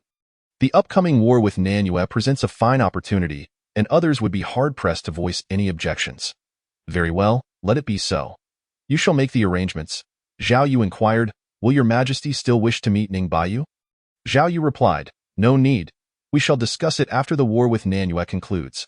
Actually, there is one more matter regarding Ning Baiyu. What is it? Zhao Yu asked with curiosity. The Mingjing Bureau reported that Ning Baiyu was betrothed in childhood. Zhao Yu, puzzled, responded, isn't that a good thing? What seems to be the issue? Could it be that some minister wishes to claim him as a son-in-law? Su Zhongqing smiled ruefully, not quite. This engagement was arranged by Ning Baiyu's father during his time in the army. But the individual in question has a somewhat special identity. Zhao Yu's curiosity deepened, wondering who could elicit such a reaction from Su Zhongqing. Who is this person? South Marquis Wei Bufan. Upon hearing the name Wei Bufan, Zhao Yu's expression shifted. If I recall correctly, Wei Bufan is associated with the Qi Wang, is he not? Indeed, he is connected to the Qi Wang. However, since Ning Baiyu arrived in the capital, he has neither met Wei Bufan nor visited the South Marquis' residence. It is likely that Wei Bufan is unaware of Ning Baiyu's existence. Zhao Yu harbors little fondness for the Southern Marquis. It remains uncertain whether he feigns ignorance or is genuinely unaware. Given that Ning Baiyu's name has recently resonated throughout the capital, it seems implausible for him to remain oblivious. Spread the word about this betrothal. I am eager to witness how Wei Bufan will navigate this situation. Su Zhongqing, having accompanied Zhao Yu for many years, is well aware of his thoughts. Rather than testing Wei Bufan, it would be more accurate to say he is assessing Ning Baiyu, hoping that the latter will not disappoint either himself or Zhao Yu. Within the library of the academy, Ning Baiyu gazes at the invitation sent by the Southern Marquis, uncertain of how to respond. Xu Chang'an chuckles from the side, saying, is it not merely an invitation? Just go. You are currently the top scholar of the academy. Such occurrences will only increase, and who knows, someone might even wish to take you as a son-in-law. This remark only deepens the frown on Ning Baiyu's face. Xiao Wuyo, fully aware of Ning Baiyu's unspoken concerns, recalls their earlier conversation about his childhood engagement. He teasingly remarks, little Ning, could it be that the Southern Marquis is your future father-in-law? Ning Baiyu forces a smile and replies, Master Uncle, please do not jest. You know me well. I merely do not know how to face this situation. After grasping the underlying reason, Su Chang'an offers his counsel. Setting everything aside, as a junior, should you not pay a visit to your elders upon arriving in the capital? When you first came, you could claim to be unsettled and in need of preparation for examinations, but now that the assessments are complete, failing to visit would appear quite discourteous. Xiao Wuyo chimes in, indeed, they say that the night of the wedding is akin to the moment of success. Now that you have achieved distinction, if this childhood engagement materializes, you could swiftly proceed to your wedding night, a true twofold success. What a life winner you are. I envy you greatly, Ning Baiyu sighs, but I have never met this uncle since my birth and know nothing of his character. During my mother's lifetime, our families had little interaction, and to visit without invitation might seem like an attempt to climb the social ladder. This is why I have refrained from seeking him out since my arrival. Su Chang'an reassures him, now he seeks you out. Although he is a marquis, you two will not remain inconspicuous for long. I suspect he has recognized this, and had you still been unknown, he would not have brought this matter up. Since he has extended an invitation, it would not hurt to meet him. He may not necessarily have an interest in you. Why do you say that, senior brother? Ning Baiyu inquires, puzzled. Su Chang'an sighs. The Southern Marquis does not possess the stellar reputation one might expect in the capital. Wei Bufan is quite the schemer. Though he possesses remarkable martial skills and has achieved military accolades, he is adept at forming cliques and cultivating followers. Harboring a deep sense of ambition, it is rumored he has grown quite close to the crown prince, which could potentially provoke the emperor's ire. Then should I still go? Ning Baiyu asks, concerned. Su Chang'an clarifies, He is, after all, your elder, and this man is fiercely protective of his own. Should you become his esteemed son-in-law, you could potentially save yourself 2 decades of struggle. Even if a marriage does not materialize, your abilities will surely attract his support. Ultimately, this may not be a negative situation for you, in truth. Su Chang'an has unspoken motives, wishing for Ning Baiyu to deduce the implications himself, for a wise person does not reveal all. Although Ning Baiyu is but a scholar, he is no stranger to the complexities of human relationships. I have no kin in the capital. Now that I have been admitted to the academy, it has become my home, and my senior brother is my family. Might I ask if you would accompany me to the Southern Marquis' residence? Oh? Why me? Logically, should it not be your master uncle who joins you? Su Chang'an questions, puzzled by the suggestion. Xiao Wuyo laughs. Little Ning knows me well. I am but a novice, inexperienced in social intricacies, and lacking a reputation. I despise such engagements. Your senior brother is indeed the most suitable companion. Then why not invite Shang Sun and Chui Yu along? Su Chang'an retorts, though you genuinely wish for them to accompany me. Senior brother? Ning Baiyu asks. Su Chang'an smiles. You are quite amusing. Very well, I shall consent. Thank you, senior brother. Observing Ning Baiyu's departing figure, Xiao Wuyo expresses concern. Is it truly wise? Su Chang'an dismisses the worry. What issue could arise? Each person's life is filled with choices. Who can declare whether they are right or wrong? Though Ning Baiyu is young, he is not foolish. He will make decisions that benefit him. And you? My presence is merely a matter of principle. What others think is of no concern to me. With a glance at Su Chang'an's carefree demeanor, he notes a certain resemblance between him and Ning Baiyu. Chapter 46. Wei Qing'er in the Southern Marquis' residence. Wei Bufan regards Ning Baiyu, noting his remarkable appearance, reminiscent of his own sworn brother from years past, with an identical air of pride. Initially, Wei Bufan intended to test his nephew's character, but upon noticing the presence of Su Chang'an, a direct disciple of the academy's headmaster, he felt compelled to abandon his intentions. As Wei Bufan remains silent, Ning Baiyu breaks the ice, stating, Nephew has recently settled in the capital and delayed his visit to uncle. I hope you will not take offense. Not at all, I have long sought you, but the lack of news was disheartening. It brings me great joy to finally meet you today. Baiyu, how are your parents faring? Ning Baiyu replies, My father and mother have long since departed this world. Had it not been for their passing, they would have sought you out long ago given your connection. Wei Bufan cannot help but reflect on the passage of time, lamenting the loss of their once vibrant brotherhood. Now that you are here, do not leave. Stay with your uncle and allow me to care for you. That is unnecessary, uncle. I have been admitted to the academy and will reside there. Though I shall visit you often, the accommodations at the academy cannot compare to my home, and your aunt has expressed her longing for you. While your home is wonderful, the camaraderie among my peers at the academy fosters mutual encouragement in our studies, offering a unique experience. At this moment, Wei Bufan turns his gaze towards Su Chang'an, who is quietly sipping tea. In the future, I ask that you look after my nephew, Mr. C. Su Chang'an smiles. I fear that Lord Wei may be unaware. But Baiyu has secured the top position in this examination, and his work has already reached the Emperor and Chief Su's desks. He is likely to be summoned shortly, a first in history. Wei Bufan is taken aback. Is this true? I had no idea my nephew possessed such talent. Not only that, I have heard the Emperor intends to employ Baiyu. He may not need to study for 3 years at the academy before officially entering service, much like Chief Su was once promoted. Both Wei Bufan and Ning Baiyu are astonished by this revelation. Am I truly that remarkable? Su Chang'an takes a slow sip of tea, observing the astonishment on Wei Bufan's face, inwardly amused by his pretense. The remainder of the conversation flows harmoniously, filled with laughter, as Ning Baiyu and Wei Bufan share familial affection, deliberately avoiding any mention of the betrothal, as if it had never existed. As their spirits lift, Wei Bufan watches the departing figures and remarks, What a promising young man. The Southern Marquis' wife emerges from the inner hall, clearly pleased with Ning Baiyu. Why did you not mention his engagement to Qing'er? It is not yet the right time, Wei Bufan replies, observing the pair's retreating silhouettes. Had Ning Baiyu come alone today, I might have broached the subject, but now that he has entered the Emperor's and Su Zhongqing's regard, I hesitate. The earlier remarks from M.R.S. served more to awaken Ning Baiyu than to remind me. Discussing this matter now would be of no benefit to either party and could even lead to awkwardness and unfavorable consequences. The Southern Marquis's wife quickly comprehends this implication. It appears that Ning Baiyu is indeed a clever individual, having never brought up the subject from beginning to end. Indeed, the wisest is Mr. C. Those from the academy are not to be underestimated. Ning Baiyu has earned their recognition, further honoring his exceptional nature, which I suspect is precisely what the emperor wishes to see. As Su Chang'an and Ning Baiyu gaze at the distant Marquis's residence. Ning Baiyu, puzzled, asks, "Senior brother, why did you say that earlier?" Su Chang'an smiles, "The engagement should only be mentioned by them. You must not bring it up first that I do this for your own good." "For my own good?" "Yes, you are new to the capital and unfamiliar with its myriad factions, so do not easily accept others' overtures, as you do not require them. The academy is your greatest support, and the emperor is your strongest ally."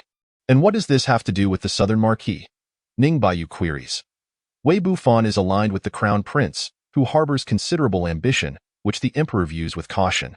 Ning Baiyu remains perplexed. But the emperor is currently in a position of strength. No matter how ambitious the crown prince, can he truly usurp the throne? It is a mark. Once you accept the goodwill of the Southern Marquis, you will be branded with the mark of the Southern Marquis and the mark of the Qi King. From that moment on, no matter how hard you strive or how great your achievements are, it will be difficult to catch the emperor's eye. Wei Bufan serves as a clear testament to this. 20 years ago, was he not a valiant general of the Great Wei, drenched in blood on the battlefield, with countless military exploits? Yet now, he is left with only a marquis title, devoid of military authority, and must rely on forming alliances to establish his standing in the capital. Ning Baiyu pondered for a moment and said, "Indeed, within every heart lies a line. Once this line is crossed, prejudice and suspicion arise, and such bias and doubt are not easily dispelled." He continued, "Trust between individuals is not built overnight, yet prejudice and doubt can emerge from a single word, a single event, or even a mere gesture. Humanity is indeed complex." At this moment, although Su Chang'an merely stood there in tranquility, Ning Baiyu seemed to perceive a different expression on his face, one of indifference to worldly matters, embodying a state of selflessness. "Which of you is Ning Baiyu?" A clear and bright voice interrupted the two. A young woman adorned in red rode forth on a tall steed. She was of graceful appearance, around 16 or 17 years of age, exuding an air of vigor and confidence, seemingly a martial arts expert. Su Chang'an smiled warmly and inquired, "May I ask who this young lady is, and what business you have with Ning Baiyu?" Wei Qing'er reined in her horse, her gaze flitting between the two. "I am Wei Qing'er, daughter of the Southern Marquis. Which of you is Ning Baiyu?" Su Chang'an chuckled inwardly, thinking this was fortuitous. The principal party had arrived, and he could simply observe. Just as he prepared to step aside, Ning Baiyu recalled Su Chang'an's words and promptly pointed at him, saying, "Miss, he is Ning Baiyu." Goodness! I had heard countless unreliable tales about Ning Baiyu from my little master. Yet I never believed them. Now, it seems I have been sold out. Su Chang'an immediately retorted, "Do not speak carelessly. I am not him. I don't know him." Wei Qing'er regarded Su Chang'an's handsome visage and ethereal demeanor with a hint of disappointment, asking, "Are you truly not?" Seeing this, Su Chang'an shot Ning Baiyu a fierce glance and whispered, "Actually, I could very well be. I just wonder what business the young lady has with Ning Baiyu. You shameless scholar. Are you not the one spreading rumors in the capital about our betrothal?" Wei Qing'er said, her cheeks flushed with embarrassment and anger. Su Chang'an, feeling a bit anxious in the presence of the girl, retorted, "Isn't that the truth? However, this matter is quite private. How could anyone else know?" Wei Qing'er grew even more furious, exclaiming, "You, this scholar, must be attempting to climb the social ladder my father disapproves, and you resort to such tactics to force a marriage. How shameless." At this point, Su Chang'an regained his composure, but Ning Baiyu's face turned red. "If you truly are Ning Baiyu, then I would not be opposed to it," she remarked. "Well, in truth, I am indeed Ning Baiyu," he teased. Wei Qing'er replied, "Still lying to me? Who in the capital is unaware of the esteemed name of the 4 scholars of your academy? Have you forgotten that we met at the 4th princess's banquet? At that time, your gaze was fixed on those noble young ladies. Who could blame me? You were just a young girl back then, with nothing remarkable to catch one's eye. You..." After hearing this, Wei Qing'er raised her whip and lashed it towards him. However, the whip did not strike Su Chang'an, but rather flew towards Ning Baiyu. who narrowly evaded it, given his martial prowess. "How can you be so unreasonable, young lady?" Ning Baiyu shouted. "Unreasonable? You, a tall man, dare to act without bearing the consequences? And now you even refuse to acknowledge your identity." Wei Qing'er disregarded him and swung her whip again. Ning Baiyu, realizing his identity had been exposed, ceased to hide and hastily exclaimed, "It is not that I intentionally denied it. I simply wish to avoid unnecessary trouble." "So you admit you are Ning Baiyu? All right, I concede," Ning Baiyu pleaded, having already received a lash. Though Wei Qing'er was a woman, her martial prowess, influenced by Wei Bufan, far surpassed Ning Baiyu's. Su Chang'an, standing aside, did not intervene and even applauded, saying, "Ah Baiyu, as the saying goes, to hit is to care, to scold is to love. No scolding, no hitting means enmity. It seems this Wei Qing'er holds you in great affection. Senior brother, stop with the sarcastic remarks and help me," Ning Baiyu shouted as he ran, his voice resonating with urgency, indicating he was not entirely in danger. "Ah Baiyu, I shall return to the academy. You two lovebirds can enjoy your reunion," Su Chang'an remarked before striding towards the academy, feeling his day's mission was sufficiently accomplished. "Please, stop hitting me. I can hardly run anymore," Ning Baiyu gasped as he collapsed onto the ground. Ceasing to struggle, "Remember this, Ning. I will never marry you. If I were to marry, it must be a man of stature, not a weak scholar who cannot even fend for himself." Wei Qing'er vented her frustration before allowing him to leave. The next day, news spread throughout the capital about Wei Qing'er beating her fiancé, earning her the notorious title of the capital's fiercest tigress. As Su Chang'an looked at the swollen and disheveled Ning Baiyu, he could not help but feel exasperated. "Little Ning, you truly bring shame to our manhood, to our academy. Though you know how people in the capital are speaking of us," Xiao Wuyo chimed in. "What are they saying? They say that we, the Qingqi Academy, are all soft and effeminate, incapable of handling even a woman." Su Chang'an lamented, feigning deep sorrow as if he were the one being embarrassed. As Ning Baiyu applied ointment to his injuries, he defended himself, saying, "Had it not been for her being a woman and possessing some charm, I would have turned her into a pig's head. Ouch, that hurts." "I see you are left with nothing but stubbornness," Xiao Wuyo remarked as he took the ointment from Ning Baiyu to assist him.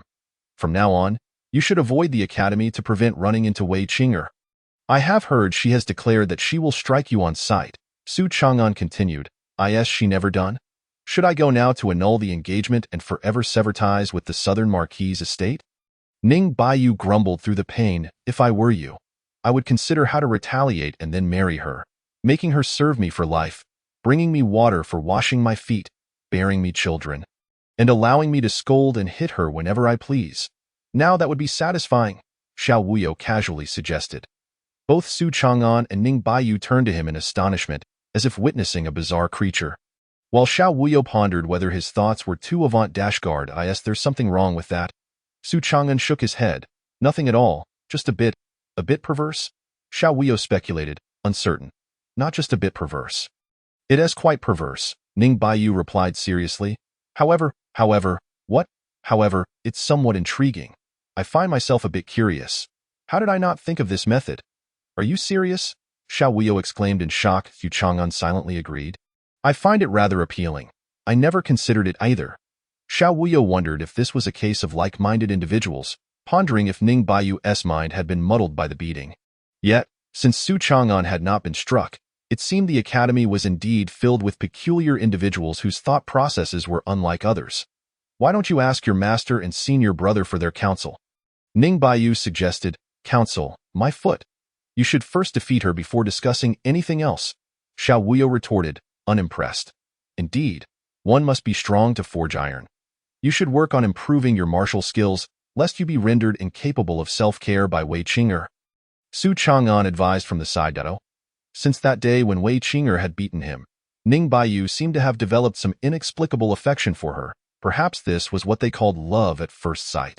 Su Chang'an and Xiao Wuyo exchanged glances at Ning Baiyu's foolish expression, simultaneously sighing. This young man was doomed, choosing to engage in the game of love. Bai Lu followed the guide into the palace. The last time he had visited the Great Wei Imperial Palace was years ago, and now it was a completely different world.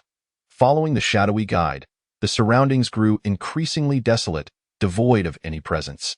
Not even a single tree, an expanse of emptiness before him. The palace ahead appeared especially cold and lonely. Where is this? Bai Lu refrained from voicing further thoughts, knowing some words were better left unsaid. Could this truly be the Southern Palace?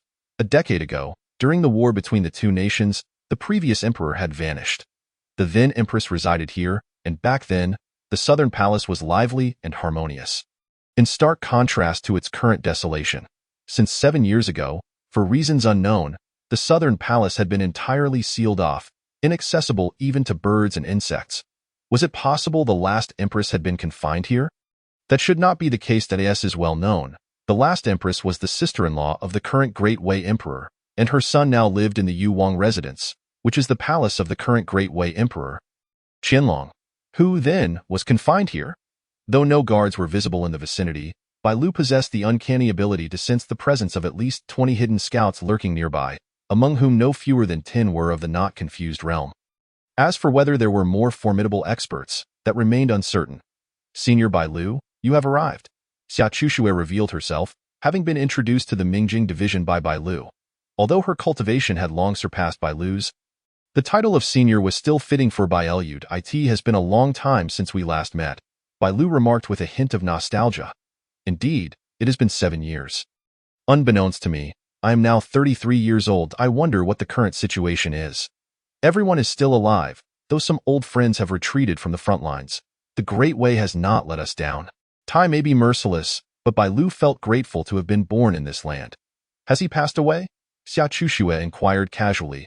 Bai Lu could only manage a wry smile, unsure of how to respond. Indeed, how could he possibly die? Even if everyone in the world perished, he would remain unscathed. He is no longer human. Xia Chuxue understood the implication behind Bai Lu's smile. I finally comprehend why the division master sent you to undertake this mission 7 years ago. Are those past events still difficult to let go? Xia Chuxue gazed silently at the expanse beyond the palace, pondering, if it were so simple to let go, why would I have confined myself here for 7 years? Are you prepared for what I seek? Everything is stored at the place where we first met. I have prepared those items for 7 years, yet I hope you will never have to use them. Perhaps I should destroy them. Over the years, Bai Lu had scurried about on various missions, also assisting Xia Chuxue in gathering information about that individual. Thank you, Senior Bai, Xia Chuxue said earnestly, bowing deeply. Bai Lu, gazing at the person she regarded as a daughter, felt her cheeks flush and her eyes moisten. Perhaps this would be their final meeting in this lifetime, yet she could not bring herself to stop Xia Chuxue from departing. Chuxue, take care on your journey. I will await your return in the capital. Yes, I will return. Xia Chuxue hoped fervently that such a day would indeed come. Just then, snowflakes began to drift down from the sky, adding a touch of inexplicable chill to the farewell. On the 29th of October, in the 10th year of Great Wei's tranquility, the messenger Xia Chuxue of the Mingjing division departed from the Nongguang, which had been under guard for 7 years, while the capital welcomed its first snowfall of the 10th year of peace. Chapter 48. The struggle for the crown prince gazing out at the falling snow. Zhao Yu involuntarily coughed, prompting the chief eunuch, Huan, to hurriedly drape a cloak over him. The weather is becoming increasingly cold. Your Majesty must take care of your health. Su Zhongqing looked at Zhao Yu with concern. Yes, I still have many matters to attend to and shall not easily succumb. What of the provisions for the campaign against Nanyu? All has been gathered over a dozen days, if we count the days. The ships carrying the grain should soon arrive in Hanzhou, and it will not affect the battle before the new year. Zhao Yu coughed several times again. That is good. It is winter now, and ordinarily, we should not mobilize troops at this time. However, given that Nanyu enjoys a spring-like climate year-round, it is not a significant concern, Su Zhongqing remarked. There is no need to rush. Nanyu is merely a small nation. With the might of our Great Wei, we could annihilate it at any time. Zhao Yu sighed. Regrettably, I cannot wait that long. Your Majesty, could it be? Su Zhongqing considered a possibility but hesitated to confirm. Indeed, Zhao Yu replied flatly. Zhongqing, how do you think future generations will evaluate me? Do you believe I can be regarded as a good ruler? Su Zhongqing responded with conviction. Your Majesty is undoubtedly a remarkable sovereign, one of the rare emperors in history. Yet Zhao Yu's gaze dimmed. Emperor Gaozu laid the foundation for the Great Wei's century-long legacy. Emperor Wu subdued the sects, and Emperor Wen implemented reforms to balance the great families. Standing upon the merits of my ancestors, I have yet to achieve complete unification of the realm or centralize power entirely. How can I claim to be a wise ruler? Su Zhongqing approached to offer comfort. How can this be blamed on your majesty? Were it not for the events of a decade ago? Recalling those matters from 10 years prior, Su Zhongqing found himself at a loss for words. There is nothing to shy away from. Had my elder brother not vanished without a trace 10 years ago, I would not have ascended to the throne. Yet how can my abilities compare to those of my brother? He was personally taught by our father and supported by numerous ministers, well versed in the ways of governance. It is simply a pity. Zhao Yu felt a mixture of gratitude and melancholy regarding his rise to the throne. Reminiscing about the carefree days of being a prince, however, the burdens of the Great Way now weighed heavily upon his shoulders. While freedom is desirable, the allure of power is equally tempting. One must inevitably sacrifice something to gain another. In the end, he could not discern whether he had gained more or lost more. It is time to let go. Zhongqing, do you believe this child, Zhao Jian, is capable of shouldering such responsibility? Zhao Jian, the son of the late Emperor Zhao Zheng and thus Zhao Yu's nephew, was only 10 years old, having been born in the year of Zhao Zheng's disappearance. Ordinarily, Zhao Jian would have been positioned to inherit the throne, but his infancy rendered him incapable of managing the situation. In an era of turmoil and uncertainty, entrusting the fate of the nation to a child was unthinkable. Thus, at the behest of the Grand Zongjing and the Empress Dowager, Zhao Yu assumed the throne. Yet 10 years had passed without Zhao Yu producing an heir, leaving the position of crown prince vacant. Discussions among court officials regarding the establishment of an heir had begun, with some arguing that the nation had fallen into peril due to Zhao Zheng's disappearance, rendering his son unfit to inherit the throne. Moreover, Zhao Jian was only 10 years old. How could he bear the weight of the Great Way? Some suggested selecting suitable candidates from various royal families to nurture and prepare them for the role of crown prince. After it was determined 3 years ago that Zhao Yu's injuries were beyond control, the Grand Zongjing and the Empress Dowager tacitly allowed 16 young noblemen aged between 15 and 20 from various royal lineages to come to the capital. After 3 years of study and evaluation, only 5 remained: Zhao Qian, the heir of the Qi king; Zhao Yu, the heir of the Zhou king; Zhao Ning, the third son of the Lu king; Zhao Bu Yi, the second son of the Su king; and Zhao Han, the heir of the Yin king. These 5 were exemplary in both knowledge and character, being legitimate descendants of the royal bloodline. Zhao Yu was quite satisfied with these 5 nephews. Yet this made his decision all the more difficult as he pondered whom to select. However, time was of the essence for Zhao Yu, and he could no longer afford to deliberate. Zhongqing, what do you think of the 5 candidates for the crown prince? Su Zhongqing kept his head lowered, hesitant to speak. Indeed, a new ruler brings new officials. How could a minister dare criticize his sovereign? Yet this is not merely a matter for the Zhao family. It concerns the entire Great Way. Speak freely today. There are no outsiders here, only you and I, as it was many years ago in the academy. Zhao Yu appeared suddenly aged by decades, while Huan silently withdrew from the study, closing the door gently and instructing the guards to stand watch 100 paces away. One knew what the 2 sovereigns discussed in the study, though faintly, one could hear the sounds of argument and raised voices emanating from within. It was not until late into the night that Su Zhongqing finally left the study, exhausted, and soon after, edicts were dispatched throughout the capital. The next day, the Prime Minister Su Zhongqing fell gravely ill, taking to his bed and ceasing to attend court. While the court pondered the significance of this, another piece of news quickly spread through the capital. Wei Bufan, who had been idle at home for nearly a decade, was appointed as the Grand Marshal of the 3 armies, responsible for all matters concerning the campaign against Nanyu. The former Grand Marshal, Fu Wuyo, remained in the capital to recuperate from old injuries. Zhao Qian, the heir of the Qi king, joined the expedition, while Zhao Yu and Zhao Ning remained in the capital to temporarily handle daily affairs in Su Zhongqing's stead. Zhao Bu Yi and Zhao Han were dispatched to the western and northern borders, respectively, serving under General Ning Yuan and Tuaba Han Hai. Though the implications of Zhao Yu's actions remained unclear, the various factions understood that this was the final trial in the competition for the crown prince. Yet it remained uncertain to whom the position would ultimately belong. Within the Great Way's Marshal Hall, the 5 candidates for the crown prince gathered together, each exceptional and youthful. Were it not for the struggle for the title, they might have formed the best of friendships, even brotherhood. However, from the moment they stepped into the capital, they became rivals, harboring a desire for one another's downfall. Fortunately, as they were in the capital, their frequent conflicts remained within the bounds allowed by Zhao Yu, allowing them to sit together today. Today's parting leaves me uncertain when we will meet again. Zhao Han, the heir of the King, spoke first. I would like to congratulate Zhao Yu and Zhao Ning in advance.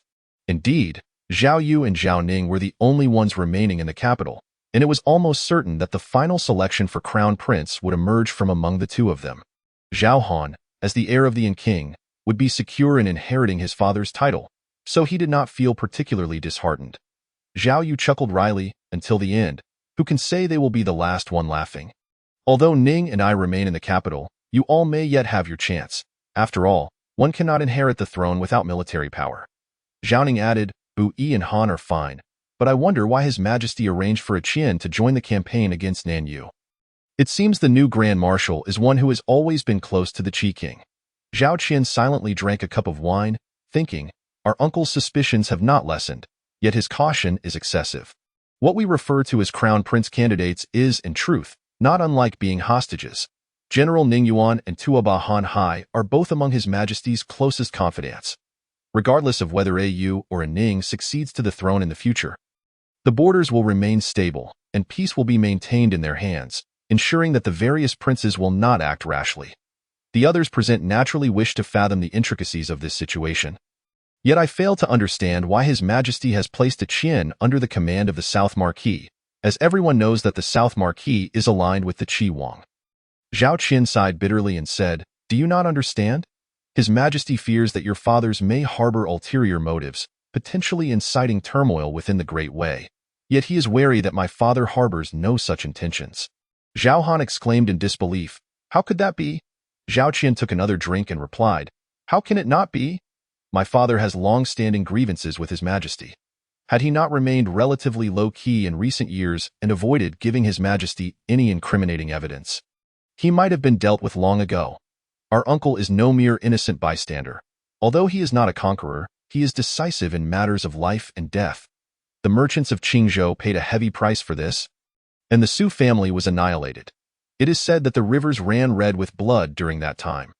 The South Marquis has not commanded troops for several years, yet this time His Majesty has boldly entrusted him with over 100,000 soldiers.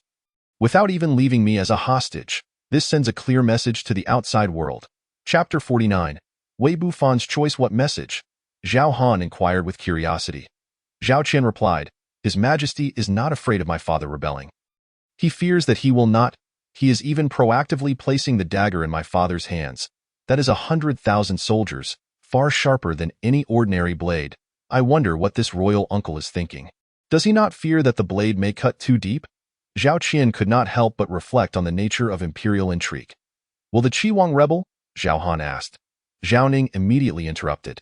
Han, be quiet. Zhao Qian naturally refrained from answering this question, for he himself could not discern whether his father would indeed rebel. As he aged, he found it increasingly difficult to understand his father. A mysterious guest arrived at the academy today, appearing to be exceedingly familiar with the place, as if it had not changed one bit since the past. The enigmatic figure nostalgically remarked, it seems that nothing has changed. You said the same thing when you came last year, replied Shanglu, somewhat nonchalantly. Can you not allow me a moment of sentimentality? What is there to be sentimental about? You are now the Prime Minister of the Great Way, second only to the Emperor. What is there to lament? The visitor turned out to be Su Zhongqing, who was supposed to be recuperating at home. Old Shang, if you put it that way, it loses its meaning. You had your opportunities back then. Why bring up old grievances now? Su Zhongqing retorted without reservation. At this moment, Shang Lu was not inclined to engage in a war of words with Su Zhongqing. All right, I admit I was not as capable as you in those days. Now you are speaking sense, Su Zhongqing replied, before changing the topic. What are the Taoist patriarch's thoughts on the matter? Su Zhongqing sighed.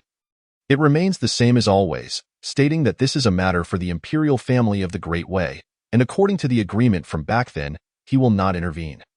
The previous Taoist patriarchs have always been of this mindset, as if the Great Way owes them something. Shang Lu seemed to hold little reverence for the Taoist patriarchs. They are only responsible for restraining the practitioners within the Great Way, not interfering in secular affairs. In fact, this is a good thing, so why are you at the academy?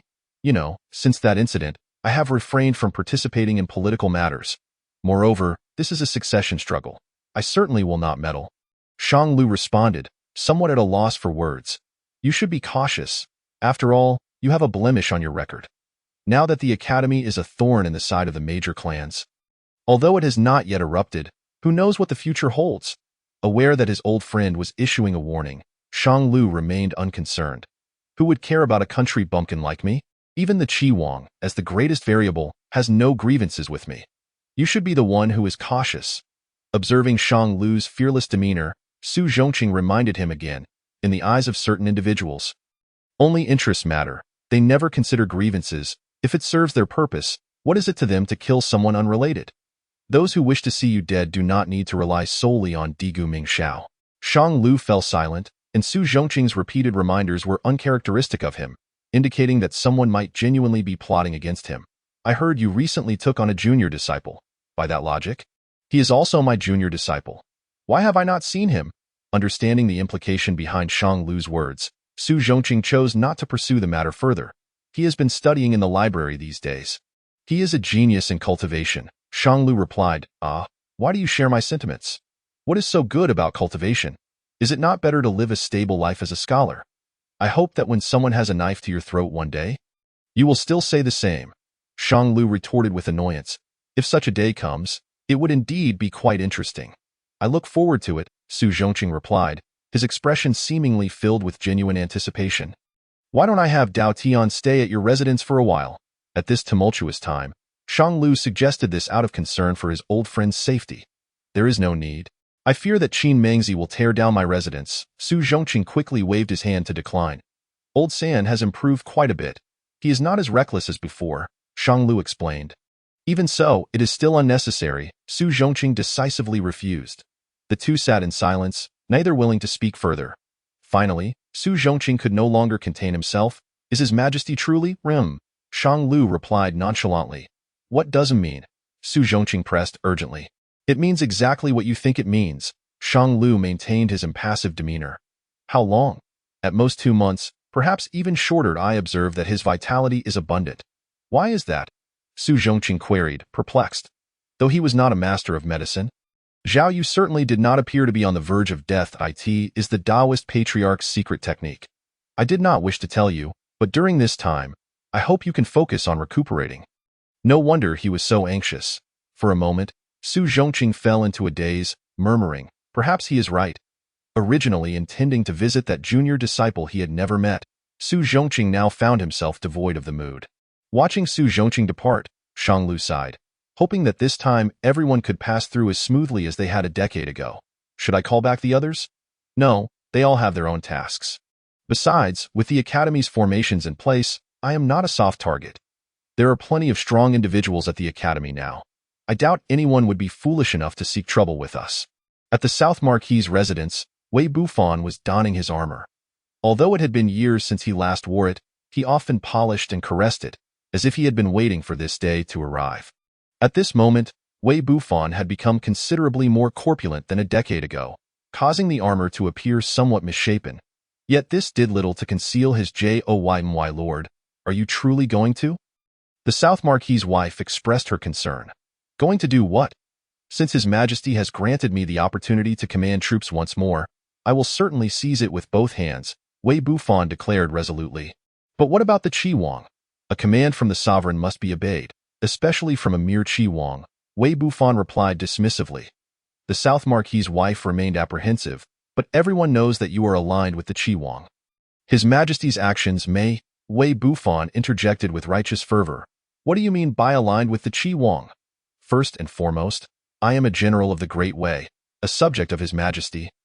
And only then am I the South Marquis who has a good relationship with the Qi Wang. I hope you will always remember this, my dear.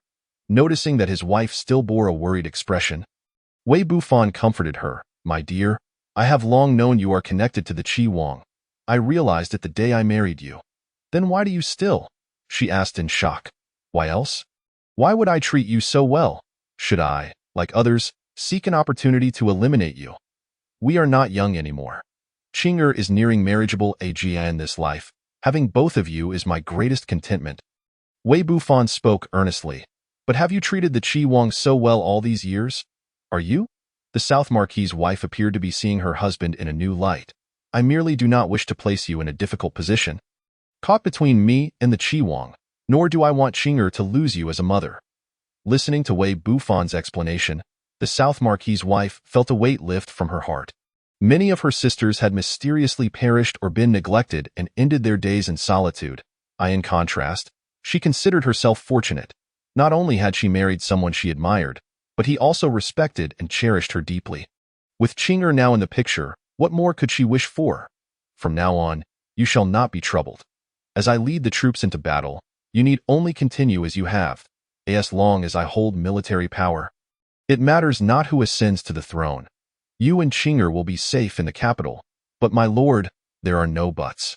This time, His Majesty has placed the Qi Wang's heir under my command, which is also a test for me. I know our sovereign well. He is far from the magnanimous figure he appears to be. If he were to perish, he would undoubtedly drag the Qi Wang down with him. I understand this, and so does the Qi Wang, yet others do not. Therefore, I must not make any mistakes. Could it be that His Majesty? Madame Nan Ho expressed her confusion. I fear time is of the essence. I shall do my utmost to delay the conflict, hoping that when the final moment arrives, we may not have to make a choice and can all survive unscathed. Wei Bufan remained silent, pondering in his heart, hoping everything would proceed smoothly without any unforeseen circumstances. Chapter 50. A visitor from the back mountain. The tranquil azure pond, with its rippling waves, evoked an unutterable longing in her heart. It had been long since she had last seen this serene body of water. Xia Chuxue gazed at the pond before her, reminiscing about certain past events. If you wish to see, you may come at any time, Lu Tiantian stated, showing no signs of unfamiliarity with the visitor. Is he not here? Xia Chuxue inquired softly. Why, senior brother has been lecturing at various academies over the years, but whether that is all he has been doing, I cannot say, Lu Tiantian replied indifferently. You are aware of the matters between him and me back then. Precisely because I am aware, I find it difficult to comprehend, Lu Tiantian retorted, somewhat aggrieved. You have evaded him for so many years, and he has sought you for just as long. Should you not say something? All I can offer is my apologies, Xia Chuxue replied. Is it merely a simple apology? Are you aware of how he has fared over these years? Lu Tiantian pressed on relentlessly. But are you aware of how I have lived these years? Xia Chuxue countered. I imagine it must be better than that of a blind man. Lu Tiantian's spirits sank a little, acknowledging that this matter should indeed be blamed on her. Had I not insisted on killing Du Gaming, my senior brother would not have lost his sight. Even after 7 years, the thought of this made Lu Tiantian's eyes redden with self-reproach. You have done more than enough for C.I. Jun. It is I, as the elder sister, who has accomplished nothing over the years, Xia Chuxue consoled her. What more do you wish to do? C.I. Jun is already dead, and my senior brother has lost his sight because of it. Did you come out this time merely to see me, the widow? Lu Tiantian retorted sharply. Tunun, you know that is not my intention. Xia Chuxue replied softly. 7 years ago, so many cultivators were no match for Du Gaming. Had it not been for my senior brother's intervention, I would have long since become a wisp of soul outside Jianlu. Xia Chuxue, do you think you are someone important, like a Taoist lord or a grand sect master, still harboring thoughts of revenge? Xia Chuxue refrained from arguing. Had Fang Ling not knocked her unconscious and taken her away 7 years ago, she too would have perished there, ultimately causing him to lose his sight. What face would she have to meet him again? Indeed, even if he wishes to see you, he cannot, for he is now blind. Lu Tiantian said coldly. That battle a dozen days ago. Xia Chuxue was about to speak when Lu Tiantian interjected. What does that battle have to do with you? What you need to do now is find your senior brother and not leave his side again. Otherwise, I can only wish you well. I hope he can live well, Xia Chuxue replied. Does he not wish for you to live well? If he truly wanted to find you over the years, how could he not have? Both of you have thought too much and cared too much for each other, missing many opportunities. He is currently at the Qingzhou Tianhua Academy. I hope you will not disappoint each other again. In the end, Lu Tiantian revealed her senior brother's whereabouts to Xia Chuxue. I know where he is, but I will not go to see him. Seeing Xia Chuxue's seemingly callous demeanor, Lu Tiantian could not help but frown. Ah, I forgot. Lady Xia Chuxue is one of the 12 envoys of the illustrious Mingjing division of the Great Wei. Surely, you would not be unaware of such news. Xia Chuxue, feeling somewhat helpless, smiled wryly. Du Ming is gravely injured this time, and so? Lu Tiantian replied dismissively. He is more severely wounded than in the battle at Jianlu 7 years ago. Lu Tiantian's expression remained unchanged. Not enough. His opponent is said to be a Skywalker, who is also the sword Saint-Amo Tsangqiang from over 120 years ago. So what? Even the Skywalker perished at his hands. He has become even more formidable than he was 7 years ago, perhaps now a true invincible in the mortal realm, Lu Tiantian asserted. Even if he survives now, it is likely he is not far from death. This is my best opportunity for vengeance for C.I. Jun. I thought the same 7 years ago. But as you can see, the outcome was not favorable, Lu Tiantian said coldly. In these past 7 years, I have made ample preparations. Even if I fail, I will accept it. Such as, Xia Chuxue gazed at the starry sky, a faint smile gracing her lips. A beam of starlight seemed to descend from the heavens, illuminating her, resonating with her spirit. As Xia Chuxue exhaled, she became even more enigmatic. Lu Tiantian gazed at Xia Chuxue's profound eyes, which resembled a deep abyss, as if she might plunge into it at any moment. Is this the power of the stars? Have you entered the realm of destiny? Lu Tiantian asked in astonishment. I have been in the realm of destiny for a year now, and my state has long since stabilized. Xia Chuxue replied with a slight smile. Lu Tiantian, suppressing her surprise, slowly remarked, no wonder you possess such confidence. Among our generation, you are likely the first to enter the realm of destiny. Xia Chuxue remained silent for a long moment before saying, though I am the first to enter the realm of destiny, I am not the strongest. Many in our generation could have entered it long ago. They are merely waiting for an opportunity. Our previous generation produced Du Ming, who, with the ephemeral realm, slain those in the realm of destiny, allowing all cultivators to reevaluate the limitless potential of the ephemeral realm. Thus, for cultivators, entering the realm of destiny may hinder their progress, obscuring their flaws and vulnerabilities. Indeed, with my senior brother's strength, being able to withstand Du Ming's sword strike 7 years ago already placed him on par with many in the realm of destiny. Lu Tiantian recalled, still haunted by that sword strike from 7 years prior. It is a pity I did not witness that strike back then. I hope you never have to see that sword strike. Xia Chuxue lamented, but ultimately, I must see it, Lu Tiantian teased. Xia Chuxue seemed to anticipate the arrival of that sword strike. Are you certain? Yes. Then I can only wish you a smooth journey. Will you not accompany me to admire the scenery of Jianlu? After all, C.I. Jun is buried in that realm. I have already seen it 7 years ago. Now, he is not the only one buried there, so I imagine he will not be lonely. Indeed, in relative silence. Lu Tiantian slowly savored her tea, unhurried. Xia Chuxue could only take a seat beside her. When I revealed the power of the stars earlier, I felt as if a pair of eyes were observing us from afar. It is the little master uncle, Lu Tiantian remarked, so it is him. To sense my presence, he must possess considerable strength. Indeed, he is quite strong. But I wonder, do not entertain any thoughts about him. I know the purpose of your visit. Xia Chuxue said nonchalantly. Are you willing? Lu Tiantian shot her a glare. If I were unwilling, would you not lend it to me? Xia Chuxue chuckled wryly. After all, that is the token of affection C.I. Jun bestowed upon you. How could I have the audacity to borrow it without permission? Lu Tiantian sighed softly, producing the divine artifact, the 5 directions chessboard, from the void. Xia Chuxue received the chessboard, carefully caressing it as if she could envision her younger brother. Xia Ci Jun do not blame me for not warning you. Even with this 5 directions chessboard, it may not be enough to restrain Du Ming. If it could simply trap him, he would not be Du Ming. Xia Chuxue, confident, replied, I will naturally prepare multiple contingencies. She glanced at Lu Tiantian again, who resolutely refused. This time, I will not accompany you. Xia Chuxue laughed heartily. I never intended to take you with me. Tiantian, take good care of Feng Ling. This time, do not let him act foolishly again.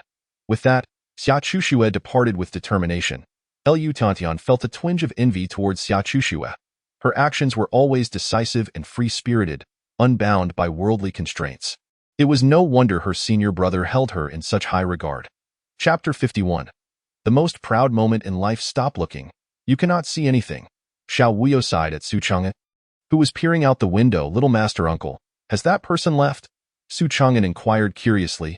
Yes, he has left. What about the senior sister? Naturally, she has gone to embroider, Xiao Wuyo replied, feeling exasperated by Su Chang'an's incessant curiosity. Oh, it's good that she hasn't left, Su Chang'an murmured. Yes, if you could stop her from leaving, Xiao Wuyo scoffed. Isn't there still you, little master uncle? Su Chang'an maintained his shameless demeanor. At that moment, Xiao Wuyo paid no mind to Su Chang'an. His thoughts were occupied with the Five Directions chessboard, which Tian had so readily lent to the other party. Though he could not hear their conversation, it was evident they were plotting against someone. Perhaps that was Tian's secret. Yet, the chessboard was something Su Chang'an had previously said was more important to Lu Tian than her own life. How could she lend it so casually? Xiao Wuyo could not help but sigh. Alas, I, Xiao Wuyo, am indeed a good person. Su Chang'an continued to chatter away, but when he looked up, he discovered Xiao Wuyo had mysteriously departed. Xiao Chushue walked swiftly, knowing that the time available for her preparations was limited. However, when she spotted a figure ahead, her steps came to an abrupt halt. Xiao Wuyo turned around, unsure of how to address the person, feeling somewhat awkward. Beauty? Hello? In the early summer, Xiao Chushue was filled with confusion, pondering, what on earth is this hello? Yet she restrained her thoughts, as she had likely guessed the identity of the person before her, her junior master. Xiao Wuyo cleared his throat twice, feeling somewhat embarrassed as he regarded the other party, who was not without age. Tian calls me that. May I ask how you prefer to be addressed? I am Mingjing Xi's envoy, Xiao Chushuadado, so you are one of Mingjing Xi's people. All of you from Mingjing Xi are good people. Xiao Wuyo could not help but praise, recalling the lavishly generous Bai Lu. Good people? What do you mean? Isn't Mingjing Xi the feared authority that everyone dreads? Has Mingjing Xi transformed over these 7 years? Xiao Chushue silently contemplated. Noticing her silence, Xiao Wuyo felt the need to awkwardly speak again. Actually, I merely wish to see that chessboard. It is Tian's most cherished possession, and she seldom takes it out. Well, you understand. Xiao Chushue suddenly realized, though she did not comprehend why this peculiar junior master desired to see the Wufang chessboard, she decisively retrieved it and handed it to Xiao Wuyo. Xiao Wuyo was taken aback that she would so readily pass the chessboard to him. Thinking to himself that this woman truly had a generous heart, did she not fear he would run off with it? Yet Xiao Chushue remained unperturbed. It mattered not that he was a junior master of the academy. Even if he were any other true disciple, she would still allow him to see the chessboard. For her, the academy was akin to a second home, and besides, as a practitioner of the Jiming realm, she possessed a measure of confidence. As Xiao Wuyo manipulated the chessboard, turning it this way and that, Xiao Chushue was not concerned about any tricks he might employ, for they were under her watchful gaze. Your enemy must be quite formidable, I presume? Xiao Wuyo casually remarked. Indeed, he is the most powerful practitioner in this world, Xiao Chushue replied. The most powerful practitioner? The Skywalker? Dugaming.So it is him. No wonder. Xiao Wuyo had naturally heard of the legend surrounding Dugaming. I suppose Tian would not want you to walk into death. Anyone wishes to die. Xiao Wuyo observed the young woman before him, whose face bore a pallor of sorrow, and his heart softened. I have not encountered Dugaming, nor do I know his strength, yet I wish to meet him. Xiao Chushue's eyes brightened, prompting Xiao Wuyo to hastily clarify, unfortunately, I might shatter the mirror at any moment and will require a period of seclusion. Xiao Chushue did not display any disappointment on her face. I will leave a trace of power within the chessboard, hoping you will never have to use it. As Xiao Wuyo raised his hand, boundless cosmic energy surged into the Wufang chessboard, continuously reinforcing the rules of heaven and earth within. Simultaneously, he transformed the majority of his inner strength into a spirit form, affixing it to the chessboard. Xiao Chushue could not fully discern what Xiao Wuyo was doing, yet she was astounded by the sheer magnitude of his aura, far surpassing her own as a Jiming realm practitioner. This junior master from the academy is truly formidable. She could only marvel. Once he completed this act, Xiao Wuyo's complexion turned somewhat pale, indicating a significant expenditure of energy. Junior master, are you all right? Xiao Chushue inquired with concern. No worries. After all, you are Tian's friend. My actions are not solely for you, but also for her. Dugaming is likely an enemy of Tian as well. Xiao Chushue bowed her head in silence. Though my time with Tian has not been long, I know she will ultimately go to the sword pavilion. Xiao Wuyo was indeed astute. easily piecing together the events leading to this moment, which is why he left substantial contingencies within the chessboard. May your journey be smooth. Xiao Wuyo casually tossed the chessboard to Xia Chuxue and departed with an air of nonchalance. Watching his retreating figure, Xia Chuxue silently sensed the Wufang chessboard, feeling the heavenly essence within grow more robust and easier to manipulate. Her respect for Xiao Wuyo deepened. In the eastern outskirts of the capital, there lay a tavern. Due to its remote location, the tavern's business was rather lackluster, with only the owner and a solitary patron present. This patron spent most of his time in the tavern, as if it were his home, and would not leave without indulging in a drunken stupor each day. However, today was an exception. This patron was not drinking but rather savoring tea. Upon entering the tavern, Xia Chuxue spotted the patron, clad in blue, his face etched with weariness yet remarkably spirited. He had shed the disheveled image of a habitual drunk, his unkempt hair appearing as if it had been tidied. Who would have thought that the once self-proclaimed most accomplished Su Dei has traded wine for tea? The blue-clad patron sighed. It's been ages since I've heard that phrase. Though I am known as Su Dei, the past 10 years have brought me little satisfaction. Yet, Miss Chuxue, you remain as beautiful and captivating as you were 7 years ago. Facing his compliment, Xia Chuxue's expression remained unchanged. Su Dei, have you had enough of drinking for 7 years? Not enough. I would gladly drink for another 7 years, especially since you from Mingjingxi will be footing the bill. Why not indulge? Su Dei responded with a hint of mischief. Xia Chuxue frowned. Now that I am here, you should know your good days have come to an end. I am not Fong Ling. Why should I indulge you, you little girl? Su Dei retorted loudly, hearing Fong Ling's name again. Xia Chuxue felt a surge of anger. You are only 2 years my senior. Do you dare to call me little girl? Why not? If Fong Ling can call you that, so can I. Su Dei dismissed her authority without a second thought. Regardless of whether you've had enough to drink, this tavern will cease to exist tomorrow. Then I shall find another place to drink as long as I announce my name, Su Dei. There will be plenty who invite me for drinks. Su Dei remained unperturbed by Xia Chuxue's threat. You know the purpose of my visit, Xia Chuxue reiterated.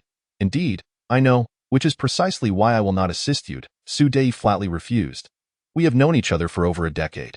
I have been friends with Fong Ling for nearly 20 years. Have I ever complained? Have I ever boasted? Su Dei shouted, eager for others to know of his relationship with Fong Ling, observing Su Dei's shameless demeanor. Xia Chuxue found herself at a loss. Only someone with Fong Ling's good nature could befriend someone like Su Dei. What? Have I made you angry after just a few words? Seeing Xia Chuxue silent, Su Dei grew bored. Why are you so easily offended? Give me a smile. Perhaps I can help you. Su Dei grew increasingly audacious. Understanding that arguing with such a person was futile, Xia Chuxue took direct action. Half an hour later, Su Dei sat slumped on the ground, covering his face. Why are you so ruthless? You mentioned our years of friendship. You know I am not good with words, Xia Chuxue quietly replied. Damn it, I meant to say, could you at least warn me before you enter the gymming realm next time? I have always been one to heed advice. Seeing the displeasure on Xia Chuxue's face, Su Dei quickly changed his tune. So, will you help me? Of course, I will help. After all, our years of friendship are at stake here. What about the materials prepared by Elder Bai? Xia Chuxue inquired. They are here? All here. Su Dei hastily produced the items Bai Lu had entrusted to him. After a moment, Xia Chuxue had only skimmed through the materials briefly. They were detailed and comprehensive. Share your plan. Xia Chuxue raised her gaze. I have no plan. Su Dei responded swiftly. Xia Chuxue looked at him in confusion, and Su Dei shrugged. I truly have none. Why? Because any plan is bound to fail. Even if it could succeed, I wouldn't disclose it. Is it because of Fong Ling? Xia Chuxue asked. No.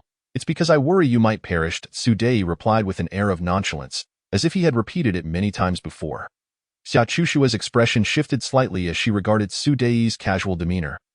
Merely whispering, "Oh." Su Dei nearly jumped up in agitation. Just to know. Do you not feel even a hint of emotion? Emotion? Thank you, Dei. This was the first time Xia Chushue referred to him as Dei instead of Su Dei or young Master Su. Hearing her call him Dei, Su Dei felt a moment of elation, but upon regaining his composure, he continued, "Yet I still want to help you."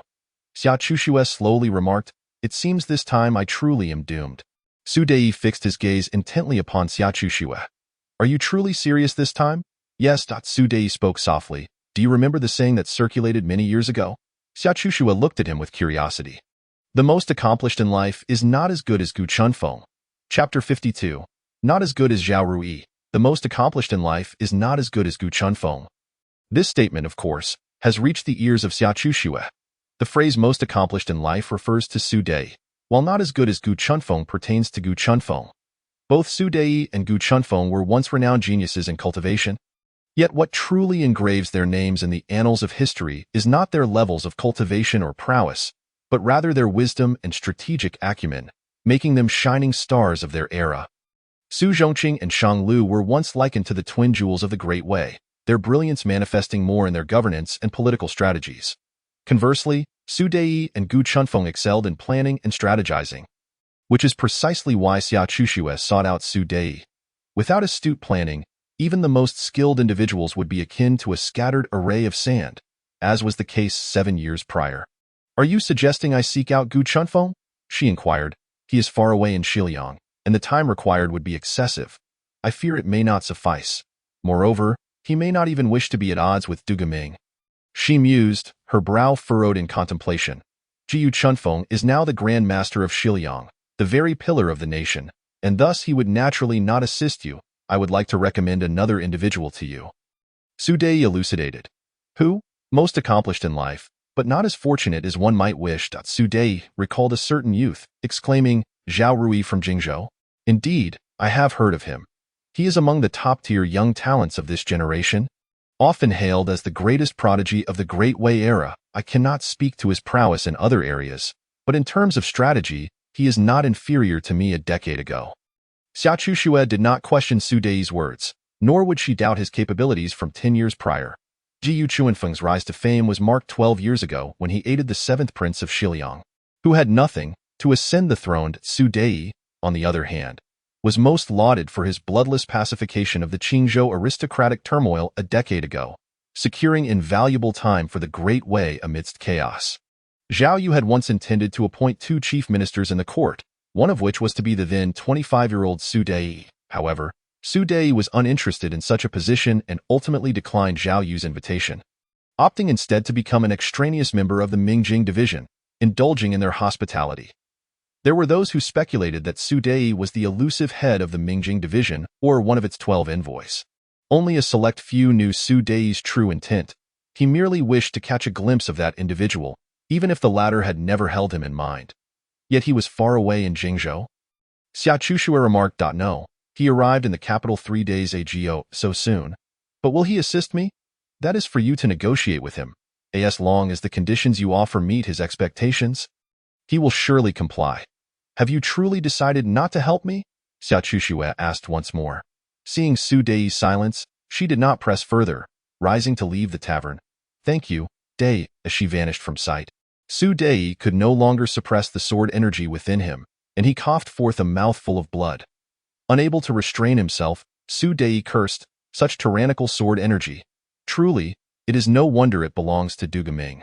The tavern owner rushed over to support Su Dei, his expression tinged with anxiety. "My lord, why did you not reveal your plan to the envoy Chuxue?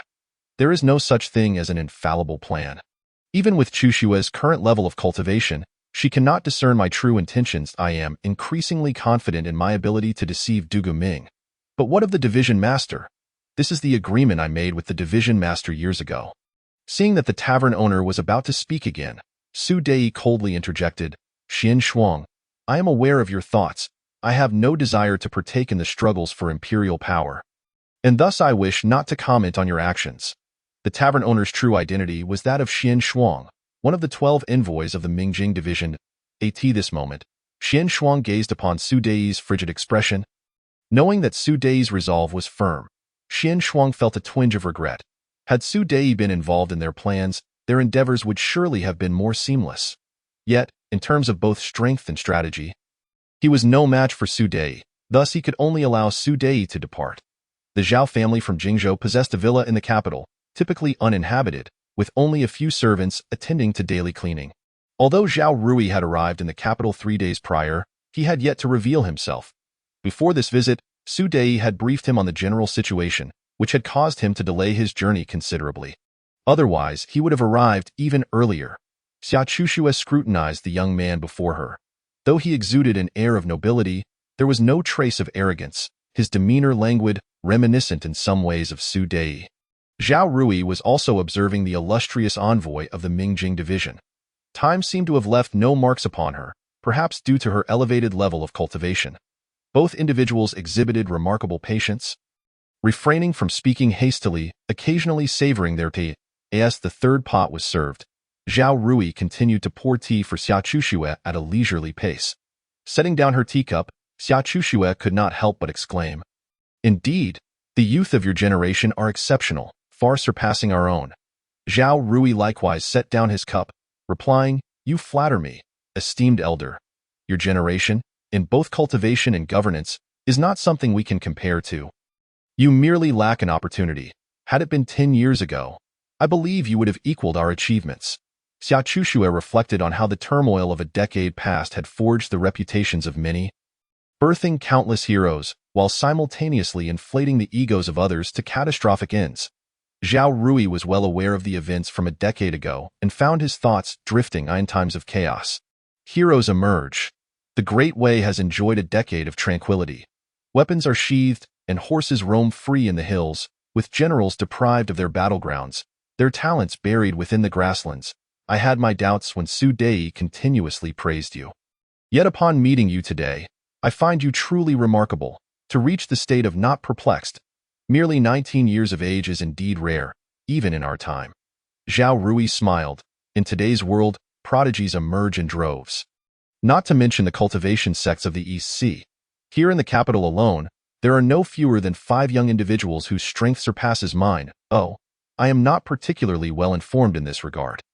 Xia Chuxue had safeguarded Nangu for 7 years, cut off from news, her understanding of the outside world limited to the information provided by Bailu. Zhao Rui continued unhurriedly. Li Minghui of the Dao sect achieved the state of not perplexed at 17. Merely 3 years ago.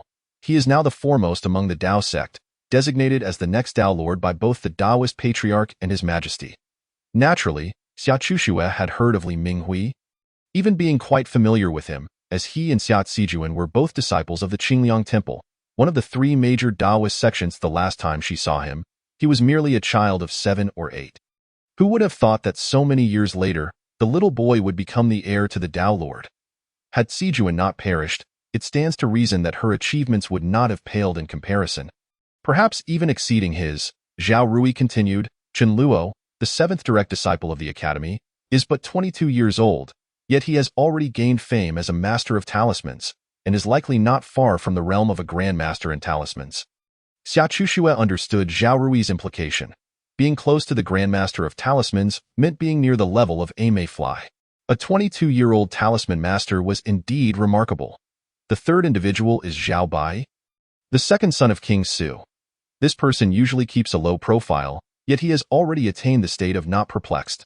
Xia Chuxue had certainly heard of the 5 candidates for the throne. She was merely unaware that some among them had also achieved the state of not perplexed. Zhao Bai was indeed formidable. The 4th individual, Zhao Rui, did not continue, but merely glanced towards the palace. Xia Chuxue understood his meaning. She had encountered that person and acknowledged their capabilities, though they were not worth her particular attention.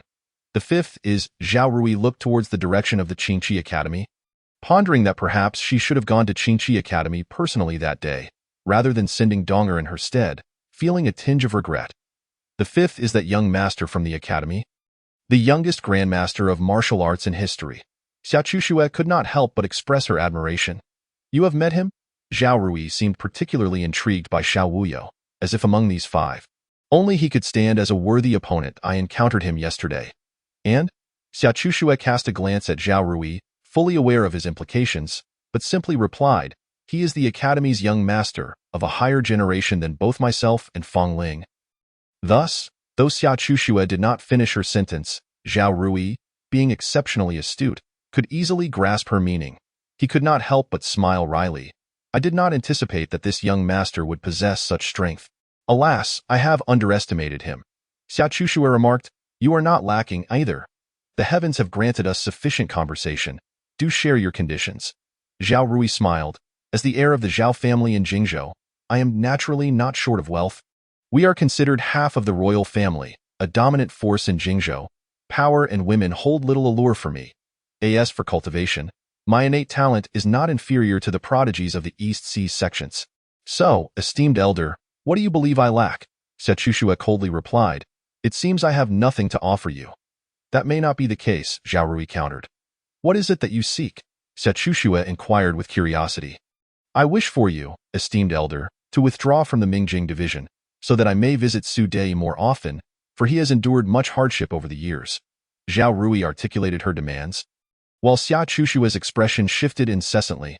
Indeed, Su Dei was quite the chatterbox, divulging every matter. I can't acquiesce to your request. Once this situation is resolved, should I survive and return, I shall pay him a visit. Thank you, senior. Zhao Rui rose and deeply bowed to Xiaochuxue. You will surely return safely. This is my pact with Su Dei. However, I wish to obtain a token from you as collateral. Xiaochuxue did not reject Zhao Rui's request, yet found herself devoid of any item to serve as a token. As a member of the Mingjing division, she possessed nothing but the insignia of her office.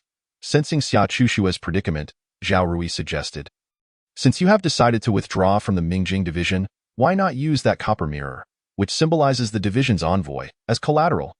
Xiaochuxue gazed at the copper mirror at her waist, an emblem of the Mingjing division inscribed with the characters for Chuxue. This mirror had accompanied her for many years and served as a magical instrument. Yet it was now superfluous to her, so she handed it over to Zhao Rui. Zhao Rui accepted the copper mirror without a second glance, placing it silently on the table. Now, we can discuss your plan. Xiaochuxue seemed to feel a sense of relief. Have you perused that information? Indeed, Zhao Rui continued. It lists 38 practitioners of the Unquestionable Realm, 15 of the Mayfly Realm, and 10 of the Destiny Realm. The deaths of their family members or disciples are directly or indirectly linked to Duga Ming. They are all potential allies we can enlist.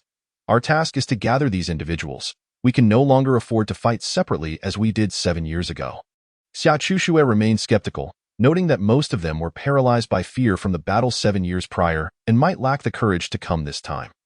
Furthermore, half of them resided outside the Great Way territory, making it unlikely that they could arrive in time. Zhao Rui smiled. I have already made preparations for this. The day I received Su Dei's handwritten letter, I began working on it. I cannot ascertain how many I can rally, but every additional person is a boon. Xiaochushue's gaze towards Zhao Rui shifted, reminiscent of Su Dei from years past. What can I do to assist? She inquired. Several individuals necessitate your personal invitation. Which ones? The Azure Robe Sword Immortal, Luo Yu, the Daoist Xie from the Underworld sect, and the Immortal Ming Fan from the Chaoyan sect. Lastly, Zhao Rui paused. Lu Tiantian from the Azure Pool Academy. Lu Tiantian will not come. However, I have borrowed the 5 Directions chessboard. Hearing that Lu Tiantian could not attend, Zhao Rui felt a twinge of regret. In certain circumstances, the role of a Grand Array Master far surpassed that of a Destiny Realm practitioner. And Lu Tiantian was among the elite in that field. My expertise in formations may not rival Lu Tiantian's, yet I am also a rare master in this realm, and my cultivation level surpasses hers. So you need not worry about that. Indeed, I am aware of your strength, senior. It is a pity we lack the Underworld sect's celestial prison, but the 5 Directions chessboard will suffice, Zhao Rui reflected. Luo Yu may not attend. 7 years ago, he lacked the courage even to draw his sword at the Sword Pavilion. The so-called Azure Robe Sword Immortal is merely a jest. Xiaochushue's impression of Luo Yu was far from favorable. Zhao Rui countered, that was 7 years ago. Now Luo Yu has entered the Destiny Realm. Perhaps he seeks to avenge the humiliation of that time. Oh, he has reached the Destiny Realm as well? Yet he may still hesitate, for no one knows the extent of Duga Ming's injuries. Zhao Rui remained confident, asserting, he has indeed fallen from the Mayfly Realm. It is likely that his injuries will take months to heal. That battle attracted far too many spectators, including that living Buddha from the Diamond Sect, who once remarked that Dugu Ming's current standing in the Unquestionable Realm is precarious and could easily falter again. Though the timing is uncertain, such news is astonishing. It is too shocking. Even the Great Way Mingjing division has no inkling of this, yet Zhao Rui speaks of it so casually. Xiaochuxue regarded the young woman before her, increasingly aware of Zhao Rui's enigmatic nature. This news will spread throughout the Great Way and beyond within 10 days.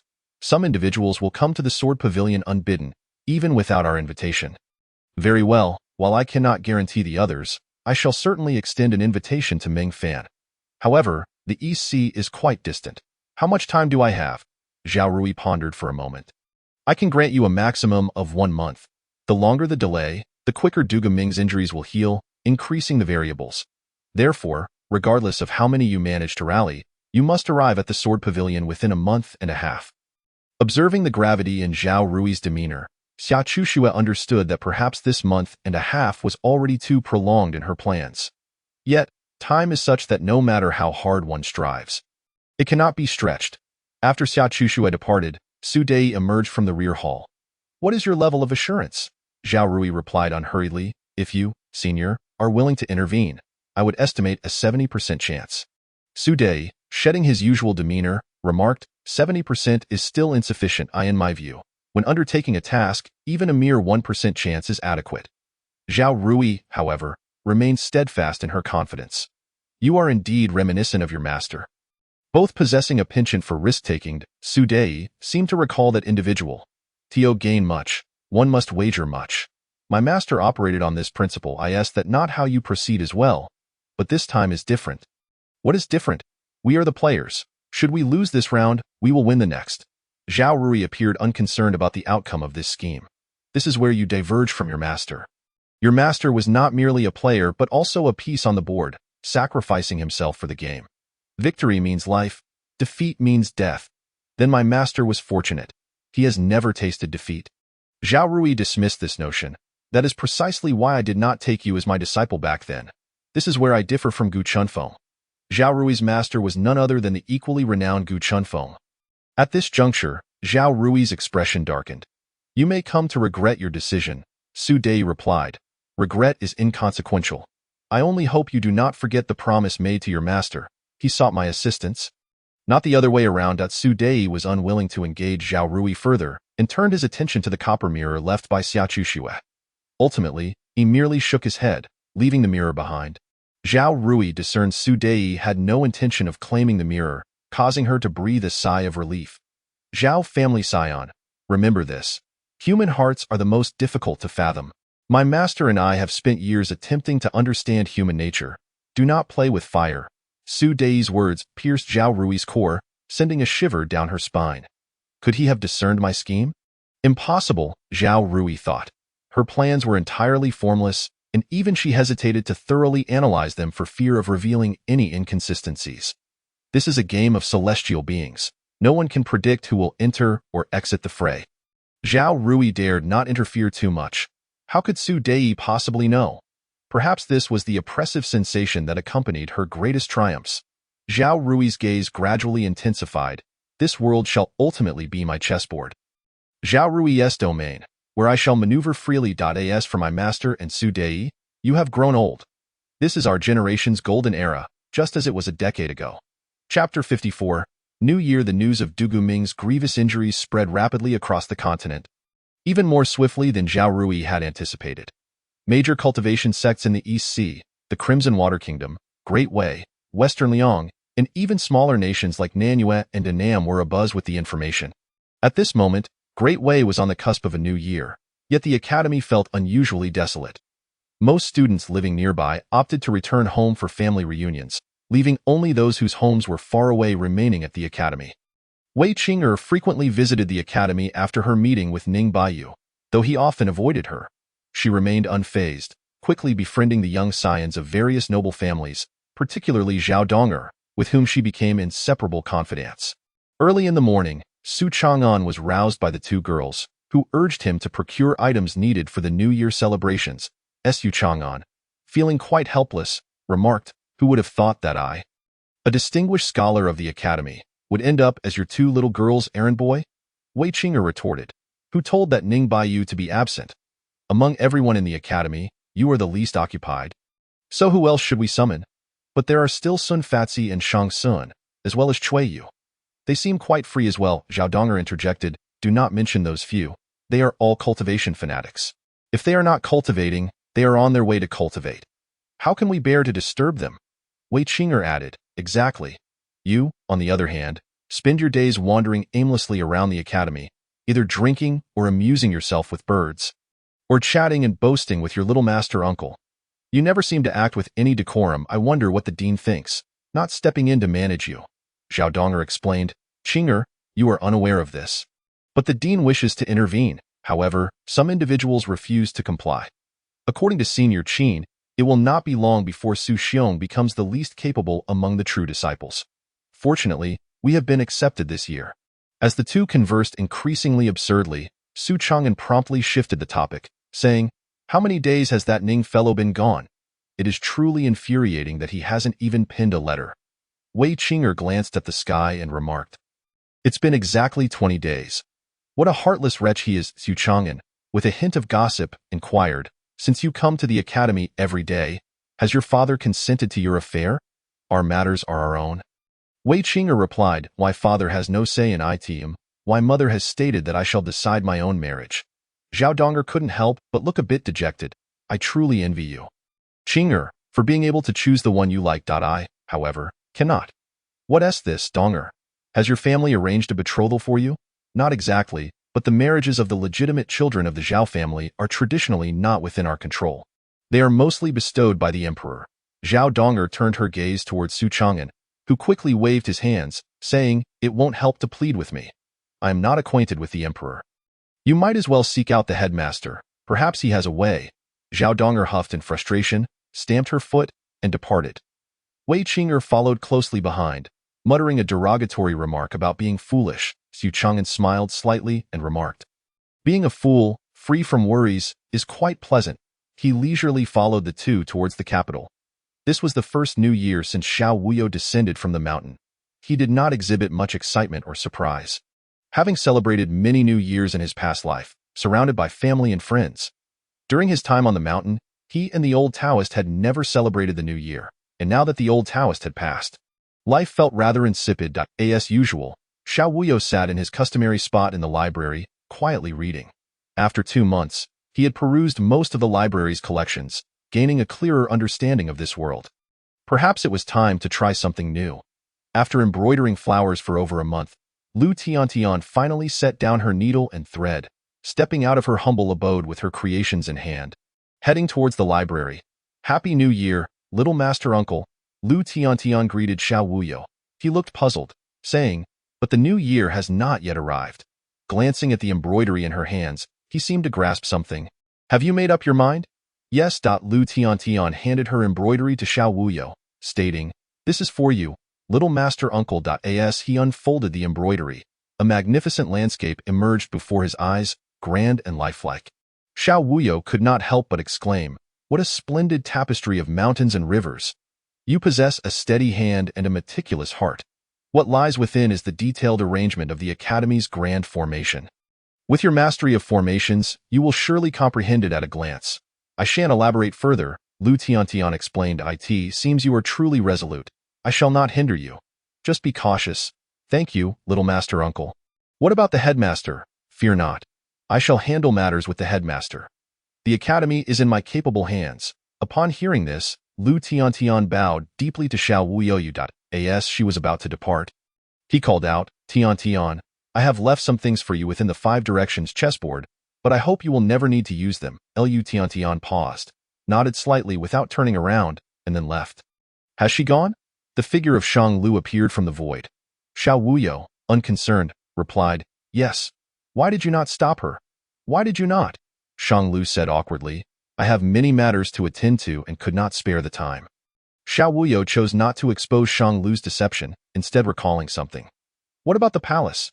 "Yes, it will happen in the next few days," Shang Lu replied. "The news has spread far and wide. We need to take action at the academy?" Xiao Wuyo inquired. "No need. Both the Taoist and the Grand Zongjing have turned a blind eye, and we at the academy have no authority to intervene.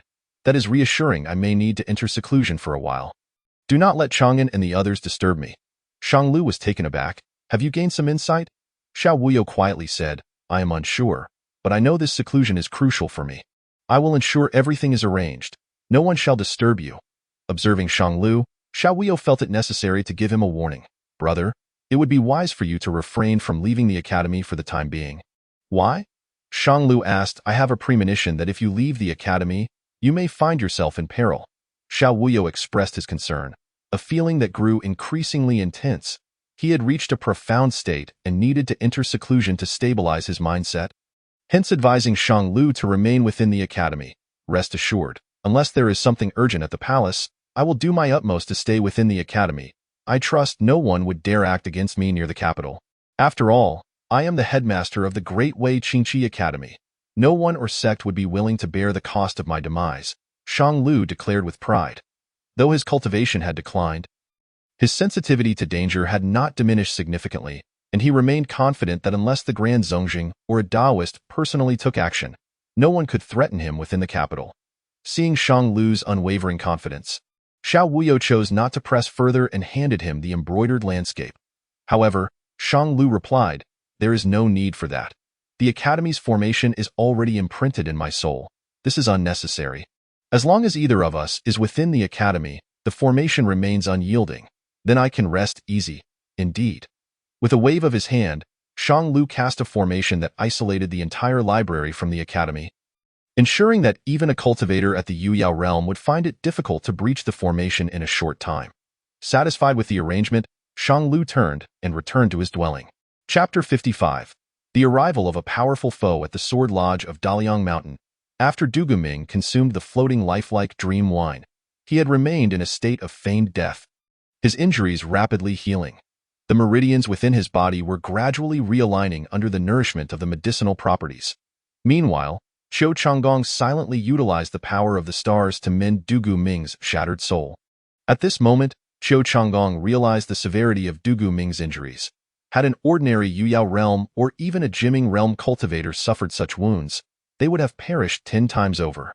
Time was indeed too short, and Qiu Changgong could only hope that Du Guming's enemies would hesitate and arrive a little later. At this moment, Qiu Changgong gazed towards the distant horizon, as if he had discovered something. What is meant to come will eventually arrive. There is no escaping it. Several powerful auras emerged beyond 100 feet from the Sword Lodge, refraining from advancing further, for they understood that crossing that threshold would mean death at the hands of Du Guming. They did not seem anxious, merely biding their time. Qiu Changgong released a sigh of relief. At this moment, he most feared reckless individuals charging in without consideration. Fortunately, the opposing party appeared calm and rational. Though Du Guming was in a feigned death state, his sword intent permeated the entire Sword Lodge. Qiu Changgong knew these were the crucial 3 days. Should they be interrupted midway, it could lead to failure. Qiu Changgong had never felt time drag on so slowly. It was agonizing. Outside the Sword Lodge, a man spoke, "Xiang, it seems that the powerful ones from Shiliang have indeed arrived the quickest. But do you not fear the royal family of Shiliang reproaching you for such a grand display?"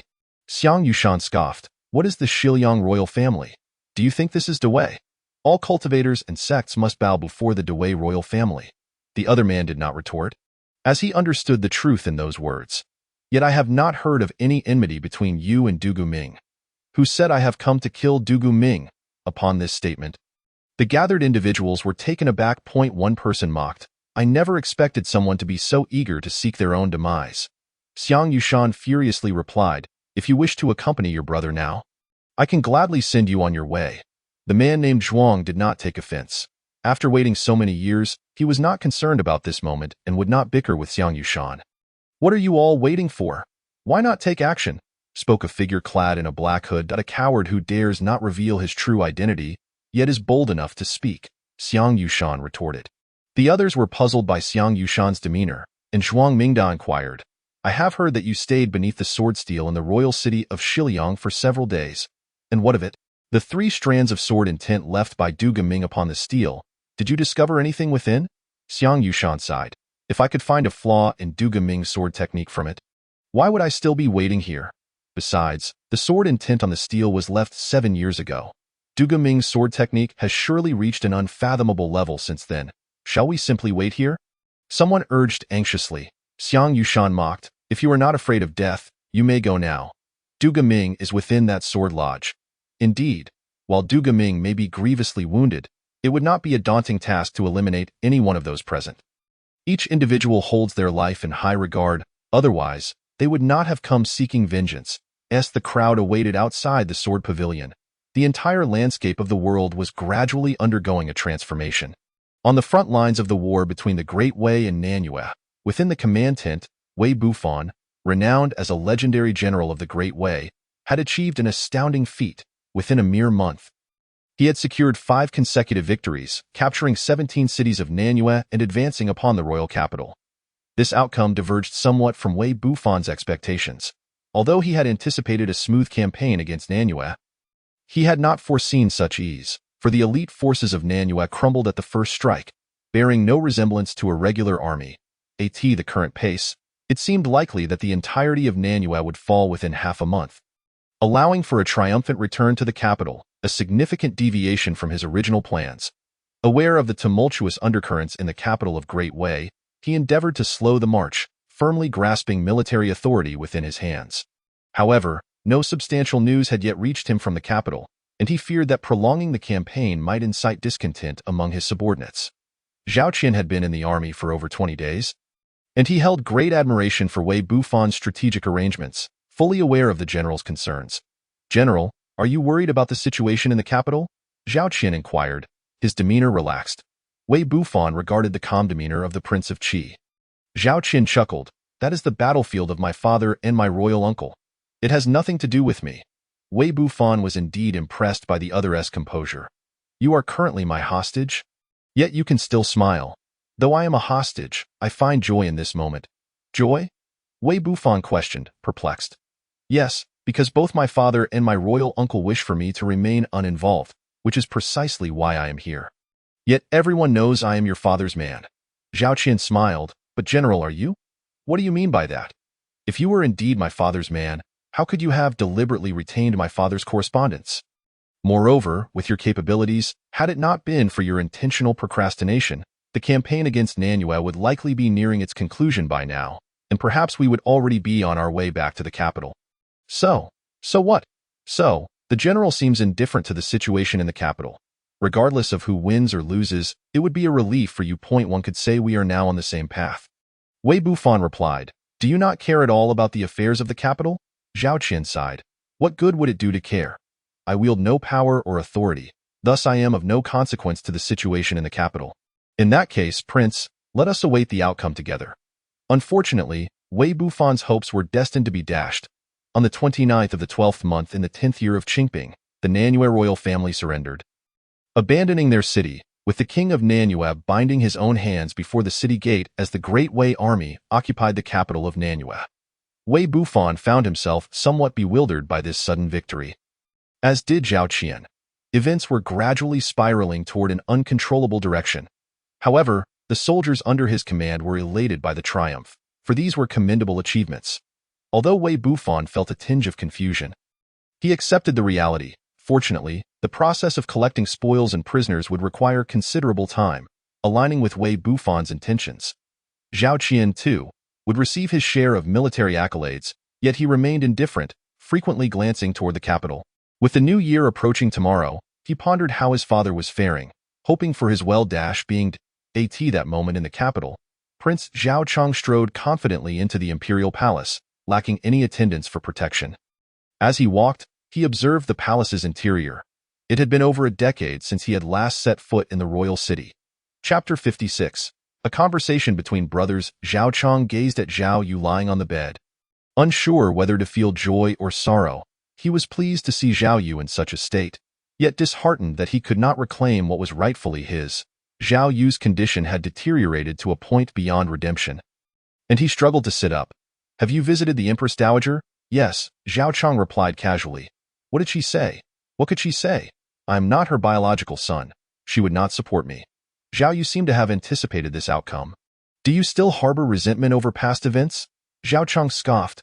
"I dare not hold a grudge. Although she caused my mother's death, she ultimately spared my life. I am grateful to her for that." Coughed. "Do you hold any grievances against me?" Zhao Yu's expression darkened. "Yet there were no attendants nearby. I both hate and do not hate. After all, you once pleaded for me, but I am unwilling. The throne should indeed have been yours." "But that was the final decision of the Grand Minister and the Empress Dowager." Zhao Chong derided. "Do you truly have no interest in the throne?" Zhao Yu seemed to recall someone. Perhaps he had not at the time. But once he savored the taste of power, he found it hard to let go. Being an emperor is indeed quite different. The grievances between us cannot be resolved with mere words. Have you made a decision?" Zhao Chong asked. "What if I have made a decision?" Zhao Yu inquired. I know you met with the Grand Minister previously. I just wonder what his attitude was. If the Grand Minister agrees, will you gladly abdicate or choose death? Zhao Yu did not seem angered by Zhao Cheng's audacity. You know I am not one to sit idly by, therefore, I find it strange that there are no hidden assassins lurking outside. Zhao Yu laughed in spite of himself. What could mere assassins do to a formidable warrior like you? Although Zhao Cheng was surprised that the other was aware of his true prowess, he was not entirely taken aback, for the intelligence capabilities of the Great Wei's Mingjing department were beyond doubt. You are indeed quite confident. You do not fear that I might act directly against you. Fear? Why would I not fear? But would you dare? Zhao Cheng sighed. Though I long to kill you with my own hands, that would cross the Grand Minister's line. Thank the Grand Minister. Yes, I should thank him. After all these years, you have not acted against me. The Great Way requires a ruler with both means and strength. You may truly be the best choice. Zhao Cheng declared confidently, I am indeed the best choice. I was then, and I still am now, and I believe that had you been emperor 10 years ago, you would have performed better than I did. Your methods are simply too gentle, Zhao Yu inquired. Have you arranged for the Zhou and Lu princes? Yes, as the Grand Minister stated, the Great Way will not face internal strife, provided they do not entertain improper thoughts. And Zhao Yu and Zhao Ning? They are already heirs. I will not mistreat them. Their capabilities are strong, and there are many nations surrounding the Great Way. Naturally, there will be ample opportunities for them to make use of their talents. That is good to hear. What about my mother? Zhao Yu ultimately sought assurance. Zhao Cheng hesitated slightly. She deserves what she has. Upon hearing Zhao Cheng's response, Zhao Yu could only sigh in resignation. I never anticipated today would unfold so smoothly. Zhao Cheng expressed his surprise. Am I truly as vengeful as the legends say? With matters behind Zhao Yu essentially settled, he could not help but feel relieved. Unfortunately, many have misjudged you. We are all descendants of the Zhao lineage, and in the face of the national policies of the Great Way, all must yield. What about the merchants? Since you are no longer pursuing past grievances, I shall not bring it up again. Moreover, he has made significant contributions to the Great Way. If he wishes, there will always be a place for him in the court. Upon hearing that, I am completely reassured. As for that, Zhao Cheng understood Zhao Yu's implication. The 7 demons of the cave had long plagued the Great Way, and this time they would be allowed to go without return. You have arranged things meticulously. Thus, I am at ease. However, those aristocratic families and practitioners from the East Sea still require vigilance. I have promised certain conditions to the aristocratic families, yet there is no need to discuss matters involving reforms. This is the grand strategy of the Great Way for a century, if not a millennium. And it will not change. As for those practitioners from the East Sea, with the presence of the Taoist master and the Grand Minister, they are unlikely to cause any upheaval, Zhao Yu sighed. Perhaps had Prince Qi ascended to the throne, it would have been a better choice. He was far shrewder than Zhao Yu had been back then, considering every detail thoroughly. Very well, let us leave it at that. I have nothing more to say. The most important thing for me now is to await my demise in peace.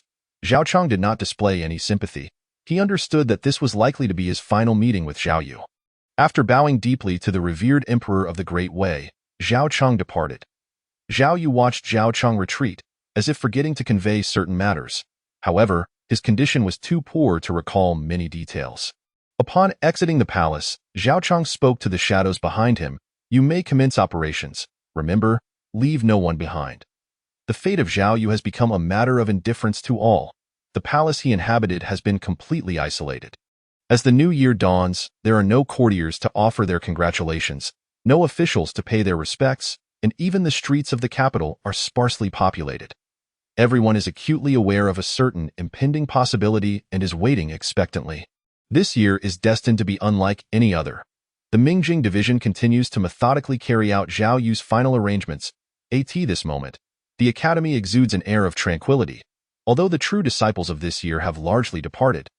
Many new students have been enrolled. Shang Sun and others have not left the capital, and at this moment, Zhao Donger and even Wei Qing'er remain present. Qin Daotian, however, is unusually silent, seated on the back mountain, vigilantly guarding the library. Xiao Wui has been in seclusion for 3 days, and Qin Daotian has kept watch for the same duration, uncertain of how much longer he must remain. The library is enveloped in an eerie stillness. Xiao Wui has entered a wondrous state, akin to Qin Daotian's previous experience of soul detachment. He understands that this is not his soul but perhaps merely a fragment of his consciousness, gradually liberating itself from the confines of his corporeal form, drifting upwards towards the heavens. In this moment, Xiao Wui senses that he is no longer bound by the constraints of the universe. Wherever his consciousness reaches, it can arrive in an instant, faster than the speed of the soul traversing the cosmos. Yet, it bears no destructive power, existing merely as an observer. He can perceive others, yet they remain oblivious to his presence. A curious sensation indeed. Chapter 57. Traversing the cosmos suddenly, Xiao Wui contemplates. If the soul can wander the universe, perceiving the laws of existence and locating the star of destiny, might this fragment of consciousness also be capable of such feats? In an instant, his awareness soars beyond the academy, ascending into the starry sky at astonishing speed, flying hundreds, even thousands of miles in the blink of an eye. A sudden concern grips Xiao Wui. If his consciousness lingers away from his body for too long, will it adversely affect his physical form? Could he even fail to return to his body amidst the vastness of the universe? Reflecting on this, Xiao Wui's consciousness instinctively senses the location of his corporeal self, which now shines like a beacon in the ocean, vivid and clear. In a moment of thought, his awareness returns to his physical body. How wondrous and intriguing! With this realization, he fears not wandering too far. Once more, his consciousness departs, soaring into the endless night sky, eager to explore the vastness of existence and the brilliance of the stars. He'll place a mayfly within the cosmos, a mere grain amidst the vast sea. Perhaps the marvel of the mayfly realm lies in its essence. While others traverse the universe with their souls, Xiao Wui can only journey with this fragment of consciousness. Yet, consciousness and soul are entirely distinct, more ethereal and mysterious, devoid of the soul's materiality and offensive power. To ascend from the mayfly realm to the next, the realm of destiny, requires the soul to detach and seek the star of fate. Might he, using this fragment of consciousness, also locate the star of destiny, perhaps even more swiftly than with his soul? His consciousness, unbounded, has traversed countless miles. For an ordinary practitioner in the mayfly realm, sending the soul such distances necessitates constant connection with the body to avoid losing one's way. While simultaneously grasping the laws of the universe and the existence of stellar energies, a process that typically spans several days and requires continual restoration of the body to prevent complications. Yet Xiao Wui feels no such concerns. His consciousness continuously drifts towards the farthest reaches. Time passes, and even this fragment of his awareness begins to feel disoriented, but as long as he pauses to sense, he can easily ascertain the position of his corporeal self, and thus he fears nothing. At this moment, Xiao Wui's consciousness seems to have lost all sense of time and space, relentlessly drifting towards the horizon. In the boundless starry sky, after an indeterminate duration, Xiao Wui's consciousness perceives a peculiar force guiding him incessantly towards a place where starlight gleams. Relaxing, he allows this stellar force to draw his awareness swiftly towards the radiant source. After an indeterminate span, Xiao Wui finds himself enveloped within the heart of the starlight. Contrary to its dazzling exterior, this inner realm is somewhat dim. A bold hypothesis surfaces in Xiao Wui's mind. Could this be a celestial star? Might the force that guided his consciousness here be the power of the stars? This aligns closely with the descriptions within the library regarding the transition from the mayfly realm to the realm of destiny, where practitioners sense the power of the stars, utilizing it to locate the star of destiny, ultimately imprinting their souls upon it to ascend.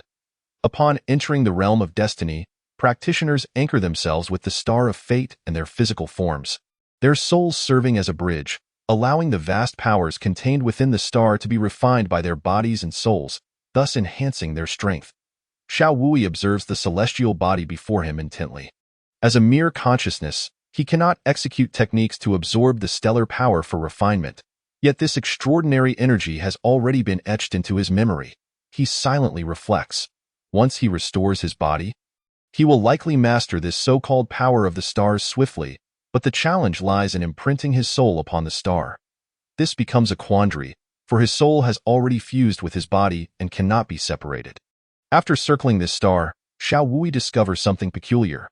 It appears far less grand than he had imagined, perhaps due to the swiftness of his consciousness' flight. Lacking a concrete sense of star size, nor any specific descriptions in texts, he feels an inexplicable notion that this star is exceedingly small, perhaps better described as a luminous meteorite. He cannot help but wonder if other stars share this trait. Gently, his consciousness drifts away from this star, continuing its exploration of the cosmos. Upon his departure, enormous eyes emerge in the place where the star once resided, fixating on the direction Xiao Wui had taken. Yet seeing nothing, their gaze filled with perplexity. Time passes again, and Xiao Wui's consciousness arrives at another star, once more conducting meticulous observations.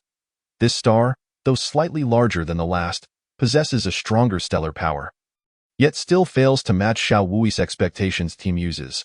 Could it be that the larger the star, the more potent its power? This could explain why practitioners in the realm of destiny harness greater stellar forces. If this is the case, surely there are even larger stars to discover.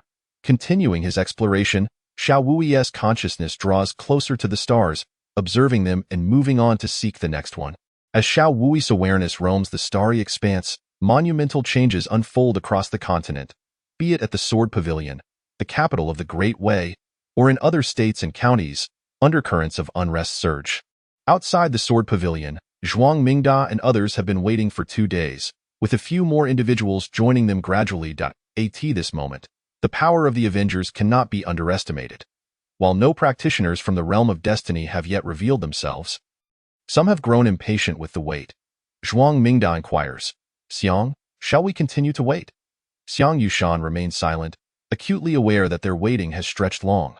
Perhaps those who were meant to arrive have already done so but remain hidden, each anticipating the first to strike, testing the state of Dugu Ming. Given Dugu Ming's character, if his strength were intact, he would have surely emerged by now. Since he has yet to act, it is likely. Zhuang Mingda interjects, "If Xiang still has reservations, let me be the first to test the waters regarding Dugu Ming's true strength." Having cultivated in the Mayfly realm for many years, Zhuang Mingda knows that previously, he would never have had such an opportunity. His disciple perished at Dugu Ming's hands, and 7 years ago, his brother was also slain outside the Sword Pavilion. At this moment, he can no longer contain his fury. With a wave of his hand, Zhuang Mingda conjures a vast manifestation of his soul, overshadowing the skies above the Sword Pavilion. The stellar manifestation, wielding a colossal hammer, descends with a force that appears capable of tearing the fabric of reality. A strike no less formidable than Qin Daoyan's earlier earth-shattering blow. As the enormous hammer descends upon the Sword Pavilion, Qiu Chang'e lets out a resigned sigh. "Dugu Ming, oh Dugu Ming, awaken swiftly. I fear I cannot endure much longer. Leave fire, activate the 9 dragons." Seizing the pearl formation, a fiery dragon ascends from the Sword Pavilion, easily engulfing the hammer's might and transforming it into an even more powerful fire dragon. However, instead of continuing the assault on Zhuang Mingda's stellar manifestation, it envelopes the Sword Pavilion under Qiu Chang'e's command. The Taoist 5 elements leave fire formation. Observant practitioners immediately recognize the origin of this formation. Which esteemed figure from the 3 great Taoist sects is present? Please reveal yourself. Xiang Yushan calls out to the Sword Pavilion. Chapter 58. Qiu Chang'e. I found you. Qiu Chang'e would not easily disclose his identity. "Ah, cowardly rodents. In that case, how about receiving a sword from me?" Xiang Yushan, a renowned swordsman throughout the realm, having contemplated Dugu Ming's swordsmanship beneath the Western Liang sword steel for some time, now exhibits a sword technique imbued with traces of Dugu Ming's style. Transforming stellar power into a sword, while not as formidable as Zhuang Mingda's stellar manifestation, the sword emanates an air of unparalleled supremacy. The sword is alive, while the Sword Pavilion is lifeless. The Sword Pavilion stands there. Xiang Yushan's sword, akin to a child taking its first steps, moves slowly and somewhat awkwardly, yet it gradually penetrates the fire dragon, piercing into the depths of the Sword Pavilion. Upon touching Xiang Yushan's sword, the fire dragon is assimilated into pure stellar energy, melding into the sword's essence, amplifying its might. What a powerful sword technique! I never imagined Xiang Yushan's swordsmanship had reached such heights. Zhuang Mingda could not help but feel a sense of awe upon witnessing the miraculous sword. The masked figure remarked, rather than attributing the strength of the swordsmanship to Xiang Yushan, it would be more fitting to credit the formidable prowess of Dugu Ming. 7 years ago, it was with this very sword that Dugu Ming extinguished the life of a practitioner from the Falling Sun sect at the brink of death. As Xiang Yushan's sword was poised to break through the fiery dragon and enter the Sword Pavilion, yet another hidden practitioner made their move. A streak of black light surged forth from behind the sword pavilion, striking with an unstoppable force. Faced with such potent assaults, one could not help but speculate that Duguming would surely make an appearance. However, in Xiao Changa's eyes, had it not been for the need to conceal his identity and protect the slumbering Duguming, he could have effortlessly shattered both attacks. At this moment, Xiao Changa was left with no choice but to employ formations against the enemy. Although he utilized the 5 elements formation of the Taoist sect, it was merely a fundamental array, capable of manifesting varying strengths depending on the practitioner's mastery and cultivation level.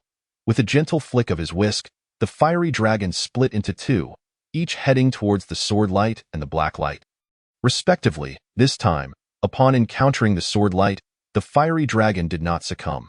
Instead, it transformed into a cage, containing the power of the stars and severing the ties of the heavenly rules.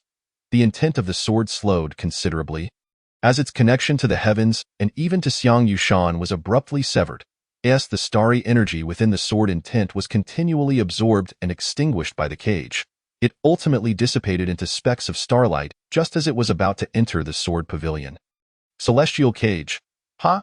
Another technique of the Taoist sect, Xiang Yushan remarked coldly. And that is not all, the masked figure responded, gesturing towards another fiery dragon. The second fiery dragon surged towards the black light, transforming into a wall of water that continually diminished the impact of the black light until both the black light and the water wall ultimately evaporated into mist. 5 elements, the water wall technique. Such formidable mastery of formations. It must be at least that of a grandmaster of formations. Zhuang Mingda sighed. At that moment, as the black light dissipated, a figure emerged, who coldly declared, "It seems it is not merely that, if a mere grandmaster of formations at the mayfly level could withstand our 3 attacks, this formation would surely struggle to endure." Taoist evil of the underworld sect? Someone recognized the identity of the newcomer. Isn't he the renowned practitioner of the mayfly level? Why would he resort to ambush, silence? A familiar voice urged. The underworld sect, known for its nefarious practices, acted without scruples. They would slay even their own kin if the price was right. The Taoist evil paid no heed to the other's remarks, striding directly towards the sword pavilion, even crossing the boundary defined by Duguming. "Are you Dao Qingxing? Or perhaps one of the revered masters of King Liangwen?" The crowd was stunned by the Taoist evil's words, contemplating that the person within the sword pavilion must belong to the Taoist sect. Yet, they did not speculate towards the hidden masters, for they were reclusive practitioners of the mayfly level. Coupled with the Taoist evil's words, it was evident that the opponent was undoubtedly a grandmaster of formations of the mayfly level, of which there were but a few. Xiao Changa remained silent. "I had forgotten. The heir of King Liangwen perished at Duguming's hands. You cannot be from King Liangwen. It must be Dao Qingsheng," the Taoist evil continued. Yet, still, no one responded from within the sword pavilion. The Taoist evil murmured to himself, "Could it be Yuan Zhou? But that cannot be. He must be stationed in the capital of Dawei. Since you refuse to disclose your identity, we shall not hold back," the Taoist evil declared, aware that time was of the essence. "Meng Fanxian, Long Hai, Puto Zhenren, why do you not make your move?" Taoist evil, would it not be somewhat excessive for us 4 practitioners of the mayfly level to act simultaneously? After all, Duguming has yet to reveal himself. A figure clad in ethereal white appeared before them, none other than Meng Fanxian, the leader of the Chaoyan sect. How could he be here? This is inconceivable. Alongside him were Long Hai of the Vajra sect and Puto Zhenren of the Nanhai Xinqing sect. It seemed no one could recall any grievances they held against Duguming. Tio wish for someone's demise does not always stem from hatred. It may often be motivated by fame and fortune. Some have long seen through this world, came the reflection of a voice. Duguming has become a target for all who wish him dead. Having taken countless lives and obstructed many paths, for Duguming to perish at our hands, it would be indeed a fitting end, Long Hai remarked. Xiao Changa cursed inwardly, the shameless bald monk, yet the pressure upon him was truly immense. "What are we waiting for? Let us strike." Puto Zhenren appeared quite anxious, perhaps harboring significant trepidation towards Duguming. Indeed, the 4 of them launched their attacks simultaneously, sword light, the Vajra fist imprint, the underworld divine light, and the law of heaven and earth all crashing towards the sword pavilion. "What a disgrace, lacking any martial ethics," Xiao Changa muttered under his breath, his hands never ceasing. The fiery dragons multiplied, some transforming into cages, others into swamps, and yet others into metal and wood, shifting form endlessly, harmonizing and opposing the four attacks. In mere moments, the five elements formation shattered. Just as the various assaults were about to reach the sword pavilion, a starry light descended from the heavens, piercing into the sword pavilion and forming a passage between Qiu Chang'e and itself, infusing him with boundless stellar energy. The near-obliterated five elements' great formation was suddenly rejuvenated, transforming into a cage technique. However, this cage was now exceedingly vast, isolating the sword pavilion from the heavens and earth. Within the cage, endless stellar energy poured in, solidifying the cage further, effortlessly halting the four practitioners' assaults. Qiu Chang'e's figure was fully revealed to the gazes of the onlookers. "You are Qiu Chang'e?" The Taoist evil recognized his identity immediately, for he had faced Qiu Chang'e several times during his tenure as Taoist master. "Taoist evil, you still have not made any progress after all these years," Qiu Chang'e retorted, shedding any pretense now that his identity could no longer be concealed. Yet, unbeknownst to him, far to the south, the traveler had also fixed his gaze upon this place. "Qiu Chang'e, I have found you," Chunyu Wudi murmured to himself. Chapter 59. The Battle of the Sword Pavilion. "I thought you had long since perished. I never anticipated you would appear here," the Taoist evil stated nonchalantly. "If you have not died, how could I dare to?" Qiu Chang'e shot back, showing no warmth towards the Taoist evil. "Rumors have circulated for over a decade that Du Yiming shares an extraordinary bond with you. Even that he is your disciple. It seems there is truth to the tales. I would have liked to take him as my disciple, but he refused," Qiu Chang'e replied with a hint of regret.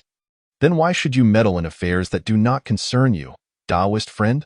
Long Hai interjected. "Why are you here, causing a disturbance in the sword pavilion instead of practicing your piety at the Vajra sect? I do not recall any disciples of your sect falling at Du Yiming's hands." Qiu Chang'e, well versed in the dynamics of Long Hai and the Vajra sect, responded, "Our sect's tenet is to combat the strong and support the weak, to uphold justice. Du Yiming has slaughtered numerous practitioners and has long since descended into madness. Why would you assist him? Such hypocrisy from a bald monk. How dare you engage me in conversation?" Qiu Chang'e retorted. Then turned his gaze towards Puto Zhenren, his expression filled with curiosity. "May I inquire your esteemed name?" Puto inclined his head respectfully. "I am Puto of the Nanhai Xinqing sect." "Oh, so you are the disciple of the traveler. Is he in good health? He must be around 100 years old this year." "The elder is indeed 100 this year, and often speaks of you, saying you are one of the few remarkable individuals in this world." Puto Zhenren replied respectfully. Qiu Chang'e reflected, "The traveler is one of my few friends. Knowing he is now a century old, he would surely not wish to see his disciple perish here. You may leave." "I shall not make things difficult for you." Puto's expression turned bitter, yet he did not budge. What audacity from this old Taoist! You think a single sentence will compel Puto Zhenren to depart? Where do you find such courage? Indeed, Puto Zhenren is now a practitioner of the Mayfly level.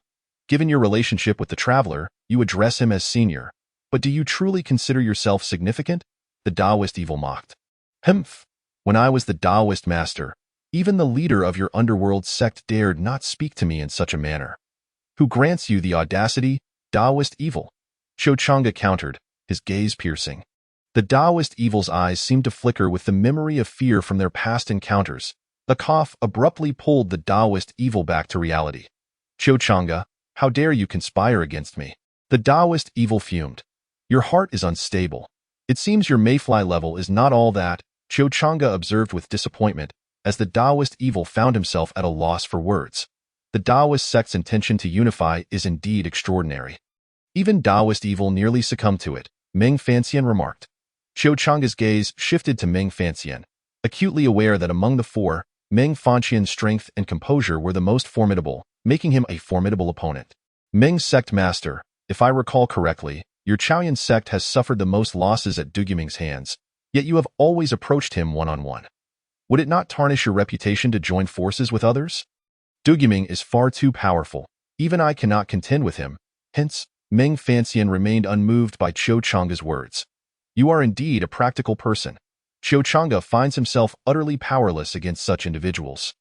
Dao Xia Dao, esteemed friends, It is evident that Xiu Chang'e is merely stalling for time. It seems that Du Ming is in a crucial recovery phase, and we can wait no longer. Pu Tuo, Long Hai, and Ming Fanxian step forward simultaneously. Xiu Chang'e gazes at Pu Tuo among the four and asks, "Do you truly wish to engage me in combat?" Pu Tuo replies with a pained smile, "I am bound by a request. And I hope you can understand, senior." Xiu Chang'e sighs, "I lament the plight of my friend Xinxing.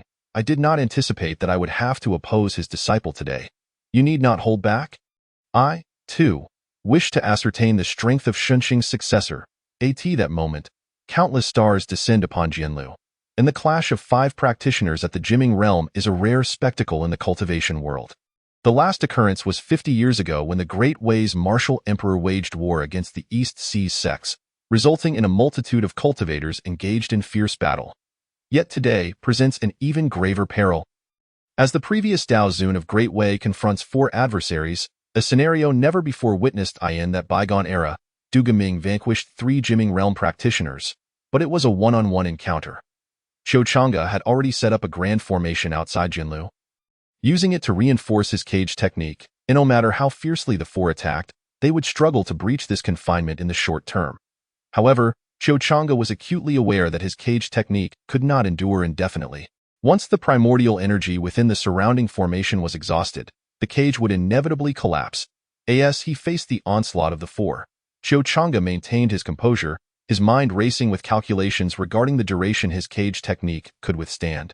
Fortunately, it should last at least 20 hours, and Du Ming will awaken from his feigned death in about 6 hours. At that point, whether to flee or remain, none will be able to hinder him. Yet, circumstances seldom unfold as smoothly as one hopes. In a pavilion at the foot of the mountain, Zhao Rui had long since arrived, accompanied by Xia Chuxue. I did not expect the opponent to be the former Dao Zun. Truly, human calculations cannot rival the will of heaven, Zhao remarked. The disappearance of the Dao Zun for many years made his presence here quite unexpected.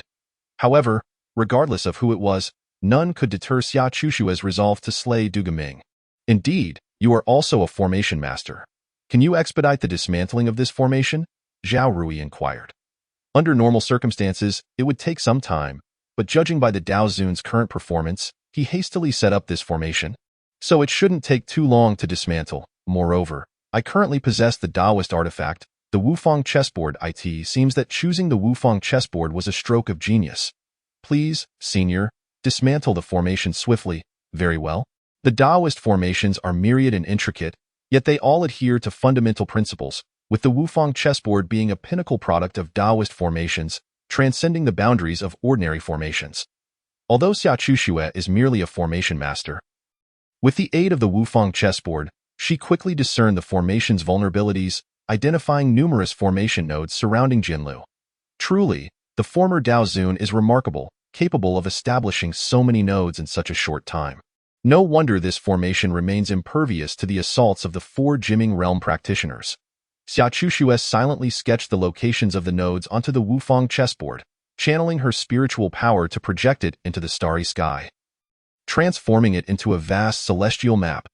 Upon seeing the celestial map above, Xiu Chang'e felt a sense of dread. It is the Wufang chessboard. It appears that Lu Tiantian has arrived. This spells trouble. Xiu Chang'e was well aware of Lu Tiantian's prowess in formations.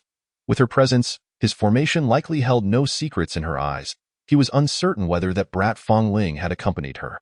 Ah, they are all familiar faces, even my nominal disciples. It would be inappropriate for me to act against them. Xiu Chang'e felt a sudden heaviness in his heart. Chapter 60. A grim future as the formation nodes were exposed. Beams of starlight descended from the heavens, embedding themselves into every node like shooting stars. Guided by the starlight, Dao Xie and the others' assaults swiftly encompassed all the nodes, rendering the grand formation precarious. Xiu Chang'e chose to disregard everything, his figure appearing outside Jinlu. You are not Lu Tiantian. Who are you? Does the Dao Zun still remember me? Xia Chuxue had crossed several miles to stand outside Jinlu. It is you. I did not expect you to have entered the Jiming realm as well. Upon realizing it was Xia Chuxue and not Lu Tiantian, Xiu Chang'e felt a wave of relief. Dao Xie, are you willing to engage me in a battle among the stars? Xiu Chang'e's bravado surged as he faced the 5 Jiming realm practitioners. Dao Xie understood that if they did not resolve Xiu Chang'e today, it would be challenging to enter Jinlu. Though the formation outside Jinlu had been breached, the cage remained, like a wall of copper and iron blocking their path. Exchanging glances, Dao Xie and the others deliberated. And finally, Ming Fanxian spoke. Very well. Qiu Chang'e was the first to enter the boundless night sky, followed closely by Dao Xie, Pu Tuo, and Long Hai. Ming Fanxian turned to Xia Chuxue and instructed, Chuxue, remain here and swiftly dismantle the heavenly cage. Indeed, take care, Xia Chuxue replied calmly. With Ming Fanxian's figure vanishing into the horizon, the only barrier remaining for those present was the Taoist's foremost technique, the heavenly cage. Senior, what shall we do? Zhuang Mingda inquired of Xia Chuxue. The only remaining Jiming realm practitioner. The heavenly cage is the foremost divine technique of the Taoist sect, capable of absorbing the primordial energy of heaven and earth for replenishment. Unless the practitioner is vanquished, it can only be shattered through overwhelming force. There are no other methods. The masked individual was well informed about this secret technique of the Taoist sect. Although Xia Chuxue was unaware of their identity, their presence here indicated a shared vendetta against Duga Ming, marking them as allies indeed. Under the illumination of the Wufang chessboard, the heavenly cage remains unblemished. Qiu Chang'e is indeed worthy of being a Dao Zun of his generation. However, at that moment, Qiu Chang'e was embroiled in battle against Dao Xie and the four others, and his focus was likely divided. We do have a chance to break it, but it requires our collective effort.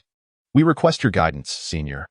Given that Xia Chuxue held the highest realm here and was a formation master, even if Yushan and the others felt discontent, they understood that to slay Duga Ming, they must unite as one. The Wufang chessboard in the sky transformed once more, morphing into a heaven-piercing drill. What is this? Even the masked individual was taken aback, not anticipating that Xia Chuxue's strength had reached such heights. Her mastery of the Wufang chessboard rivaling that of a certain individual from years past. In truth, much of this was due to Xiao Wuyo's contributions. Xia Chuxue was astonished that the Wufang chessboard, modified by Xiao Wuyo, could be so formidable. Focus your spiritual power upon this heaven-piercing drill form. Without needing Xia Chuxue's prompt, all present were elite practitioners in the cultivation world and naturally understood what to do. With the enhancement of their spiritual energies, the heaven-piercing drill form not only did not grow larger, but instead became smaller and more solid, resembling a genuine magical artifact. Had Long Hai been present, he would have been even more astonished, for it bore an uncanny resemblance to the treasured heaven-piercing drill of the Golden King sect, indistinguishable from reality. This showcased the might of the Wufang chessboard and the prowess of Xia Chuxue as a formation master. The heaven-piercing drill, imbued with immense force, hurtled toward the heavenly cage, causing the very heavens to tremble. In an instant, the heavenly cage appeared increasingly illusory. At that moment, Qiu Chang'e, engaged in battle amidst the stars, felt as though he had suffered a heavy blow, retreating several miles. Fortunately, the heavenly cage has not been shattered. But Dugu, you must awaken soon. Dao Xie glared at Qiu Chang'e, seething. Qiu Chang'e, how dare you remain distracted while facing us? Do you hold us in such low regard? Qiu Chang'e laughed maniacally. Since my descent from the mountain, battling the East Sea, vanquishing demons, ascending the Golden King sect thrice, and confronting the travelers in the Great Way capital, have I ever known fear? Today, not only you four, but even if four more were to come, what could you do to me? Dao Xie was well aware that Qiu Chang'e spoke the truth. However, the primary reason lay in the fact that among the four, he alone genuinely wished to slay Qiu Chang'e. Long Hai and Ming Fanxian would not exert their full strength, and Pu Tuo was even less likely to do so. No one dared to kill Qiu Chang'e in such circumstances, even if he was merely the former Dao Zun of the Great Way, considering their sect remained within the Great Way territory. Rather than engaging in battle with Qiu Chang'e, the four were more focused on stalling him, thankful that Xia Chuxue still remained outside Jinlu. Yet, with the second assault of the heaven-piercing drill outside Jinlu, the heavenly cage remained unbroken. If Dao Xie and the others did not significantly wound Qiu Chang'e, it was unlikely that the ones outside could shatter the heavenly cage. Brother Ming, what do you propose? Dao Xie sought Ming Fanxian's input, given that Chaoyuan sword sect was also within the Great Way territory. Kill. Ming Fanxian's eyes narrowed, a murderous intent radiating from him. Excellent, that is precisely the response I desired from Brother Ming. I wonder how the two esteemed ones feel about this? Dao Xie inquired with a smile towards Long Hai and Pu Tuo. Long Hai silently nodded, while Pu Tuo, though displaying a pained expression, did not refuse 10,000 swords to the sect. With that, Ming Fanxian ceased to hold back, and countless starry swords filled the cosmos, assimilating all things with stellar power. What a powerful sword! Ming Fanxian is indeed formidable. Qiu Chang'e realized that if he did not act cautiously, he might truly meet his end today. With a flick of his whisk, Qiu Chang'e unleashed a flurry of silken strands, enveloping the boundless array of starry swords. Minjian in front of the 3,000 strands of azure silk. A sudden manifestation of black flames appeared, embodying the profound and enigmatic art of the underworld sect. Minjian at that moment, Dao Xie had already conceived a countermeasure, as if he had rehearsed it countless times in his mind. Indeed, he had prepared for this moment for far too long. The azure silk was truly restrained by this Ming Yin, instantly recoiling towards Qiu Chang'e, while myriad star swords surged forth to pierce him. Aware that he could not withstand this assault directly, Qiu Chang'e's figure flickered and dissolved, as if to vanish into the vastness of the starry sky. Suddenly, an overwhelming golden light enveloped the surroundings. As a colossal golden bell, conjured from the power of the stars, completely encased the realm where Qiu Chang'e stood. His silhouette solidified from ethereal to corporeal, and for the first time, the 1,000-mile divine movement lost its efficacy. The golden bell of the Diamond Sect indeed lived up to its reputation, capable of sealing the heavens and earth. Qiu Chang'e realized he could not evade this impending attack. He gathered all his star power, surging like a vast starry sea, an annihilation. Beside him, Putua silently sighed in that instant. The tumultuous star power within Qiu Chang'e abruptly quieted, becoming difficult to summon. At that moment, the myriad star swords pierced into his body. And in an instant, blood rained down from Qiu Chang'e, his garments shredded, engulfed by a cascade of starlight, leaving his fate uncertain. Dao Xie furrowed his brow and remarked, "He should be dead, right?"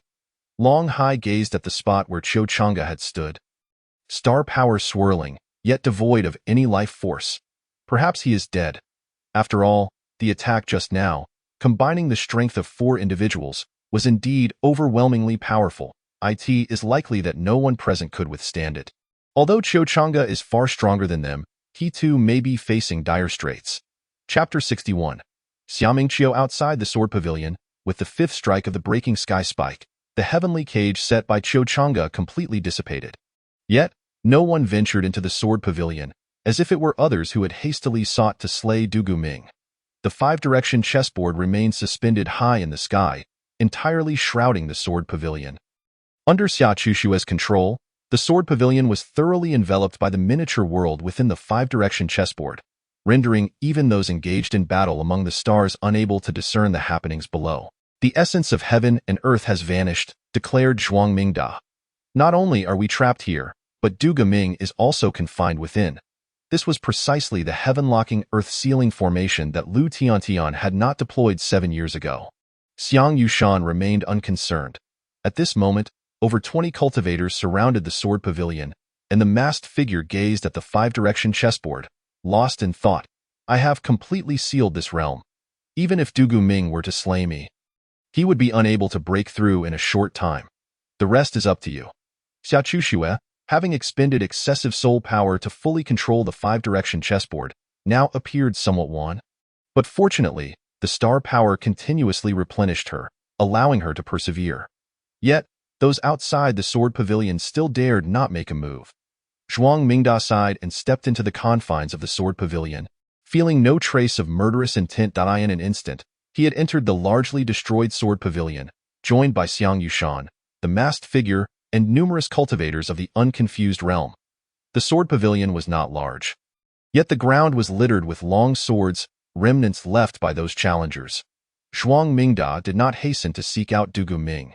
Instead, he silently recited a mantra in his heart, causing a dim long sword to resonate with a vibrant sound. Once an unremarkable blade, it now bloomed with renewed brilliance. The chomping sword. With a flick of his hand, he grasped the long sword.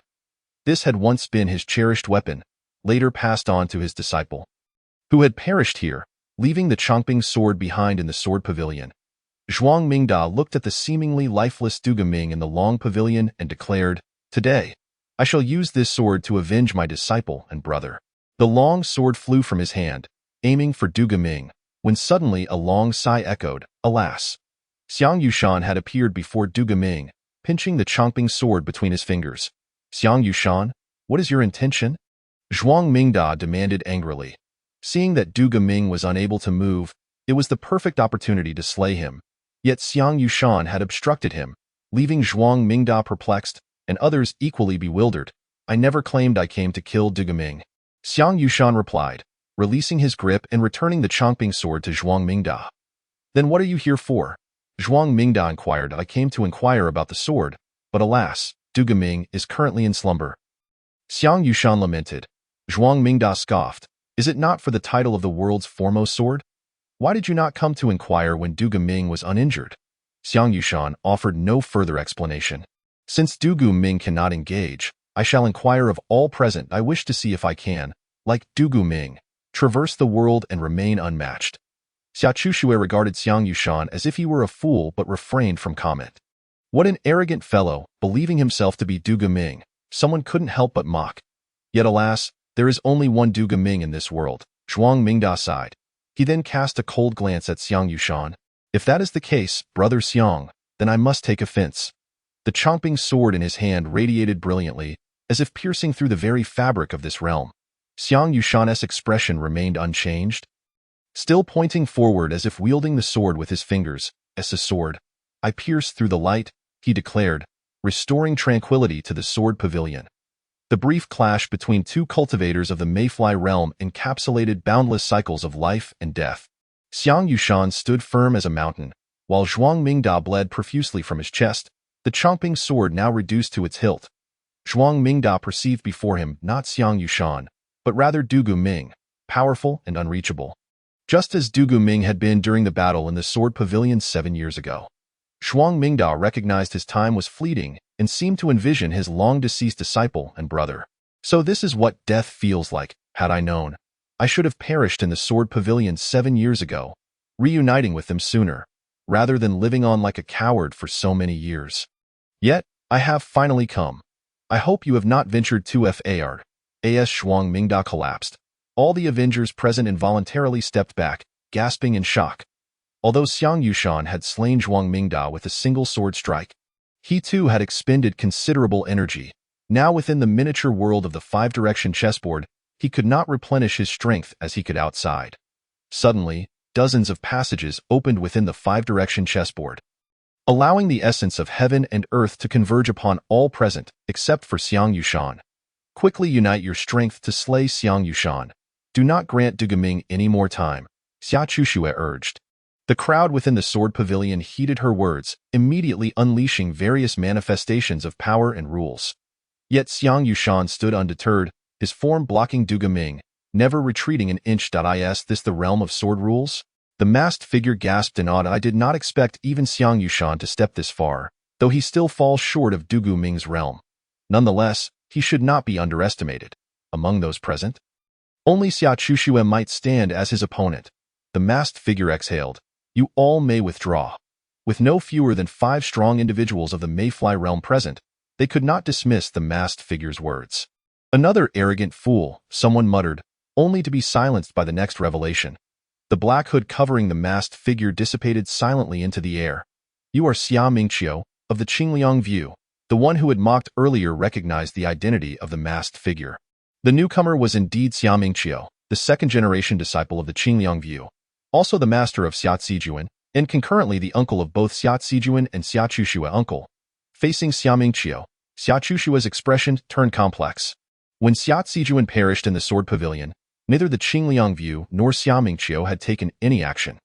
Even 7 years ago, when Lu Tiantian, Xia Zijuan's fiancé, had participated in the Battle of the Sword Pavilion, Xia Mingqiu remained indifferent. Xia Chuxue had once harbored hatred towards this uncle. Yet now, seeing him appear in the Sword Pavilion, all grievances of the past seemed to vanish. Xia Chuxue, I know you resent me, but this is not the time for old grievances, Xia Mingqiu declared, shifting his gaze to Xiang Yushan. Brother Xiang, you have concealed yourself well, unexpectedly reaching this level without notice, yet it is still insufficient. Xia Mingqiu advanced step by step towards Xiang Yushan, exerting immense pressure upon him. Xiang Yushan recognized the extraordinary nature of the individual before him. the second-generation disciple of one of the three great sects. The Qingliang view, a peer of Qiu Changge, yet significantly younger. Had Xia Mingqiu not been wholeheartedly devoted to the path, unwilling to engage with worldly affairs, it was likely that he would have assumed the position of sect leader in this generation. Perhaps even the Taoist master of the entire Wei dynasty. It was precisely such an exceptional figure who could produce a prodigious disciple like Xia Zijuan. However, Xia Zijuan had been too arrogant, seeking to challenge Du Guoming 10 years ago, resulting in his demise and leaving many friends and family to grieve his loss. Chapter 62. All can be slain. Xia Mingqiu's face bore a sorrowful expression. A wave of melancholic energy swiftly enveloping the entire sword pavilion, even seeping into Xiang Yushan's sword rules. The heavens and earth grieve together, ensnared in emotion. This is a divine ability created by Xia Mingqiu.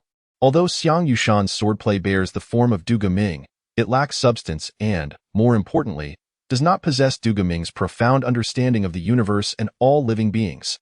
Xiang Yushan's sword heart has been tainted by this wave of sorrow, leading him to relax his mind and coldly remark, "If that is the case, I shall completely sever my emotions. Go be devoid of sentiment and essence, to be unfeeling and formless." This is the embodiment of the Great Way. Yet it stands as the greatest adversary on Xiang Yushan's path of cultivation. However, in the end, Xiang Yushan is not an unfeeling person. Familial love, romantic affection, and friendship are all forms of emotion. Even his heart for the Tao and his inquiry into the sword are not devoid of feeling.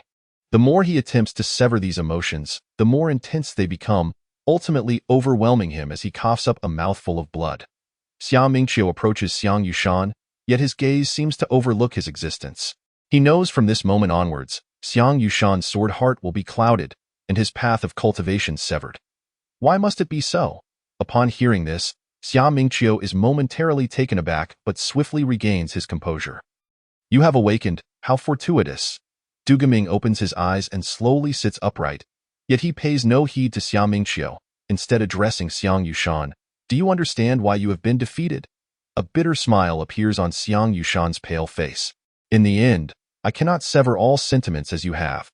"Who told you I am an unfeeling person?" Xiang Yushan exclaims in astonishment. "How could that be?" Du Guoming replies with a smile, "I am not unfeeling. Rather, my feelings are simply too singular.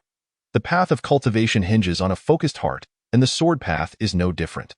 Since you have comprehended my swordplay atop the sword monument, why have you not grasped my passion and dedication to the sword path?"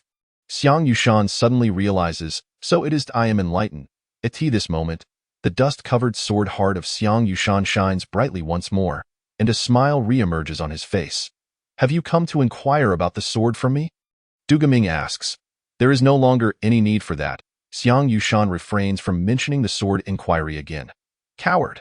Seeing Du Guoming awaken, "You are so frightened that you lack the courage to even draw your sword." Some onlookers remark disdainfully at Xiang Yushan's actions. At this moment, Du Guoming turns to Xia Mingqiu. "Hello, Mr. Xia." Xia Mingqiu replies, "Not at all well. You still cannot let go of the events from years past?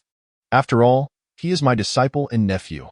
Du Guoming sighs. He is indeed a formidable opponent, but far too arrogant. "And what of your own arrogance?" Xia Mingqiu counters. "Those who are excessively proud are ill-suited for the sword path. Pride easily leads to downfall. I only comprehended this truth much later, yet by then, I had already lost too much." Du Guoming reflects on the events of many years ago, recalling how he too was once arrogant and dismissive of others. After enduring countless killings and losing so much, time has softened his edges. Yet, how fortunate he was to encounter Qiu Changge, illuminating his once dreary life. "Please," Xia Mingqiu raises a hand. Du Guoming understands that this battle is unavoidable and smiles. "Please." The air is still thick with the entanglement of sorrowful emotions, growing ever more intense, gradually enveloping Du Guoming. He remains seated, refusing to evade. However, no matter how this sorrow attempts to invade his being, Du Guoming's sword heart remains clear.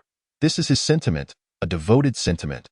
The entangling sorrow cannot ensnare him. Du Guoming carefully contemplates this sorrow, realizing that it originated 10 years ago with the fall of Xia Zijuan, and that Xia Mingqiu has nurtured this sorrow ever since. A decade of brewing explains its overwhelming intensity. Even the heavens mourn for it. As this sorrow dissipates, more and more people become immersed in it. When Xia Chuxue senses the warmth of love within, she instantly forgives Xia Mingqiu. Xia Chuxue and Xia Zijuan grew up in desolation, but fortunately, Xia Mingqiu found them. Later, due to various reasons, Xia Chuxue entered the Mingjing division.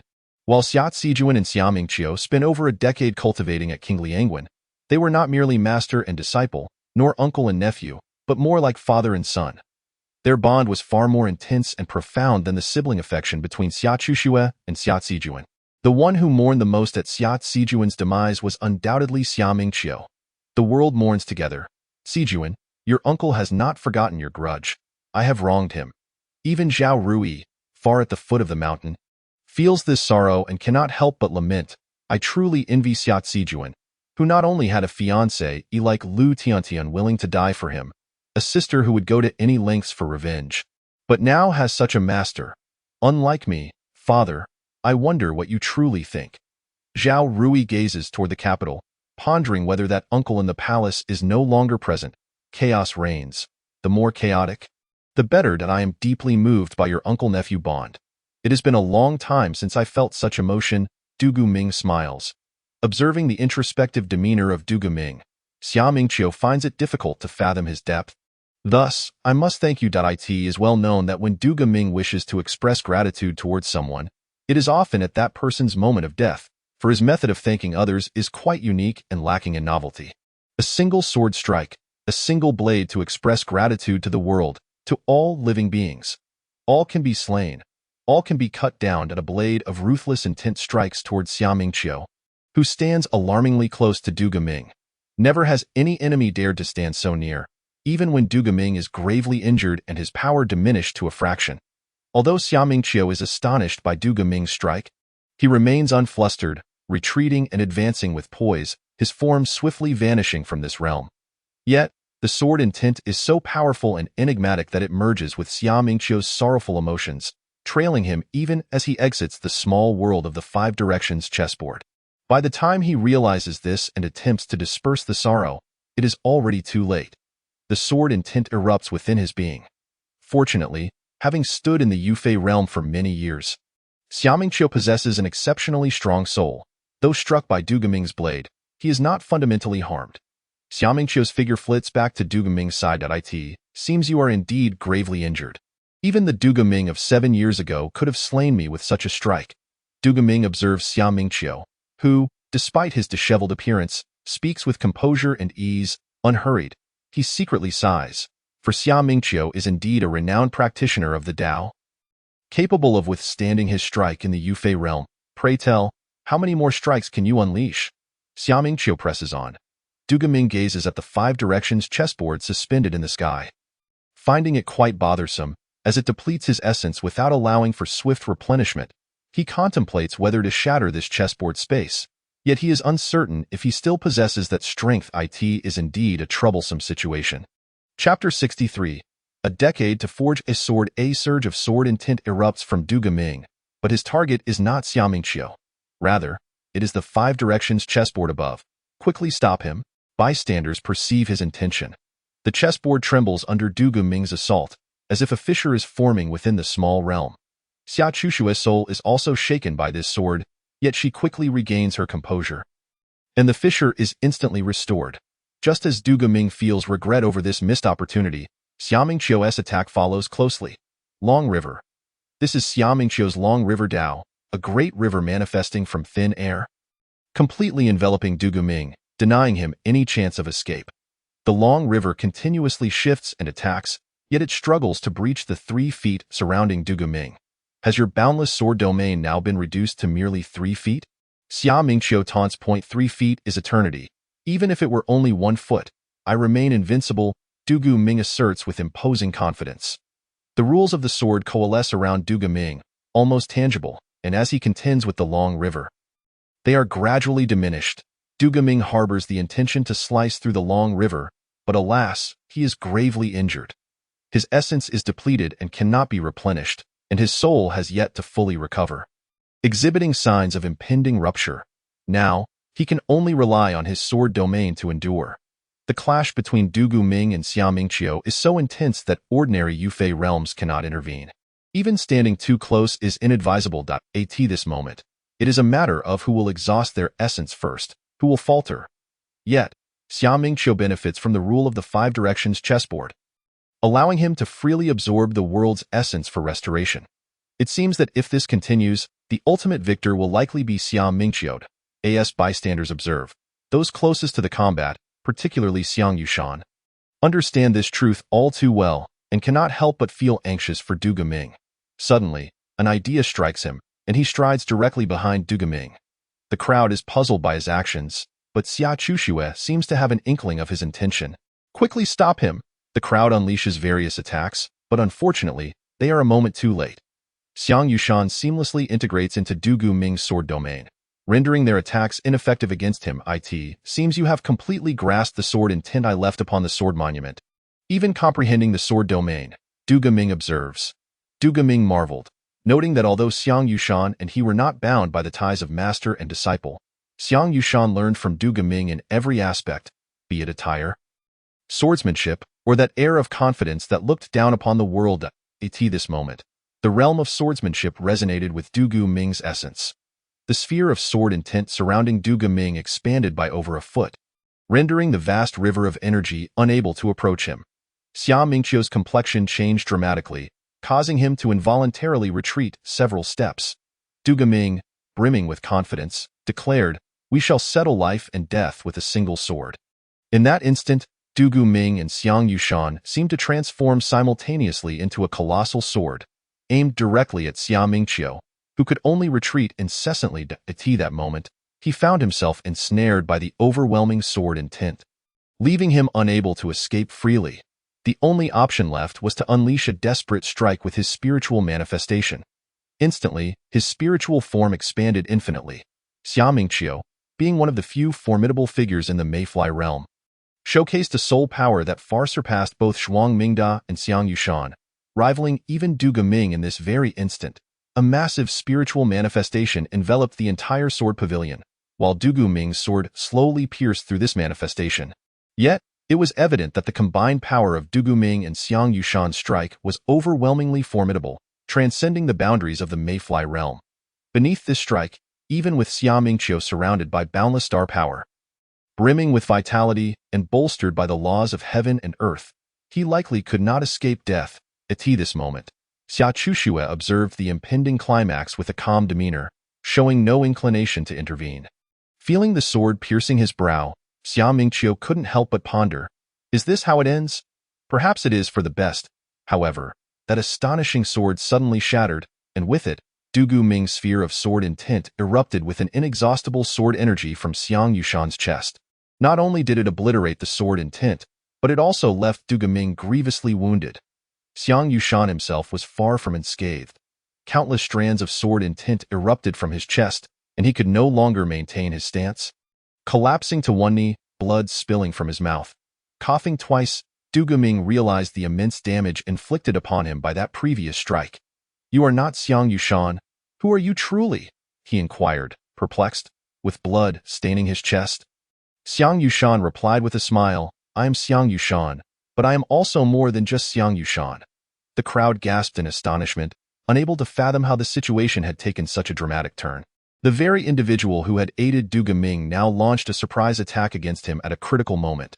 Xia Mingqiu, whose life had been spared, was equally bewildered, asking, "Who exactly are you?" Xiang Yushan's facial muscles twisted incessantly, revealing his true identity. Su Dei? How could it be possible?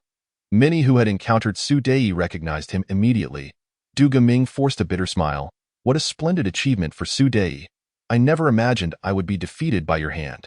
Although Su Dei was in excruciating pain, he managed to endure, stating, "You are simply too formidable, leaving me no choice but to resort to such underhanded tactics. I merely placed too much faith in you. Or rather, in your sword," Du Guoming lamented. "Everyone has their weaknesses.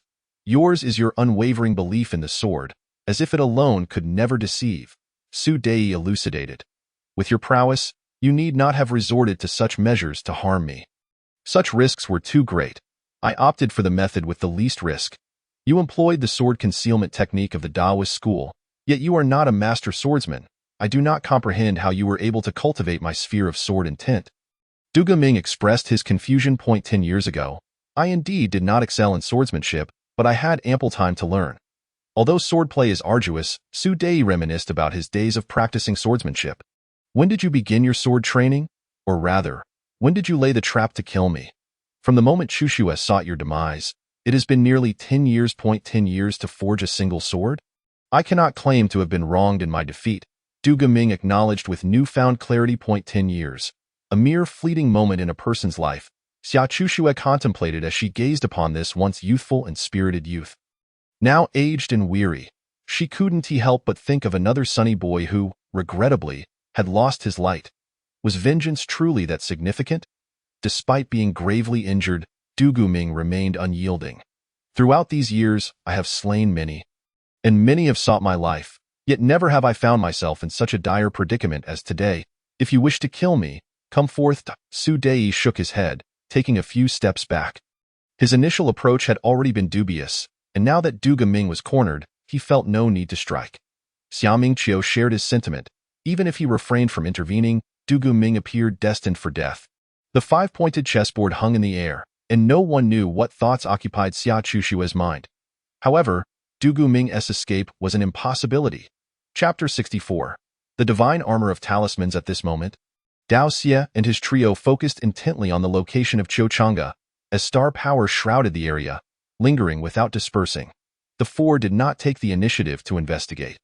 The star power gradually coalesced into a sphere, slowly merging into Qiu Changge's body. Dao Xie's eyes widened in fury. Is he still alive? Though Qiu Changge appeared disheveled and his aura somewhat chaotic, he seemed far less injured than anticipated. Meng Fanxian, however, discerned the subtle difference in Qiu Changge. Beneath his tattered garments, starlight shimmered, as if harboring immense energy. What is that?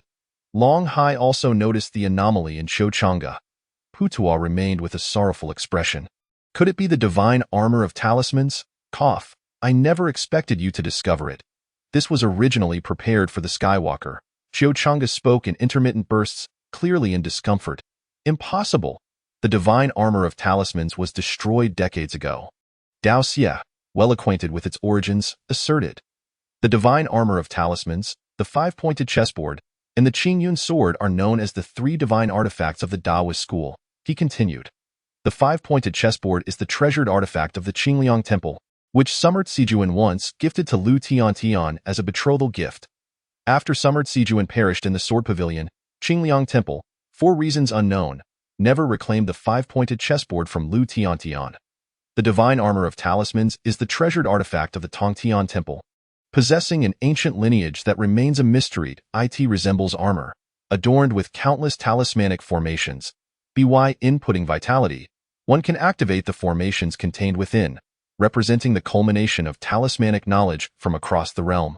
It holds significant value for comprehending talismanic arts and is revered as the progenitor of all talismans. Since ancient times, the various masters of Tongtian Temple have unearthed thousands of uses for talismans from it. However, 50 years ago, during the Great Wei's military campaign against the Eastern Seas cultivation sects, it was damaged.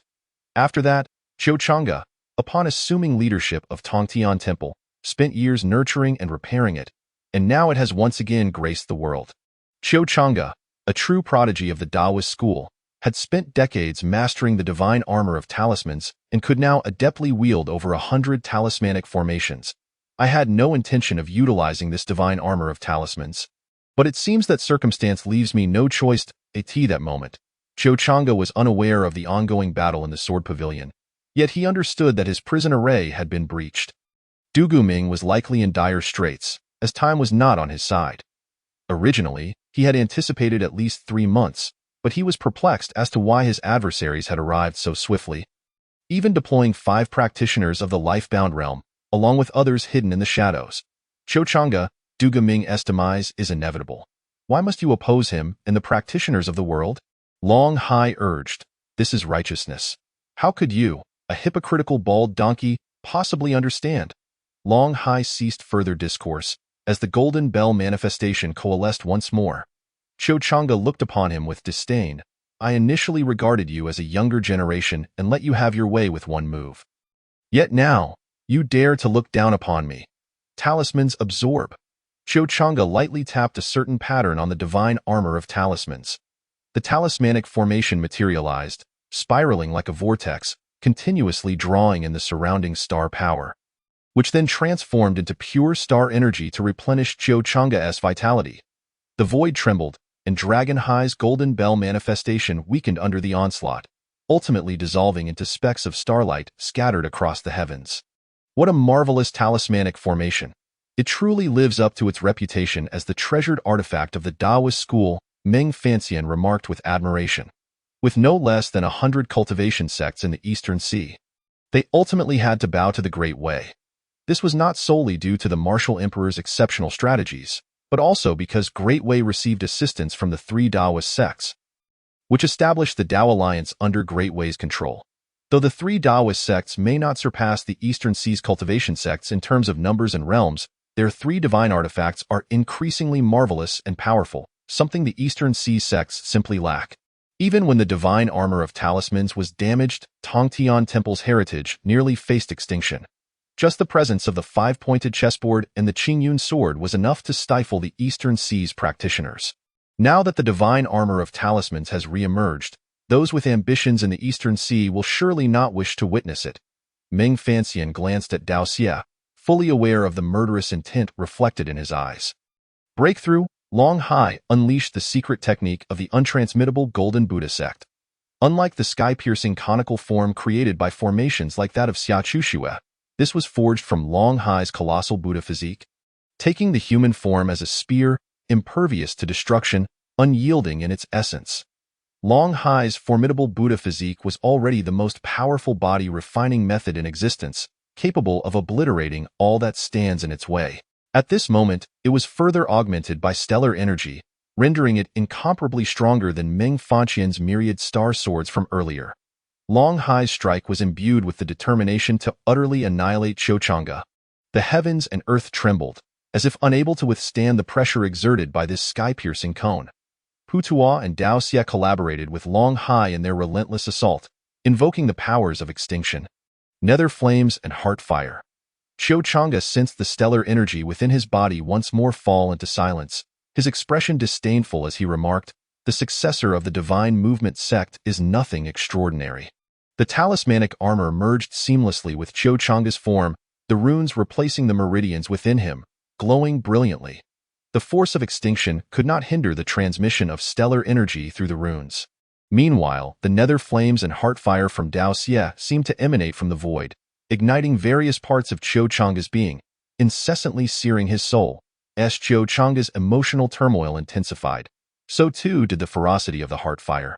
The excruciating pain from the heart fire compelled Qiu Chang'e to cry out in exhilaration.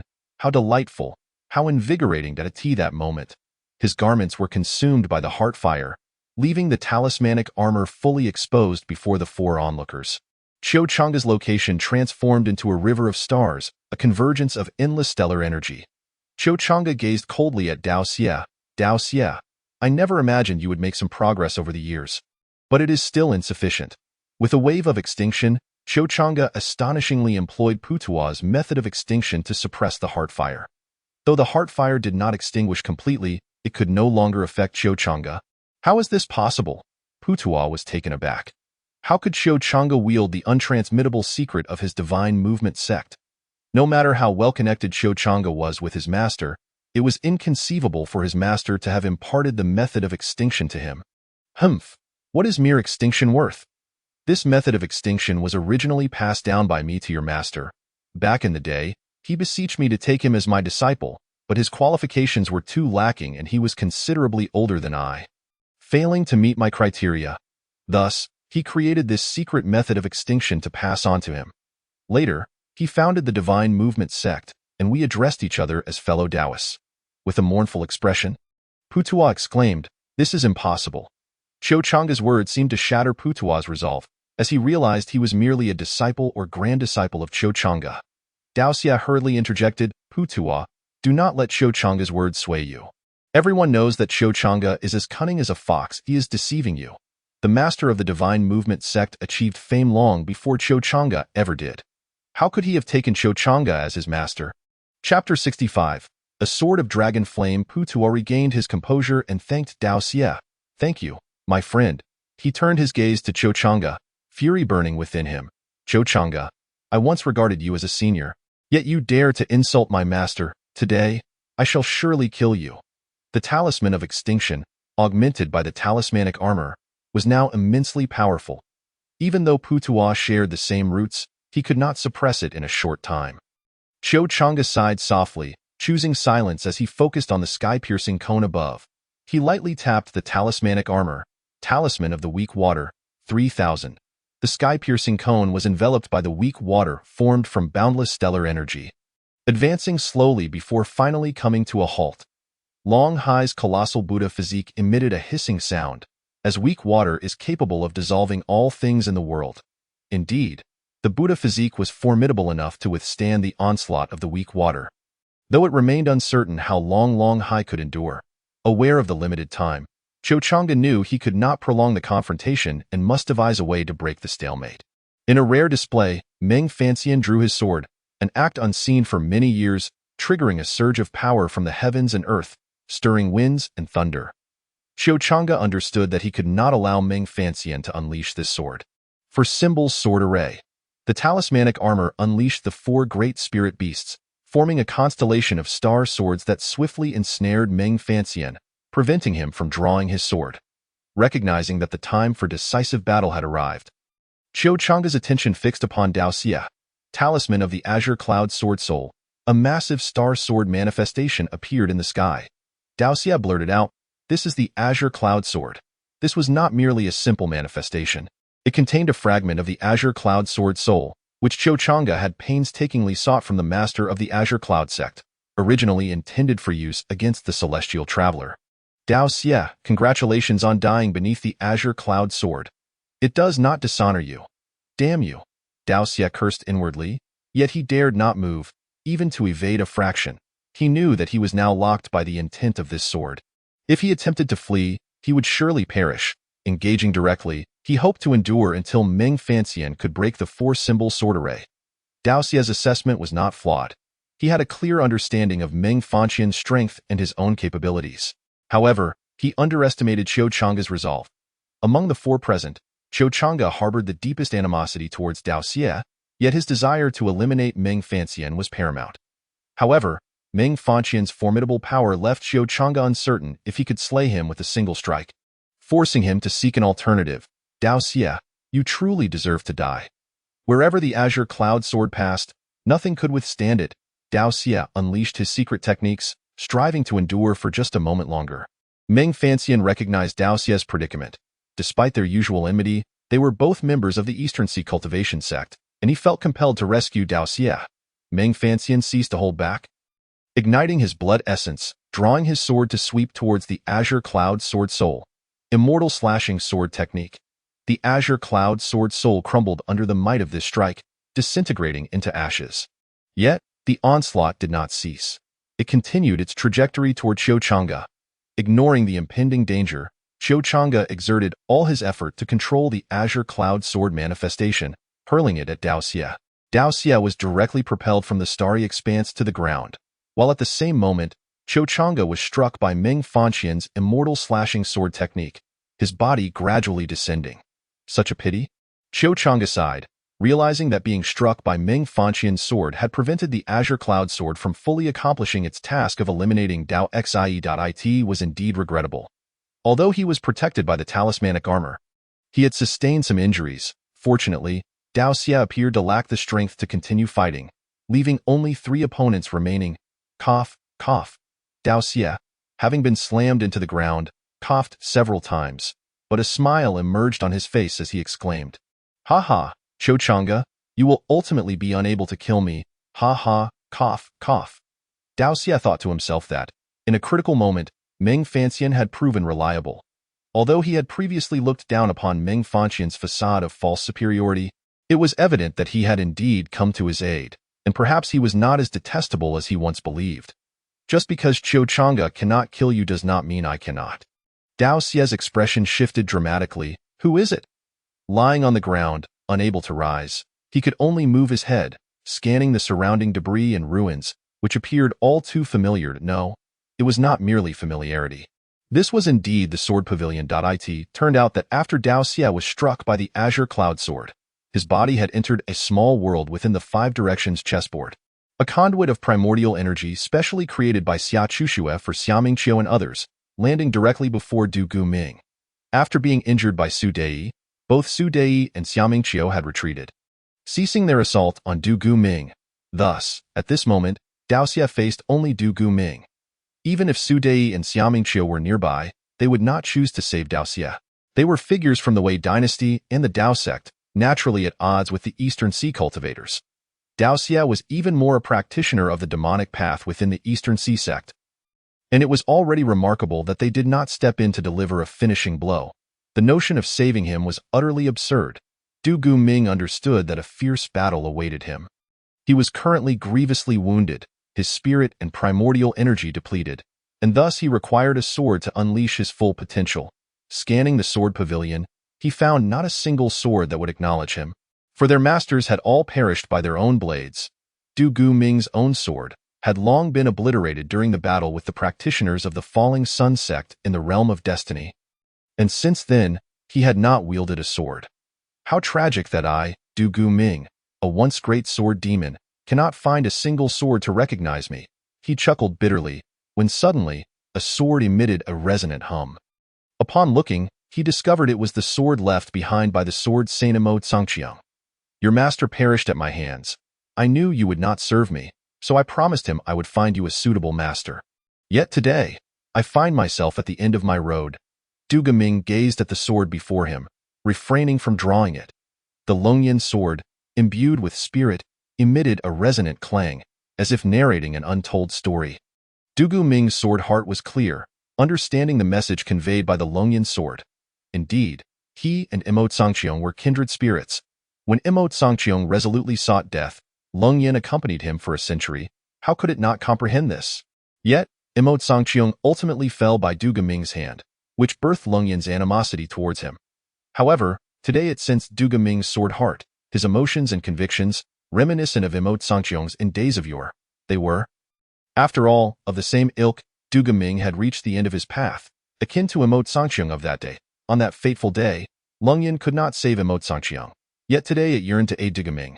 With Imo Tsangqiang gone, how could the sword path exist without Du Guming? Clang.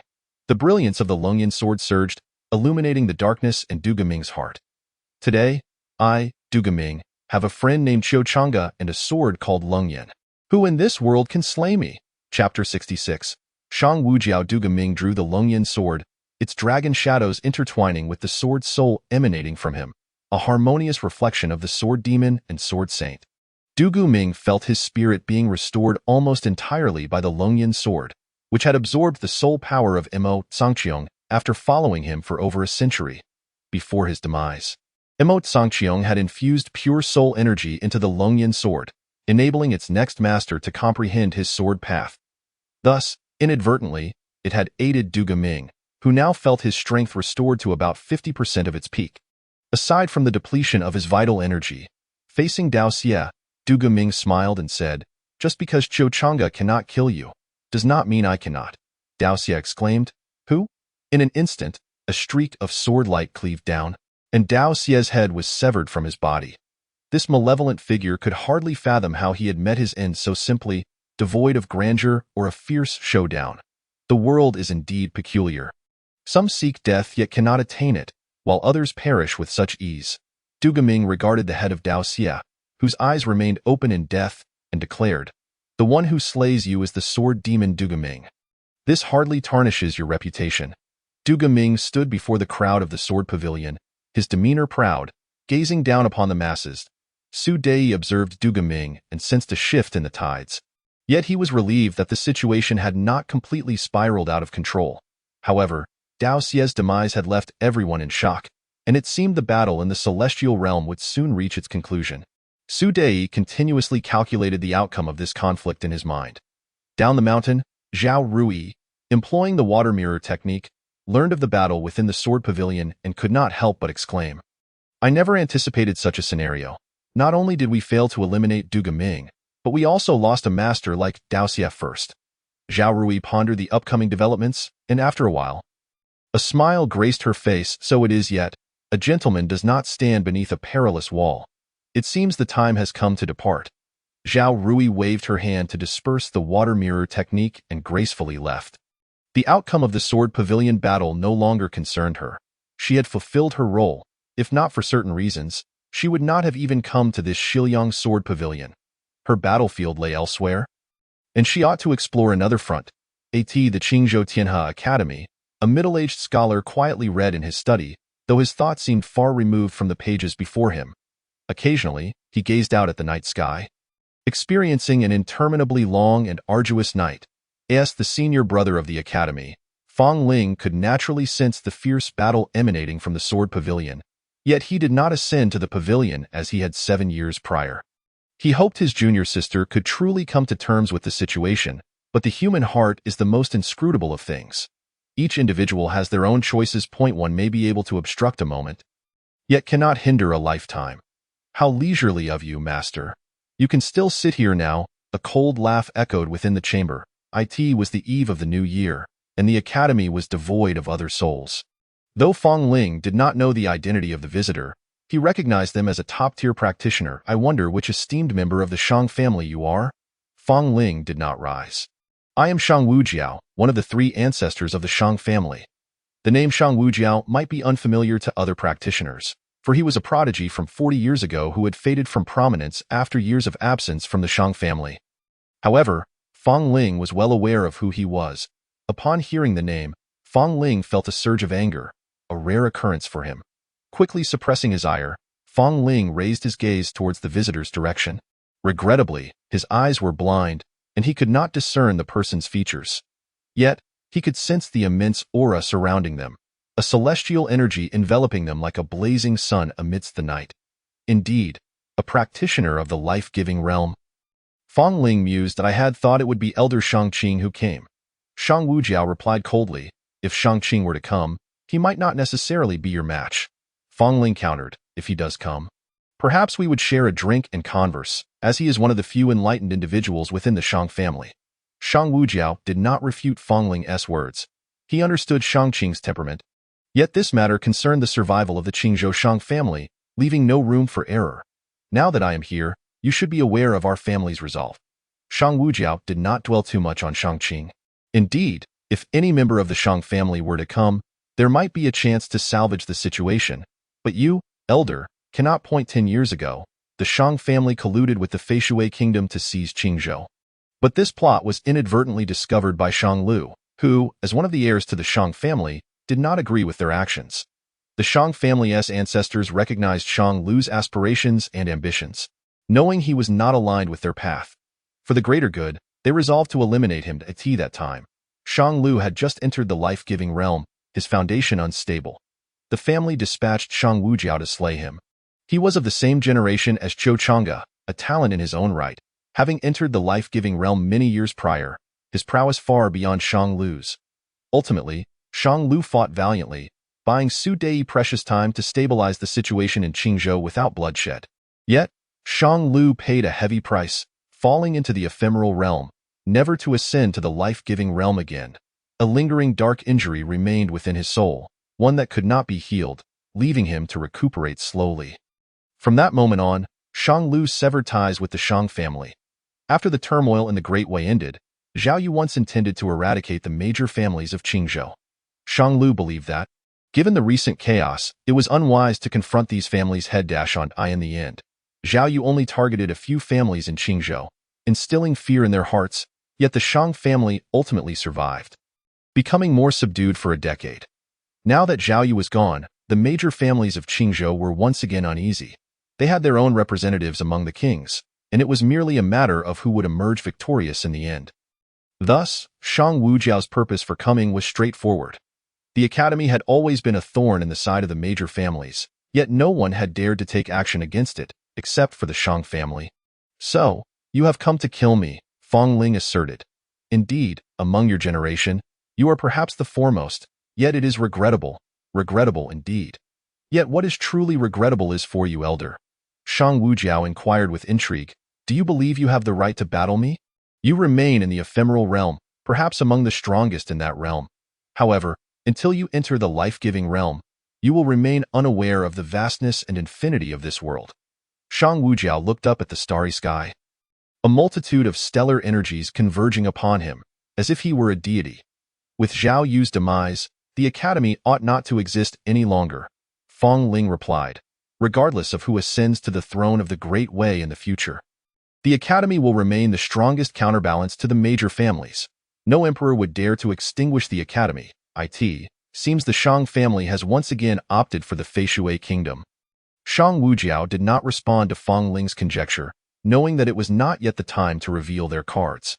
Yet, after 10 years of stability in the Great Way, even if His Majesty passes, he must have left behind a contingency plan. The Feishui kingdom will surely not gain the upper hand at SO. So what? Shang Wujiao inquired with growing interest. SO this time, it cannot be the Feishui kingdom? But I cannot fathom which prince would dare to propose such terms. Perhaps the Dai Zhongjing would be the first to disagree. Chapter 67. The Mind Sword is solely awareness that is the concern of the leader. I am only responsible for killing you. Fong Ling grasped the staff beside him and slowly rose to his feet. Perfect. I have never felt such a desire to kill as I do today. With the convergence of star energy and vital force, the entire study transformed into nothingness, leaving only Fong Ling and Shang Wujiao in silent confrontation. Shang Wujiao ascended slowly, his stellar energy shimmering, boundless and infinite. Fong Ling sighed. Indeed, practitioners of the life-giving realm were formidable. How Du Ming had achieved such power remained a mystery to him. After a mere probing strike, Fong Ling recognized the overwhelming strength of his opponent, far beyond what an ephemeral realm practitioner could contend with.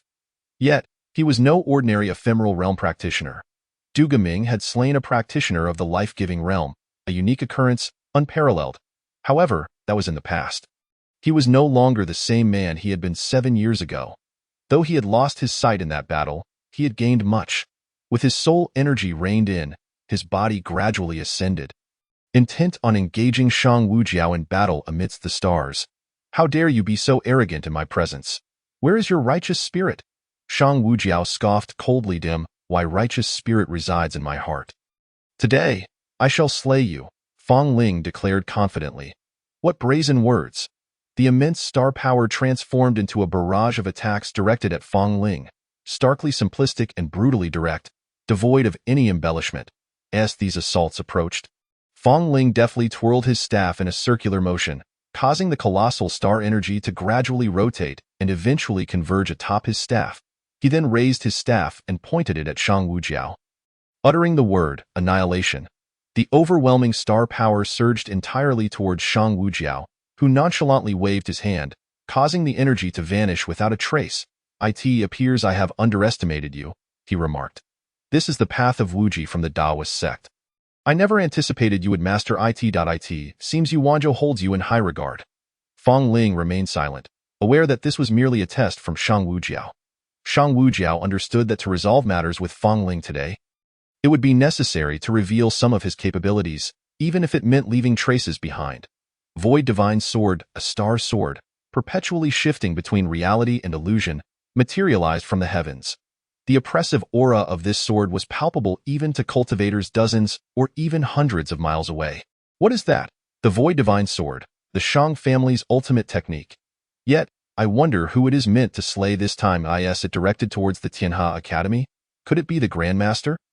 The Shang family was finally prepared to sever ties with the Academy. With the emergence of the Void Divine Sword, the Shang family had no path of retreat. Yet, it remained uncertain who from the Shang family had come this time. Only those in the Jiming realm could wield this Void Divine Sword, while Fong Ling was merely at the Yuyo realm. He was in grave danger. Countless cultivators shifted their focus from the battle at Jinlu to Tianhe Academy. Though most continued to concentrate on the Jiming realm practitioners, led by Qiu Changge, a rare spectacle that occurs only once every decade. In contrast, the confrontation at Tianhe Academy involved a battle between Yuyo and Jiming realm cultivators, where the disparity in strength was stark, and it was likely to conclude swiftly. However, some held a different view. After all, Fong Ling had been in the Yuyo realm for many years, even 7 years ago.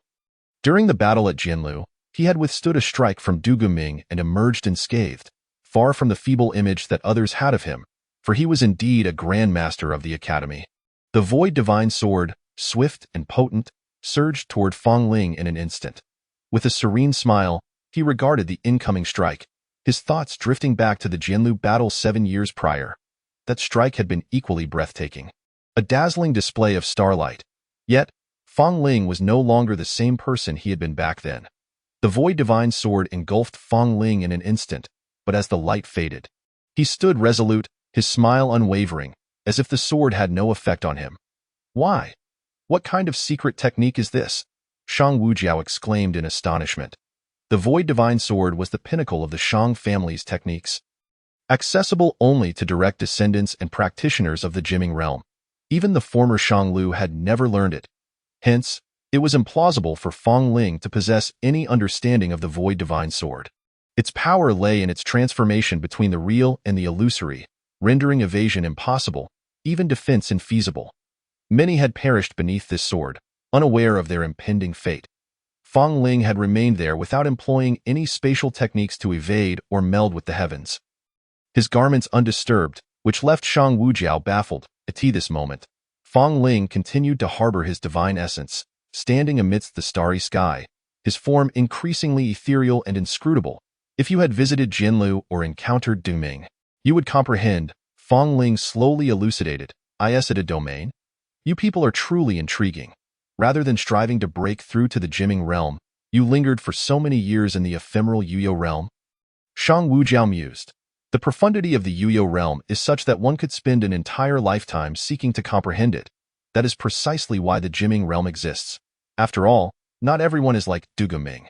How astonishing was Qiu Chang'e back in the day, remaining stagnant in the Yuyo realm for so many years, only to eventually step into the Jiming realm. There were numerous interpretations regarding Qiu Chang'e's prolonged stay in the Yuyo realm. Yet, ultimately, he did ascend to the Jiming realm, dispelling many conjectures. Even someone of Qiu Chang'e's caliber could not extract more from the Yuyo realm, let alone others. Yet, as everyone knew, an extraordinary figure emerged in the world, Duguming, who shattered the common perception of the Yuyo realm.